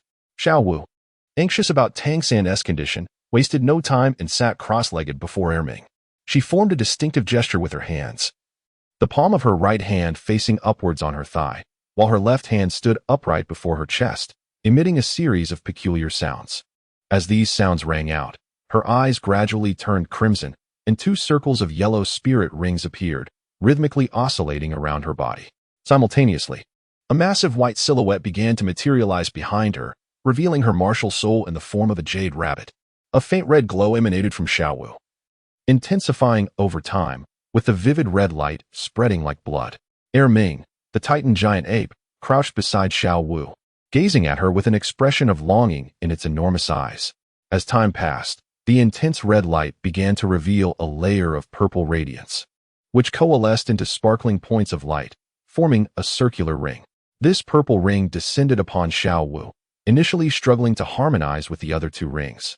But as the red light grew stronger, the purple ring stabilized, manifesting as a 1,000-year spirit ring. Just as Xiao Wu acquired her third spirit ring, Tang San and Yang Qianen encountered trouble. A mysterious shadowy spirit cat, pitch black in hue, obstructed their path. This enigmatic spirit cat bore mysterious runes upon its forehead and had followed Yang Qianen here, now standing in their way. Tang San's expression soured as he regarded the spirit cat before him. It's the shadow spirit cat, a natural-born assassin of the night. Known for its rapid speed and formidable attack power, it can conceal itself in darkness, making it quite challenging to deal with. Chapter 56. A great harvest. As the luminous wings dissipated, Yang Qianen's expression flickered, and he produced one last sausage. This is the final one. I can only accompany you to this point. Brother Yang, Tang San said, touched, as he accepted the last flying mushroom sausage. The cultivation of this shadow spirit cat could very well have reached 10,000 years. I'll hold it off. You can proceed with peace of mind. In Yang Qianen's hand, the dragon pattern-breaking soul spear reappeared. At this moment, if he were to strike suddenly, Tang San would undoubtedly perish. However, the circumstances did not permit him to act against Tang San, for he had already spotted a human-faced demon spider swiftly approaching from a distance. Brother Yang, your kindness is beyond words, Tang San replied, his expression resolute as he swallowed the flying mushroom sausage. In the instant the luminous wings materialized, he retrieved a small book. If I die, may the Tang sect's ultimate skills be passed down in this world. He tossed the book to Yang Qianen with a concealed weapon technique, causing Yang Qianen's demeanor to shift as he stored it in his soul guide. I wish you success. Meow. The shadow spirit cat seemed unwilling to let Tang San depart, transforming into a shadow to follow him as he took flight. However, the moment it made its move, a rose-red domain unfolded, enveloping it within. Also caught within the rose flame domain was the human-faced demon spider. If I kill Tang San, with the two of you obstructing me, I won't have time to cover my tracks. Nonetheless, today's harvest seems promising. Within the rose flame domain, Yang Qianan transformed into a figure of fire, while the shadow spirit cat was instantly engulfed in the flames. Sizzle! The human-faced demon spider that intruded was also scorched by the rose flames. First, eliminate the human-faced demon spider, just to be safe. Within Yang Qianan's body, the soul power rapidly dissipated. In an area no larger than a dozen meters, he had ensnared a man-faced demon spider that had lived for over 3 millennia and a shadow spirit cat that had existed for more than 10,000 years. One can only imagine the immense consumption of soul power he was enduring at that moment. In a bid to mitigate this expenditure, Yang Qianan resolved to conclude the confrontation swiftly. With a resonant dragon's roar and the pulse of the soul-piercing spear, he unleashed tremendous force that sent the man-faced demon spider tumbling. Following this, a series of sharp sounds echoed, "Baiyu, Baiyu, Baiyu, Baiyu," as a silvery handgun materialized in Yang Qianan's grasp. A volley of bullets was fired, shattering 7 of the 8 eyes on the abdomen of the man-faced demon spider. Thus, the life force of this creature waned rapidly, and under the searing flames of the rose fire, it soon coalesced into a dark purple soul ring. Success! Yang Qian let out a sigh of relief, but in the next moment, he lunged forward. The sound of flesh being torn apart echoed in the air, and Yang Qian felt a searing heat radiating from his back. Blood was spilling forth. Such incredible speed. After all, it was a 10,000-year soul beast. Even within Yang Qian's domain, it could still retain its combat prowess for a short duration despite being scorched by the flames of Mei Yin.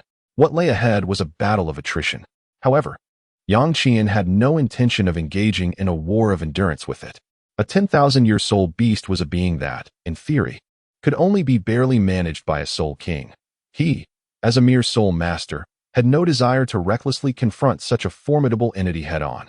In his hand, the silver short gun vanished, replaced by a compact cannon.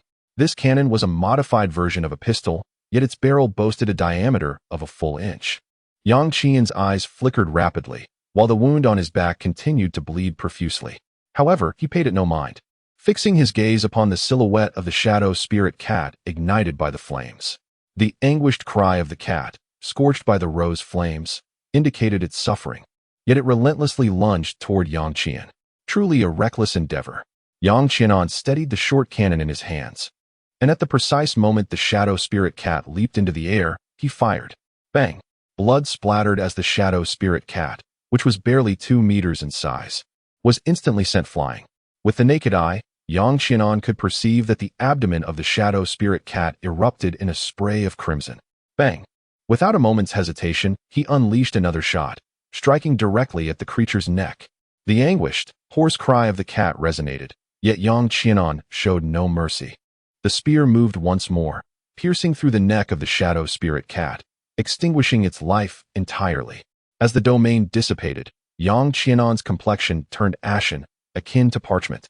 For the energy required to sustain the domain was exorbitantly taxing. From the onset until now, the realm of Flame Rose had only been maintained for a mere minute. This was, of course, compounded by the fact that Yang Qianan was not in peak condition. Unwavering, he placed a piece of dragon grass leaf in his mouth to swiftly replenish his soul power and vitality. With no time to tend to the wound on his back, he hurried to the side of the human-faced demon spider, carefully sensing the situation before driving his spear into the creature's formidable exoskeleton. Crack! The dragon-patterned soul-piercing spear pried open a breach, releasing a foul stench as dark purple pus oozed forth. Yang Qian disregarded the numerous concerns, enveloping his hand in the fiery essence of the rose flame, and plunged directly inside. The repugnant, viscous liquid from the humanoid spider splattered upon him, inducing a profound sense of disgust. Nevertheless, Yang Qian remained unfazed, his hand continuing to probe within until at last, he encountered a solid object. With a decisive pull, he extracted a grotesque skeletal structure resembling a spider. The rose flame incinerated the filth clinging to the bone, revealing a purplish-black soul bone known as the 8 spider spears. This bone resembled a shield, yet upon its surface, one could discern 8 menacing spears coiling menacingly. Yang Qianan swiftly stowed the soul guide into his possession, then employed the fiery flames of Mei Yin to sear the wounds of the human-faced demon spider, thereby concealing any traces of excavation. Having accomplished this, Yang Qianan exhaled in relief. He had nearly forgotten that after the demise of the human-faced demon spider, both Long Gong and Shi Pa had fortuitously arrived. Distancing himself from the carcass of the demon spider, Yang Qianan turned his gaze towards the direction of the shadow spirit cat, whose lifeless form was still being engulfed by the flames of Mei Yin. Yang Qianan approached and extinguished the flames, casting a glance at the black soul ring, yet chose to disregard it. How fortuitous to have traversed countless paths in search of something only to stumble upon it unexpectedly. Oh, what is this? Yang Qianan's eyes sparkled with brilliance as he swiftly surveyed his surroundings. Without a moment's hesitation, he brandished his spear, only to retract it moments later, revealing a pristine left leg bone in his grasp. How fortunate! To perform a good deed daily brings forth abundant blessings. Having spared Tang San, I have become a paragon of virtue. Acquiring 2 soul bones in a single day is hardly excessive. The soul bone was carefully concealed by Yang Qianan, for such treasures must not be revealed. The flames of Mei Yin scorched the left hind leg of the shadow spirit cat, rendering it charred and mangled. It is imperative to extract the blood swiftly. It will be invaluable for alchemical purposes. This journey to the Tiandou forest has not been in vain. Yang Qian wore a satisfied smile, oblivious to the fact that Long Gong and Shi Pa had approached him from behind. It's you? How did you come to be here? Meng Yiran suddenly spoke, her voice filled with exasperation, startling Yang Qian, who was just about to extract the blood of the shadow spirit cat. Had he inadvertently concealed the soul bone without being detected? Yang Qianan abruptly turned around, plopping down onto the ground, gazing at Meng Yiran, and patted his chest, exclaiming, "What the hell? You nearly scared me to death. Why are you shouting like a ghost?" Chapter 57. Taking the initiative. Meng Yiran, having been reprimanded fiercely by Yang Qianan, halted her steps, her expression one of bewilderment as she stared at him. Yang Qianan, taking the initiative, rolled his eyes and waved his hand dismissively, saying, "Go play somewhere else." Without paying heed to Long Gong and Shi Pa watching from behind, he commenced the act of drawing blood from the shadow spirit cat. Long Gong and Shi Pa exchanged bewildered glances, both equally perplexed by the situation. Shouldn't they be the ones holding Yang Qianan accountable? The creature they had been pursuing, the human-faced demon spider, seemed to have been slain by him. Not only did Yang Qianan fail to provide an explanation, but he had also reprimanded their precious granddaughter. You, this is outrageous." Meng Yiran, in a fit of fury, stepped forward, pointing an accusing finger at Yang Qianan. "You have stolen my soul ring. This is undoubtedly intentional." Meng Yiran recalled her purpose for being there and began to demand answers. However, Yang Qianan replied, "I did not forcibly take your soul ring. The human-faced demon spider attacked me, and am I not allowed to defend myself? Besides, that spider has a cultivation age of at least 3,000 years. Are you truly willing to risk your life to absorb its soul ring?" As Yang Qianan spoke, he was busily manipulating the corpse of the shadow spirit cat. The black soul ring upon the body dissipated rapidly in tandem with Yang Qianan's movements. He released a copious amount of the creature's blood, filling an entire cauldron. "How did you ascertain that the face-devouring spider was 3,000 years old? Although the face-devouring spider is not particularly formidable, it remains a rare and ferocious soul beast. Most individuals would be at a loss as to how to discern the age of such a creature." Upon hearing that Yang Qianan knew the age of the face-devouring spider, Meng Shu could not help but inquire further. "I wasn't aware initially, but just look at that soul ring.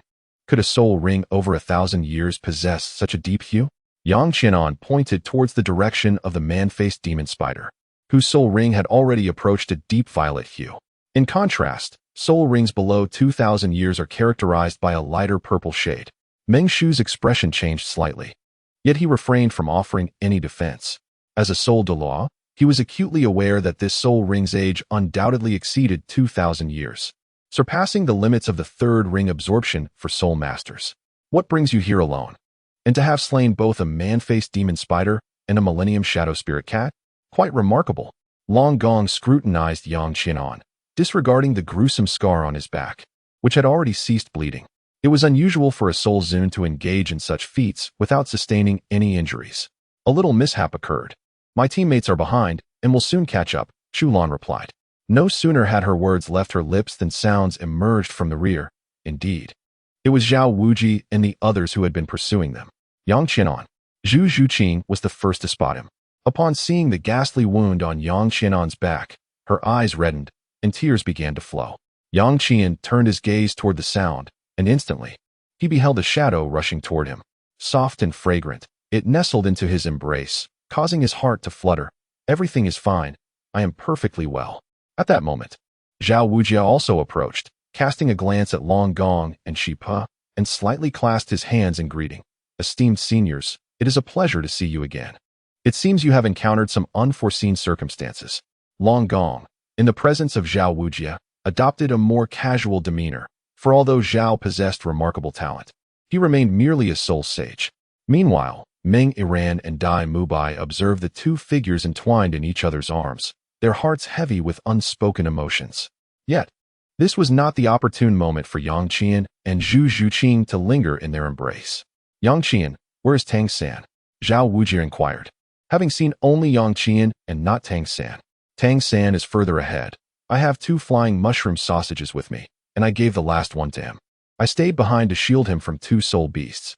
In his arms, Zhu Zhuqing's mood gradually settled, and with a blush, she withdrew from Yang Qian's embrace. Zhao Wujia surveyed the surroundings, noting the scorched marks left by the blazing flames, the 2 soul beasts charred black, and the gruesome wound on Yang Qian's back, which vividly illustrated the fierce battle he had endured against the soul beasts. You ought to express your gratitude to Senior Long Gong for his timely rescue. Otherwise, you would undoubtedly have been slain by that 10,000-year soul beast, Zhao Wujia remarked, to which Long Gong replied, I shall not claim this credit. By the time we arrived, this young man had already begun to clear the battlefield. Long Gong's eyes sparkled with ambition, increasingly eager to recruit Yang Qian into his sect. What? Upon hearing Long Gong's words, the members of Shrek were taken aback. They comprehended the implications of his statement. Yang Qian had single-handedly vanquished both a 1,000-year soul beast and a 10,000-year soul beast. Such formidable combat prowess was unfathomable. Even Dai Mubai exhibited an expression of disbelief. Even he would have to exert himself to the utmost against a 1,000-year soul beast, let alone a 10,000-year one. Teacher Zhao, I must remain here to deal with this beast's blood. Please take others to search for Tang San. Yang Qian spoke, but Zhao Wuji furrowed his brow, saying no. It is far too perilous for you to remain here alone. Teacher Zhao, I will stay to accompany him. Zhu Zhuqing interjected, displaying an unusual assertiveness. That is also unacceptable. We are deep within the Tiandou forest, and the creatures that roam these woods are formidable, often ancient soul beasts, Dai Mubai countered. However, at that moment, Long Gong interjected, Are you still searching for someone? Go ahead. I shall remain here for half a day. Long Gong was not only willing to offer a favor, but was also intrigued by Yang Qian's intention for the cauldron filled with beast blood. Very well. Mubai, you shall accompany me, while the rest of you stay behind. Zhao Wuji nodded and again clasped his fists. I appreciate your care for these students, Senior Long. Go on. Go on. I will only be here for half a day. Long Gong waved his hand. And Zhao Wuji along with Dai Mubai resumed their pursuit along the trail left by the Titan Great Ape. Oscar, pale-faced, offered Yang Qian a large sausage, saying, Brother Yang, this is the last one. Thank you. Yang Qianan was not polite. His soul power had indeed reached its nadir. Although the dragon grass leaves assisted in recovery, the large sausages still replenished energy more swiftly within a short span. Fatty, fetch me some firewood, and then use your flames to stoke the furnace. Yang Qian sat cross-legged to recuperate, delegating tasks to Ma Hongjun. The exertion for Ma Hongjun was not particularly taxing. Upon hearing this, he did not inquire about the reasoning behind it, and began to gather wood from the surroundings. The flames of the phoenix ignited, consuming even the damp timber with fierce intensity. Yang Qian extracted a handful of herbs from the auspicious treasure pouch and cast them into the alchemical furnace. In an instant, the pungent odor of beast blood was overshadowed, replaced by an exquisite fragrance. Well done, young lad. You possess quite a talent. You even have knowledge of alchemy. Long Gong observed the entire process, growing increasingly fond of Yang Qian. Chapter 58, Striking Similarities in History. Yang Qian grinned. taking advantage of the brief interlude during the alchemical process, while Zhu Zhuqing applied some medicinal ointment to his back. Yang Qianan bore not just one wound upon his back, but three. The three gashes were close together, nearly tearing away a whole patch of flesh. Fortunately, Yang Qianan possessed the blue-silver emperor's right leg bone, and by the time Zhu Zhuqing applied the medicine, the wounds had already healed considerably. After changing into a fresh garment, Yang Qianan began to direct Ma Hongjun to intensify the firepower. Yang Qianan's alchemical furnace, though modest in size, contained the essence of a millennia-old soul beast's blood. The process of condensing and refining it demanded a considerable amount of time. Ma Hongjun, weary from the effort, harbored no complaints. Only a curiosity regarding the purpose of Yang Qianan's concoction of the beast's blood. Ultimately, the furnace yielded merely 1,000 viscous drops of plasma. Yang Qian poured the concoction into a jade vial, storing it away. This was merely a preliminary refinement, as the essence would require several more processes before it could be used for alchemy. Once Yang Qian had completed his preparations, the voice of Zhao Wujing finally reached them. Fortunately, this time it was merely a scare. Had anything happened to any of you? How would I explain that to the dean? Zhao Wujing appeared to reprimand Tang San. Gradually, several figures emerged into view, with Zhao Wujing leading the way, followed closely by Dai Mubai and Xiao Wu, who were supporting the barely conscious Tang San. Xiao Wu, Ning Rongrong exclaimed, astonished to see that Xiao Wu had returned. How could this be possible? Logically, it was inconceivable for Xiao Wu, who had been captured by the Titan giant ape, to have escaped. Yet, there she stood, vividly present before them. Congratulations, it seems your students are all safe and sound, Long Gong remarked, having pieced together the events, though still feeling a lingering dread. The appearance of the forest's king, the Titan giant ape, at the forest's periphery was indeed alarming. Thank you, Senior Long Gong, for looking after these students. Zhao Wujing expressed his heartfelt gratitude. Long Gong, however, merely shook his head. I just found the little ones rather pleasing to the eye. It remains uncertain whether the immovable king would be willing to part with them. His gaze turned towards Yang Qian, the implication of his words unmistakable. Zhao Wujing's expression stiffened as he inwardly cursed. Old man, are you trying to poach my student? Not a chance. Well, Senior Long Gong, I must clarify that I cannot make such decisions. I am merely a student of Shrek Academy. The true authority lies with our dean, Flandra. Zhao Wujing deftly deflected the responsibility, invoking Flandra's name, which might hold some sway over Long Gong. Oh, Flandra? The golden iron triangle, the flight angle Flandra? Long Gong indeed recognized Flandra's name. So, Senior Long Gong, you have heard of our dean? He is the founder of Shrek Academy.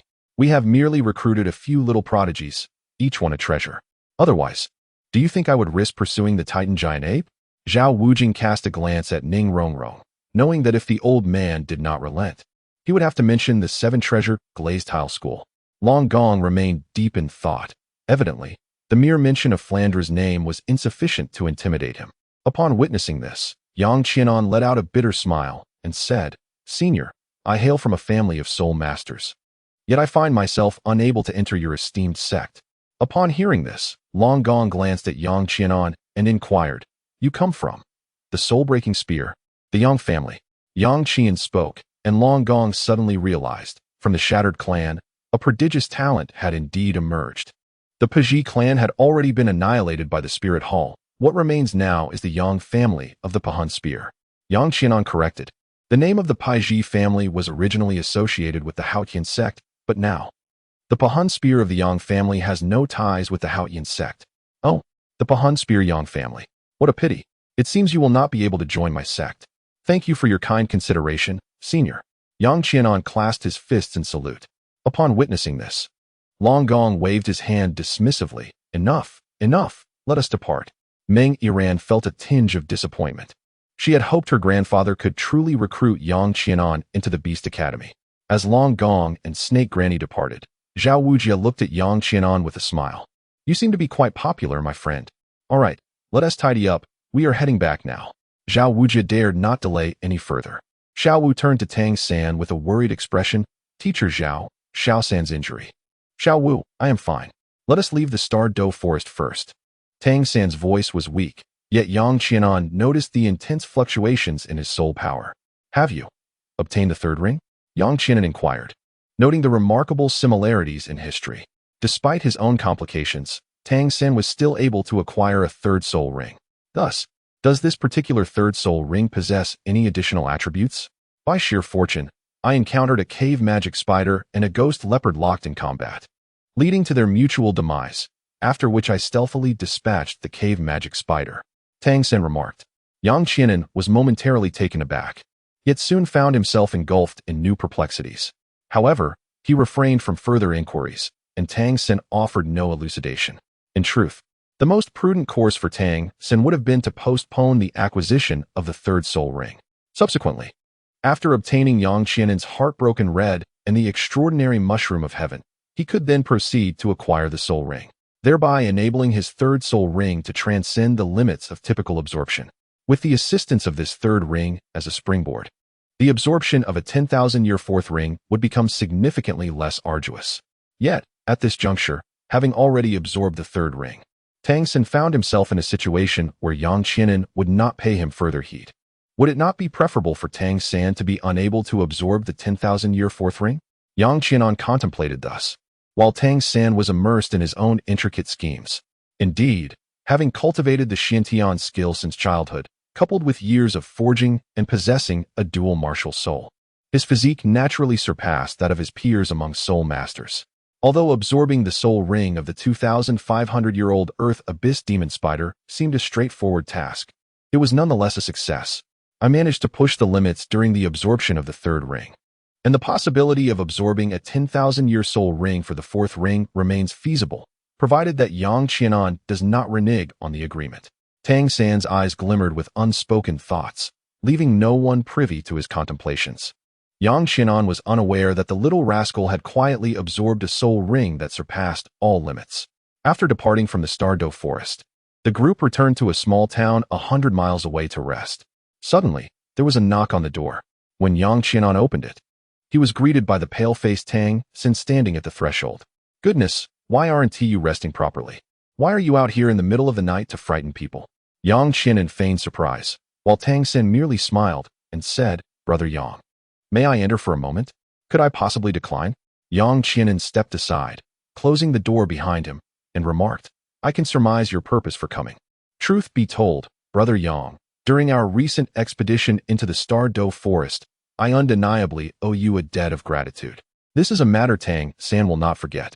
However, a favor is a favor, and a transaction is a transaction. I am capable of distinguishing between the two. Rest assured, I shall not renege on my promise. Yang Qian remarked. Tang Sen, upon hearing this, smiled faintly. I have already acquired the third soul ring.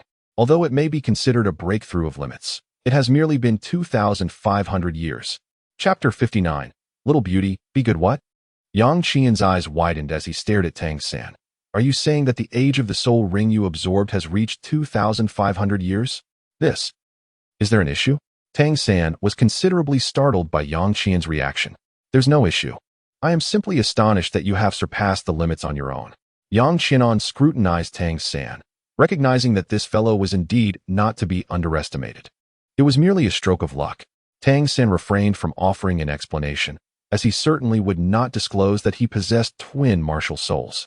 In truth, the secret techniques of the Tang sect that you promised me have indeed been bestowed, yet I have yet to authenticate their legitimacy. However, I can present you with the Qirong Tongtian pill first. Yang Qianan inquired, where can we find the Xiangxi Duanchang? Do you need me to accompany you, Brother Yang? Tang Sen's primary concern remained the Xiangxi Duanchang, for a single specimen held a value far exceeding that of the Qirong Tongtian pill. If you fear that I might flee, you are more than welcome to follow me. In Yang Qianan's eyes, a glimmer of brilliance flickered. If you dare to follow, I shall not hesitate to eliminate you along the way. Not at all. Tang Sen quickly shook his head, a smile gracing his face. After a moment's hesitation, he continued, I shall not accompany Brother Yang to retrieve the Heartbreak Red. However, I will present you with the rare heavenly essence tomorrow morn. Yang Qian furrowed his brow and spoke. Very well, since that is the case, I shall not intrude upon Brother Yang's rest. Tang Sen decisively took his leave, and Yang Qian had no choice but to retrieve the alchemical furnace. A single mystical mushroom known as the heavenly chrysanthemum could be refined into a concentrated essence. By utilizing 1/4 of it in conjunction with some invigorating blood medicines, the efficacy would remain largely intact. After all, Tang Sen had never experienced the true potency of the heavenly chrysanthemum, so a slight compromise was inconsequential. As the saying goes, one could merely pass it off. The following morning, the group convened in the hotel lobby. Yang Qian tossed a jade vial to Tang San, saying, "I may be away for quite some time. After I retrieve what I need, I will return to Shrek to find you." Tang San caught the vial, swiftly opened it, and took a whiff, his eyes sparkling with curiosity. "Brother Yang, how long do you anticipate your absence will be?" Yang Qian replied, "This time, I must also assist Zhu Zhuqing with her training. Furthermore, the location is rather distant from Shrek. At the very least, I will be gone for 2 months, and at most 4. Yang Qian spoke while glancing at Zhu Zhuqing. Zhu Zhuqing appeared somewhat taken aback, as it seemed that Yang Qian intended to take her away for a while. She slowly rose, refraining from asking further questions. If Yang Qian were to depart from Shrek, she would naturally follow suit. Upon hearing the exchange between Yang Qian and Tang San, Zhao Wujie, who had just descended the stairs, interjected, "Young man, where do you think you're going? Students of the academy cannot leave without permission." Zhao Wujie scrutinized Yang Qian with a discerning gaze. In the Stardow Forest, Long Gong and Shipa had just enlisted Yang Qian's support, and now he was considering departure. He suspected that this young man had taken a fancy to their granddaughter. "Teacher Zhao, I genuinely have something to retrieve. I assure you, I will return to Shrek within 6 months." Yang Qian spoke. Zhao Wujie looked at Yang Qian with a troubled expression. "How long have you been at the academy? And you wish to leave already?" Zhao Wujie was reluctant to let Yang Qian depart, for he truly did not know if Yang Qian would return after this departure. "Do not worry, Teacher Zhao. I shall return," Yang Qian reassured him. With that, Zhao Wujie found himself at a loss for words.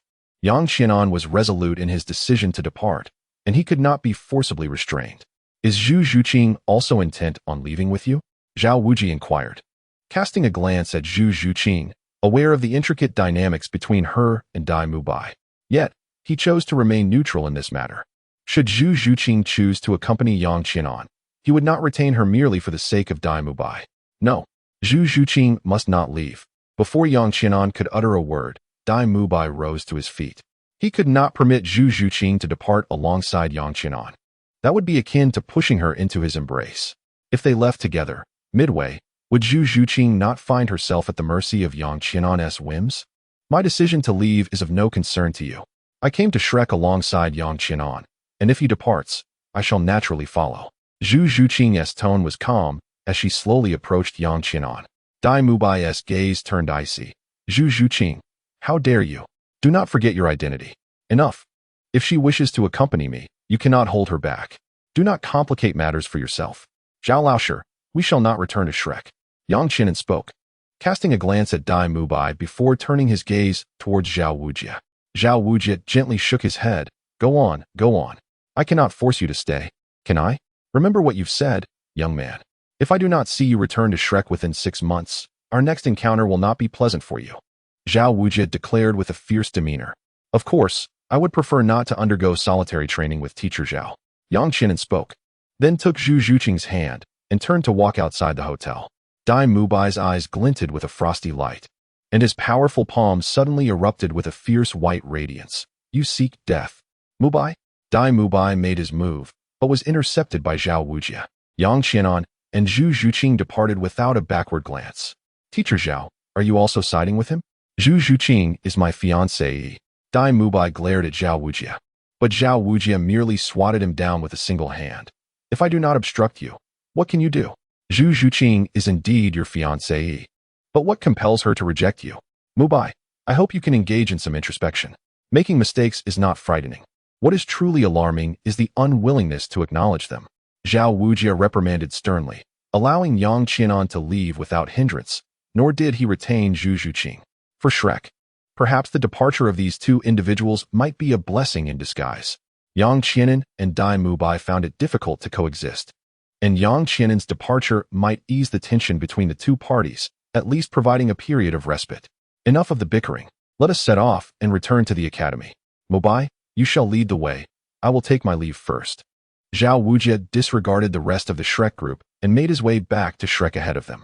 He intended to discuss the recent upheavals with Flander. Meanwhile, Yang Qian and Zhu Zhuqing, having separated from the group, found themselves engulfed in uncertainty. "Where shall we go now?" Yang Qianan gazed at Zhu Zhuqing, having just acquired a cart from a stableman, yet uncertain of their destination. What? Zhu Zhuqing blinked her innocent, dark eyes, looking at Yang Qianan in disbelief. Where are we going? Yang Qianan grinned, fully aware that his inquiry was somewhat irresponsible. Zhu Zhuqing remained in a daze, merely observing Yang Qianan in silence. She then leapt into the carriage, retreating inside. Wherever you wish to go, go ahead. Very well, wherever you wish to go, go ahead. Giddy up. Yang Qianan no longer lingered in his thoughts and headed towards the nearest city. Contrary to expectations, the closest destination was not Soto City, but rather a third-tier city under its jurisdiction, known as Kiso City. Upon arriving in Kaso City, Yang Qian discarded his carriage, deeming it insufficiently luxurious to match his status. Zhu Zhuqing paid little heed to Yang Qian's extravagant behavior, as it was not her money being squandered. We planned to rest for a night in Kaso City before proceeding. To where? Zhu Zhuqing regarded Yang Qian with curiosity, yet he, too, found himself at a loss and resorted to perusing a map. With a glimmer in her beautiful eyes, Zhu Zhuqing realized that Yang Qian was equally uncertain about their next destination. Our objective was to reach the Sunset Forest within 2 months. And your personal goal is to attain level 30 within 3 months. This ambition seems rather straightforward. Wait, what did you say? To reach level 30 in 3 months? My current soul power stands at 27, without a year. It is impossible to achieve level 30. Zhu Zhuqing gazed at Yang Qian in disbelief, questioning whether he was either foolish or considered himself an unparalleled genius. Or perhaps, did Yang Qian indeed ascend from 27 to 30 in a mere 3 months? Oh, fret not. Within 3 months, you shall surely attain level 30. Yang Qian harbored great confidence in Zhu Zhuqing, yet Zhu Zhuqing herself felt that such an outcome was utterly implausible. Despite her relentless efforts, her innate talent had only allowed her to elevate her soul power by less than 20 levels over the course of 6 arduous years. This amounted to a mere 3 levels of advancement per year. Furthermore, as one progresses, the path of cultivation becomes increasingly arduous, and the pace of breakthroughs inevitably slows. Zhu Zhuqing believed that overcoming the 30-level threshold would require no less than an additional year of diligent effort. Yang Qianan smiled mysteriously, with my presence.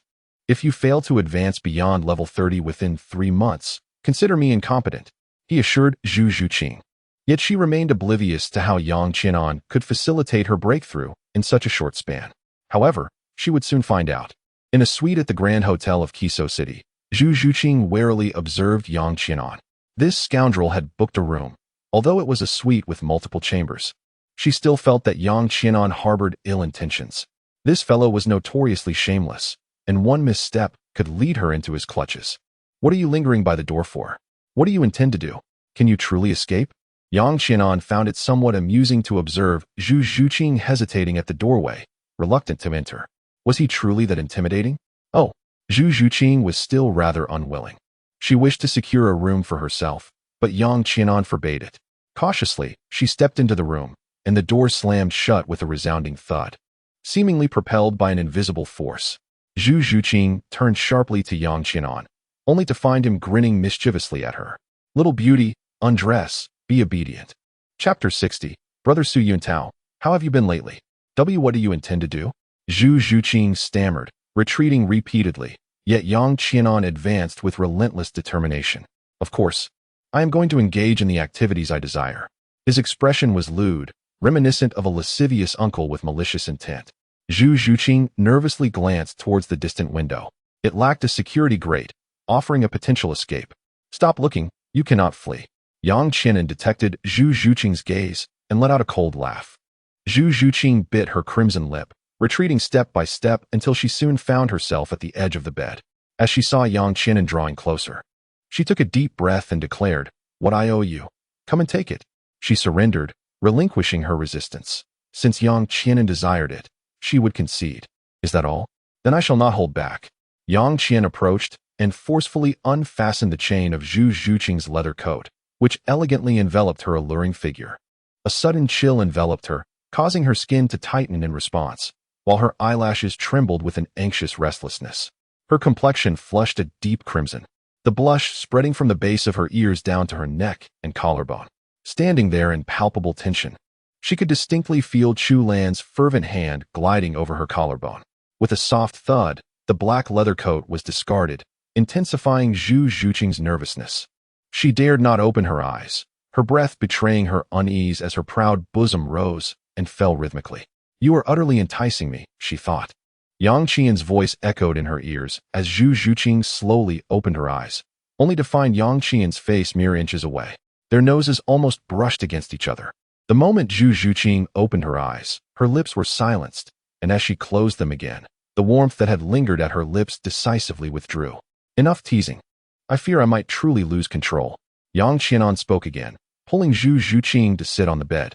At that moment, Zhu Zhuqing was clad only in a tight-fitting camisole, her fair shoulders exposed to the air, exuding an alluring maidenly fragrance. "What are you planning to do?" Zhu Zhuqing lightly touched the corner of her lips, seemingly accustomed to Yang Qianan's advances. Moreover, she finally realized that Yang Qianan did not seem to harbor any intentions of that nature. She attempted to retrieve the coat that Yang Qianan had removed, but he stopped her. "I will teach you a cultivation technique, but I am still unfamiliar with its operation route, so you cannot put on your clothes yet." Yang Qian sought to impart the profound Xiantian skill to Zhu Zhuqing. However, his own comprehension of this technique remained superficial. Thus, he resorted to removing Zhu Zhuqing's garments to facilitate his guidance on her energy circulation.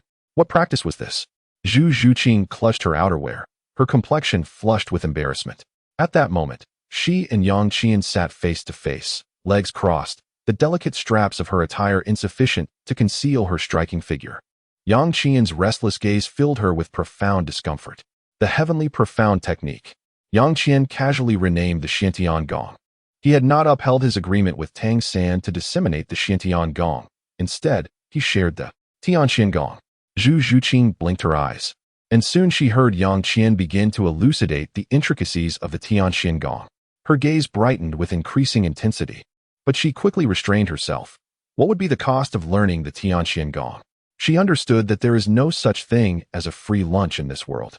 And if there were, it certainly would not be found with Yang Qian. "What do you think?" Yang Qian posed the question to Zhu Zhuqing, who found herself at a loss for words.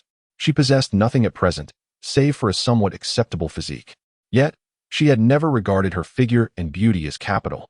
Thus, she felt utterly devoid of assets. "I have nothing."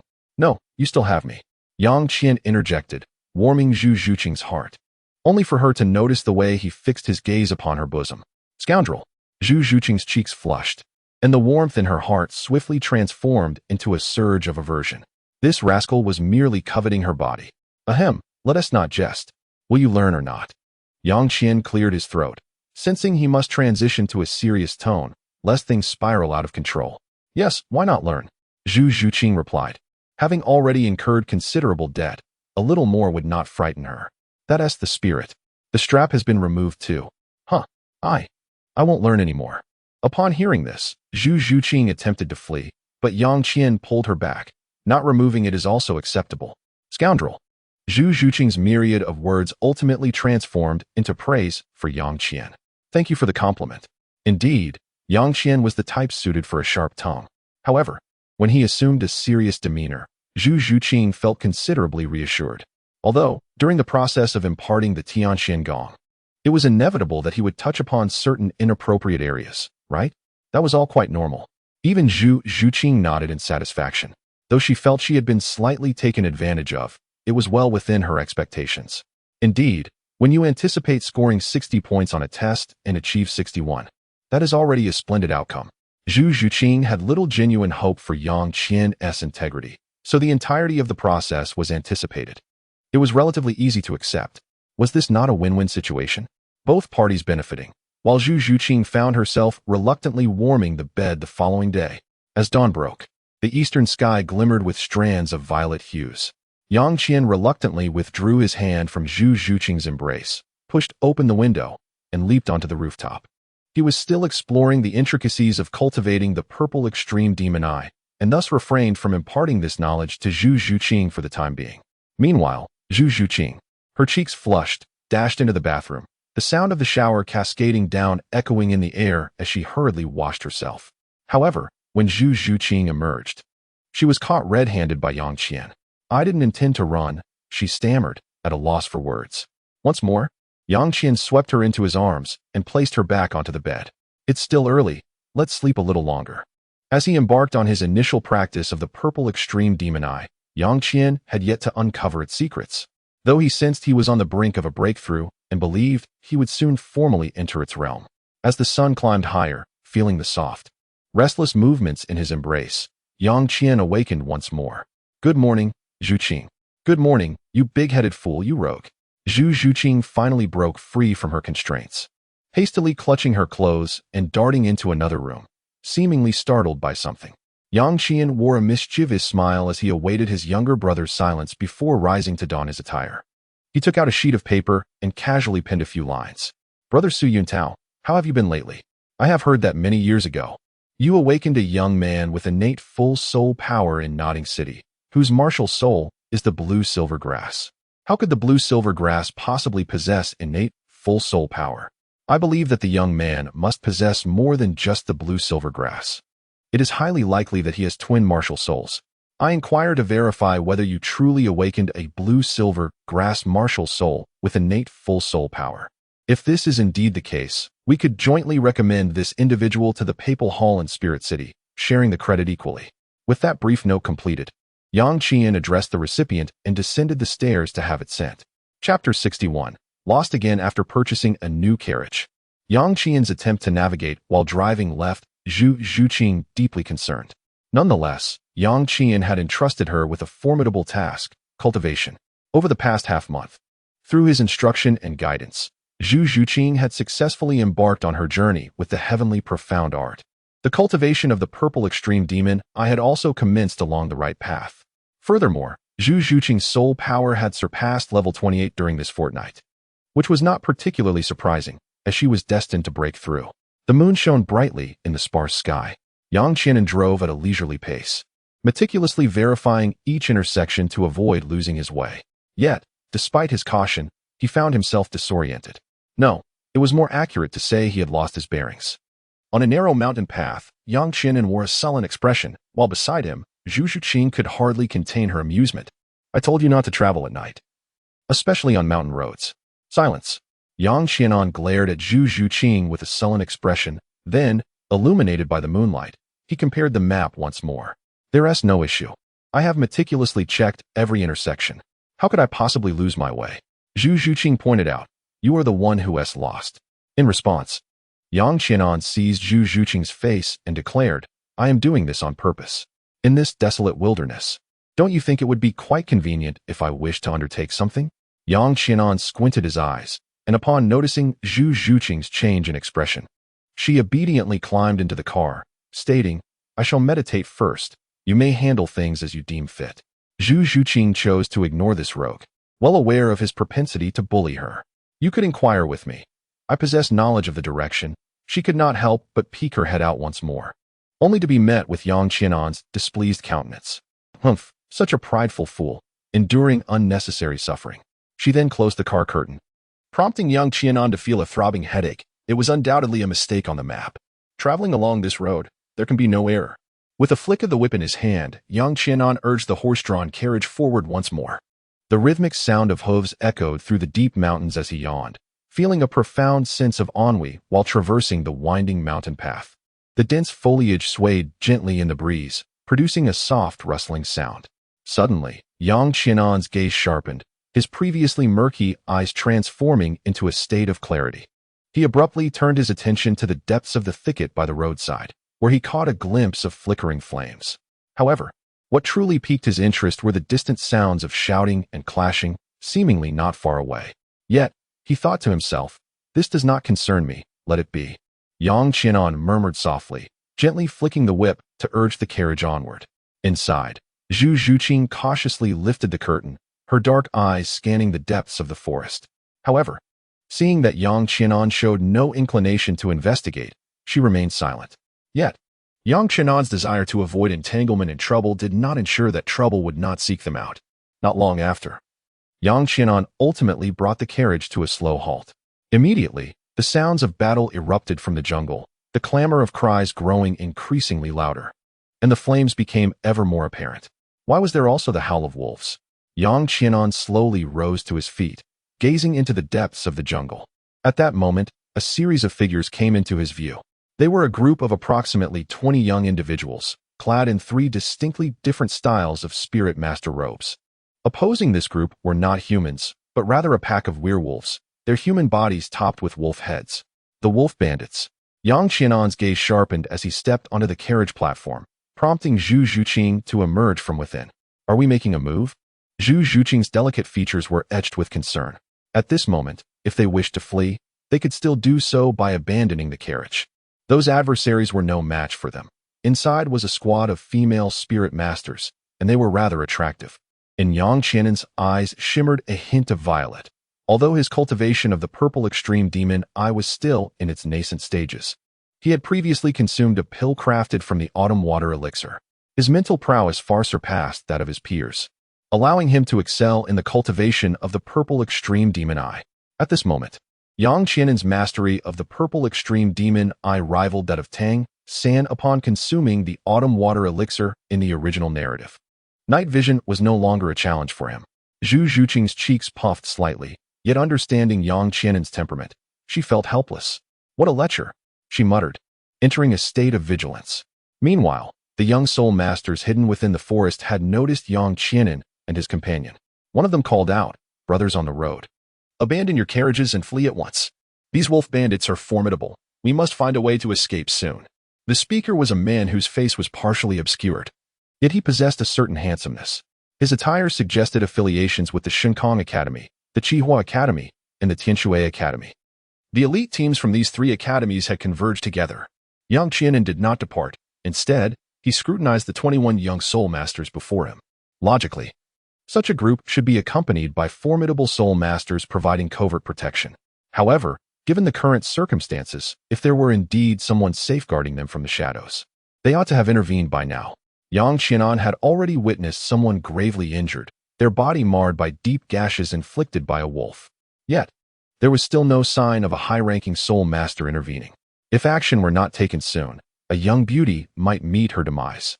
Zhu Zhuqing's tone was unusually off, but as Yang Qianan glanced over, he indeed spotted a young beauty from the Heavenly Water Squad ensnared in peril.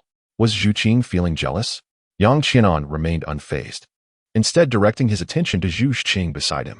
Her face flushed, she scoffed lightly, "Jealous of a lecher? Wouldn't that just be self-destructive?" Ha ha, rest assured. Even if I were to have other women, I would never forsake Zhu Zhuqing. Yang Qianan chuckled heartily, suddenly lifting Zhu Zhuqing and planting a playful peck on her enticing red lips. Zhu Zhuqing appeared accustomed to such antics after being set down by Yang Qianan.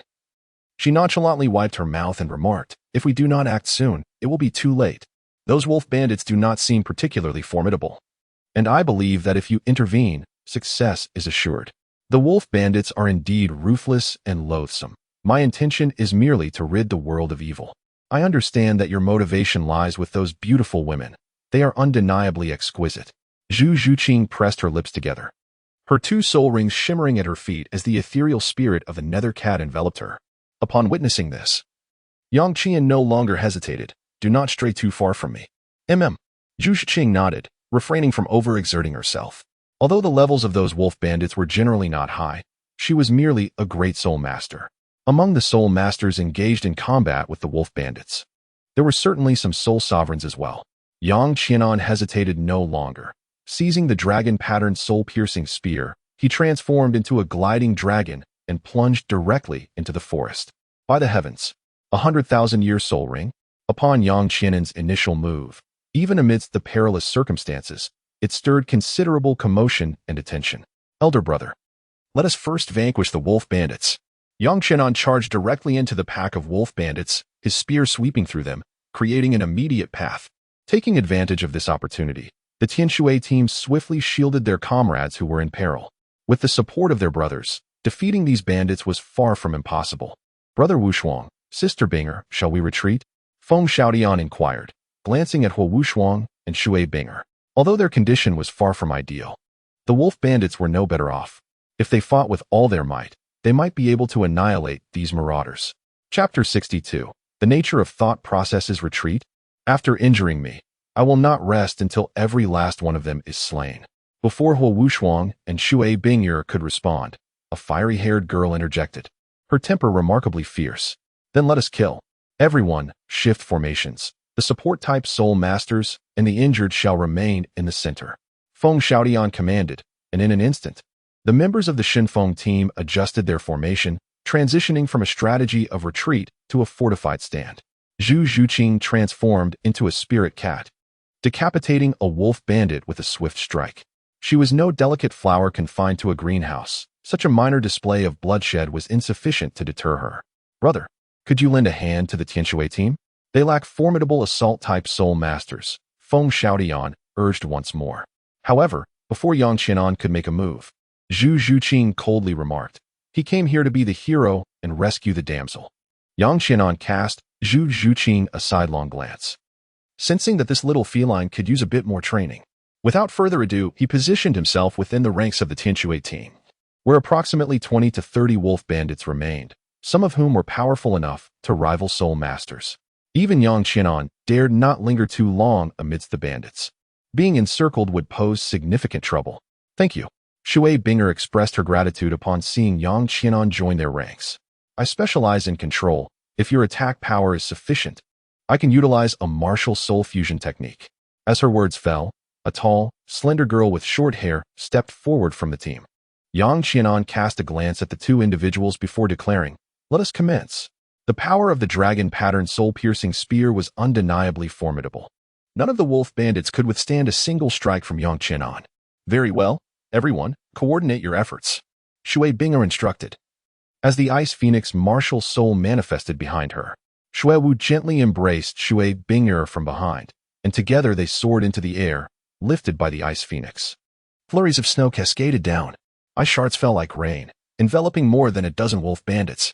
The spread of the ice and snow was astonishingly swift, and in an instant, several bandits found their movements severely restricted. However, this soul skill seemed to impose a similar restraint on Yang Qianan. Even Zhu Zhuqing found herself immobilized, her feet ensnared in ice. It was an oversight on her part. He was not a water attribute soul master, and was thus vulnerable to being frozen. A figure with flowing pink hair, Shui Yuer, spoke up, glancing towards the sky, where Shui Binger now furrowed her brow. Yet, her expression soon softened as a flicker of flame erupted amidst the snow and ice, instantly melting the frost beneath Yang Qianan and Zhu Zhuqing's feet.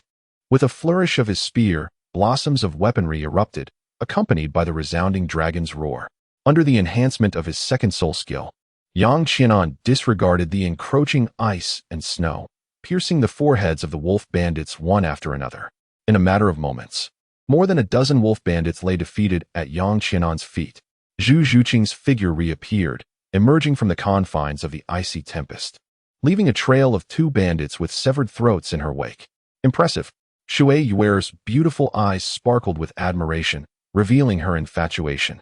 In midair, Shui Binger let out a sigh of relief. She could no longer maintain the martial soul fusion technique, and the two figures plummeted from the sky. You are the ones who crashed into me. I did not seek to catch you, Yang Qianan shouted, swiftly moving to catch the two delicate figures. Hey, where are you placing your hands? Shui Wu glared with her beautiful eyes, struggling to escape from Yang Qianan's embrace, only to tumble to the ground. Shui Binger also hurriedly freed herself from his hold, a faint blush appearing on her face. Ahem, I accidentally passed by, Yang Qianan said, rubbing his hands together, his demeanor as thick-skinned as a city wall. Zhu Zhuqing watched this scene with indignation, her silver teeth clenched tightly, but soon she seemed to deflate. Out of sight, out of mind. Zhu Zhuqing turned her back, hesitating for a moment before joining the battlefield of the Crimson Fire Academy.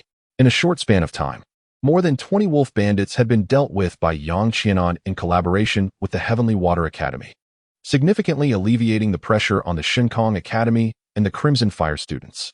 How about I assist you in tending to your wounds? Yang Qianan's gaze swept across, revealing a gradual yearning for the maiden's figure. Well, we can manage on our own, Shui Binger spoke, her cheeks flushed.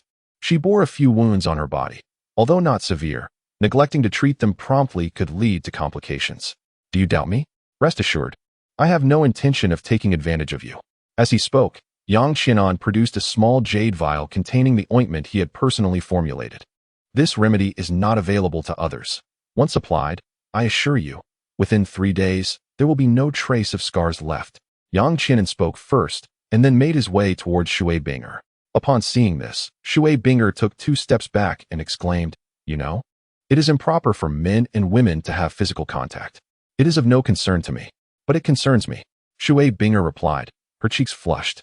Yang Qianen intended to press the matter further, yet before he could utter another word, a sudden, unexpected event caught his peripheral vision. Seeking death, the dragon-patterned soul-piercing spear slipped from his grasp, emitting a resonant dragon's roar as it ignited with a brilliant crimson flame. With a swift thrust, the spear pierced through one bandit, subsequently pinning another who had approached. Zhu Zhuqing, feeling a lingering dread, glanced back at the bandit, beads of cold sweat forming on her forehead. That was perilous. Yang Qianen also let out a sigh of relief. Had he hesitated any longer, the little kitten would have faced a severe blow. Moreover, the wolf thief that had attacked Zhu Zhuqing appeared to possess considerable strength. The dragon-patterned soul-piercing spear had pierced through the trunk of a large tree, with 2 corpses hanging from its shaft. The flames of Mei Yan ignited the bodies, setting the trees ablaze. "Hey, lovely lady, could you kindly extinguish the fire?" Yang Qianen turned around with a smile, gazing at the members of the Tianshui team. "Rogue, before you even catch up to us, are you asking for our assistance to extinguish your flames?" spoke Shui Yuer, her long pink hair cascading down. Yang Qianen was momentarily taken aback, but soon regained his composure. Impressive. Even Yang Qianen could not help but admire Shui Yuer's unique thought process. At this moment, Shui Binger shot an admonishing glance at Shui Yuer. "Yuer, what are you babbling about? He is asking us to assist in cooling down his weapon. Sister, are you still criticizing me?" Shui Yuer retorted defiantly, causing Shui Binger to momentarily pause, her cheeks growing increasingly flushed.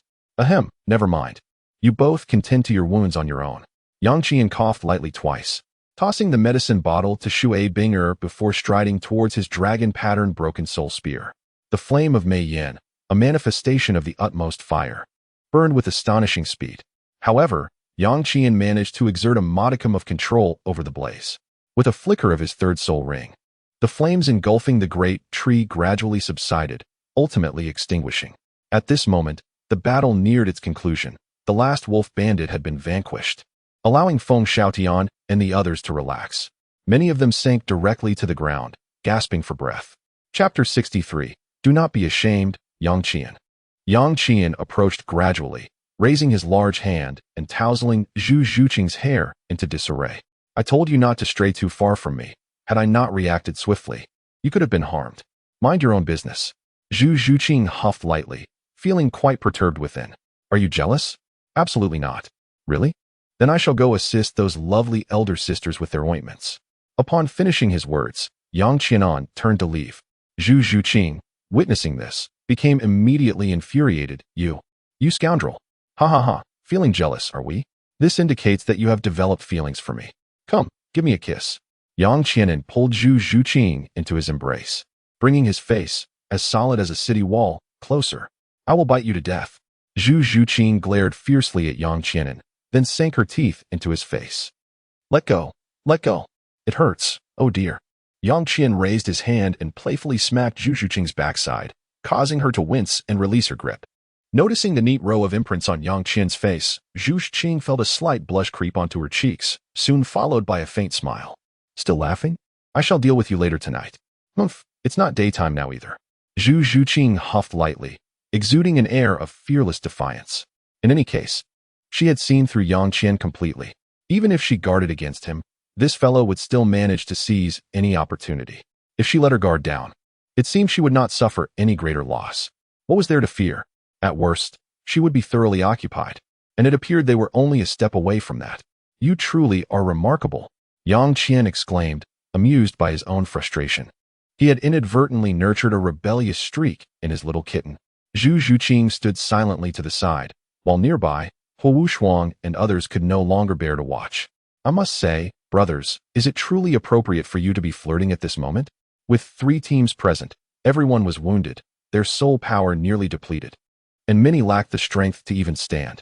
In stark contrast, Yang Qian and Zhu Zhuqing were engaged in playful banter, scattering a veritable feast of dog food. "Oh, my apologies, I forgot there were others around," Yang Qian replied with an awkward smile, prompting Hu Shuang's expression to darken. You really aren't much of a person. Unlike Yang Qian, who possessed a wall-like thick skin, Zhu Zhuqing felt a tinge of embarrassment. After casting a glance at Yang Qian, she turned towards the Tianshui battle team. Let me assist you. Ultimately, the little kitten had a kind heart. She took the medicine bottle from Shui Binger and began tending to the wounds of the beautiful sisters from the Tianshui team. Yang Qianan had initially intended to approach, but after taking just a couple of steps, he was halted by a pair of vigilant, beautiful eyes. I genuinely wish to assist you in tending to your wounds. Alas, you truly evoke a sense of disappointment. As Yang Qian spoke, he leaned closer, making no move but merely gazing, which was quite sufficient. Zhu Qing, is this how your partner behaves, and you let it slide? Shui Binger revealed half of her delicate shoulder, her fair skin marred by 2 grotesque claw marks. Yet, she carried herself with poise, seemingly unconcerned about this accidental exposure. Zhu Zhuqing gently applied ointment to her wounds, then cast a glance at Yang Qian, who was already approaching Shui Yuer. I cannot intervene. Zhu Zhuqing sighed in resignation. She was not Yang Qian's girlfriend, merely a debtor, while Yang Qian was the creditor. Shui Binger looked at Zhu Zhuqing in disbelief. Why would such a beautiful girl associate with such a fickle-hearted man? Meanwhile, with his charming demeanor, Yang Qian was engaging in light-hearted banter with Shui Yuer. Shui Binger cleared her throat awkwardly. Yuer? Huh, sister? He called for me. Shui Yuer blushed, unable to meet Zhu Zhuqing's gaze. It's fine. After all, I am not the one at a disadvantage. Zhu Zhuqing interjected, prompting another wave of astonishment from Shui Binger. What sort of enchantment has he cast on you? He saved my life twice, and I have benefited greatly from him. Zhu Zhuqing finished bandaging Shui Binger's wounds, and then walked towards another member of the Tianshui team. Meanwhile, the unfortunate students from the Fire Academy and Shinkong Academy were left unnoticed. Indeed, this society thrives on appearances. Had a few beautiful sisters come to assist, they surely would have prioritized the Tianshui Academy. Huo Wushuang stated calmly, reflecting on the superficiality of the world, where both men and women are drawn to those of exquisite beauty. Children without affection must learn to care for themselves. As Feng Xiaodian began to tend to his own wounds, before long, the injuries of the Tianshui students were simply treated, and Zhu Zhuqing approached Huo Wu. Thank you. However, why do you allow him to flirt with other girls? Huo Wu's temper had mellowed considerably in Zhu Zhuqing's presence, yet she still disapproved of Yang Qian. Having formed a bias, believing him to be in a romantic relationship with Zhu Zhuqing. He is such a lecher. Zhu Zhuqing gradually found herself less angry. She had long grown accustomed to Yang Qian's kindness towards her, even as he displayed charm towards other attractive girls. Humph, one must not indulge men. Otherwise, they may stray and leave you heartbroken. Huo Wu advised Zhu Zhuqing, feeling a sense of injustice on her behalf. A faint smile graced Zhu Zhuqing's face at her words. Thank you, but my relationship with him is not what you assume. Therefore, I have no right to control him. Zhu Zhuqing felt a pang of bitterness. The benefits she received had all been claimed by that rogue, and in the end, she held no title. Yet, to accuse Yang Qian of being excessive, she could not entirely agree. After all, she had gained so much from him, and it seemed only fair to have received a little advantage in return. He had not truly sought to impose himself upon her. This was Zhu Zhuqing's self-justification. As Huo Wu cast a helpless glance at her, softly sighing, this little beauty has undoubtedly been enchanted. At Tianshui Academy, Yang Qian gently applied ointment to Shui Yuer's back, where a long, glaring scar marred her otherwise smooth, fair skin. Yang Qian gently caressed the exquisite skin, lamenting how the brigand showed no regard for such beauty. If it were me, I could never bear to harm you. With a scoff, she added, Oh, you scoundrel. I wonder how many sweet nothings you've whispered to that young lady. Hey, keep your hands to yourself. Do not dare to unfasten my corset. No, this string is a bit bothersome. Let me untie it for now, and I shall bind you again shortly. Yang Qianan moved restlessly, and Shui Yuer suddenly turned around. Don't untie it, or I won't let you play anymore. Scoundrel. If you don't untie it, won't you let me play? Yang Qianan hesitated for a moment, then glanced at Shui Yuer, whose mischievous eyes sparkled, and gently tugged. Ah, you rogue, you're serious.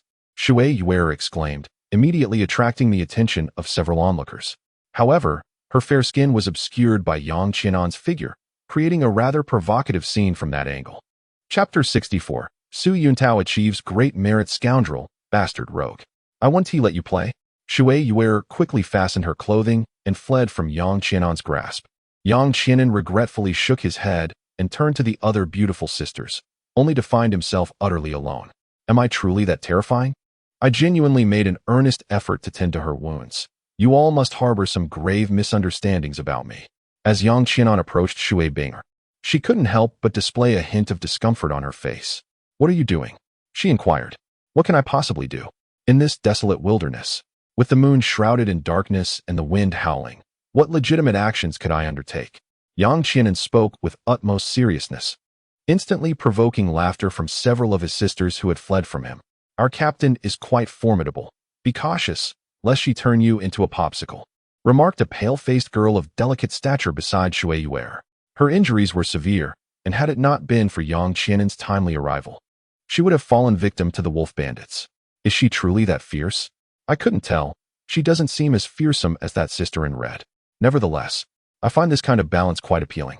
Yang Qianan cast a furtive glance at Shui Binger's bosom before shifting his gaze to Huo Wu, who stood beside Zhu Zhuqing. Initially perplexed, Huo Wu's temper flared upon noticing Yang Qianan's unabashed stare. You scoundrel, I shall incinerate you. Huo Wu's fiery temper erupted, as she had intended to defend Zhu Zhuqing, and now he had given her the perfect opportunity. Her injuries were not severe. After a brief respite, she had regained her mobility. With her words barely spoken, 3 soul rings shimmered around her, and flames surged towards Yang Qianan. Stop! Zhu Zhuqing exclaimed in an attempt to intervene, but it was too late. Oh ho, a true fiend. Yet your flames hold no power over me. Yang Qianan, with a rather provoking gesture amidst the flames of the fire dance, waved his hand, and in an instant, the blaze dissipated. How amusing, though fierce in demeanor. The strength simply falls short. With a smile gracing Yang Qian's face, Huo Wu was instantly filled with indignation, rolling up her sleeves and preparing to pounce on him. Fortunately, Zhu Zhuqing swiftly restrained the furious woman, exclaiming, You cannot best him. Let me go, Zhuqing. I shall avenge you. Huo Wu retorted. This scoundrel, even with you by his side, still flirts with others. Such a man deserves to have his third leg broken. Huo Wu was truly a fierce flower. Yang Qianan constantly felt a chilling sensation between her legs. It was best to avoid confrontation. Zhuqing, you must not emulate this madwoman. Let us depart. We still have a journey ahead of us. Yang Qianan had no intention of engaging extensively with the students of the 3 elements.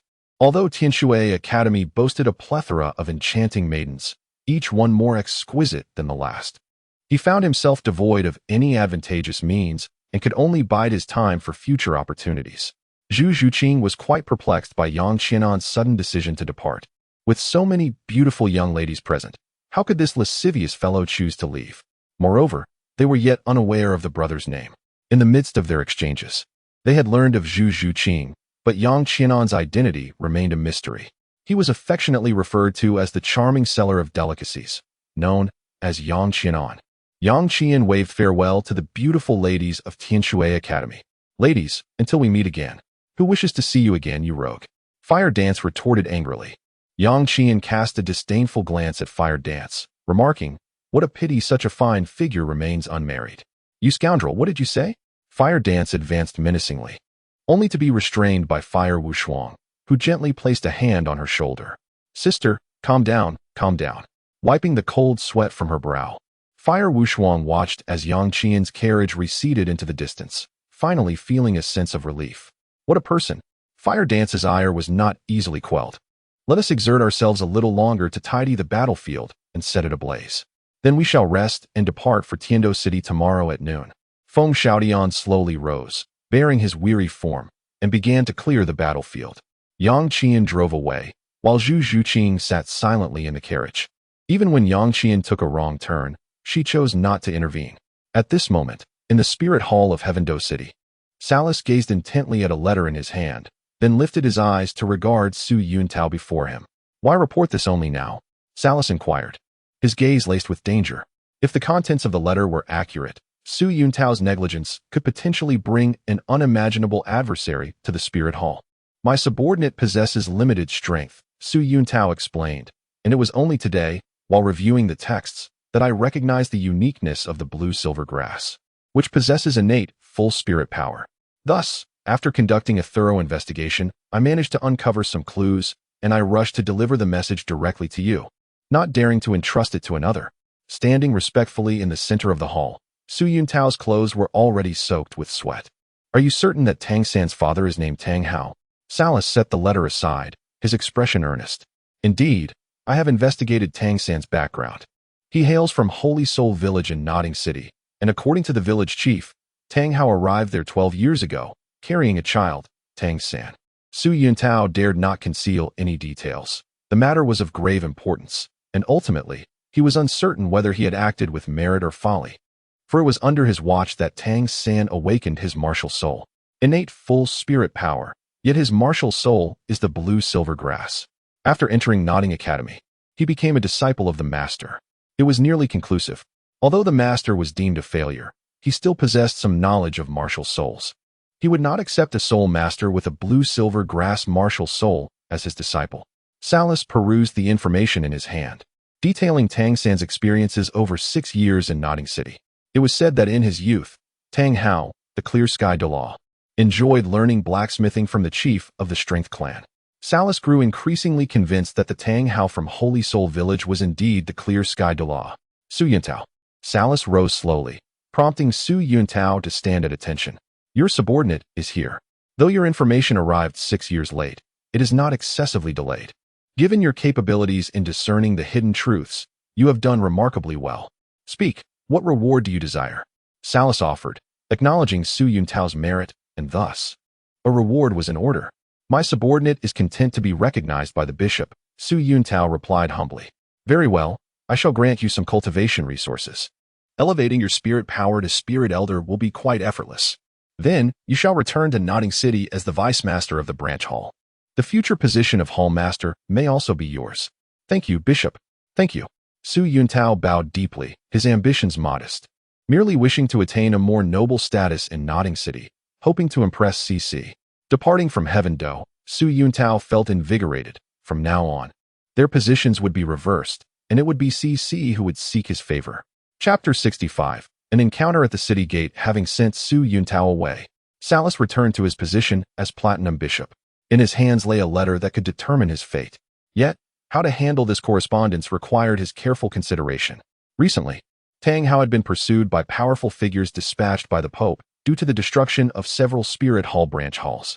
He had yet to reveal himself, and his whereabouts remained unknown. Consequently, the so-called Tang San did not have formidable forces surrounding him. Moreover, Tang Hao had long since withdrawn from the Clear Sky sect. Salas murmured softly, reopening a sheet of paper. Shrek Academy, founded by the flight of the Golden Iron Triangle, featuring a level 78 Agile Attack Spirit Saint. Within the Academy resides the formidable level 76 Attack Spirit Saint, King of the Unmoving, Zhao Wujin, alongside the level 71 Support Spirit Saint, Tiandou, and Spirit Emperor Li Yusong. The faculty surpasses that of many advanced Spirit Master Academies. However, they ultimately lack genuine top-tier experts. To capture Tang San directly would render my position as Platinum Bishop in the Heavendou Empire unnecessary. A gleam of aspiration appeared on Salas's face as he envisioned the Elder's throne beckoning him. There can be no room for carelessness. Yet I must not allow the Heavendou royal family to sense any anomalies. Otherwise, that old fellow, Shui, may send someone to trouble me. Salas furrowed his brow. The Spirit Hall of the Heavendou Empire did not possess significant powerful forces. Of course, dealing with 2 Spirit Saints was a trivial matter. The key was that Salas understood the Golden Iron Triangle had not congregated. Summon everyone. I shall conduct inspections of the various Spirit Hall branches. Salas waved his hand, issuing the command. He could not leave Heavendou City for an extended period without drawing attention, so it was better to travel openly. He was confident that no one would dispatch a Spirit Douluo to monitor his every move. At that moment, he planned to head to Soto City and launch a surprise attack on Shrek Academy. Could he not eliminate a single Tang San? He had no need to kill Flender or Zhao Wujing. Could he not manage to eliminate just one Tang San? Outside Heavendou City, after wandering for over 20 days, Yang Qian finally arrived at Heavendou City. It had not been easy. He thought to himself, damn it, I've brought shame upon the traversers by getting lost thrice. Yang Qianan gazed upon the grand gates of Tiandou City. Over the course of nearly a month, he had spent half of his nights in the wilderness. However, Diligence ultimately pays off. Without seeking assistance from others, he had finally arrived at Tiandou City. Within the carriage, Zhu Zhuqing revealed her delicate and youthful visage, her enchanting eyes shimmering with intrigue. Is this truly Tiandou City? Let us proceed. It is time to enter. Yang Qianen grasped Zhu Zhuqing's hand and strode towards the city gate. Zhu Zhuqing stumbled a couple of steps, looking at Yang Qianen with confusion. Why the haste? Are we abandoning the carriage?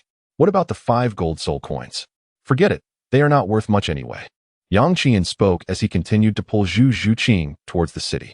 However, before they could venture too far, a delicate voice echoed from behind him. Young Master Yang, are you in such a hurry to leave that you wish to avoid seeing Shuesi? The voice approached swiftly, and before long, the speaker had dashed in front of Yang Qian. It was Shuesi, the royal princess of the Tiandou Empire, who had once engaged in a profound exchange with Yang Qian at the Tiandou Royal Hotel. Yet, this woman had also been utilized by Shueqinghe, merely seeking to further assess Yang Qian's character. Yang Qianen simply went with the flow, as the loss did not fall upon him. What was offered to him freely was not to be refused. However, expecting Yang Qianen to take responsibility? That was utterly impossible. Do you have something to discuss with me? Yang Qian furrowed his brows, feeling that fortune had not favored him, as he encountered Shuesi at the city gate. Unless unforeseen circumstances arose, it was likely that by this evening, the news of his return to Tiandou City would reach Shueqinghe. Yang Qianan currently harbors little desire to engage deeply with Shueqinghe, despite claiming to have lived 2 lives, amounting to 30 or 40 years.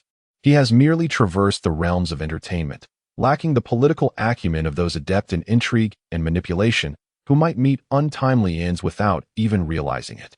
Indeed, the young Master Yang appears to be rather heartless. After all, I, too, have harbored feelings for him. Upon their meeting, does he not intend to share a few more words with me? Shuesi gazed at the man before her with a lingering sorrow. Although her initial intent had been a fleeting encounter, Yang Qianan's callousness was striking.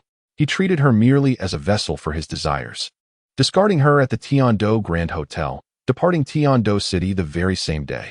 How could Shuesi endure such indignity? Setting aside her beauty, as a princess of the Tiandou royal family, countless soul master youths would wish to forge a bond with her. Yang Qianan is utterly indifferent. Once finished, he discards without a second thought, showing no appreciation whatsoever.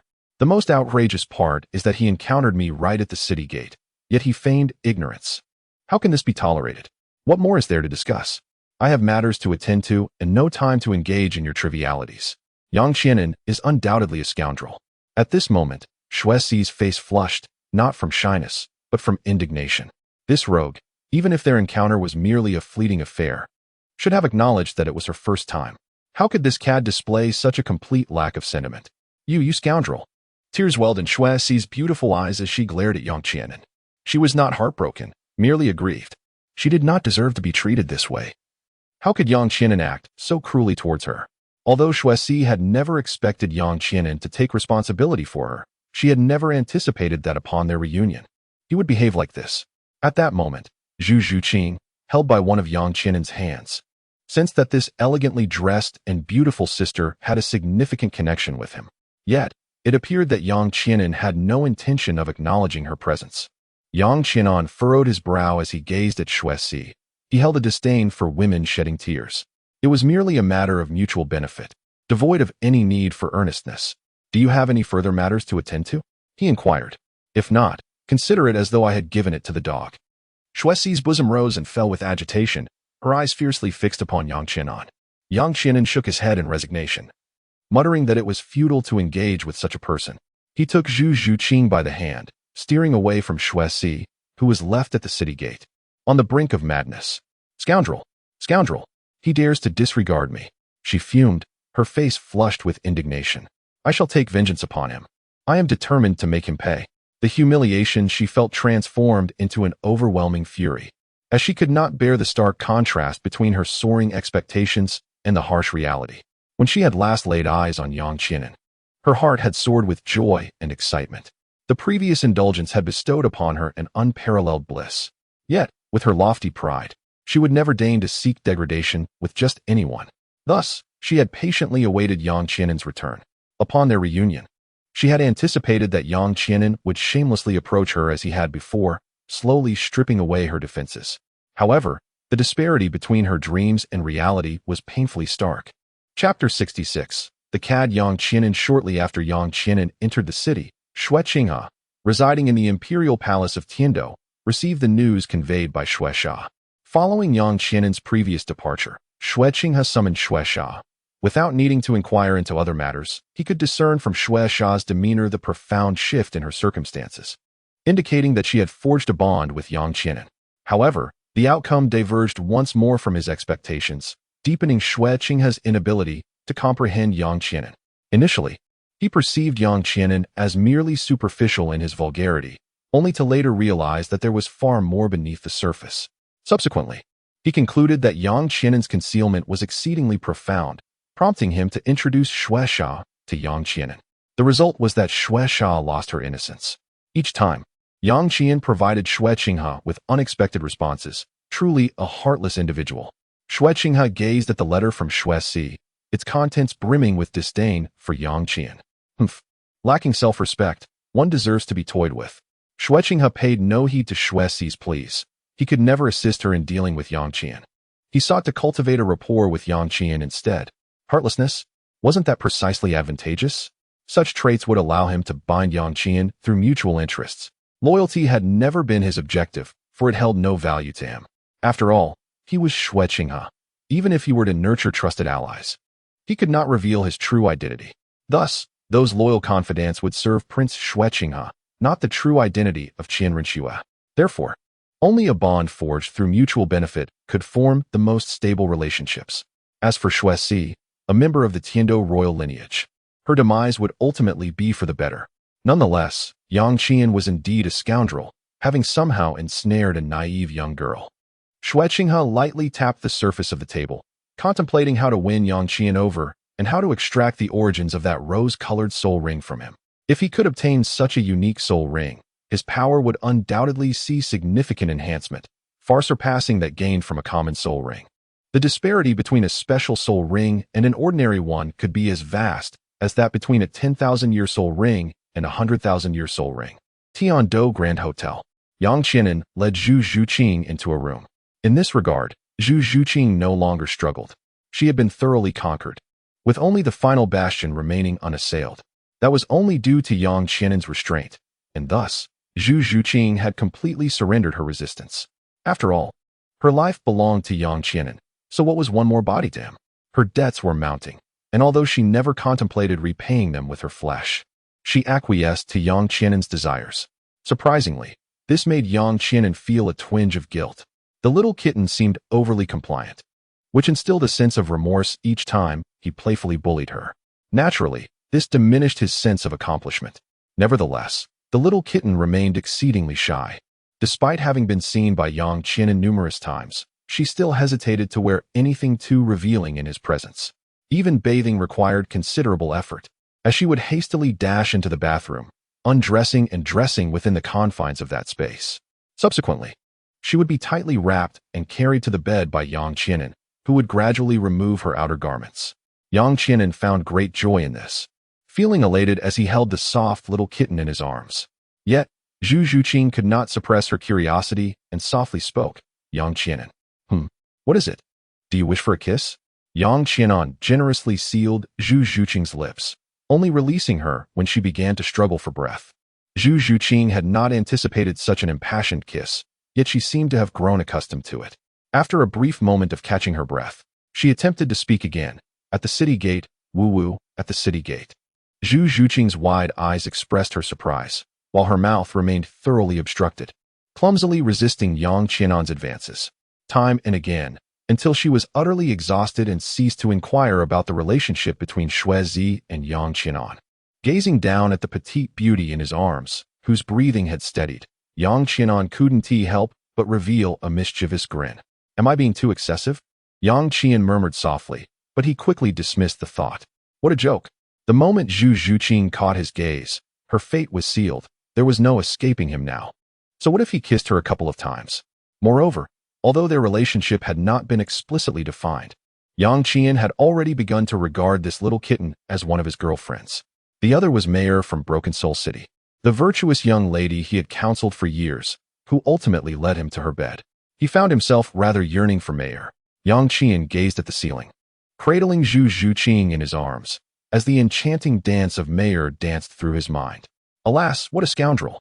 After a considerable time, when even Yang Qian felt he had overstepped, he finally closed his eyes and drifted into a gentle slumber. The following morning, atop the Grand Tiandou Hotel, two figures clad in black sat cross-legged, facing the east.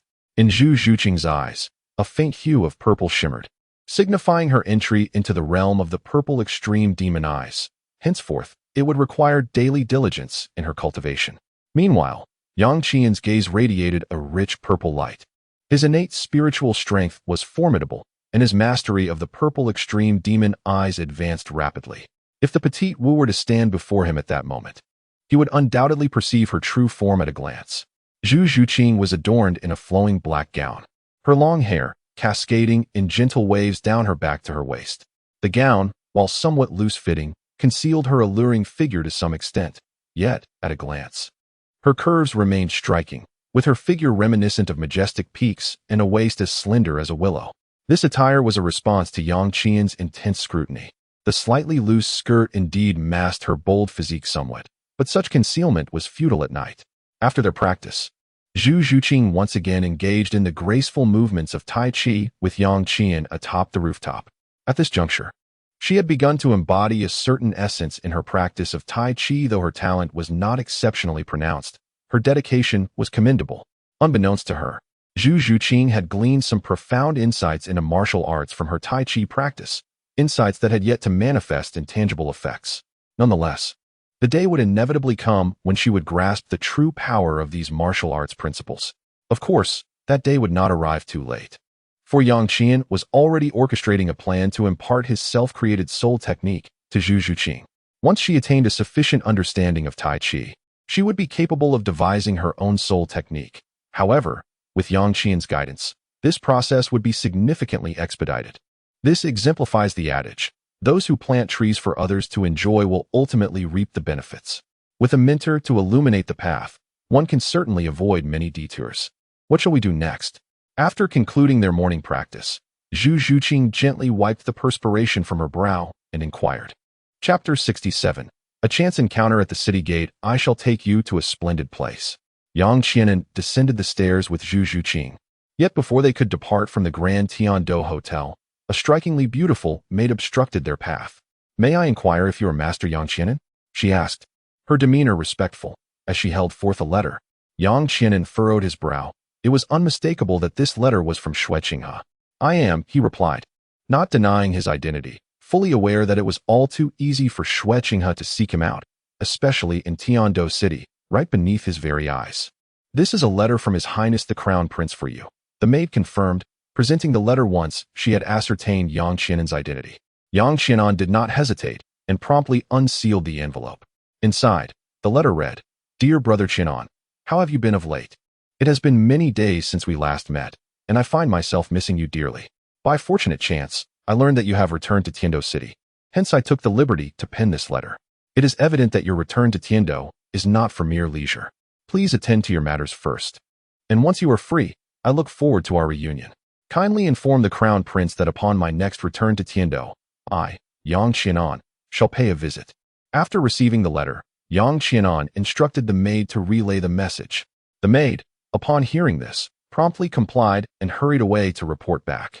Do you still know the Crown Prince of Tiandou? Zhu Zhuqing inquired, her beautiful eyes sparkling with curiosity about how Yang Qian had managed such an acquaintance. After all, becoming acquainted with the heir of an empire is not an opportunity afforded to just anyone.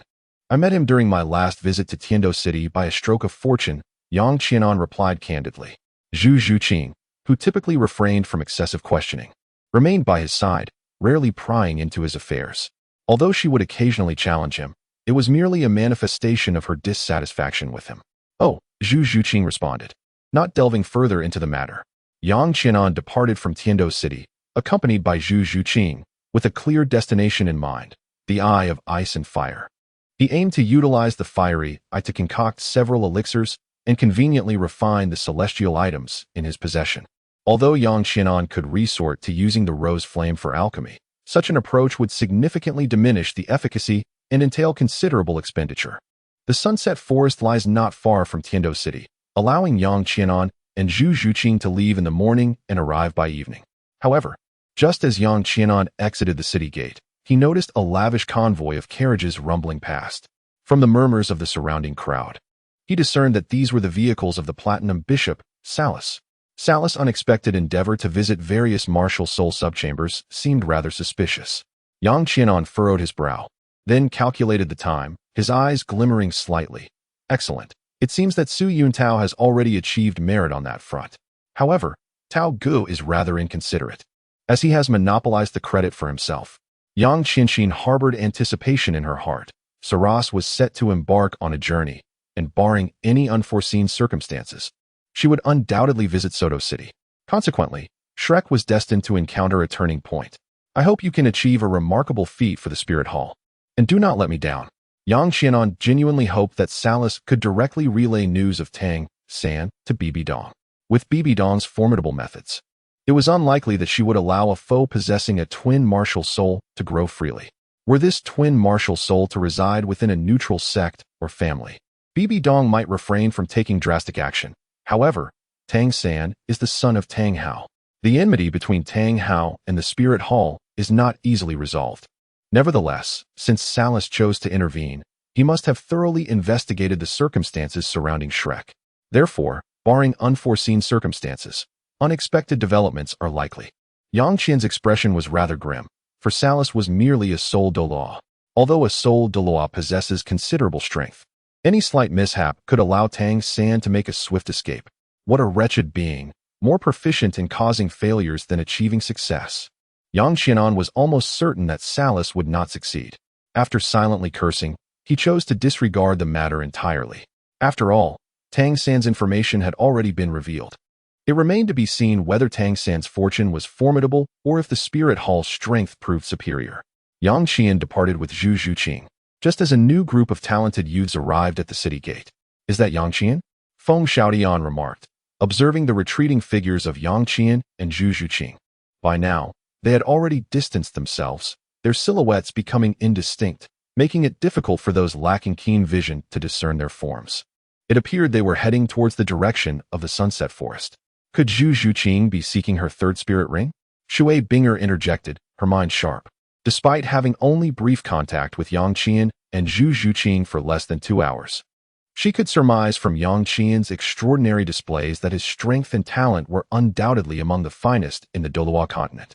Zhu Zhuqing, accompanying him, must possess a talent not far behind. At the very least, she would be on par with them. Is Zhu Zhuqing really aiming for her third ring? She hardly looks older than 13. Truly a prodigy, Huowu mused gravely. The talents of their group were considered exceptional.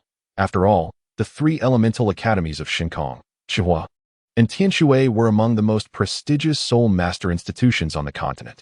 The elite team members selected from these academies were guaranteed to rank among the elite.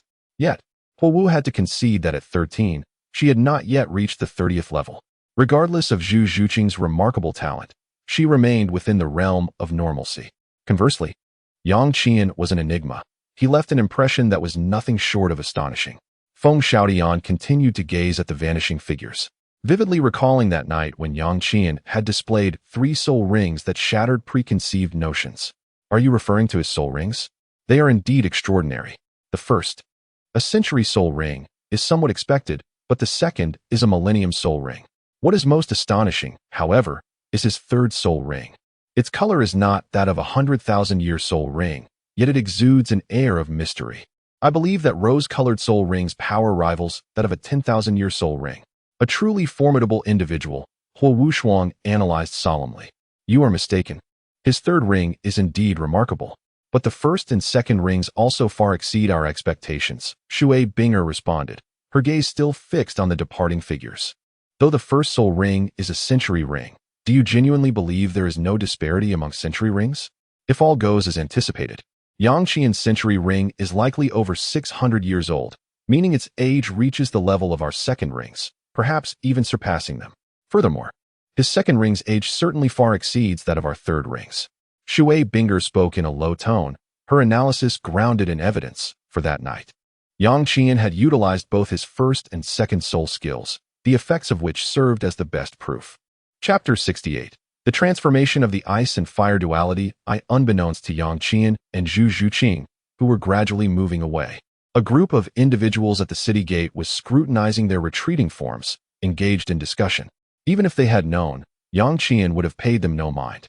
At this moment, Zhu Zhuqing was struggling to activate the elusive ghost shadow misty steps, barely keeping pace with Yang Qian. Meanwhile, Yang Qian was also studying the ghost shadow misty steps, having already become quite proficient with it. Moreover, he had begun to experiment with modifying the technique. As mentioned in the original work, ghost shadow misty steps possesses a hallucinatory nature that makes it difficult for opponents to predict one's next position in battle. However, this technique has a significant flaw. Its speed is insufficient. When a technique's speed does not meet the standard, it loses much of its effectiveness. The techniques introduced by Tang San are largely impractical. Hence, it is no wonder that the Tang sect's secret arts did not demonstrate any formidable power in the original story. In the narrative, Tang San's rapid growth can be attributed to his twin martial souls and the serendipity of the ice and fire duality eye. The Xiantian skill did not create a substantial gap between him and the Shrek 7 monsters. Even after Xiao Wu's sacrifice, when Tang San's soul power reached over 60, Zhu Zhuqing was also at a similar level. There was a difference in their soul power, but it was not significant. Analyzing from these perspectives, one could argue that the Xiantian skill was rather lacking. Nevertheless, Yang Qian's efforts to acquire the Xiantian skill from Tang San proved somewhat useful, at the very least. It is a well-established internal cultivation method that provides Yang Qian with ample reference. The other Tang sect's secret arts could also benefit Yang Qian in creating his own soul skills. As the sun descended in the west, Zhu Zhuqing, under Yang Qian's protection, finally arrived at the heart of the sunset forest, the ice and fire duality eye. However, nearly 2 months had passed, and the vicinity of the ice and fire duality eye had undergone considerable changes. The once sparse blue-silver grass now appeared remarkably more abundant, already reaching knee height. Strangely, outside the blue-silver grass, there were very few other plants within the area shrouded by poisonous formations. Beyond the towering ancient trees, the view was a sea of blue. It seemed that after resolving the toxins within Doupo's body, he rarely visited this place anymore. Yang Qian found no signs of recent activity, even if there had been. It would have been long ago. Zhu Zhuqing followed closely behind, her curiosity piqued by the existence of such a peculiar place within the sunset forest. The toxic formation was so formidable that even ancient soul beasts dared not approach it lightly. Before long, the two arrived at the small basin where the eye of ice and fire was located. Yang Qian gently embraced Zhu Zhuqing's slender waist, guiding her as they gracefully descended from the modest precipice. Zhu Zhuqing had long been aware of Yang Qian's secret ability to fly, though she had never divulged this knowledge to anyone else. Flight, a significant trump card for soul masters, often proves to be remarkably advantageous in various circumstances. How beautiful! She could not help but exclaim during their descent. The breathtaking sight of the ice and fire duality eyes, alongside the magnificent blue-silver emperor plant and the sprawling expanse of blue-silver grass surrounding it, formed a picturesque tableau that she had never encountered before. As the mist rose and swirled above the valley, the scene resembled a realm of ethereal beauty. Yang Qian remained indifferent to the enchanting scenery before him. Lacking the emotional sensitivity of Zhu Zhuqing, he retrieved a pill, imbued with his own essence, which would aid Zhu Zhuqing in resisting the spiritual erosion of the ice and fire duality eye. Zhu Zhuqing curiously glanced at the pill he offered, and without inquiring about its origin, she placed it in her mouth. "Aren't you afraid I might poison you?" Yang Qian smiled upon witnessing her action. Zhu Zhuqing retorted, "To be poisoned by you is far better than enduring your incessant bullying. Then why do you not resist?" He teased. "Last night, a certain little kitten seemed to have—" "Ah, please stop." Zhu Zhuqing, blushing, attempted to cover Yang Qian's mouth, but he would not let her off so easily. "You wish to silence me? The only way is with your lips. Hee, I'll give you 3 seconds to decide, otherwise, I will divulge." Yang Qian, having spoken, regarded Zhu Zhuqing with an air of casual indifference, as if inviting her to make her choice. Zhu Zhuqing glared at Yang Qian, her face flushed with indignation. "This scoundrel. Last night. Do not speak of it." Observing that Yang Qian was indeed about to recount the events of the previous night, she, in a fit of embarrassment and anger, stamped her foot. Then, rising on tiptoe, she draped her delicate arm over Yang Qianan's shoulder, pressing her crimson lips against his mouth. The tender encounter was fleeting, and Zhu Zhuqing quickly withdrew, her gaze drifting towards the clouds floating above. The moment felt too brief. Never mind. I shall not press you further. Yang Qianan was not being excessive. Such matters cannot be rushed, as haste would yield results no different than a solitary indulgence. Upon hearing that Yang Qianan had spared her, Zhu Zhuqing's anxious heart instantly found solace. What are we doing here? Zhu Zhuqing inquired curiously, for she did not believe that Yang Qianan had traversed half of the sunset forest merely to show her this picturesque scene. I plan to utilize that spring to concoct elixirs. Did I not mention my intention to assist you in acquiring the fourth soul ring of a millennium? Furthermore, within a span of 3 months, I must aid you in elevating your soul power to level 30. However, in comparison to the former task, the latter is exceedingly simple. Yang Qianan approached slowly. He did not immediately commence alchemy, but instead walked before the Blue-Silver Emperor. At this moment, the Blue-Silver Emperor had flourished remarkably. Its roots and stems were as robust as those of a century-old tree, with each blade of grass shimmering like crystal. As Yang Qianan drew near, the grass blades trembled, and all those adorned with black patterns concealed themselves. Only the leaves adorned with golden patterns remained visible.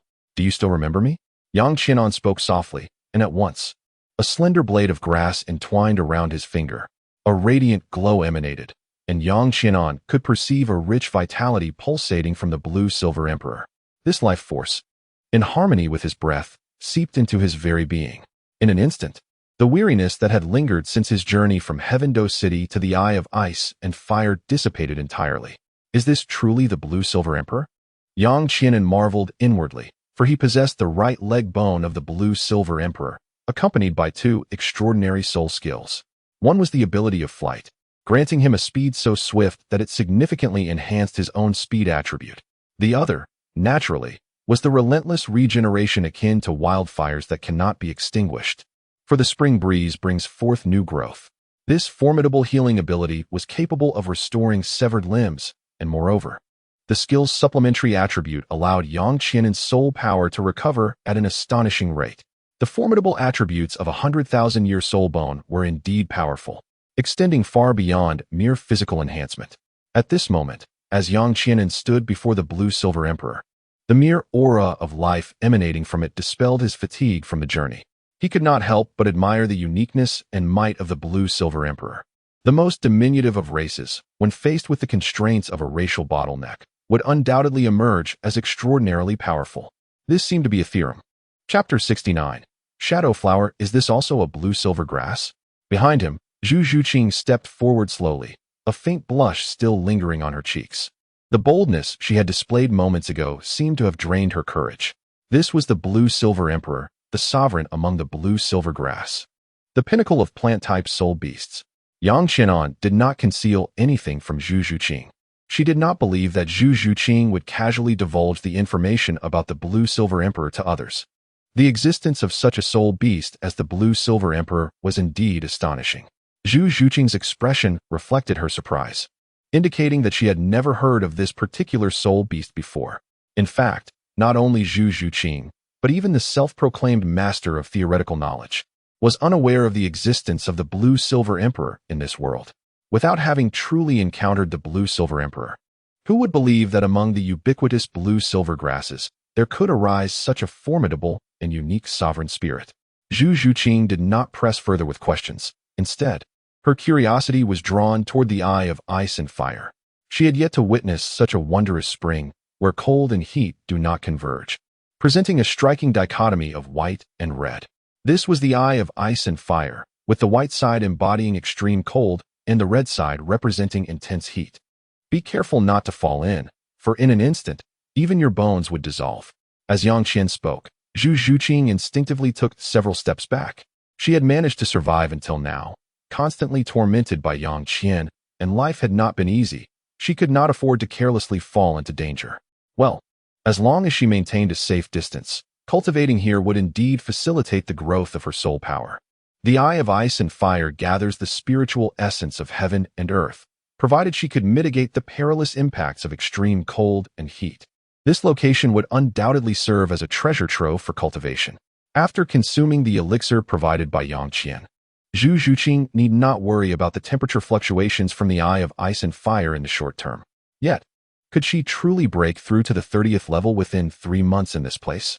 Zhu Zhuqing remained skeptical. She could sense the uniqueness of this environment, but the prospect of achieving such a breakthrough in such a limited time frame seemed implausible. Mere cultivation would not suffice. Auxiliary means would be essential. For instance, absorbing a piece of soul bone. Yang Qian smiled at Zhu Zhuqing, who, upon hearing his words, immediately rolled her eyes in response. Easier said than done. Where could one possibly find a soul bone? You actually possess a soul bone. Zhu Zhuqing gazed in astonishment at the soul bone that Yang Qian had suddenly produced. This soul bone was remarkably intact, and upon its emergence, it radiated a resplendent glow. The light manifested in a dazzling black hue, enveloping the surrounding area for dozens of yards. A rich and vibrant soul power emanated from the left leg bone, instilling a sense of serenity and exhilaration. Do you remember the 10,000-year soul beast I defeated in the Tiandou forest? Yang Qian spoke, and Zhu Zhuqing immediately realized it was during that time. Indeed, that ancient soul beast was the night spirit cat, possessing the rare attribute of darkness, along with formidable speed and attack power. The soul skill associated with the left leg bone it produced likely pertained to dark concealment and velocity. Although it had just surpassed 10,000 years in age, it was exceptionally suitable for you. Yang Qian's sole dissatisfaction with this soul bone lies in its relatively short age. However, a soul bone derived from a 10,000-year soul beast is already considered exquisite, even for a Title Douluo. Yang Qian himself possesses merely a single 10,000-year soul bone. Thus, it is impossible for him to equip Zhu Zhuqing with a complete set of 10,000-year soul bones. A span of 10,000 years, in his view, can be deemed as having reached the minimum standard. The lackluster expression on Yang Qian's face ignited an impulse in Zhu Zhuqing to claw him to death.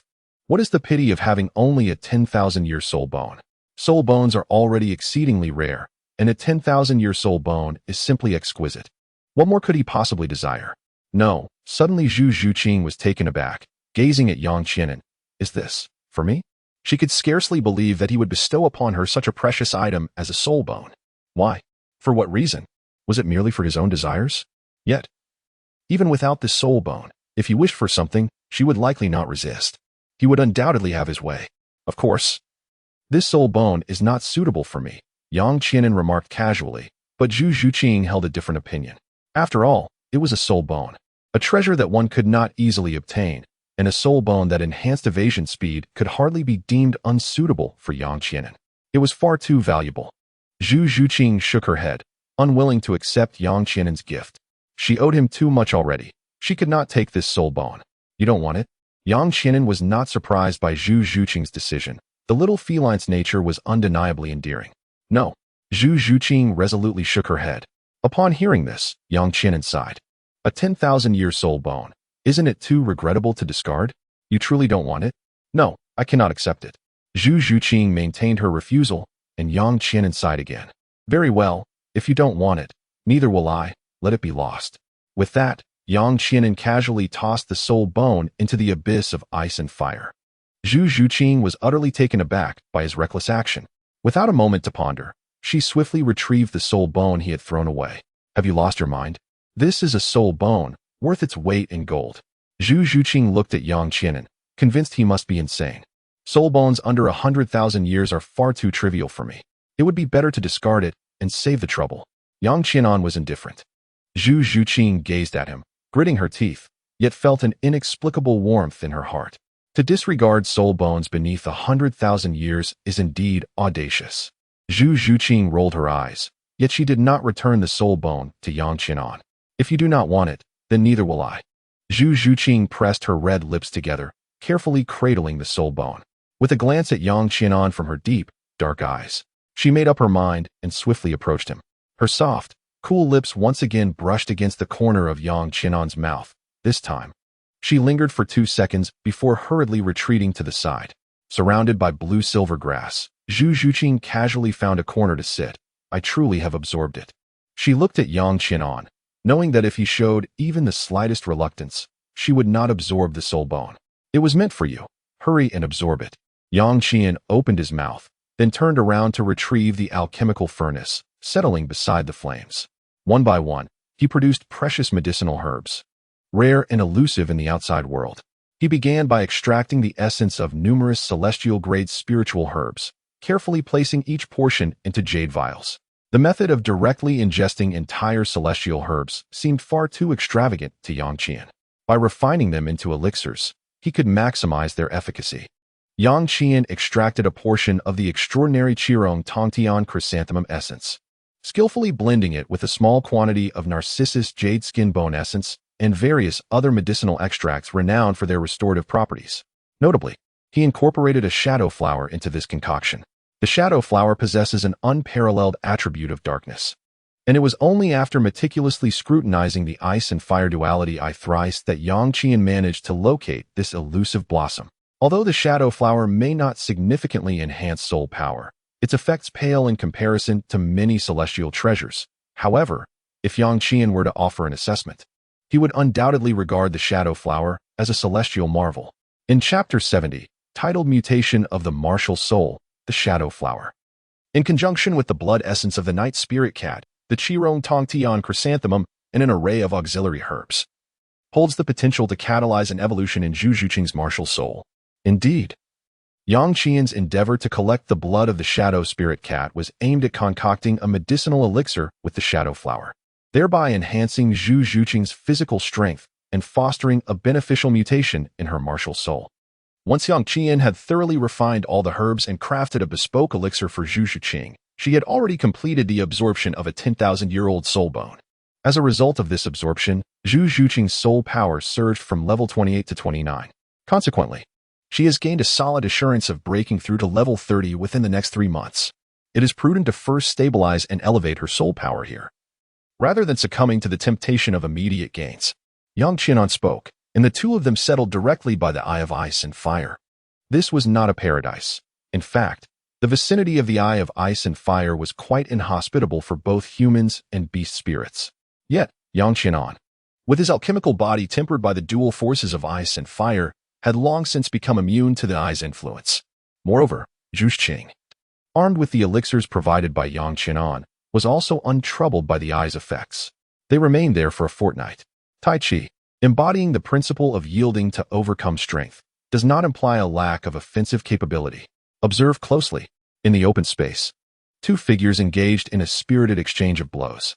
Zhu Zhuqing lunged at Yang Qian, but he deftly seized her wrist, skillfully redirecting her movement before delivering a powerful thrust. The force of that thrust sent Zhu Zhuqing staggering back more than 10 paces. Regaining her balance, she pressed her hand against her side, contemplating the encounter. During their sparring sessions, Yang Qian had held back somewhat, yet she could not escape the discomfort that ensued. However, Zhu Zhuqing never dwelled on such pains.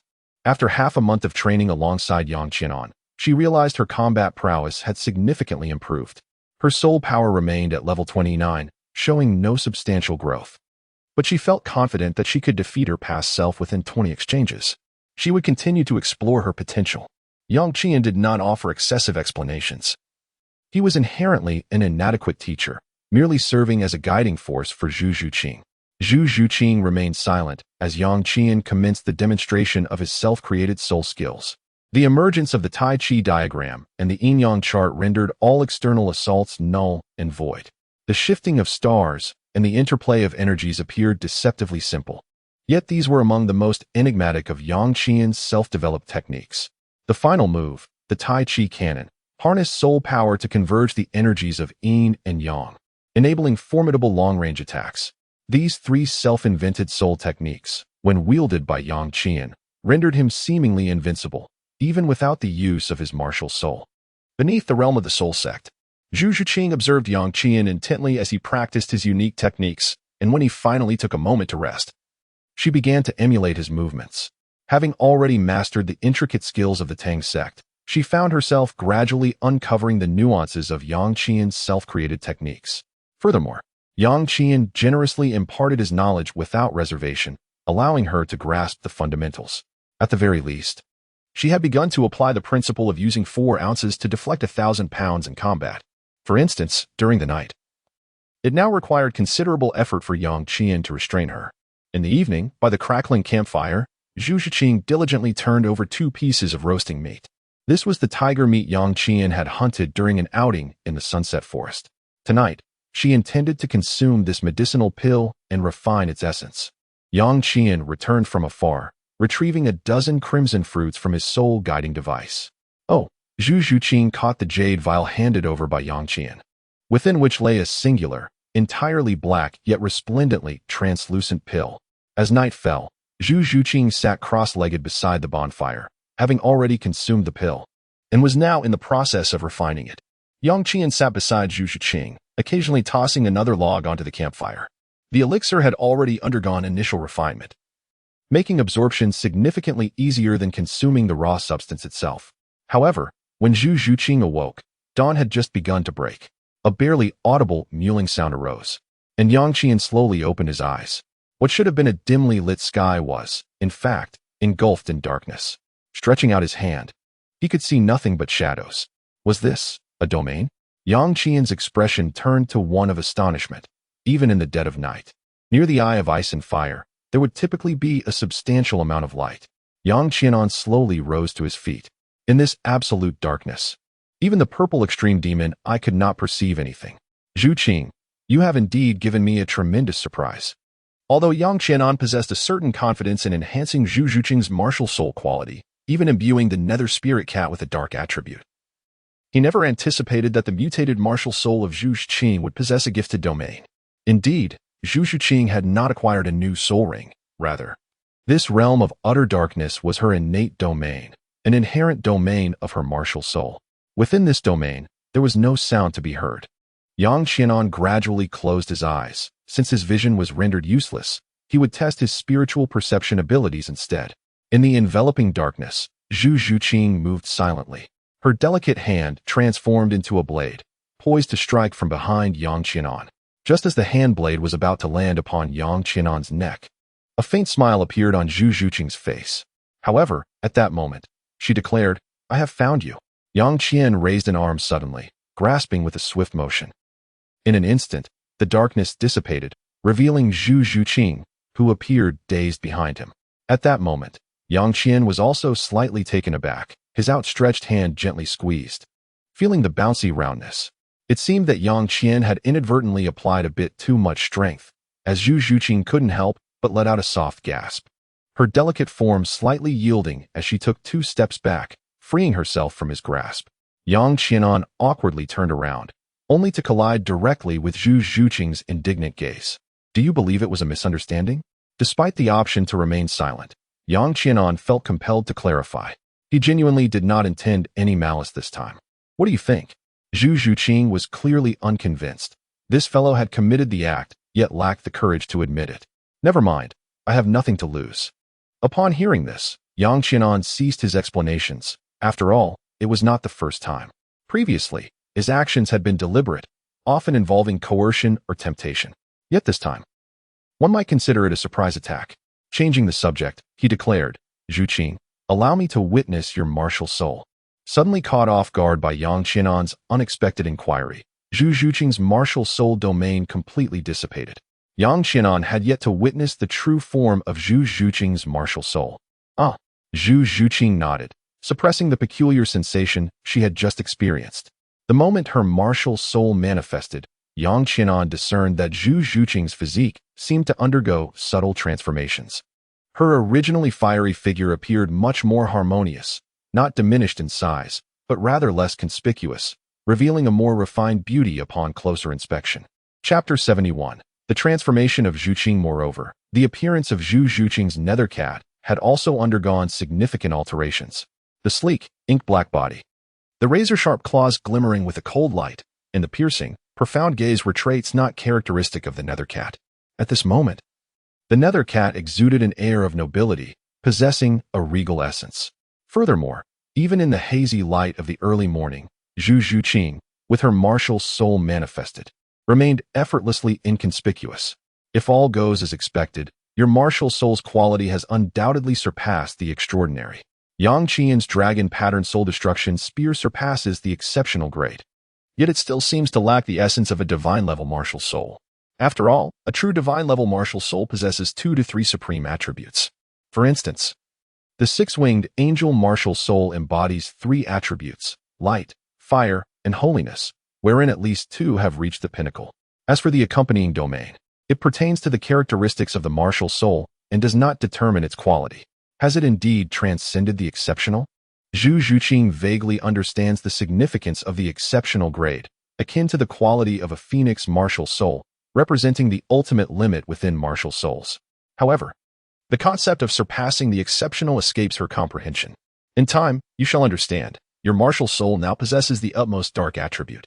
Coupled with your domain, you will transform into the most formidable and feared agility-based soul master. In Zhu Zhuqing's domain, even Yang Qian struggles to accurately gauge her movements. It is crucial to note that there exists a discrepancy of nearly 10 levels of soul power between them, along with substantial differences in their foundational strengths. I comprehend now. Zhu Zhuqing nodded slightly, her gaze, deeper and darker than before, fixed upon Yang Qian. She refrained from uttering words of gratitude, as such sentiments felt trivial. Do not overthink. Take some time to acclimatize to your martial soul. A day as time should suffice. Tomorrow, I shall guide you in hunting for the third ring. Barring any unforeseen circumstances, with your current physical strength, you are more than capable of absorbing a soul ring of over 3,000 years. For the fourth ring, it will undoubtedly be 10,000 years. Yang Qian's preparations for Zhu Zhuqing have been entirely exhausted, a soul bone and a medicinal pill.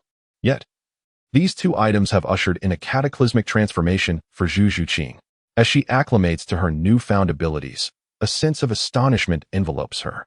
With the mutation of her martial spirit, her 2 soul skills have also experienced significant enhancements. The first soul skill, Spectral Lunge, which was once merely a swift, short-range attack, has now metamorphosed into a remarkable assassination technique. Zhu Zhuqing has aptly named it Shadow Strike. First soul skill, Shadow Strike. Enveloped in darkness, her stealth speed rivals that of instantaneous movement, reaching a maximum distance of 10 meters, while simultaneously doubling the power of her next attack. In the absence of shadows, under the light, Zhu Zhuqing transforms into a fleeting shadow, her movement speed becoming twice that of the original Spectral Lunge, with a 60% increase in attack power. Second soul skill, Spectral Claws. Retaining its original form, this skill now boasts a marked enhancement in its attack potency, augmented by the added effect of Dark Incursion. Wounds inflicted by Spectral Claws will become tainted with an indelible darkness, continuously eroding the injury. The augmentation of these 2 soul skills has undoubtedly doubled Zhu Zhuqing's combat prowess. I wish to bestow a new name upon the Spectral Spirit Cat. After discerning the changes in her martial spirit, Zhu Zhuqing gazes at Yang Qian. Indeed, your martial spirit is now scarcely connected to the Spectral Spirit Cat. Yang Qian nodded, but after a moment's hesitation, Zhu Zhuqing asked, "Could you assist me in bestowing a name?" Yang Qian raised his brows and then smiled. "Let me think. Do you recall the title I inscribed on your soul badge? The Night Spirit Cat?" Zhu Zhuqing certainly remembered, as well as the peculiar duo they formed. Aptly named the Lord's Cat combination. Indeed, it shall be called the Night Spirit Cat, Yang Qian declared. Zhu Zhuqing nodded slightly. "Have you been preparing to assist me from the very beginning?" "You should say," he replied, "that from the outset, I had no intention of letting you go." Yang Qian's gaze burned intensely, causing Zhu Zhuqing's cheeks to flush as she nodded silently. In the afternoon, the 2 engaged in a spirited sparring session. Zhu Zhuqing's speed had more than doubled compared to before, a transformation not only attributed to the mutation of her martial soul but also to the soul bone she possessed. Contrary to Yang Qian's expectations, the soul skill granted by the left leg bone of the Shadow Spirit Cat had no relation to dark speed. However, its attributes were perfectly suited for Zhu Zhuqing. Lightness. Indeed, lightness. This particular soul bone skill was a continuous soul technique with minimal consumption. Once activated, Zhu Zhuqing's weight would be reduced by 60%. This effect was solely for her own benefit. When converted, this soul skill effectively enhanced both her speed and strength, with an increase that undoubtedly surpassed 100%. Under the dual influence of her martial soul and soul bone, Zhu Zhuqing's speed even subtly eclipsed that of Yang Qian. It is noteworthy that Yang Qian's remarkable speed was augmented by a 100,000-year soul bone, and he also boasted 8 levels of soul power higher than Zhu Zhuqing, along with an additional soul ring. In the contest of speed, the gap between them had nearly vanished. It was believed that upon acquiring her third rings, Zhu Zhuqing's speed would undoubtedly surpass Yang Qianan's. Her potential for growth and speed was immense. With a rip, Yang Qianan's clothing was torn as the battle came to a close, revealing a satisfied smile on Zhu Zhuqing's face. Although she did not lag in speed, Yang Qianan's reflexes and combat skills still surpassed hers. After an intense battle, Zhu Zhuqing had expended a significant portion of her soul power, ultimately deciding to cease after making a cut in Yang Qianan's attire. Tomorrow, they would hunt soul beasts, targeting those aged between 3,500 and 4,500 years. Yang Qianan pondered for a moment before speaking, while Zhu Zhuqing's eyes sparkled with understanding as she nodded emphatically. A soul ring of approximately 4,000 years is equivalent to the fourth ring of most soul masters. The night passed in silence, and that evening, the little cat was unusually docile, which left Yang Qianan feeling somewhat out of sorts. In a sudden burst of inspiration, he unexpectedly broke through to level 39. The little cat's physique matured further, making Yang Qianan quite enamored. The next day, two shadowy figures emerged from the poison formation, heading towards the outskirts of the Sunset Forest. Within the forest, one could find soul beasts over 10,000 years old. Thus, they needed to move outward for some distance to seek a soul beast around 4,000 years of age. Finding a suitable soul beast is no simple task, as both cultivation level and type must be perfectly aligned. As Yang Qianan and Zhu Zhuqing searched for a fitting soul beast, an unprecedented crisis loomed over Shrek Academy in Soto City. The caravan of Salas thundered into Soto City, while the Platinum Bishop of the Heavendou Empire's Spirit Hall made his way there in just over half a month, a speed that astonished many, though the people of Shrek remained blissfully unaware. Chapter 72. The crisis at Shrek. At that moment, the 6 monsters of Shrek were engrossed in arduous training. The master had arrived. Although he had not seen Yang Qianan, he learned about him through Tang San. Yet, despite being an unparalleled theoretical genius, the master could not fathom the origins of Yang Qianan's 1,000-year second ring and his rose-hued soul ring. This discovery challenged his core theories of competitive advantage. Xiao San, why are you lost in thought? During a break from training, Tang San sat upon a large boulder, gazing at the remnants of the sunset in the distance. Xiao emerged from behind the stone, weariness etched across her face. The master's grueling training had persisted for over a month, and as time passed, the group felt increasingly fatigued rather than relieved. However, they had adapted to the master's rigorous pace and made considerable progress. Xiao, what brings you here? Tang San asked, a smile gracing his features. For some reason, I have this unsettling premonition. Frowning, he admitted that he had experienced this feeling for the past half-month. Yet everything in Shrek had been proceeding smoothly. Nevertheless, today, this ominous foreboding intensified. Don't overthink it, Xiao San, Xiao Wu replied dismissively, as she lacked the fortune to sense the looming danger. However, Tang San was different. He felt that significant events were imminent in the next few days, and they would not bode well. Thus, he remained particularly vigilant. Let us head back, Xiao Wu. We have more training tomorrow. Rest well.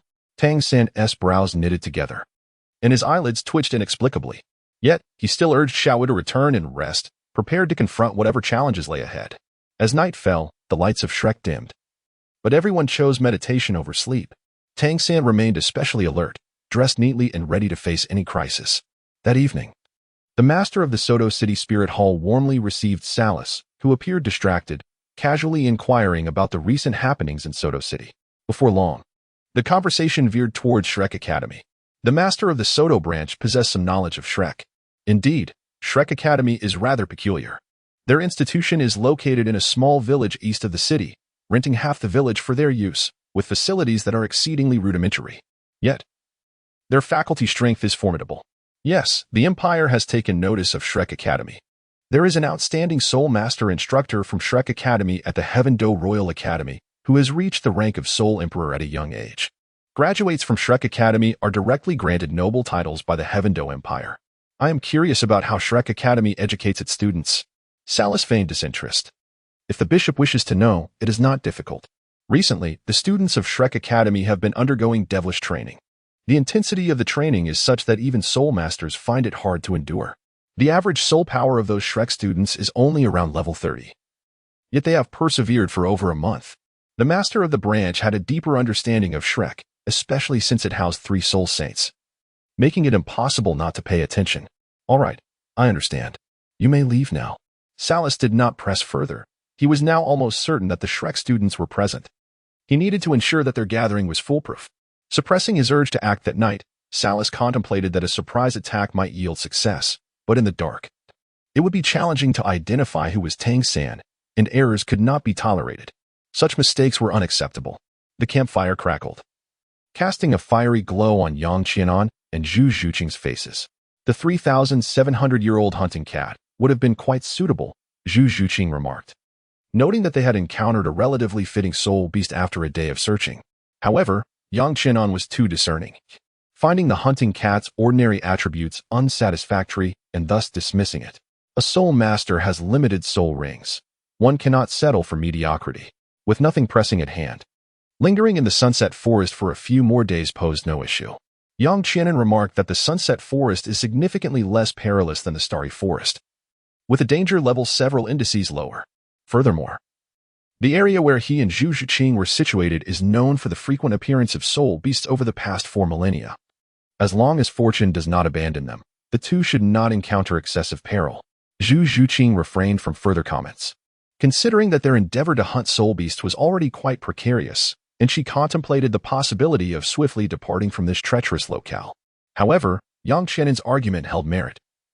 The acquisition of soul rings should not be approached with complacency. The occasional crackling of firewood resonated starkly within the otherwise tranquil forest. At Yang Qianan's urging, Zhu Zhuqing dozed off, leaning against his shoulder, while he closed his eyes to meditate, his mental acuity attuned to the slightest disturbances around them.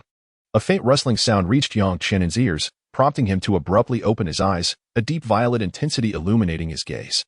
In the shadowy depths of the forest, a vague silhouette materialized before him, a ghostly tiger. Yang Qianan's gaze shimmered slightly as he beheld the soul beast before him, a tiger adorned with intricate black patterns. Renowned for its elusive nature, the ghost tiger. Measuring over 2 meters in length, its markings displayed a regal shade of purple, and it was approximately 4,000 years old. Perfectly suited for the task at hand. Zhuqing, prepare for battle. Yang Qianan roused the slumbering Zhu Zhuqing, then swiftly drew a handgun, aiming it toward the direction of the ghost tiger, and fired.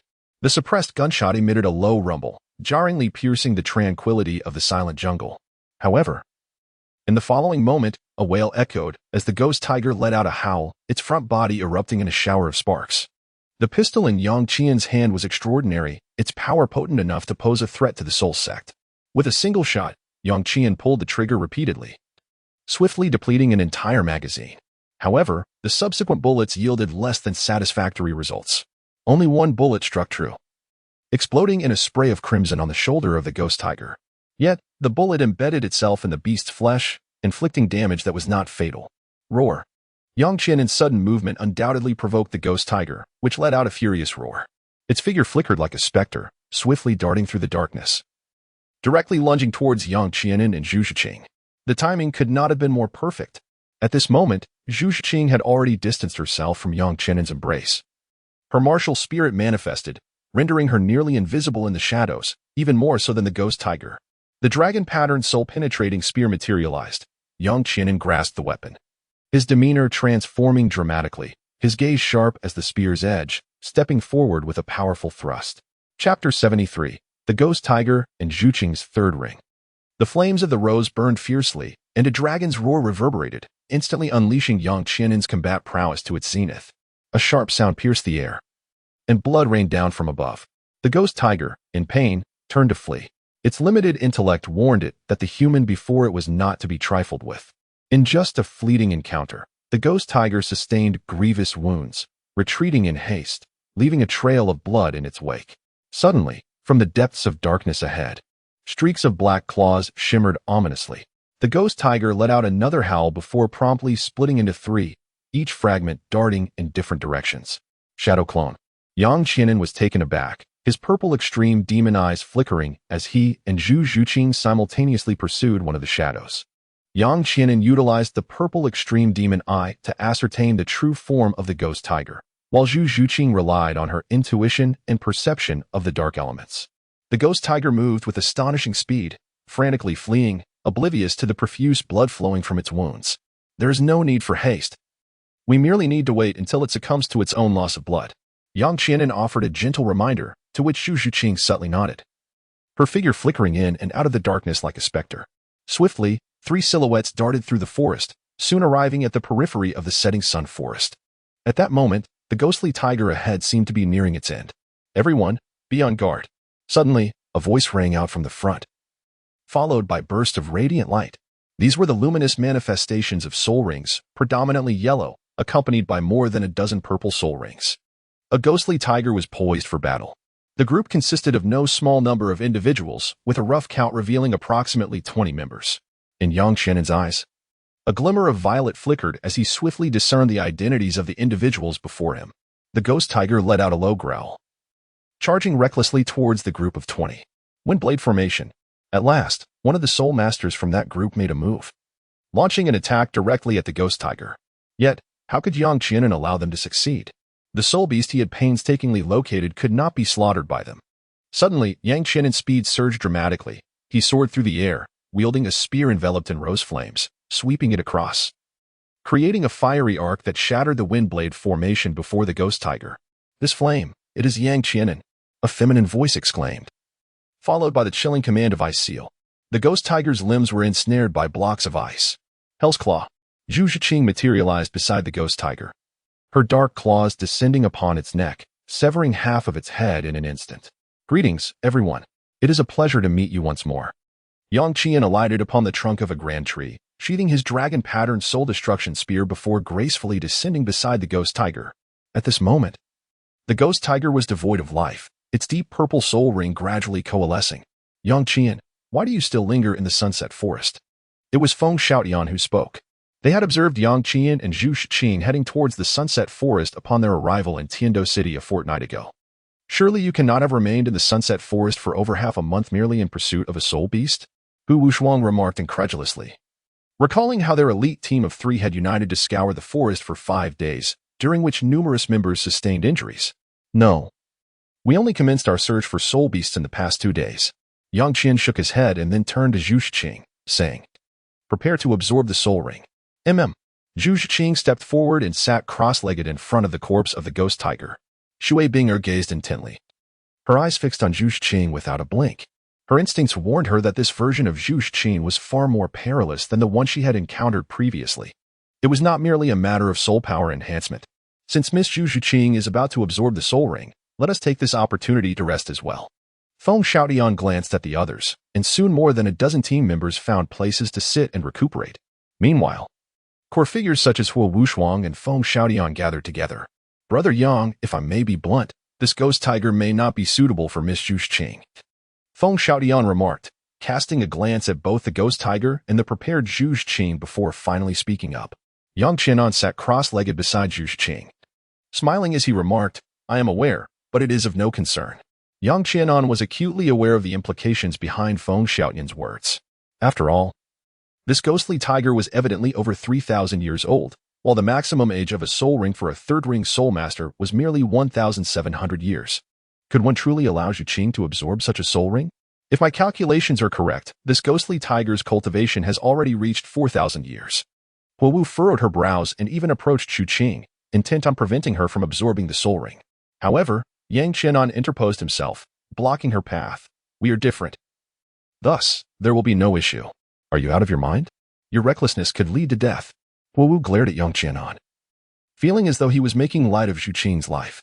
Do not disturb her. Yang Qianan had no desire to elaborate further, merely revealing his 3 soul rings. Actions speak louder than words. Hu Wu was rendered speechless, yet she still doubted that Zhu Zhuqing could match Yang Qianan. In this world, one monster sufficed. Could there truly be a gathering of them? Hey, scoundrel, what makes your soul rings so extraordinary, especially that rose-colored one? It isn't a 100,000-year soul ring, is it? Shui Wei peeked out from behind Shui Binger, but was immediately chided by Shui Binger. Wei, do not speak carelessly. Soul rings and soul skills are private matters of a soul master. Asking indiscriminately could offend others. Little Wei, are you curious to know? Yang Qian, in truth, would not succumb to anger. How could he possibly be vexed by a beautiful woman? Of course, I wonder, will you divulge it to me? She teased, her laughter light and playful. Upon hearing this, Yang Qian lightly nodded, you kiss me, and I shall divulge the information. The crowd fell silent at Yang Qian's proposition. Yet they found it quite reasonable. After all, during their initial encounter, they had already experienced the audacity of Yang Qian. Shui Binger, exasperated, placed a hand on her forehead. She realized that while Yang Qian's talent was undoubtedly extraordinary, his boldness was equally remarkable. His unabashed flotation, devoid of any shame, surprisingly failed to evoke any profound aversion. Of course, this was contingent upon Yang Qian's striking good looks and impressive demeanor. Were he to be short, unattractive, or lacking in charm, such lewdness would indeed be rather distasteful. Beauty is justice. This much is indisputable. I shan't be fooled. Let us negotiate anew. Reveal to me the secret of your soul ring, and I shall grant you the title of my brother-in-law. What say you? Shui Yuer, with her playful spirit, unabashedly threw Shui Binger under the bus. Shui Binger, taken aback, could hardly believe how she had become entangled in this matter. Yet, Yang Qian shook his head resolutely. No. I insist on your kiss. Yang Qianan's rejection was both decisive and unyielding, not even casting a glance at Shui Binger. This left Shui Binger momentarily questioning her own allure. Could it be that her beauty pales in comparison to Yuer? Chapter 74. The Pink Goddess and the King of the Earth. He. Why? Is my sister not beautiful? Shui Yuer inquired with a hint of confusion. While she too possessed remarkable beauty, she felt her charm did not quite measure up to that of Shui Binger, who was wise, composed, and possessed a stunning visage and figure. Because you were so easily deceived. Before Yang Qianan could respond, Wu exposed his cunning scheme. Shui Yuer blinked her lovely eyes, her gaze fixed on Yang Qianan, seemingly seeking confirmation. Do not heed her words. She is merely envious of you, filled with jealousy. Yang Qian countered with a swift strike, causing Shui Yuer to beam with delight. Shui Binger, witnessing this, could only shake her head in exasperation. Her infatuated sister was beyond redemption. Nonetheless, it must be acknowledged that not only Shui Yuer, but also Shui Binger, harbored an inexplicable fondness for Yang Qian. This sentiment could not precisely be defined as affection, yet it certainly manifested as a favorable impression, as neither sister exhibited any aversion to engaging with him. Amidst the conversations, Zhu Zhuqing slowly raised her hand, drawing the soul ring towards her being. She had become exceedingly adept at the process of absorbing soul rings. Yet this particular one was unlike any she had encountered before. This time, it was an attempt to transcend her limits in absorbing a soul ring. And to claim she was unperturbed would be a falsehood. Zhuqing, the soul ring is approximately 4,000 years old. Think carefully, warned Wu, still concerned. Zhu Zhuqing gradually opened her eyes, offering a slight nod to Wu before closing them once more, officially commencing the absorption of the soul ring. The moment the soul ring made contact with her, her expression shifted dramatically. She appeared to be under immense pressure, her demeanor grave, and beads of sweat began to form on her forehead within mere moments. She initiated the circulation of the soul power contained within the soul ring, guiding it through her meridians. Yang Qianan opened his mouth to remind everyone that the Xiantian Gong is fundamentally pure and, while currently not demonstrating a significant advantage in cultivation speed, the soul power cultivated is indeed formidable. At the very least, it plays a substantial role in enduring pressure and channeling energy. Zhu Zhuqing adapted swiftly. After enduring the initial strain, her expression became somewhat more pleasant. However, the pressure emanating from the soul ring remained relentless, and beads of sweat continually oozed from her body. Her delicate form trembled slightly, indicating that the soul ring she was absorbing had reached the limit of her capacity. No one uttered a word, each person fixated on Zhu Zhuqing, fearful that even a whisper might disturb her concentration. Time slipped by quietly. Zhu Zhuqing's condition remained stable. Though arduous, it was not the catastrophic scenario they had envisioned. Remarkably, she truly bore it.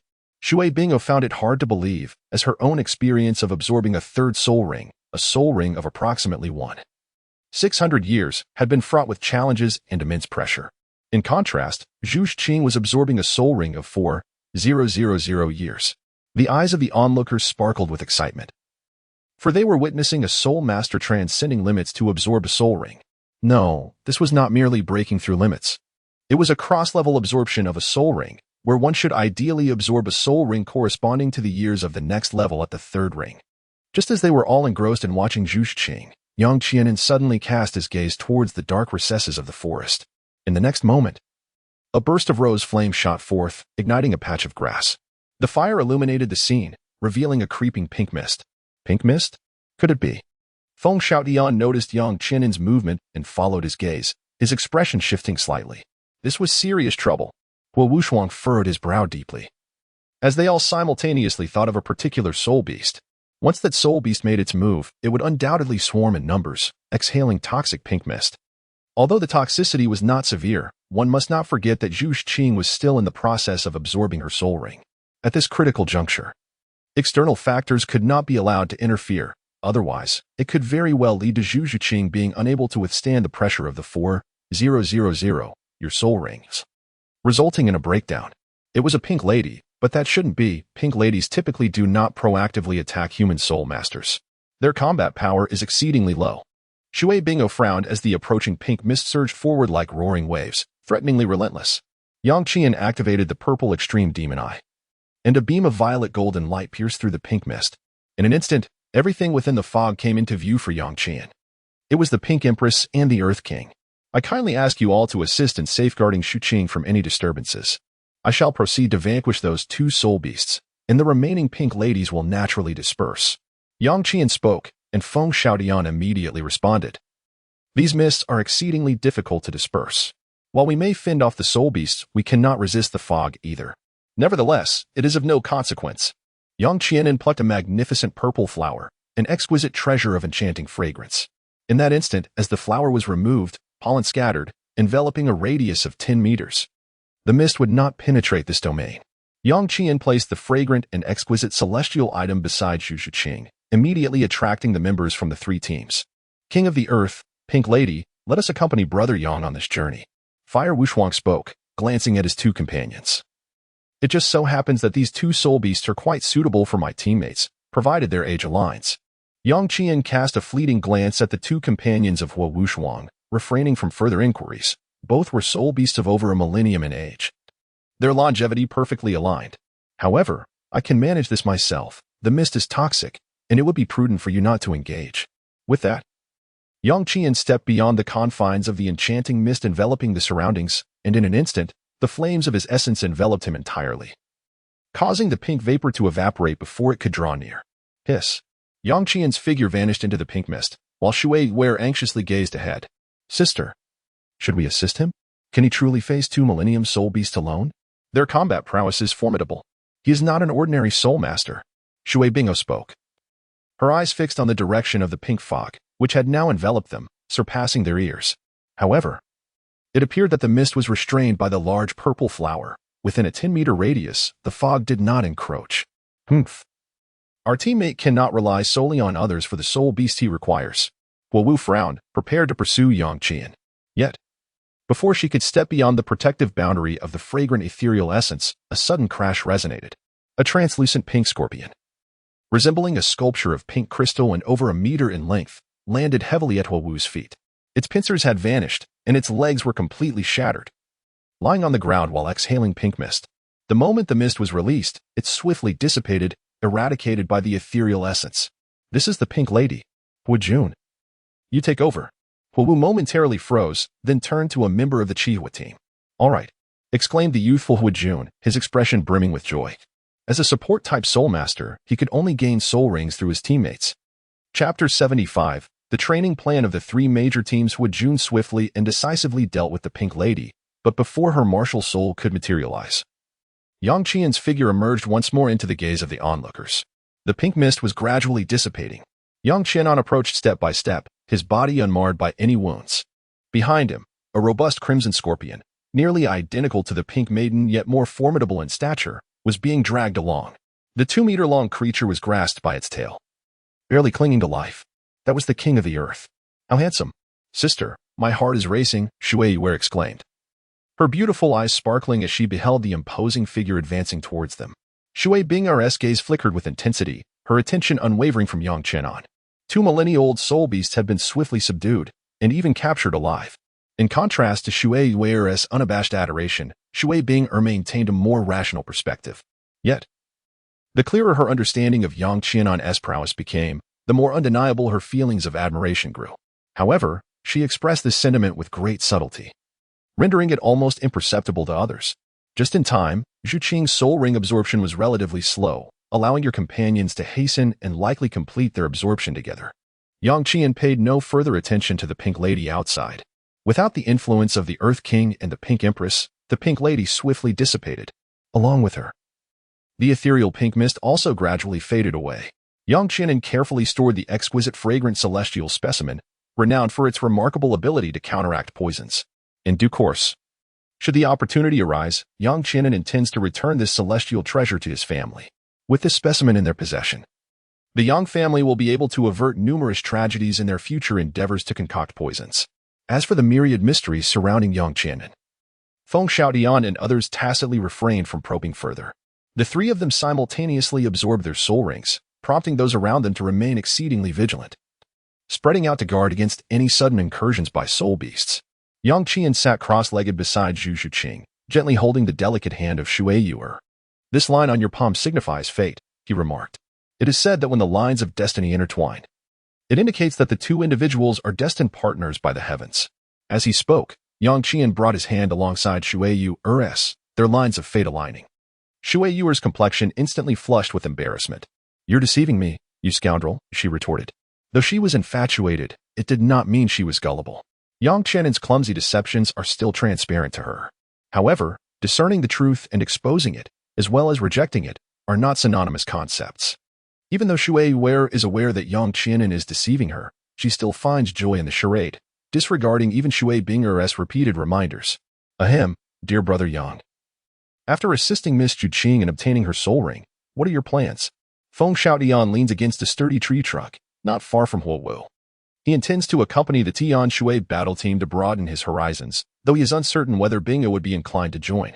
Yang Qianan cast a glance at Shui Bing'er, a malicious smile gracing his face. This was undoubtedly a case of a weasel wishing the chicken well, harboring ill intentions. Yet, despite her awareness that Yang Qianan was drawn to the beauty of the Tianshui female team, Shui Bing'er found herself unable to immediately reject him. She was intrigued to learn more about Yang Qianan. The secrets he possessed were manifold. Not to mention, the secret of his extraordinary ability to absorb soul rings beyond limits could yield benefits for a lifetime if obtained. "Are you truly intent on joining us for training?" "We are about to venture to the ice mist forest in the north," Shui Yuer interjected, revealing their itinerary without hesitation upon hearing Yang Qianan's plans. The ice mist forest was not particularly distant from the sunset forest. In the vast expanse of the Douluo Continent, all the soul beast forest resided in Yang Qianan's mind. While the scale of the ice mist forest did not quite match that of the sunset forest, it was not far behind. The soul beasts inhabiting that area differed from those in the sunset forest, with most possessing ice and snow attributes. It was no surprise that the Tianshui battle team aimed to train in the ice mist forest. "Do you genuinely wish to train with us? Our trio of elite teams will train together for a year before returning to the academy to prepare for the next elite competition." "Yang Qianan, why not join our elite team?" Shui Yuer exclaimed with excitement, seemingly envisioning the scenes that would unfold upon Yang Qianan's addition to their ranks. "What a joke." "Ah?" Shui Yuer gasped in disbelief, staring at Yang Qianan, "This scoundrel. Pu Yuer, I advise you to keep your distance from him. Otherwise, I fear you might find yourself betrayed by Yang Qianan." Huowu chuckled and then spoke. Shui Yuer's face instantly fell, glaring at Yang Qianan with indignation. With a huff, she withdrew her hand from his grasp. "I won't play with you anymore, you scoundrel." Furious, Shui Yuer returned to Shui Bing'er's side. Yet her lingering glances over her shoulder suggested she still harbored hopes of Yang Qianan's entreaty. But Yang Qianan remained seated, turning to Feng Xiaodian and remarking, at this juncture, "After a year of training, you must be aiming for soul rings, correct?" Yang Qian could vaguely perceive the soul power levels of the three elite teams.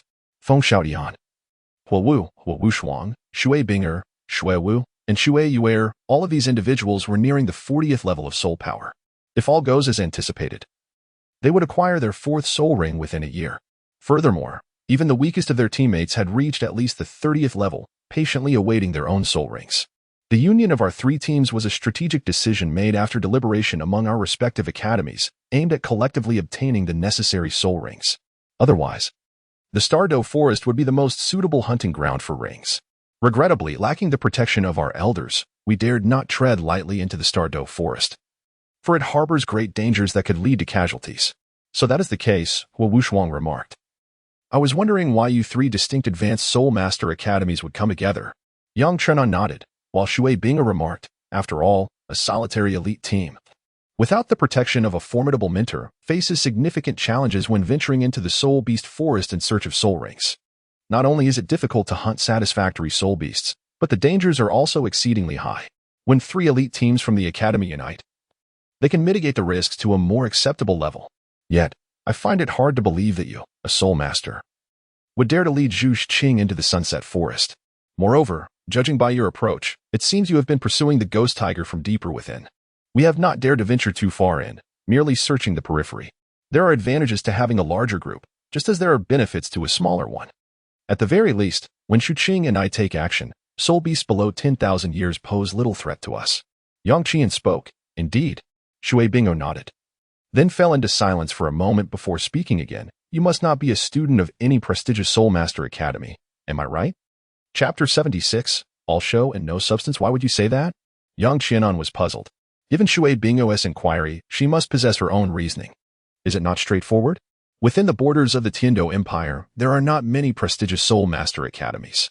Moreover, the elite team members of each academy are hardly a mystery. We have not heard of anyone by the name of Yang Qianan, nor have we come across the esteemed title of Zhu Zhuqing. Thus, it raises doubts regarding your affiliation with any advanced Soul Master Academy. Shui was suddenly interjected, clearly indicating that they had privately discussed Yang Qianan's background. My academy is obscure, lacking even the recognition of the empire. Hence, it is natural that you are unaware of my existence. Yang Qianan remarked, what nonsense is this? Upon hearing this, even Feng Shaotian could hardly contain his disbelief as he responded, are you jesting? An academy capable of nurturing a genius soul master like you cannot possibly lack the recognition of the empire. Yang Qianan shrugged his shoulders, unable to provide an explanation. For after all, the teachers at Shrek Academy were indeed a peculiar bunch. I shall not conceal from you that the academy I attend is called Shrek Academy. Within this institution, there are merely 8 students, including myself and Zhu Zhuqing. Shrek Academy? This was the first time Feng Shaotian and the others had heard of such a Soul Master Academy, exchanging curious glances. Upon hearing Yang speak, my curiosity about what Shrek Academy was truly like was piqued. After all, if Yang was willing to remain at Shrek Academy, it must be extraordinary. Feng Shaotian remarked, uncertain if it was mere politeness or heartfelt sincerity. I too was intrigued. In which city did Shrek Academy reside? Perhaps we could pay a visit. Shui Bingo suggested. As they were already in the midst of their training, with no other tasks aside from acquiring soul rings. Upon hearing this, Yang Qian shook his head. I do not recommend that you go. He understood that perhaps he would not need to return to Shrek Academy this time, as Salis had already proceeded to Soto City. Unless unforeseen circumstances arose, Shrek Academy was likely on the verge of dissolution. Regarding whether Tang San would be captured by Salis, the likelihood seemed rather slim. We are quite curious about Shrek Academy. If you do not mind, could you enlighten us about your esteemed institution? Hu Wushuang chimed in, though their curiosity was less about Shrek Academy itself and more about Yang Qian. Observing the inquisitive expressions of the group, Yang Qian felt somewhat exasperated. It's merely a humble village, with a few soul saints and soul emperors serving as instructors, alongside several students averaging around 13 or 14 years of age. What is there to be curious about? Yang Qianan lifted his gaze to the sky, noticing that the forest had begun to brighten gradually. Turning his attention to Zhu Zhuqing, he observed that her condition had also stabilized completely, and he believed she would finish absorbing the energy shortly. Soul Sage? No, Brother Yang, you mentioned several soul sages and a few soul emperors serving as instructors. Moreover, there are students with an average age of 13 or 14. How old are you? Shui Binger suddenly fixed her gaze on Yang Qianan and inquired. Without a moment's hesitation, Yang Qian declared, 18 centimeters. A profound silence enveloped the surroundings, broken only by a suddenly resonant voice from behind him. He is not yet 13. Zhu Zhuqing awakened to the moment, rising with grace as her 3 soul rings, 2 yellow and 1 purple, rhythmically pulsed above her. The fluctuations of her soul power were not overly intense, yet it was evident to all, including Feng Shaotian, that Zhu Zhuqing's soul power exceeded level 30. 35. At the very least. How could this be?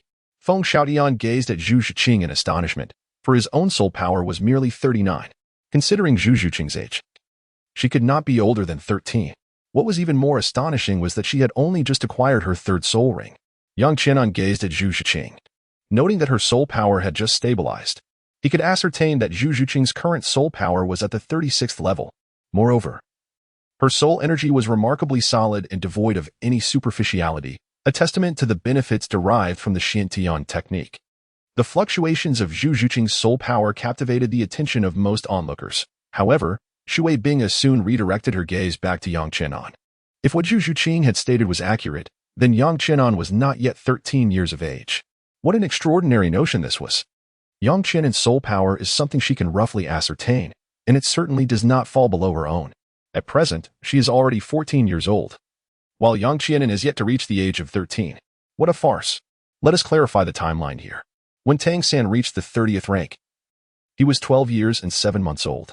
This means that, as of now, Tang San is 33 years old.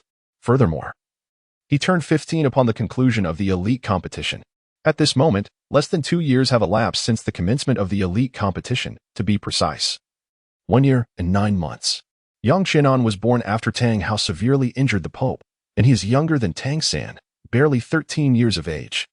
Shui Binger possesses extraordinary talent. At the age of 16 during the elite competition, she reached level 43. Currently, I have designated her at level 37. Once again, the scene fell into silence, with all eyes fixated on the two prodigies, Yang Qianan and Zhu Zhuqing. I propose that after our journey to the Sunset Forest, we accompany Brother Yang to Shrek Academy. Finally, Feng Xiaoyan spoke. He expressed a desire to witness the institution capable of nurturing such exceptional talents as Yang Qianan and Zhu Zhuqing. Of course, they all understood that true prodigies are not merely products of education. It is a combination of innate talent and diligent effort that begets such remarkable individuals. Nevertheless, their curiosity about Shrek Academy remained insatiable. They yearned to discover what qualities allowed Shrek Academy to admit Yang Qianan and whether the other students there possessed similar prodigiousness. I agree. Fire Wushuang was the first to voice his support, followed promptly by Shui Binger nodding in affirmation. I concur. The three captains swiftly solidified their plans for the upcoming expedition. They no longer inquired about the exact location of Shrek Academy. It mattered not.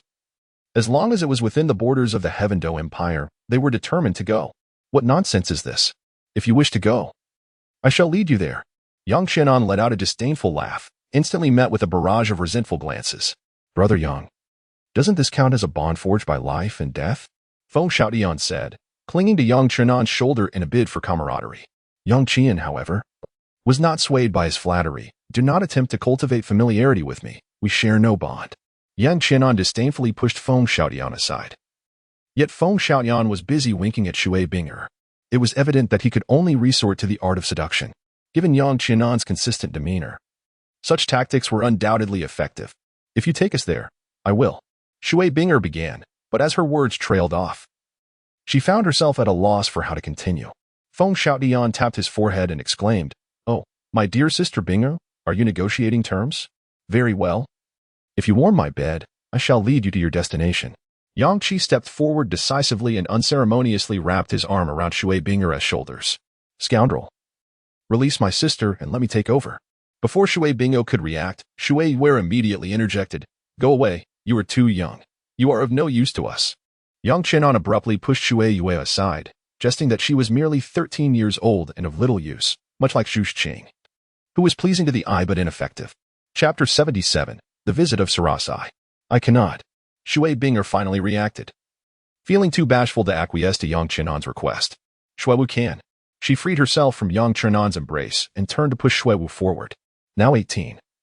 Shuiwu had a statuesque figure, with an alluring silhouette and long legs.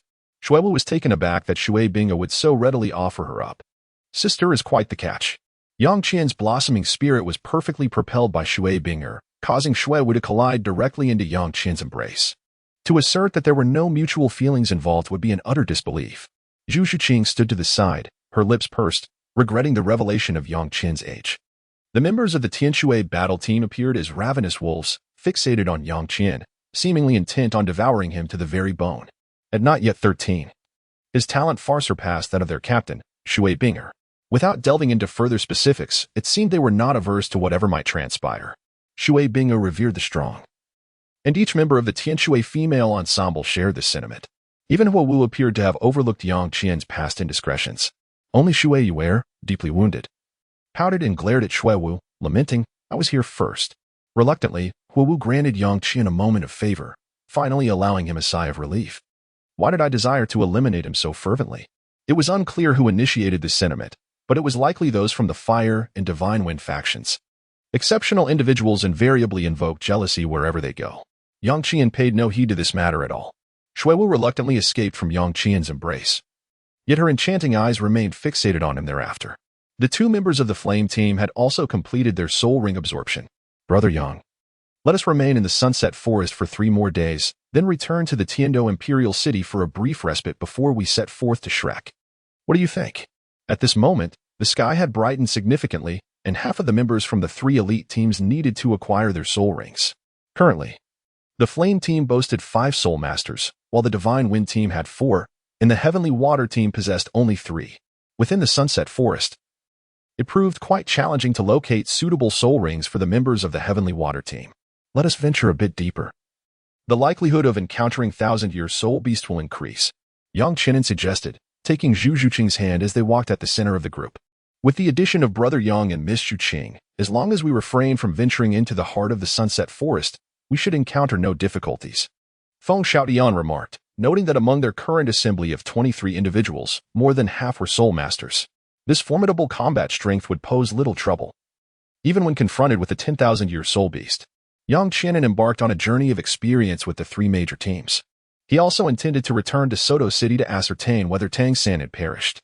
If he had indeed passed away, it would be for the best, allowing the treasured Xiangxi Duanshanghong to remain with him. However, if he had escaped, it would be a great pity, as the delivery of Xiangxi Duanshanghong to Tang San might be delayed for a considerable time. During this preservation process, Yang Qianen might encounter unforeseen circumstances, potentially leading to the unintentional use of Xiangxi Duanshanghong. The day was devoid of sunlight. The pallid sky loomed ominously, imparting an inexplicable chill. A cold breeze swept through as the weary members of Shrek Academy, having concluded their day of training, gasped for breath at the academy's entrance. Ma Hongjun, even too fatigued to remove the basket from his back, collapsed onto the ground. Frand, observing the exhausted youths, expressed concern. Xiao Gang, perhaps we should ease the intensity of our training. They are still children. In their prime developmental years, such rigorous training could pose potential risks. Frand had implored Yu Xiaojiang on multiple occasions to temper the training regimen, yet Yu Xiaojiang remained steadfast. Frand, do not forget, they are indeed monsters. This training is well within their capacity to endure. Have you not noticed? In merely 2 months, Ma Hongjuan's soul power has increased, and he has not visited the brothel in that time. Most importantly, it is only in the most arduous environments that these little monsters can forge the deepest of friendships. The master showed no sign of yielding. In his eyes, these exceptionally gifted children were the very embodiment of his theories. He had never considered that the daily breaking of limits was merely a means to exploit the potential of Tang San and the others. Aside from Tang San, who possessed the Xiantian skill to eliminate the effects of such fatigue, the others lacked the means to swiftly recover. Perhaps after a night of cultivation, they could awaken revitalized. But why are latent dangers referred to as such? At this moment, the celestial herb from the ice and fire yin-yang eyes had been plucked by Yang Qianen, leaving Dai Mubai and the others without its cleansing. These hidden dangers would inevitably manifest one day. The wind stirred the fallen leaves, and Fran sighed softly, lifting Ma Hongjun with one hand and Dai Mubai with the other, intending to take them for a medicinal bath. However, before Fran could step through the academy's gates, he unceremoniously dropped both Dai Mubai and Ma Hongjun onto the ground. Are you lurking with ill intent? Come forth and speak. Fran squinted into the nearby thicket. Claps echoed in the solitude, and from the woods emerged a middle-aged figure, resplendently dressed. The man donned a white Western attire, his physique slender, and his gaze sharp and shadowy. It was the Platinum Bishop of the Heavendo Spirit Hall, Salus. Upon his appearance, the master immediately recognized his identity, his heart tightening with unease. Humph! Which one is Tang San? Salus scoffed lightly, casting a dismissive glance at the master. He turned his attention to Frand, his tone haughty. As a Soul Douluo and the Platinum Bishop of the Spirit Hall, both his status and strength surpassed Frand's, thus he had every reason to be arrogant. Frand was taken aback to learn that Salus sought Tang San. Instinctively, he glanced at Tang San, who, pale-faced, was staring intently at Salus. Has he come? Even the esteemed Dean Frand must treat him with respect. What does he want with me? Tang San's mind raced, while the equally exhausted Xiao Wu concealed herself behind Ning Rongrong, desperately attempting to avoid detection, as her instincts warned her that Salus might see through her disguise. I am Tang San. What business do you have with me? Tang San inhaled deeply, gradually straightening his posture. The master positioned himself before Tang San, Salus. What do you seek from Tang San? The master's brow furrowed, an instinctive sense of impending trouble washing over him. It suffices to confirm he is Tang San. Salus scrutinized Tang San, affirming his identity. With the Spirit Hall's extensive information network, acquiring Tang San's likeness was a trivial matter. Come forth. Take him away. Salus commanded without hesitation, for the ramifications surrounding Tang San were immense. For him, a misstep could spell disaster. Thus, he would not permit any disruptions. Chapter 78, Elder Yu? Yes. With Salus's command, 3 figures suddenly emerged from the thicket. One of them was familiar to Frand, the Spirit Hall's branch master from Soto City. A level 71 agile attacking spirit saint. If all went as expected, the 3 individuals accompanying Salus were likely soul saints. But why would such formidable beings be drawn to capture a single Tang San? Frand glanced at Yu Xiaojang, who gravely urged, Frand, at all costs, protect Tang San. Yu Xiaojang's serious tone further piqued Frand's suspicion. Did Tang San possess an identity beyond what was apparent? At all costs? It seemed that this Tang San was indeed the person Frand had been searching for. A subtle smile graced Salus's lips as his 3 soul saints prepared to take action. Salus, please hold for a moment. Hold for what? Those who obstruct me shall perish. Attack. Salus disregarded Frand completely, believing that if he could eliminate Tang San or capture him alive, the annihilation of all within Shrek would be of little consequence. Even the loss of his 3 soul saints would be worthwhile. However, as Salus unleashed his martial spirit, the 8 soul rings pulsating around him, the master stepped forward. Salus, this is preposterous. Yu Xiaojang stood resolutely before Tang San, chest held high, brandishing a token of the Spirit Hall's elders. At the sight of that token, Salus hesitated momentarily, his brow furrowing. I have met Elder Yu. To see the token was akin to encountering a Spirit Hall elder. Even Salus could not afford to dismiss such a seemingly insignificant item. Salus, depart at once, or you shall bear the consequences of offending an elder. The master spoke, signaling Frand to act accordingly. Frand's expression darkened further, yet he cautiously approached the master's side. Take Xiaosan away, the master urged in a low voice. However, Frand replied, Xiaogang, you are concealing something from me. Unaware of Tang San's true identity, Frand could not deduce that Tang Hao had never been to Shrek Academy. Otherwise, given Tang Hao's nature, he would have certainly informed Frand and Zhao Wujin of Tang San's identity, thereby ensuring Tang San received their utmost protection. There is no time for explanations. As long as Tang San remains unharmed, Salus will not dare to act against anyone else. Yu Xiaojang quickly interjected. Yet Salus sneered, Master, do you perhaps hold yourself in too high regard? Does a mere token of an elder truly convince you that you can obstruct me? Frand, do not delude yourself. Saras waved his hand, and in an instant, 3 soul saints manifested their martial spirits, among whom 2 were surprisingly agile attack-type soul saints. They slowly encircled. And Flander also directly activated his martial spirit, simultaneously grasping Tang San. If I wish to leave, you will not be able to stop me.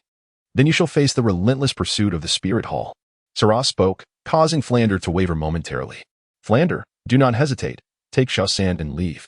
The master interjected, brandishing the elder's token and glaring at Saras. Saras, I hold the elder's token. I am an elder of the Spirit Hall. Do you dare to disregard me? Do you think you will escape unscathed? No matter, if you kill Tang San, even if I disregard you, should I eliminate you, no one will utter a word. Saras completely disdained the master, yet he would not recklessly kill him. After all, the master held the elder's token, and killing him would bring punishment, regardless of his achievements.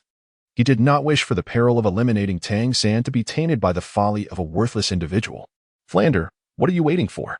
If Tang San dies at Shrek, the Title Douluo will come for you first. The master realized he could no longer conceal Tang San's identity, since Saras was already aware. It was imperative that Flander understood the gravity of the situation to protect Tang San. However, the master's revelation astonished not only Flander but also Dai Mubai, who looked at Tang San in disbelief, connecting the name Title Douluo with Tang San's identity. Tang San was, indeed, the son of Title Douluo. The very mention of Title Douluo was akin to a towering deity in the hearts of many young soul masters. Unexpectedly, Tang San turned out to be the son of such a prominent figure. Ning Rongrong also gazed at Tang San in disbelief, feeling somewhat self-deprecating as she recalled how she had once looked down upon them due to their humble origins, never imagining that amidst these seemingly ordinary individuals lay such a significant figure, the son of Title Douluo. Someone who even the 7 Treasures Glazed Tile School regarded with utmost reverence, remained so inconspicuous. At that moment, no one noticed that Xiaowu, hiding behind Ning Rongrong, had lost her senses. Her eyes were hollow, and her mind was in a tumult. Title Douluo, Title Douluo, Title Douluo. Xiaowu was oblivious to the significance of Title Douluo to human soul masters, yet she understood that a Title Douluo could easily perceive her identity. And Tang San's father was none other than Title Douluo. Thus, after spending 6 years with Tang San, her identity must have been revealed. Why? Xiaowu murmured softly, struggling to comprehend why a Title Douluo would allow her to be with his son after recognizing her as a soul beast. Deep down, she began to grasp the answer. Douluo was already a Title Douluo. He had no need for soul rings, but Tang San did. Despair washed over Xiaowu as she never anticipated being targeted by a Title Douluo immediately after leaving the Tiandou forest. She remained silent, consumed with thoughts of hiding her identity from Saras. Otherwise, she would have no chance to escape. As for Tang San, she could no longer afford to think about him. She was uncertain whether Tang San had any part in her upbringing, but it no longer mattered. She could not gamble with her life.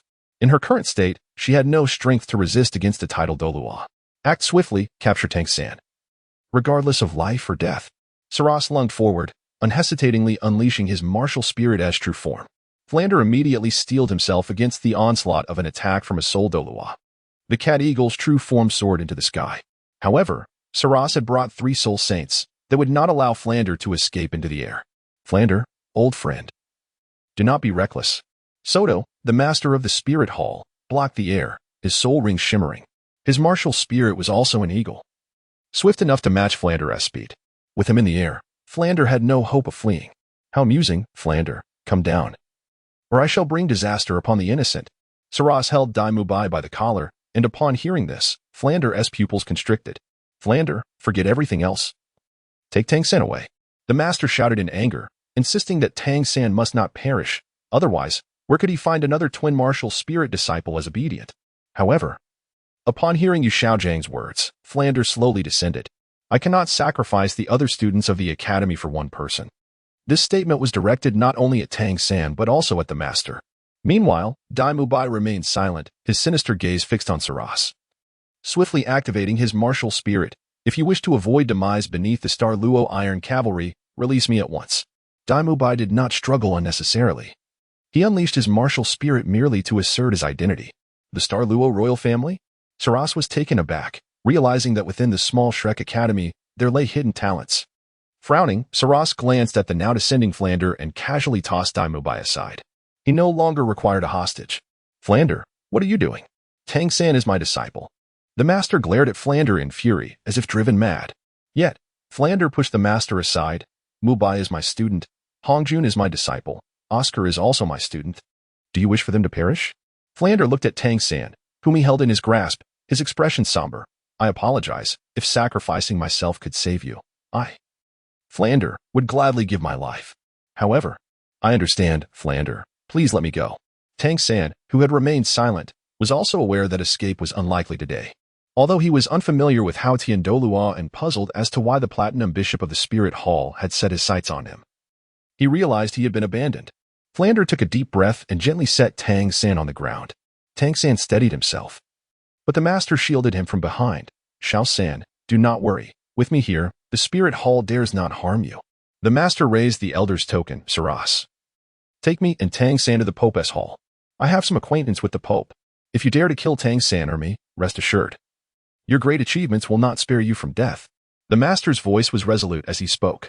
At that moment, Flander also chimed in. Xiao Gang has connections with the Pope and a solid relationship. I understand that Bishop Saras is eager for achievements. However, I suggest you hand Tang San over to the Pope for personal handling. This matter is quite significant. Bishop Saras should think it over.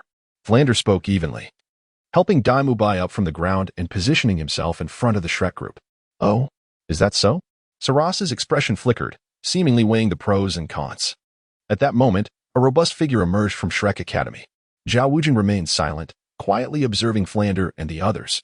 Ah, the immovable King Zhao Wujing is also here. Shrek Academy truly surprises me. As Saras scanned the Shrek students, his gaze fell upon Ning Rongrong, causing his pupils to contract.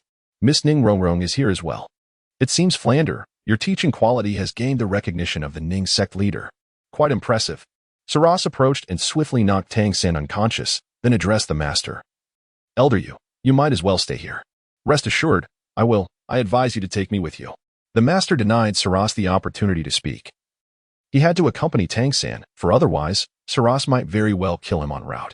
Saras frowned, but then chuckled lightly. Very well, Elder you.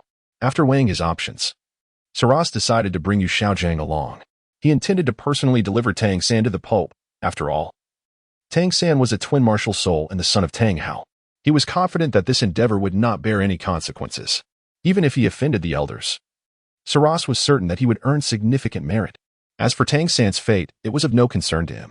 What he sought was glory.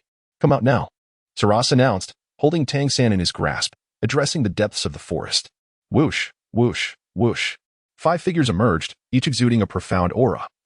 Clad in black garments and masked, they were all Soul Emperors. Flander was not surprised that there were others lying in ambush within the woods. If he could detect Saras, then naturally, several Soul Emperors would not escape his perception. Flander, the immovable king, until we meet again. Saras departed, satisfied with the successful capture of Tang San, eager to deliver him to Spirit City with utmost haste. As Saras and his men left, both Flander and Zhu Zhuqing sighed in relief. Xiaowu also exhaled, for she had been incredibly tense when Saras's gaze fell upon Ning Rongrong. It was no simple task for the Soul Douluo to see through Xiaowu's identity, but it was not impossible either. Should her identity be revealed, Xiaowu was certain that she would not survive. With Tang San taken away, the Shrek group fell into silence. Teacher, are we really just going to stand by and watch Tang San get captured? Ma Hongjun swayed slightly, exhausted as they were, not anticipating such a turn of events. What else can we do? Our best option is to contact the Title Douluo, but where can we find him? The Tian sect is also in seclusion. We have no means. Flander felt helpless. But at that moment, someone voiced a different opinion. It is already fortunate that we are alive. We nearly became sacrifices. Dean, I will take my leave. Dai Mubai spoke coldly. As the bonds forged over 2 months of training and friendship with Tang San disintegrated in an instant, the atmosphere was heavy with gloom. Indeed, they had narrowly avoided becoming sacrifices if it weren't for Dean Flander. The master is truly despicable. Zhu Zhuqing spat after learning the whole story. Tang San's life is precious. What about the lives of the others? If Flander had truly fled with Tang San, there was no doubt that while Dai Mubai and Ning Rongrong might escape unscathed, the others would surely perish. The spirit hall acted with tyranny, showing no regard even for the 2 empires, let alone the lives of a few individuals. Enough. Everyone returned and soak in medicinal baths. Flander waved his hand and returned to the academy in silence. Ning Rongrong's eyes sparkled, yet she refrained from speaking at that moment. The master's actions had left everyone cold. He was willing to sacrifice everyone to protect Tang San. If Ning Rongrong and the others still harbored any affection for Tang San, it would indeed be a miracle. What puzzled everyone the most was Xiaowu. Xiaowu silently returned to her dormitory, obediently taking a medicinal bath. Xiaowu must have been suffering as well, right? If it were me, I would feel powerless too. Oscar spoke softly, but Ma Hongjun shrugged. Powerless? Forget it. At least the teacher didn't sacrifice me. Ma Hongjun felt a wave of dread wash over him. Chapter 80. Xiaowu's departure. As night fell, Xiaowu, having regained some strength, emerged from the bath. Xiaowu, where are you going? Ning Rongrong opened her eyes, having been meditating and training, immediately inquiring upon hearing Xiaowu's movements. At that moment, Xiaowu's eyes were red, clearly indicating that she had been crying. Ning Rongrong felt a tightening in her chest, fearing that Xiaowu might be contemplating something reckless, perhaps seeking out Tang San. Xiaowu, there is no way. Ning Rongrong gently shook her head. Although the 7 treasure glazed tile sect could potentially save Tang San, it would take her half a month to send a letter, by which time it would be too late. I know, I won't act recklessly. Rongrong, do not tell anyone. I am going to find someone to rescue Tang San. Xiaowu packed her belongings, and upon hearing this, Ning Rongrong extended her fair arm from the bath, retrieving her soul guide from beside the bed. Xiaowu, I have 10,000 gold soul coins here. This is all I can do to help you. Ning Rongrong handed a golden card to Xiaowu, but Xiaowu shook her head slightly. No need, Rongrong. Thank you. I must leave now. Do not tell anyone. Xiaowu departed, and despite her internal conflict, Ning Rongrong decided not to inform Flander about Xiaowu's departure. However, this was only for tonight. Not long after Xiaowu left, a rough and deep voice echoed through Shrek Academy. Flander, come out. The voice carried a sense of urgency, even neglecting to conceal its origin. This voice startled everyone at Shrek. Flander and Zhu Zhuqing rushed to the scene, soon joined by Dai Mubai and the others. Flander, where is Tang San? The newcomer, clad in tattered black robes with a hood, was undeniably imposing. In the darkness, his features were obscured, but the aura of dominance he exuded was palpable. You are the Tian crown? Flander exclaimed, shock evident on his face as he swiftly recounted the events that transpired. Upon hearing that Tang San had been taken by Saras, Tang Hao erupted in fury. 9 soul rings gleamed with dazzling light, especially the blood-red soul ring, which emanated a terrifying pressure, causing even Flander and Zhao Wujing to lower their heads. Hao Jian crown. I failed to protect. Before Flander could finish, a dull thud echoed, and blood sprayed into the air. Boom. A dilapidated building collapsed instantly as Flander was sent crashing into it, dust swirling and debris scattered, burying Flander. This. Hao Jian crown. Zhao Wujing stared in disbelief. The level 78 Flander had been sent flying with a single blow. Humph. If anything happens to Xiao San, the teachers of Shrek will pay the price. Tang Hao cast a cold glance at Zhao Wujing before turning to Dai Mubai and the others, asking, "Where is Xiao Wu?" Xiao Wu departed, seemingly determined to find a solution. Ning Rongrong began to speak, yet her words remained unvoiced as Tang Hao had already departed. At this moment, he could not concern himself with Xiao Wu, nor did he feel the need to inquire further. Undoubtedly, Xiao Wu had disowned Tang San's true identity and had returned to the Tiandou forest. Tang Hao lacked the inclination to address this matter. His priority was to pursue Salis with utmost urgency.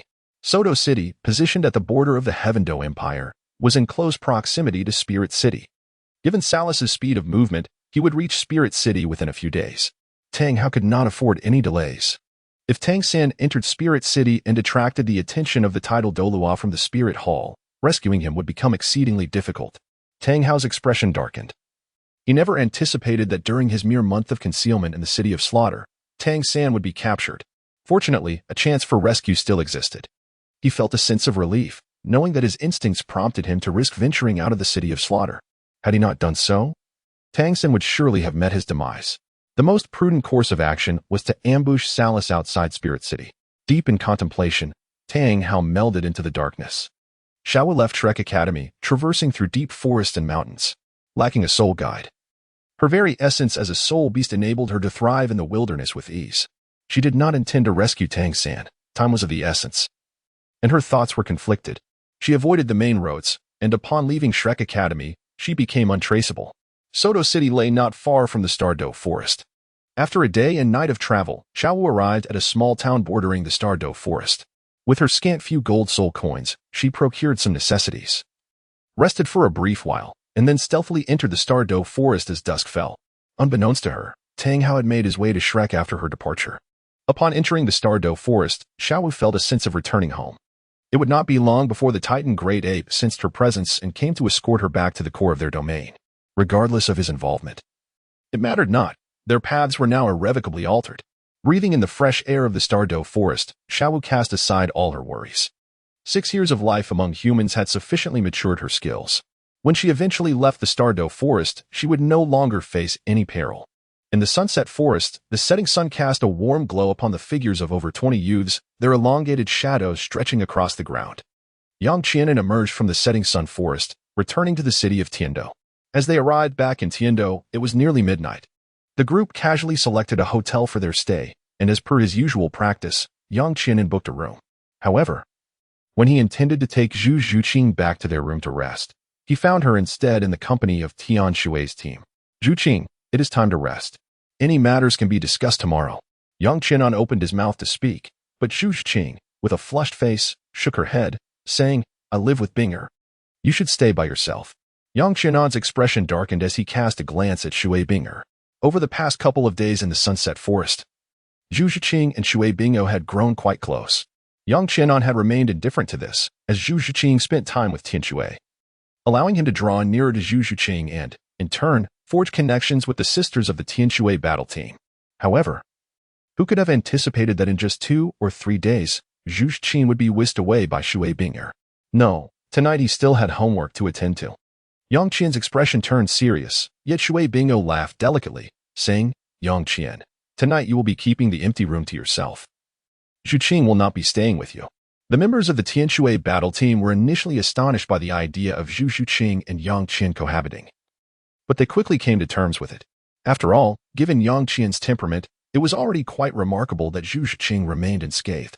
Yang Qianan glared at Shui Binger, a sinister smile playing on his lips. "Since Zhu Qing is not accompanying me, why not send someone from the Tian Shui battle team to take her place?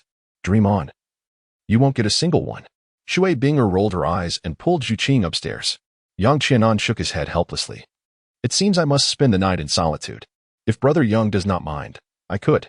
Get lost." Yang Qian disdainfully pushed Wu Shuang aside and descended the stairs alone. However, as he returned to his room, a pair of beautiful eyes sparkled with impulsive excitement. Chapter 81. Xue Wu's test. Observing Yang Qian ascend alone, the sisters of the Tianshui battle team immediately began to chatter among themselves. Zhu Qing, did you used to sleep with him? Xue Wu asked absent-mindedly.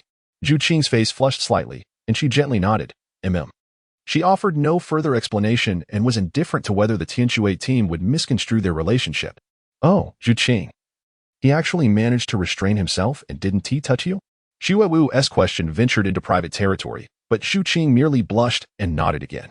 In reality, Zhu Qing was already internally lamenting. He has done more than just touch me. Yet she understood the implication behind Xue Wu's words. That touch referred to a final line not to be crossed. Wow, Yang Qian appears unreliable. He seems to be quite two-faced after all. Deep down, he is rather decent. Tianshui's Hiro cradled her beautiful face and nudged Xue Wu with her shoulder. Xue Wu, why not give it a try? Try what? Xue Wu gasped, as if her innermost thoughts had been laid bare. Of course, to test Yang Qian's character. We might have to train together in the future. So you should help us gauge his integrity. It would give us some assurance moving forward. Xue Wu's eyes widened in disbelief. Are you joking? Is that something to be taken lightly? What if things escalate? Who would take responsibility? Well, just try to flirt a little. If Yang Qian can share a bed with Zhu Qing without any advances, he surely won't do anything to you. Gu Qingbao chimed in, peeking her head in with her crescent-shaped eyes, curious to see how Yang Qian would react if provoked by Xue Wu. Would he explode with rage? However, what they did not realize was that Zhu Qing was hesitating, contemplating whether to intervene. After all, Yang Qian had shared a residence with her for quite some time, and the interactions had transcended mere touches. Yet, after much contemplation, Zhu Qing felt powerless to dissuade them. Thus, she chose to remain silent and return to her room with Shui Binger, leaving the Tianshui team to continue their lively discussions. Yang Qian was in a rather irritable mood. Those women from the Tianshui team had audaciously dared to snatch away Zhu Zhuqing. It was utterly outrageous. Yet, there was little he could do. Zhu Zhuqing had already betrayed him, and he harbored the utmost disdain for traitors. Therefore, next time, he must ensure she comprehends the meaning of pain. With a focused mind, Yang Qian gradually entered a meditative state, dedicating himself to his cultivation. He did not rely on external aids, although his innate talent was commendable. He understood that effort was essential to becoming even more formidable. However, to outsiders, Yang Qian's potential was most evident, while only Zhu Zhuqing, who spent each day by his side, truly recognized the extent of his diligence. After an indeterminate period, Yang Qian's brow suddenly furrowed, and he slowly opened his eyes. A firm knock echoed on the door, and a slight smirk appeared at the corner of his mouth. The little girl had returned once more. How delightful. Yang Qian rose and opened the door. However, standing outside was not the Zhu Zhuqing he had anticipated, but rather Xue Wu. Yang Qianan looked in astonishment at the figure outside the door, where Xue Wu stood, her complexion slightly flushed, a faint scent of alcohol lingering around her. Brother, you have such a good physique. Xue Wu, somewhat tipsy, hesitated slightly on her feet before taking a small step forward. At this moment, Yang Qian was clad only in a nightgown, revealing a well-defined chest adorned with pronounced muscle lines. She endeavored to feign the appearance of inebriation, seeking courage in the embrace of alcohol. Yang Qianan cautiously peered out from behind the door, observing the empty corridor. Are you alone? Do you seek me for a purpose? He inquired. Is it forbidden to visit one's brother without a reason? Allow me entry. Xue Wu gently pushed past Yang Qianan, her cool, delicate hand pressing against his sturdy chest, igniting a sense of both shyness and agitation within her. Stepping aside, Yang Qianan ushered Xue Wu into the room and promptly secured the door. Brother, what are you doing? Xue Wu's heart raced, a feeling of dread washing over her as she thought, have I unwittingly walked into the jaws of a wolf today? You must have come for a reason. Speak your mind. Yang Qianan gazed at Xue Wu, who was clad only in a thin nightgown, devoid of any extraneous garments. It appeared that she had returned to her room, emerging after a refreshing bath. Was it too much to seek a casual conversation with her brother? Xue Wu feigned composure, yet dared not approach Yang Qianan any closer, retreating step by step until she reached the head of the bed. Yang Qianan smiled and said, You cannot possibly be attempting to seduce me, can you? To be candid, such behavior is quite perilous. I advise you to take your leave promptly. I shall not hinder you. Yang Qian solemnly warned, his gaze boldly sweeping over Xue Wu. Her fair and delicate skin glimmered under the light, and her long, rounded thighs were tantalizingly suggested beneath her nightgown. What a joke. Am I here to seduce you? Shui Wu let out a soft huff. In truth, her purpose for being here was indeed to allure Yang Qian. However, in her scheme, she anticipated that Yang Qian would remain steadfast, resisting his impulses and ultimately expelling her from his presence. Yet, she had miscalculated, as did most of the members of the Tianquan team. Yang Qian's first action was unexpectedly to lock the door behind him. Yet, even at this juncture, Shui Wu remained unwilling to concede. For Yang Qian displayed the same audacity as he did during the day, bold, reckless, lascivious, and opportunistic, yet never crossing the line. Indeed, he had not yet exhibited any behavior that could be deemed excessive. However, Shui Wu hesitated, for once such behavior was ignited, would she be able to escape? Yet, if she were to leave just like that, what was the purpose of her visit? To merely indulge Yang Qian's visual appetite? No way. Her judgment would not falter. Shui Wu's complexion grew increasingly flushed, whether from intoxication or embarrassment, she could not tell. Brother, you seem to be feeling a bit unwell. Shui Wu swayed slightly, seemingly unable to maintain her balance, and unexpectedly fell into Yang Qian's embrace. She clung to him, yet his hands remained resolutely by his sides, refusing to rise. I truly possess little patience. I shall grant you one more opportunity. Depart, or accompany me to sleep. Yang Qian spoke with no trace of jest. Shui Wu felt a surge of anxiety once more, yet she had already ventured this far. The pride she held was now intertwined with Yang Qian, and this loss had already been incurred. Hiki, little brother, your door is locked. How can I leave? Shui Wu whispered softly into Yang Qian's ear. Her breath fragrant yet barely tinged with alcohol, suggesting she had consumed little. The scent of liquor that enveloped her was likely intentionally applied. Yang Qian discerned this with clarity. You are deliberately testing me, aren't you? However, I have granted you this opportunity, but I shall not do so repeatedly. I have already extended 2 chances to you. Under normal circumstances, a third would be out of the question. Yet, should you choose to depart now, I shall not hinder you. Yang Qian's breathing grew somewhat labored. And upon hearing this, Shui Wu's heart leapt with trepidation. She sensed the shift within Yang Qian, yet was oblivious to the cause of this disturbance, inexplicably. She found herself pressing closer to him. Chapter 82, The Brazen Miscreant Brother. What is this? Shui Wu was genuinely dazed, her mind enveloped in a haze. She had not consumed an excessive amount of alcohol. Given her tolerance, she was far from even feeling tipsy. Yet, inexplicably, she now felt lightheaded, as if her body was no longer under her control. You will find out soon enough. Yang Qian slowly lowered his head, whispering softly, then gently rubbed his face against Shui Wu's flushed cheek. Her skin was astonishingly warm, and she instinctively tilted her face upward, seemingly welcoming the kiss that Yang Qian had placed upon her lips. The contact of their lips, cool against the fervent heat, stirred an immense wave of emotions. Shui Wu appeared to regain some clarity, recognizing that Yang Qian's actions had crossed a boundary. At this juncture, it was evident that Yang Qian had succumbed to Shui Wu's test. However, just as Shui Wu intended to withdraw, a strong and firm arm encircled her, drawing her tightly into his embrace. With wide eyes, Shui Wu met Yang Qian's teasing gaze. Regret? Yang Qian slowly released his grip on Shui Wu's arms, his tongue delicately brushing against the corner of his lips. It's not entirely a loss. You should leave now. After all, I shall not be held responsible. Shui Wu stood there, momentarily stunned, gazing at Yang Qian with a dazed expression. She then bit her crimson lip, reflecting on the unabashed audacity of this man. What do you mean by regret? You insufferable little brother, let us continue. With that, Shui Wu entwined her graceful arms around him, her long legs locking around Yang Qian's waist. Yang Qian gently kissed the corners of Shui Wu's lips, her cheeks, and her earlobes, a glimmer of triumphant amusement flickering in his gaze. This intimate battle of intertwined souls left one wondering which party truly played the hunter. Yet, this night was destined to be sleepless. In the adjacent room, the members of the Tianquan team, along with Zhu Zhuqing, were present. They silently counted the passing moments, their expressions shifting to peculiar and captivating shades. Just a little longer, given Shui Wu's nature, even if Yang Qian were to refuse her, she would not depart easily. After all, rejection would cast doubt upon her allure. Qiu Ruoshui's long eyelashes fluttered as she analyzed Shui Wu's character. The others nodded in agreement, acknowledging that Sister Shui Wu was likely still testing Yang Qian's boundaries. However, was it truly right for them to intrude in such a manner? After all, igniting flames without extinguishing them seemed rather inhumane. Shun Liuyu, twirling her thick, straight hair, jested, Sister Shui Wu has been gone for nearly half an hour. While we sit here speculating, they might have already begun round 2. At her words, All eyes turned to Xin Liuyu. Could it be? Shui Yue frowned. Her affection for Yang Qianan was obvious, a truth that did not require her acknowledgement. Thus, if Shui Wu were to truly share an intimate moment with Yang Qianan, what would become of her? Half an hour had passed. It was time to wash up and retire for the night. Zhu Zhuqing inhaled deeply, glancing toward the adjacent room.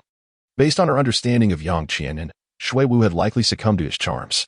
As for a second round, could it happen so swiftly? It had only been half an hour. They were merely at the beginning. Zhuqing, you. Shui Binger looked at Zhu Zhuqing, her keen intellect discerning the implications in Zhu Zhuqing's words. Wash up and sleep. There's no need to wait. Could it truly be? Shui Yue found this scenario most unacceptable, while Shui Binger seemed equally discontented, exclaiming, Zhuqing, do not jest. Yet, Zhu Zhuqing replied, I am merely 12. That is why he has not made a move on me. Zhu Zhuqing was acutely aware of Yang Qianan's hesitance to claim her. From her perspective, Shui Wu had a slim chance of leaving, but it was minimal. That fellow was exceedingly skillful at capturing a girl's heart, especially considering Shui Wu's undeniable affection for him. With a little guidance from Yang Qianan, coupled with various other factors, a moment of impulsiveness could lead to an entire sleepless night. Having been thoroughly exhausted once, Zhu Zhuqing remembered that night well. It had been a long one, with only a brief reprieve. Even though she felt reluctant, there was a part of her that was somewhat willing. In truth, she had already begun to consider herself Yang Qianan's. Yet, due to her tender age, she had not fully surrendered herself to him, as Zhu Zhuqing surmised. The adjacent room was now ablaze with passion, the two lost in their fervent embrace, unaware of when they might finally cease. The details were intricate, difficult to articulate, otherwise, they would be silenced. A night devoid of conversation passed, and the next day dawned bright and clear.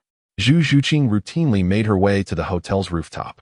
She had expected to find herself alone, yet unexpectedly, a figure was already present on the terrace. I thought you wouldn't come, Zhu Zhuqing remarked, her tone tinged with displeasure. Without needing to ask, she was aware of what Yang Qianan had done the previous night. However, she could not afford to be angry, for she had the power to intervene, and in fact, had facilitated Shui Wu's opportunity. How could I?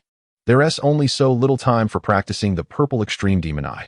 The Purple Extreme Demon Eye proved invaluable. With consistent training, one's mental acuity would notably enhance, even surpassing that of a similarly ranked spiritual soul master.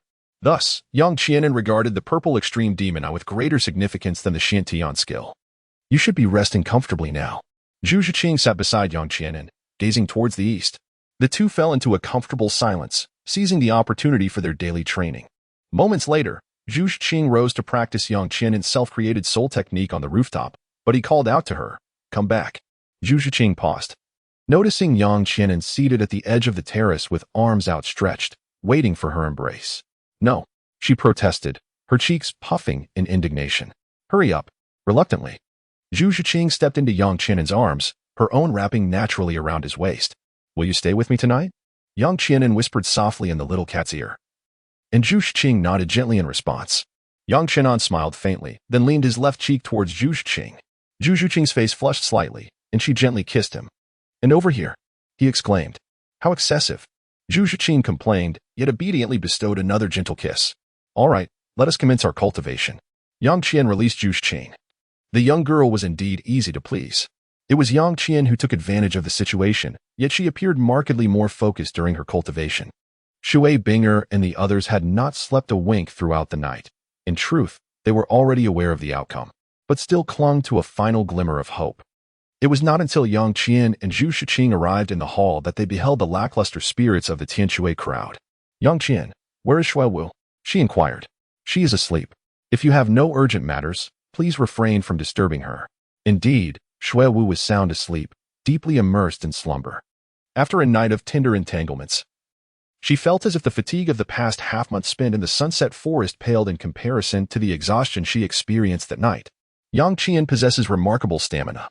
Despite both being soul sovereigns, why is he more resilient than her? In Chapter 83, where is the Crown Princess? Upon receiving Yang Qian's response, the people of Tianshui exchanged glances of bewilderment. At this moment, members of the Blaze Battle Team and the Divine Wind Battle Team gradually arrived in the hotel lobby. Hello everyone, what are the plans for today? Feng Xiaodian yawned and casually chose a seat. It appears there are no particular arrangements. Yang Qianan spoke up as he sat beside Zhu Zhuqing, suddenly recalling something. I have matters to attend to today, Zhuqing. You may accompany Binger and the others for a stroll in the Heavendo city. Yang Qian slowly rose to his feet, while Zhu Zhuqing gazed at him in confusion, unaware of the sudden urgency that had come over him. Had he forgotten? The last time we visited Tiandou, I had promised the crown prince that I would pay her a visit. Yang Qian reminded her, and only then did Zhu Zhuqing recall, then come back early. Zhu Zhuqing appeared as a reluctant young wife parting from her husband, offering her gentle admonition. All right. Yang Qianen did not inquire about the arrangements of the three major teams for the day. One could surmise that in the vast city of Tiandou, he would dare provoke the elite members of the Element Academy. The city itself was expansive, and Yang Qianen, feeling rather lethargic, hailed a carriage to convey him to the Tiandou Imperial Palace. Along the way, he encountered layers of guards. Yet they seemed to be aware of his intent to enter the palace. Upon hearing his name, they granted him passage without hesitation. Young sir, you must have significant connections within the palace. This old man feels fortunate to be in your company and to behold the palace so closely, remarked the driver, who held a pipe in his mouth and expertly guided the carriage with one hand, his demeanor as steady as a mountain. Not quite significant connections, Yang Qianen replied, disinterested in engaging in conversation with the elderly man. Today, he was to visit Shui Qinghe, and he could only speculate on what revelations might ensue. He resolved to conceal his cultivation talents as much as possible and to speak as little as he could. Fewer words, fewer errors. At least until Yang Qianen possessed sufficient self-defense capabilities, he preferred to limit his interactions with Shui Qinghe. The more he engaged, the greater the risk of being placed on a kill list.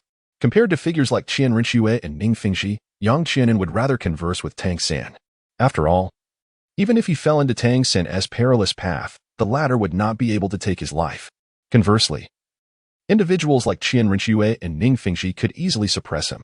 The strength of the soul-breaking clan was not insignificant, even capable of standing against the lesser sects among the seven great sects. Yet, when faced with colossal entities like the Seven Treasures Glazed Tile School and the Spirit Hall, their fate would be no better than the previous day's snowstorm. Ultimately, the outcome would be a catastrophic collapse, yielding under the might of these titans. As Yang Qianen pondered these matters, the elderly driver spoke again. Young sir, we have arrived. Just ahead, even the nobles must disembark. The driver was indeed correct. A grand city gate loomed ahead. Beyond this gate lay the imperial palace, and within its confines, no one was permitted to ride in a carriage without special authorization. Such was the decree. Yang Qianen took out 2 gold soul coins, and the old man, grinning from ear to ear, replied, Young man, I dare not linger here for you, so 1 coin will suffice. No need, you may leave now. Yang Qianen waved his hand and lightly flicked the cloud-patterned black robe as he approached the city gate. Just as he came within 10 meters of the gate, 2 rows of royal cavalry positioned outside crossed their long spears, obstructing his passage. I am Yang Qianen, here to pay a visit to the crown prince. Yang Qian paused and spoke calmly. Among these royal cavalry, there were indeed soul masters, yet most held low ranks. Even positions such as centurions or captain of 1,000 were merely at the level of soul respecters or soul venerators. A pair of cavalry posed no threat to Yang Qian. However, he glanced up at the row of silver-armored figures atop the city wall. It was feasible to flee, provided that no high-ranking soul master suddenly emerged to obstruct his path. Should he become ensnared and surrounded by these cavalry, it would spell doom. Even if Yang Qian were a soul venerable or a soul, without a timely escape, he would meet his end here. Ah, it is young Master Yang, please follow me. A robust man clad in silver-white armor appeared at the city gate, waving his hand to open the entrance. Outside the gate, a line of cavalry parted to allow Yang Qian passage. Upon entering the city, the opulence and luxury he had envisioned did not materialize, at least. There were no grand displays of splendor with golden lamps and jade utensils. As he traversed the palace, the first sight was a narrow cobblestone path, flanked by meticulously trimmed exotic plants. Remarkably, Yang Qian even spotted a couple of well-shaped spiritual herbs among the greenery. The centurion leading him remained silent, merely guiding Yang Qian towards the eastern palace. Yet, throughout his journey, Yang Qian did not catch sight of the palace's true core structures. Perhaps the eastern palace could be considered one of its central edifices. Before Yang Qian could reach the eastern palace, Prince Shui Qinghe emerged, accompanied by 2 young maidens. Qian, I received word of your arrival at the palace early this morning and regrettably did not have the chance to greet you sooner. Fortunately, I had arranged for the guards at the entrance. Shui Qinghe greeted with a warm smile, devoid of any trace of aristocratic aloofness. Your Highness is preoccupied with state affairs. How could you waste time on my account? Had it not been for my previous intention to pay a visit, I truly would not want to intrude upon your highness. Yang Qian spoke, trailing half a step behind Shuai Qinghe as they entered the Eastern Palace under Shuai Qinghe's lead. Though referred to as a palace, it was merely a collection of pavilions, gardens, waterways, and lotus ponds. I harbor no fondness for opulence, thus the decor within the palace is rather modest. Perhaps to the disappointment of Brother Qian. Noticing Yang Qian's keen observations of the palace's arrangements, Shuai Qinghe felt compelled to clarify, stating that the prince's frugality is a blessing for the citizens of the Tiandou Empire. By the way, where is your sister-in-law? Shuai Qinghe suddenly paused, momentarily thrown off by the swift turn in Yang Qian's conversation, unable to keep pace with his thoughts. Ah, indeed. I almost forgot that His Highness the Prince does not yet have a princess. How thoughtless of me. Yang Qian seemed to have just come to his senses. Scratching his head and awkwardly speaking, Shuai Qinghe was momentarily at a loss for words. He had intended to engage in a methodical conversation with Yang Qian, to subtly extract information and foster a closer relationship. Yet, all his carefully crafted phrases were rendered ineffective by Yang Qian's unexpected mention of a princess consort. Nevertheless, the young maidservant of the prince was undeniably charming, and even in the absence of a princess consort, His Highness would not find himself in solitude. Yang Qian bore a lewd grin upon his visage as he glanced back at the two petite attendants trailing behind him. These young maidens were adorned with exquisite elegance, embodying a delicate charm, and notably, both exhibited a faint aura of spiritual energy. Though modest in intensity, they were indeed soul practitioners. Ahem, Brother Qian, let us discuss something else. Shuai Qinghe found it increasingly difficult to engage in conversation with Yang Qian on his wavelength. He felt compelled to shift the topic. Otherwise, if he allowed himself to be ensnared by Yang Qian today, who knows how long it would take to apprehend him again. Chapter 84. Avalanche. Ah, indeed. It would be unwise to dwell on such matters. Upon hearing this, Yang Qian nodded repeatedly, while Shuai Qinghe felt speechless within. Are you actually aware of the adverse effects? No, this fellow is utterly indifferent to such consequences. He is simply being obstinate. From Yang Qian's relentless stubbornness, Shuai Qinghe discerned that this seemingly simple-minded individual, who appeared to lack political acumen, possessed his own profound wisdom. Rather than engage in a battle of wits, Shuai Qinghe acknowledged that he could not compete with Yang Qian. After all, even the cunning old fox Ning Fingji had been outsmarted by Shuai Qinghe for over a decade. What qualifications did Yang Qian possess? Yet, Yang Qian had his own tactics. Instead of a contest of cleverness, he opted for a contest of audacity. I shall engage you in a game of boldness. If you choose not to play, then I am sorry, but I remain blissfully ignorant. After a lengthy period, Yang Qian finally managed to escape the royal palace. Shuai Qinghe personally escorted him out, her expression clouded with dissatisfaction on the way back. She had gleaned nothing of substance. Having spent the entire morning indulging Yang Qian in trivial matters, it was not until the very end, when she was compelled by his relentless inquiries to admit to certain activities with her personal maid, that Yang Qian finally shifted to a more delicate topic. However, Shuai Qinghe quickly dispelled her earlier frustrations, a smile gradually appearing at the corners of her mouth. How intriguing! It is becoming increasingly fascinating. The more Yang Qian guarded against him, avoided him, and hesitated to engage in profound conversation, the more he yearned to strip Yang Qian bare, to discover the depths and limitations of his being. Meanwhile, having departed from the imperial palace, Yang Qian found his path obstructed by a troop of soul masters. Among them was a familiar face, one he recognized well. The term familiar is subjective. Some individuals may be intimately known yet seldom interacted with, while others may share abundant exchanges but remain unacquainted on a deeper level. Shuai Si reappeared before Yang Qian, the princess who had been unwittingly used by Crown Prince Shuai Qinghe as a mere pawn to test Yang Qian. Yang Qian, halt right there. Shuai Si approached, flanked by 3 middle-aged soul master guards, her countenance frosted with displeasure. She had observed Yang Qian boarding a carriage towards the imperial palace early that morning, knowing well that he would inevitably retrace his steps. Thus, she had come prepared, waiting in this very spot. Shuai Si, is there something you need? Yang Qian spoke in a calm tone. To him, although Shuai Si was beautiful, she should not be overly entangled in his life. The last time was merely a pretense, deliberately put on for Shuai Qinghe's sake. As for whether he had wronged Shuai Si or incurred any debts, it was a matter of mutual consent. And Yang Qian had never promised to take full responsibility for her. It was inherently a transaction of needs, and excessive entanglement would only breed aversion. Yang Qian observed Shuai Si with a calm demeanor, casting a glance at the several middle-aged men trailing behind her. Presumably, those 3 men were all soul masters. No matter. Will you come with me? Or shall I bind you and take you back? Shuesi appeared disinclined to let the nature of her relationship with Yang Qian be known to a greater audience. Hence, she had no intention of entangling herself with him further at that moment. I have matters to attend to. There is no connection between us. Nor is there anything more to discuss. Yang Qian pressed forward, seeking to circumvent the obstructive Shuesi. However, Shuesi let out a cold snort.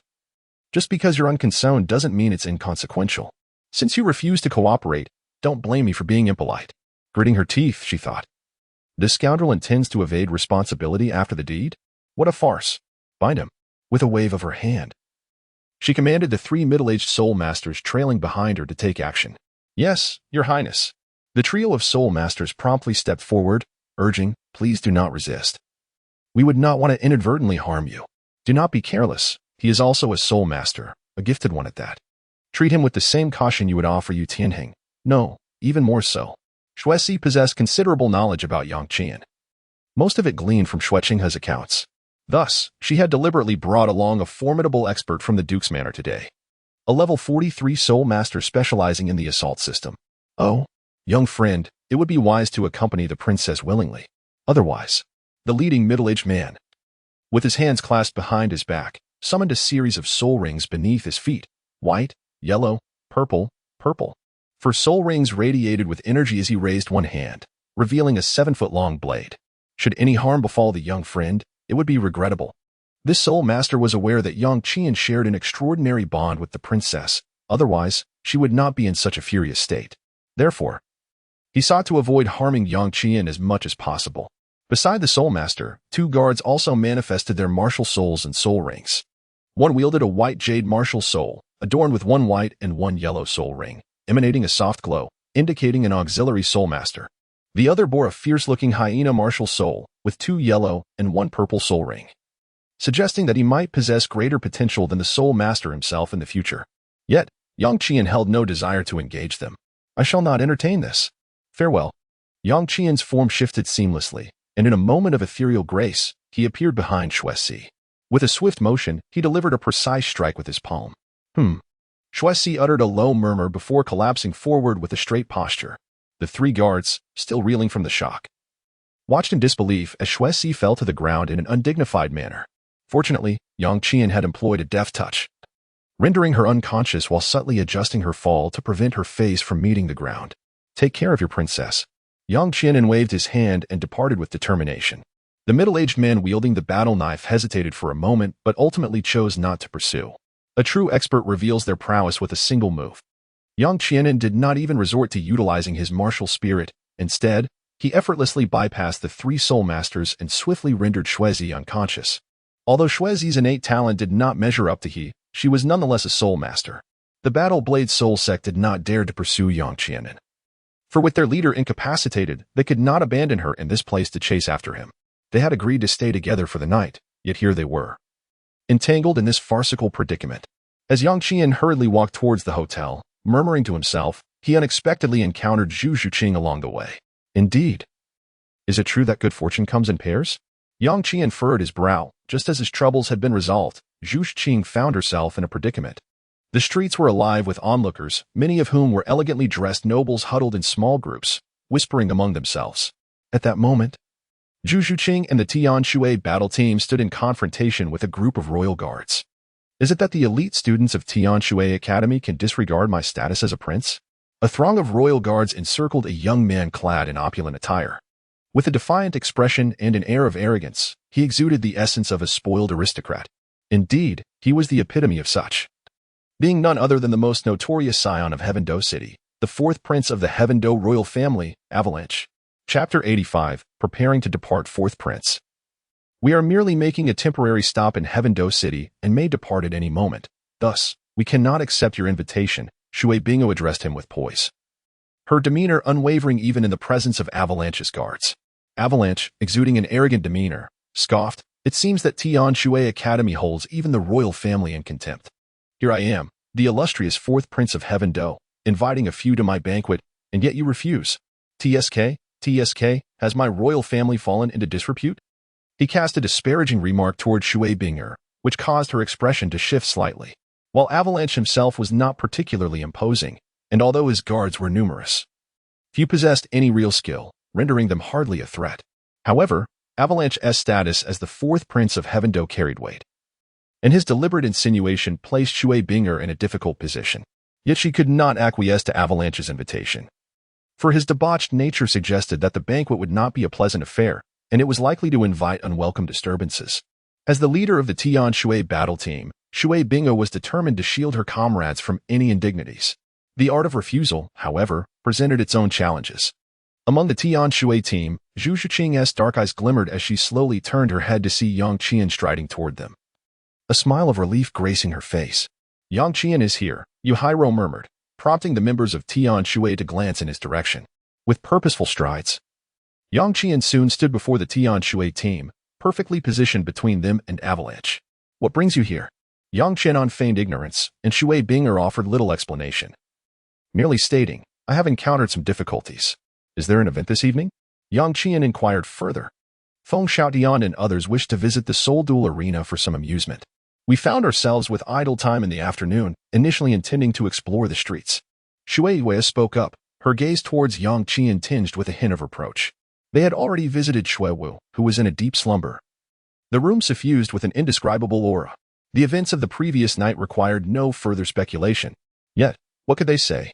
It was Shui Wu who had enticed Yang Qian, ultimately yielding to impulsive desires and facing the consequences. They were no longer children, they were accountable for their actions.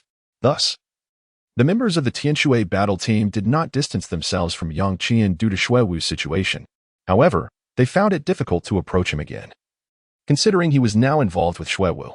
Little did they know that before the events of last night, Yang Qian had absolved himself of any responsibility. He would not take accountability, yet he would not treat Shui Wu in the same manner as he had with Shui Si. His encounter with Shui Si had been a mere one-night affair, whereas his relationship with Shui Wu had the potential for long-term development. Of course, this was contingent upon mutual consent. No one should be coerced, and each party should fulfill their own needs without moral constraints. With evening activities planned, it would suffice to simply decline the fourth prince's invitation. Moreover, the fourth prince seemingly did not represent the imperial family of Tiandou. Yang Qian spoke, turning to look at the Avalanche. This pretentious scion concealed his true nature profoundly. Yet, Yang Qian chose not to expose his intentions, perhaps sensing future utility. And who might you be? I have extended invitations to the talented soul masters of Tianshui Academy. What concern is it of yours? I merely expressed a thought. And yet it pertains to the fourth prince? Although we are in the city of Tiandou, one must still be allowed to voice their opinions, mustn't they? Is there a decree within the Tiandou royal family that forbids the expression of speech? Yang Qian countered with a question, stating that even a pretentious dandy would not go too far in their performance. After all, a dandy is not a fool. If they overact, it becomes glaringly obvious and their true nature will easily be exposed. Let us proceed. Yang Qian strode forward, passing by the Avalanche, while Shui Binger and the others followed in his footsteps.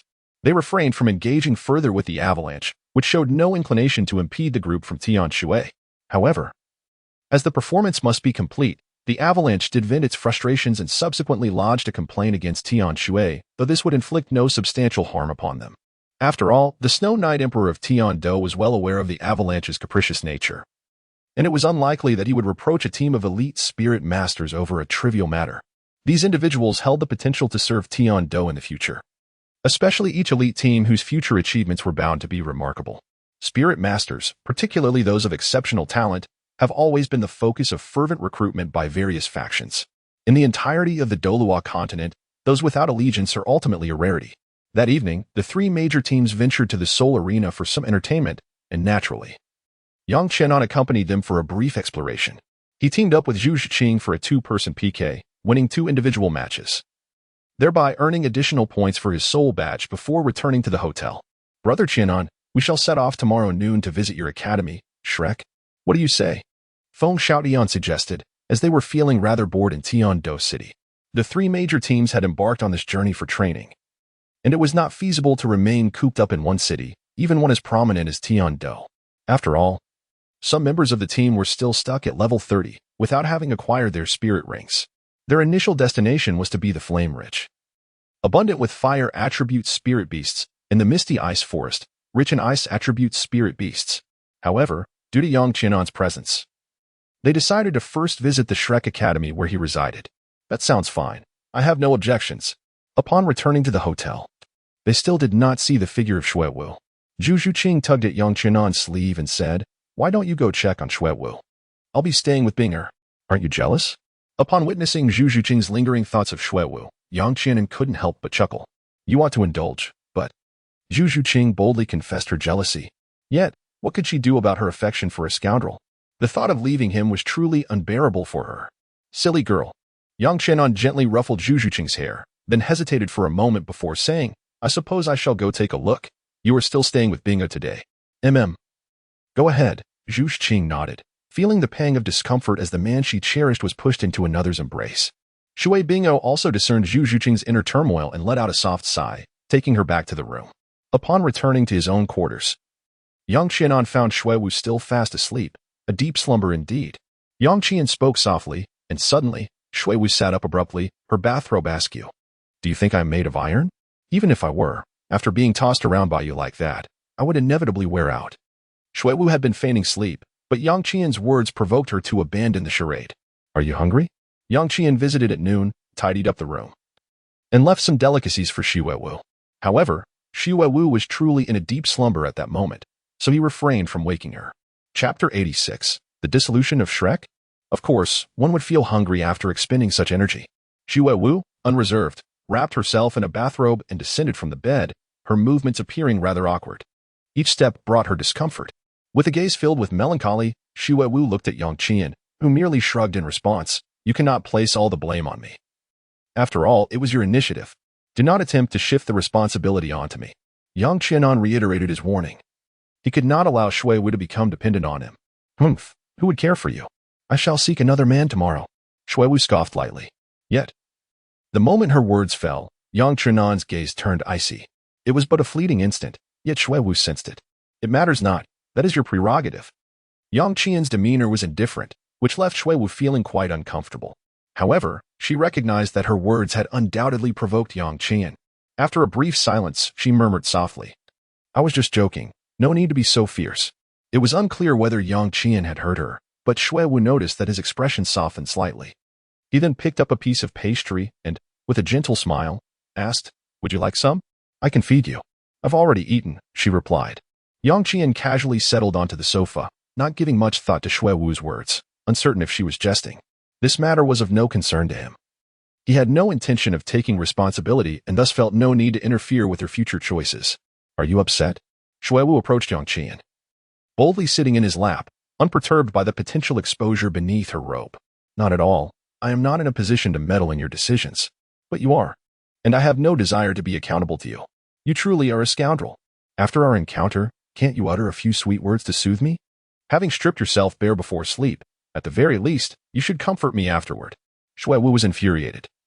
This man truly wore the mark of a cat on his face. "You value my strength, while I am fond of your physique. It is rather delightful. Why must we entangle emotions into this?" Yang Qianan's words were devoid of compassion, igniting a smoldering rage within Shuewu. That scoundrel was utterly infuriating. "Humph. I shall make you fall in love with me." With a huff, Shuewu wrapped her arms around Yang Qianan's neck and, filled with resentment, bit his lip. The following day, four grand carriages journeyed southwest. While the four elite battle teams made their way to Shrek Academy, the academy itself faced the grim prospect of dissolution. Flinder's countenance was ashen. He had been struck by Tang Hao, and even with his formidable soul power at level 78, he had narrowly avoided shattered ribs.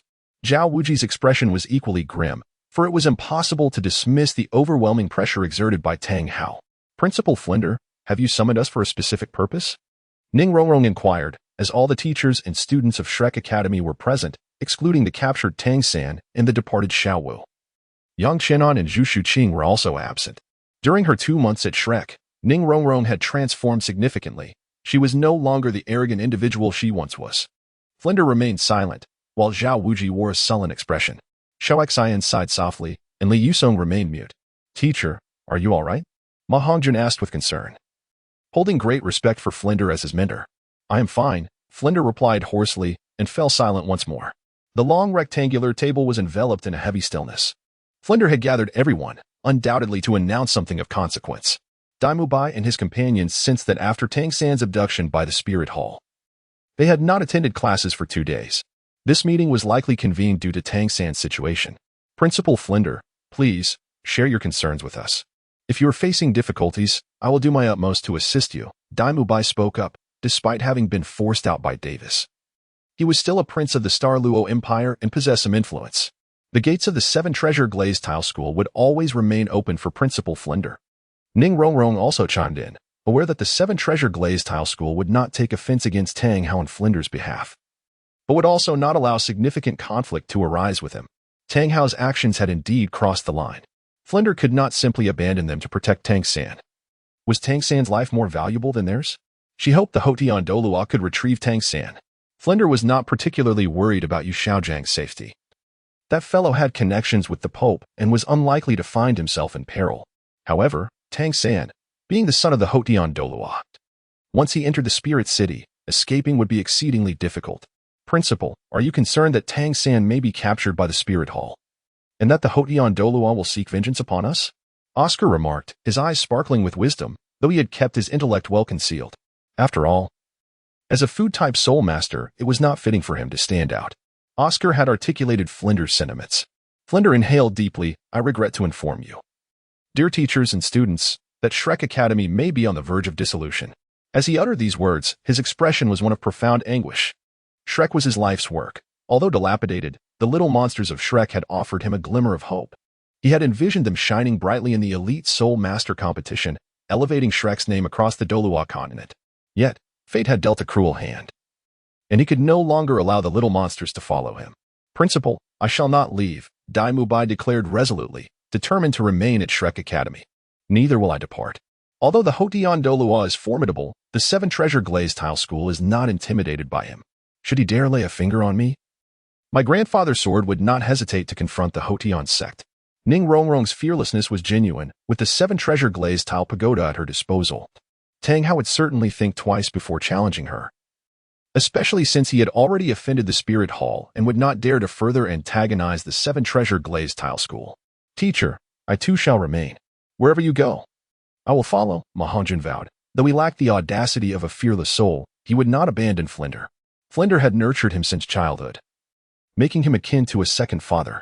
I will not depart either. I have nowhere else to go and do not wish to leave. I have grown accustomed to living here. Oscar shrugged, resting his chin on the table, his unshaven stubble giving him the appearance of a grizzled man in his 50s. Flinder, we understand your plight, yet disbanding the academy is unnecessary, Zhao Wuji countered, for Shrek Academy was not solely Flinder's endeavor. Without Shrek, he was uncertain of his own direction or purpose. Let us wait. Perhaps Tang San will be rescued, he chuckled softly. But even if he is, he may never return to Shrek. Flinder forced a self-deprecating smile. Chapter 87. Outside the Spirit City. As the crimson clouds enveloped the sky outside the Spirit City, Tang Hao tightened the hood of his cloak and stealthily infiltrated the city. He had arrived at the Spirit City with utmost urgency, knowing that Salus had likely not yet entered. The Spirit City was significantly smaller than Heavendou City, with only 2 gates to the north and south. Salus would not circumvent the city by entering through the south gate. Tang Hao, emboldened by his skills, concealed himself near the city gates. As the sun set and night descended, the patrol teams at the gates rotated. Without the cultivation of a soul Douluo, it would be impossible to infiltrate the Spirit City undetected. At midnight, with the moon shining dimly, 2 figures swiftly approached. Who goes there? A burly man clad in black armor atop the city walls released his soul rings, 2 yellow, 2 purple, and 3 black, revealing himself as a soul sage. I am Salus, the Platinum Bishop of the Heavendou Spirit Hall. Open the gates promptly. I have urgent matters to discuss with His Holiness the Pope. Salus's face was etched with fatigue, having traveled day and night with another soul sage to bring Tang San to the Spirit City, having abandoned the Master along the way. He understood that regardless of the Master's relationship with the Pope, presenting a living Tang San to the Pope would be a deed of merit. Ah, it is the Platinum Bishop, Salus. Why have you returned to the Spirit City so suddenly, instead of remaining in Heavendou City? The gatekeeper hesitated, knowing that even a Platinum Bishop required a valid reason to meet with the Pope.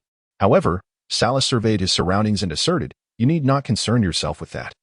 Do you truly believe my entry into the Spirit City requires additional notification? The gatekeeper's expression shifted slightly at Salus's words, but he quickly smiled. That is not the case. I am merely exercising caution. May I inquire as to who you have brought with you? At this moment, Tang San was fully aware, devoid of any reckless defiance, merely consumed by a sense of despair. He had gleaned limited information, concluding from the fragmented words of Salas that his father was a Title Douluo, and notably, one who had vanquished the Pope. This knowledge filled Tang San with pride for his father, yet also a sense of helplessness, for he felt betrayed by him. Pay no heed, just open the city gates. Salas would not disclose Tang San's identity here, for the spirit city was rife with elders, many of whom were sole Douluo. Should anyone learn of this and conspire against him, the merit would be lost. Although the likelihood of such an occurrence was slim, it was not impossible. Now that they had arrived at the spirit city, Salas was in no rush. Naturally, the Bishop Salas could not be obstructed by his subordinates from entering the city. The gatekeeper's expression flickered with curiosity regarding the identity of the youth in Salas's grasp, clearly not someone of close acquaintance. Open the gates. The gatekeeper gestured, and the once closed gates began to creak open. However, before they could fully part, a slender and enchanting figure appeared atop the city wall. Salas, what brings you to the spirit city instead of the Heavendo city? The unexpected arrival spoke with a high-pitched, delicate voice, her golden armor glimmering brightly. It was none other than the esteemed Zhu Douluo, Yu. Greetings, Your Excellency Zhu Douluo. Salas could maintain his composure before the gatekeeper, but in the presence of Yu, he could only bow his head in deference. What business do you have in the spirit city? The gaze of Zhu Douluo fell upon Tang San, instinctively sensing that Salas had come to the spirit city because of the young boy. In response, Your Excellency Zhu Douluo. This child is the son of Tang Hao and is likely a twin martial soul. Salas could no longer conceal the truth, for to do so would offend a Title Douluo. Even if he achieved merit, he could not surpass Zhu Douluo's status.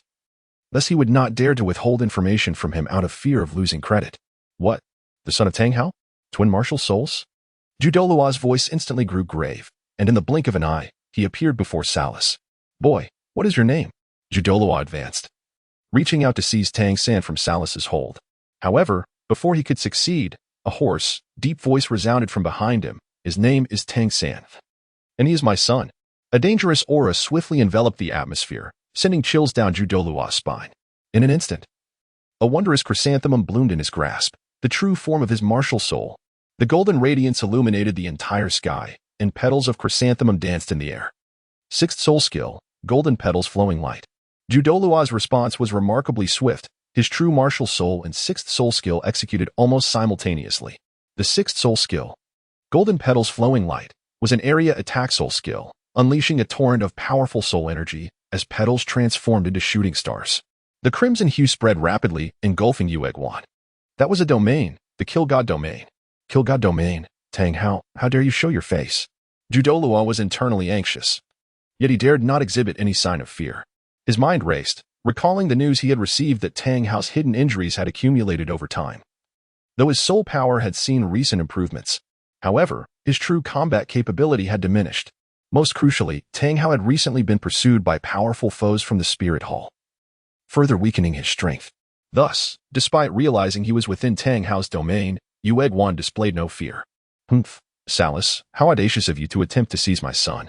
Tang Hao's voice echoed once more, a terrifying, oppressive force enveloping Salas as if he bore the weight of an immense mountain. Tang Hao, cease your insolence.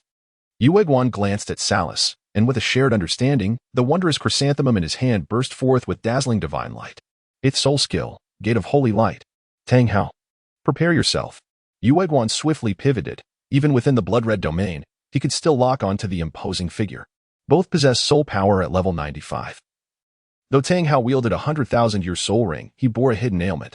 In a life-and-death struggle, Yu could not guarantee he could leave Tang Hao alive, but he could certainly aim to take half his life. Moreover, a battle was erupting at the city gates between Title Douluo, and reinforcements would soon arrive. Time was of the essence. Therefore, Yu sole objective was to exert his full strength to retain Tang Hao. The method was deceptively simple: capture Tang San. From the heart of the wondrous chrysanthemum, a powerful beam of light surged forth, hurtling towards Tang Hao.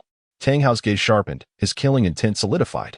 He had long sensed Yu proximity, thus he refrained from seizing Tang San the moment Salas appeared. Yet, he had not anticipated Yu would ascend the city wall to inquire. Ultimate secret of the Haotian hammer. Tang Hao's eyes turned fierce, his killing intent converging as the blood-red Haotian hammer expanded rapidly, a yellow soul ring detonating in an instant. Detonate ring. Indeed, Tang Hao activated the detonate ring at the very first opportunity. He had no time to engage in prolonged conflict with Zhu Douluo.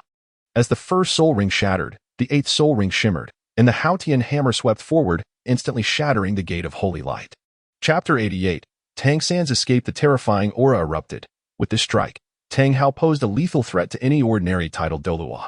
However, Zhu Douluo was no ordinary Title Douluo. His inherent strength was formidable, standing at level 95, a member of the Super Douluo ranks. The two engaged in a fierce contest of lethal techniques. Blood trickled from Zhu Douluo's lips as he witnessed the shattering of Tang Hao's second yellow soul ring. This scene bore an uncanny resemblance to the past when Qian Xuanji had been gravely wounded by this very technique. What merit did he possess to warrant such desperation from Tang Hao? Unbeknownst to him, at this moment, Tang Hao's physical condition was dire. He lacked the stamina to sustain a battle at the Title Douluo level. To swiftly reclaim Tang San from Zhu Douluo's grasp, he was compelled to unleash his trump card.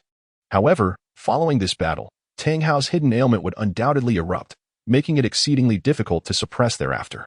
Yet, Tang San must not come to harm. For he was his son, the child of him, and Ain. Father. Tang San found it nearly impossible to even open his eyes. The clash between Title Douluo unleashed shockwaves beyond his capacity to endure. Yet, he could feel a familiar presence shielding him, emanating from his father. Tang Hao. Even if you manage to escape, there will be no refuge for you in the entire Douluo Continent. Zhu Douluo laughed maniacally, activating his ninth soul skill, disregarding Salas's safety and his obsession to eliminate Tang San first. However, struck by Tang Hao's Haotian hammer, Yu Guan found himself distanced from Salas, and the task of slaying Tang San became increasingly arduous. Salaris, eliminate Tang San. Hold on for 3 minutes, no, 2 minutes. And Tang Hao will surely perish. Yu Guan spoke, his expression filled with trepidation, for he could hardly fathom that Tang Hao awaited him in the Spirit City. It was unfathomable to consider that if Yu Guan had not been present today, would he still be alive? Martial soul manifestation. Salaris let out a strained roar. Within the god of death's domain, he found himself stifled under the oppressive weight of Tang Hao's Haotian hammer, his soul power sluggish and unresponsive. You dare to threaten my son? How many lives do you possess to barter? A pitch-black radiance cleaved through the god of death's domain. And Salaris stared in disbelief at the hand that clutched Tang San. It was severed. Salaris did not even entertain the thought of evasion as that dark light struck, cleaving his arm in two.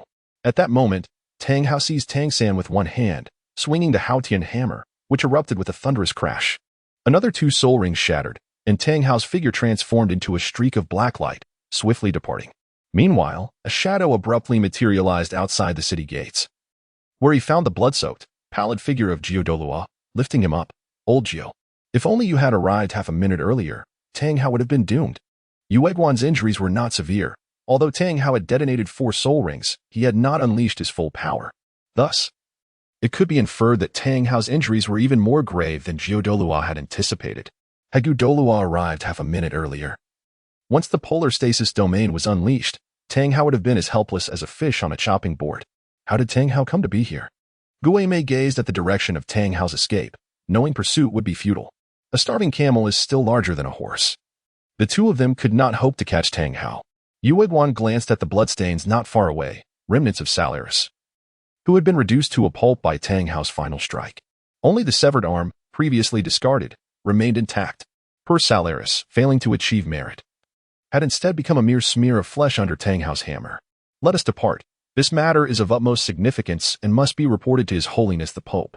Yu Guan took a moment to recuperate, refraining from offering further explanation to Gu Mei at the city gates. The two hastened toward the papal hall, while Bibi Dong, disturbed by the commotion outside the gates, awaited news. She was regal and elegant, nearing 50 yet retaining her allure. Her noble demeanor was enough to captivate anyone. Your Holiness, Yu Guan and Gu Mei seek an audience. Bibi Dong spoke softly. Enter. The grand doors of the papal hall swung open, and 2 figures stepped inside, Yu Guan clutching his chest, his face pale. Yu Guan, what transpired? How did you sustain injuries? Across the Douluo Continent, there are few capable of injuring Yu Guan, especially among those who are not elders of the Spirit Hall. Reporting to Your Holiness, I encountered Tang Hao during my patrol of the Spirit City. Yu Guan recounted the events, leaving even Gu Mei incredulous. Tang Hao, such audacity to appear. However, Yu Guan, is your account truthful? Tang Hao's son possesses twin martial souls? Bibi Dong's focus shifted from Tang Hao to the matter of his son, recognizing that Tang Hao is now riddled with hidden ailments, given Yu Guan's use of explosive rings. It was fortunate that Tang Hao's internal injuries had not escalated to a lethal threat.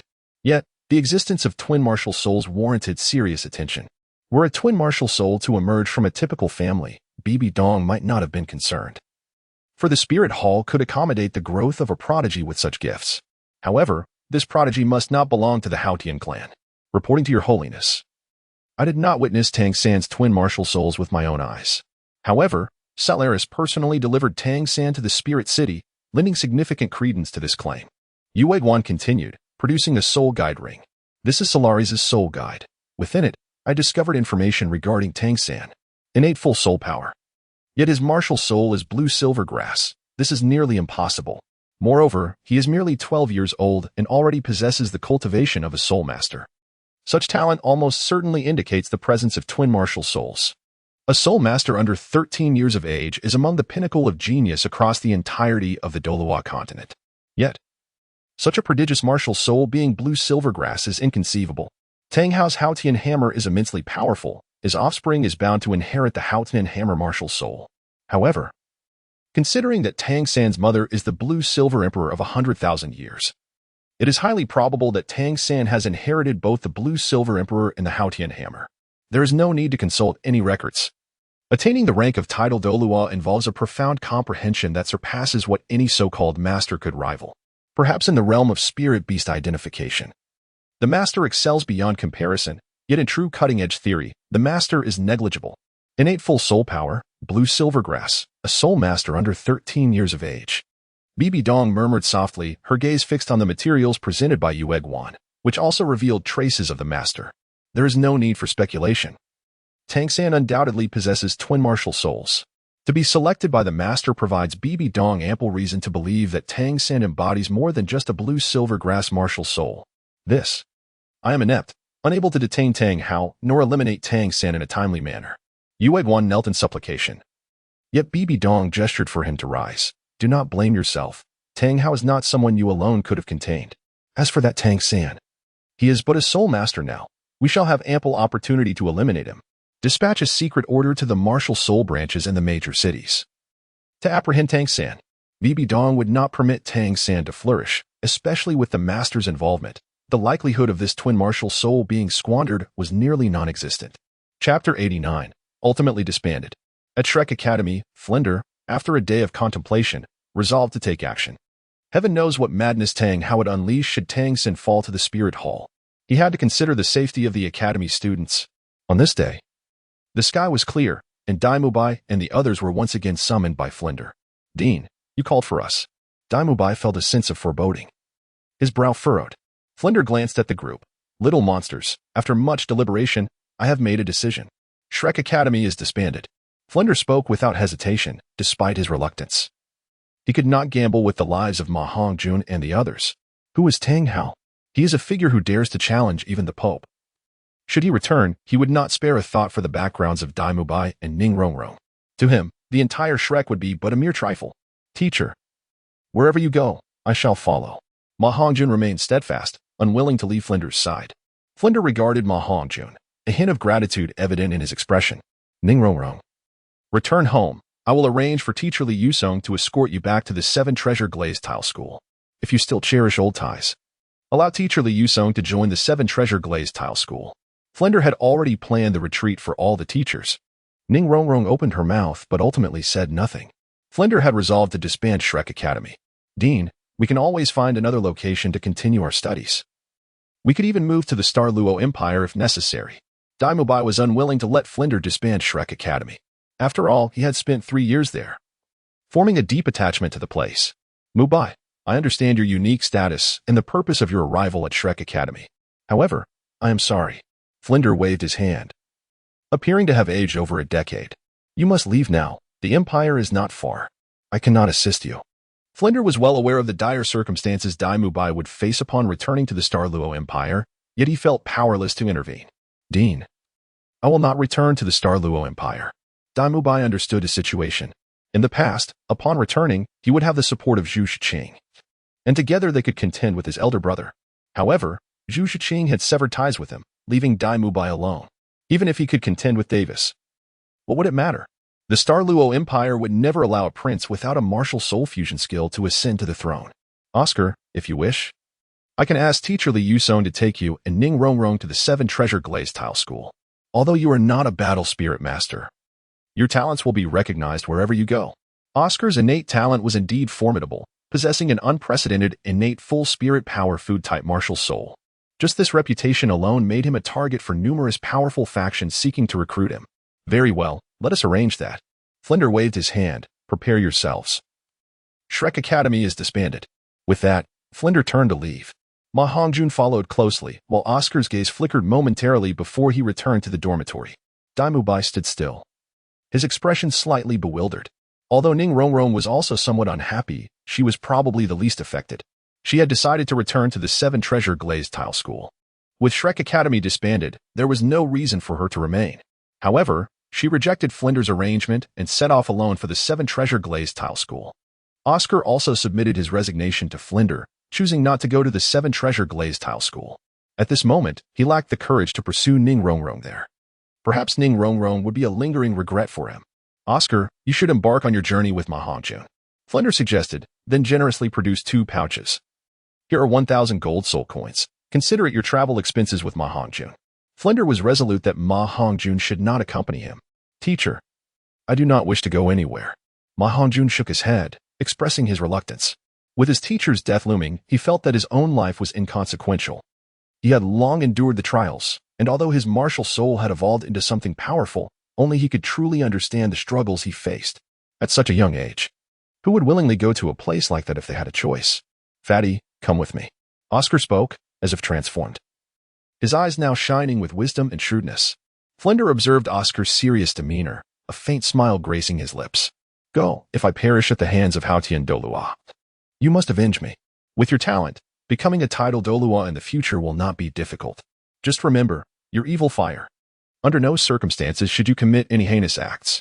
Otherwise, you shall no longer be my disciple. Flinder's greatest fear was that Ma Hongjun would succumb to the torment of the evil fire and act impulsively. Teacher, I still possess a conscience, Ma Hongjun assured, agreeing to leave with Oscar. Oscar, although you are a support-type soul master, do not underestimate yourself. Your talent and abilities, aside from Yang Qian, are unmatched. Even Tang San cannot surpass you. Take good care of Ma Hongjun. Flinder seemed to be entrusting his legacy. Oscar nodded gently and replied, I will, Dean Flinder. Go now. Flinder did not specify when Ma Hongjun should return, as he himself was uncertain of his own fate. Teacher, will we meet again in the future? Ma Hongjun struggled to hold back tears. Flinder remained silent before responding. The teacher will not wait here for death. Although Tang Hao is strong, he is also wanted by the Spirit Hall. Do not worry, I will not perish so easily. Flinder had no intention of remaining at Shrek to await his demise. After the Academy's disbandment, he would leave. Take care, teacher. Ma Hongjun gritted his teeth and finally knelt before Flinder, bowing 3 times in deep respect. Go. Flinder helped Ma Hongjun to his feet, brushing the dust from his trousers. The two departed, moving into the orange-hued twilight. In the end, only Flinder and Zhao Wujing remained at Shrek Academy. Alas, Zhao Wujing sighed deeply, reminiscing about the once vibrant Shrek, with 8 prodigious individuals, each possessing exceptional talents. Yet, who could have foreseen that it would all crumble due to Tang San? They could have chosen not to disband Shrek, but who could guarantee Tang San's survival? Should Tang San perish, who could ensure that Tang Hao would not direct his wrath towards Flinder? Chapter 90. Yang Qian returns on the fringes of the Stardow Forest. Tang San awakened leisurely, finding himself lying in a cave, surrounded by darkness. This did not hinder his vision. The cave was damp and oppressive. A mere touch yielded moisture on his hand. A heavy object pressed down upon him, making it difficult for him to breathe. Dad? Father? Tang San called softly. But the person lying atop him remained still. Had it not been for the warmth emanating from Tang Hao's body, he would have thought his father had passed away. Dad? Wake up.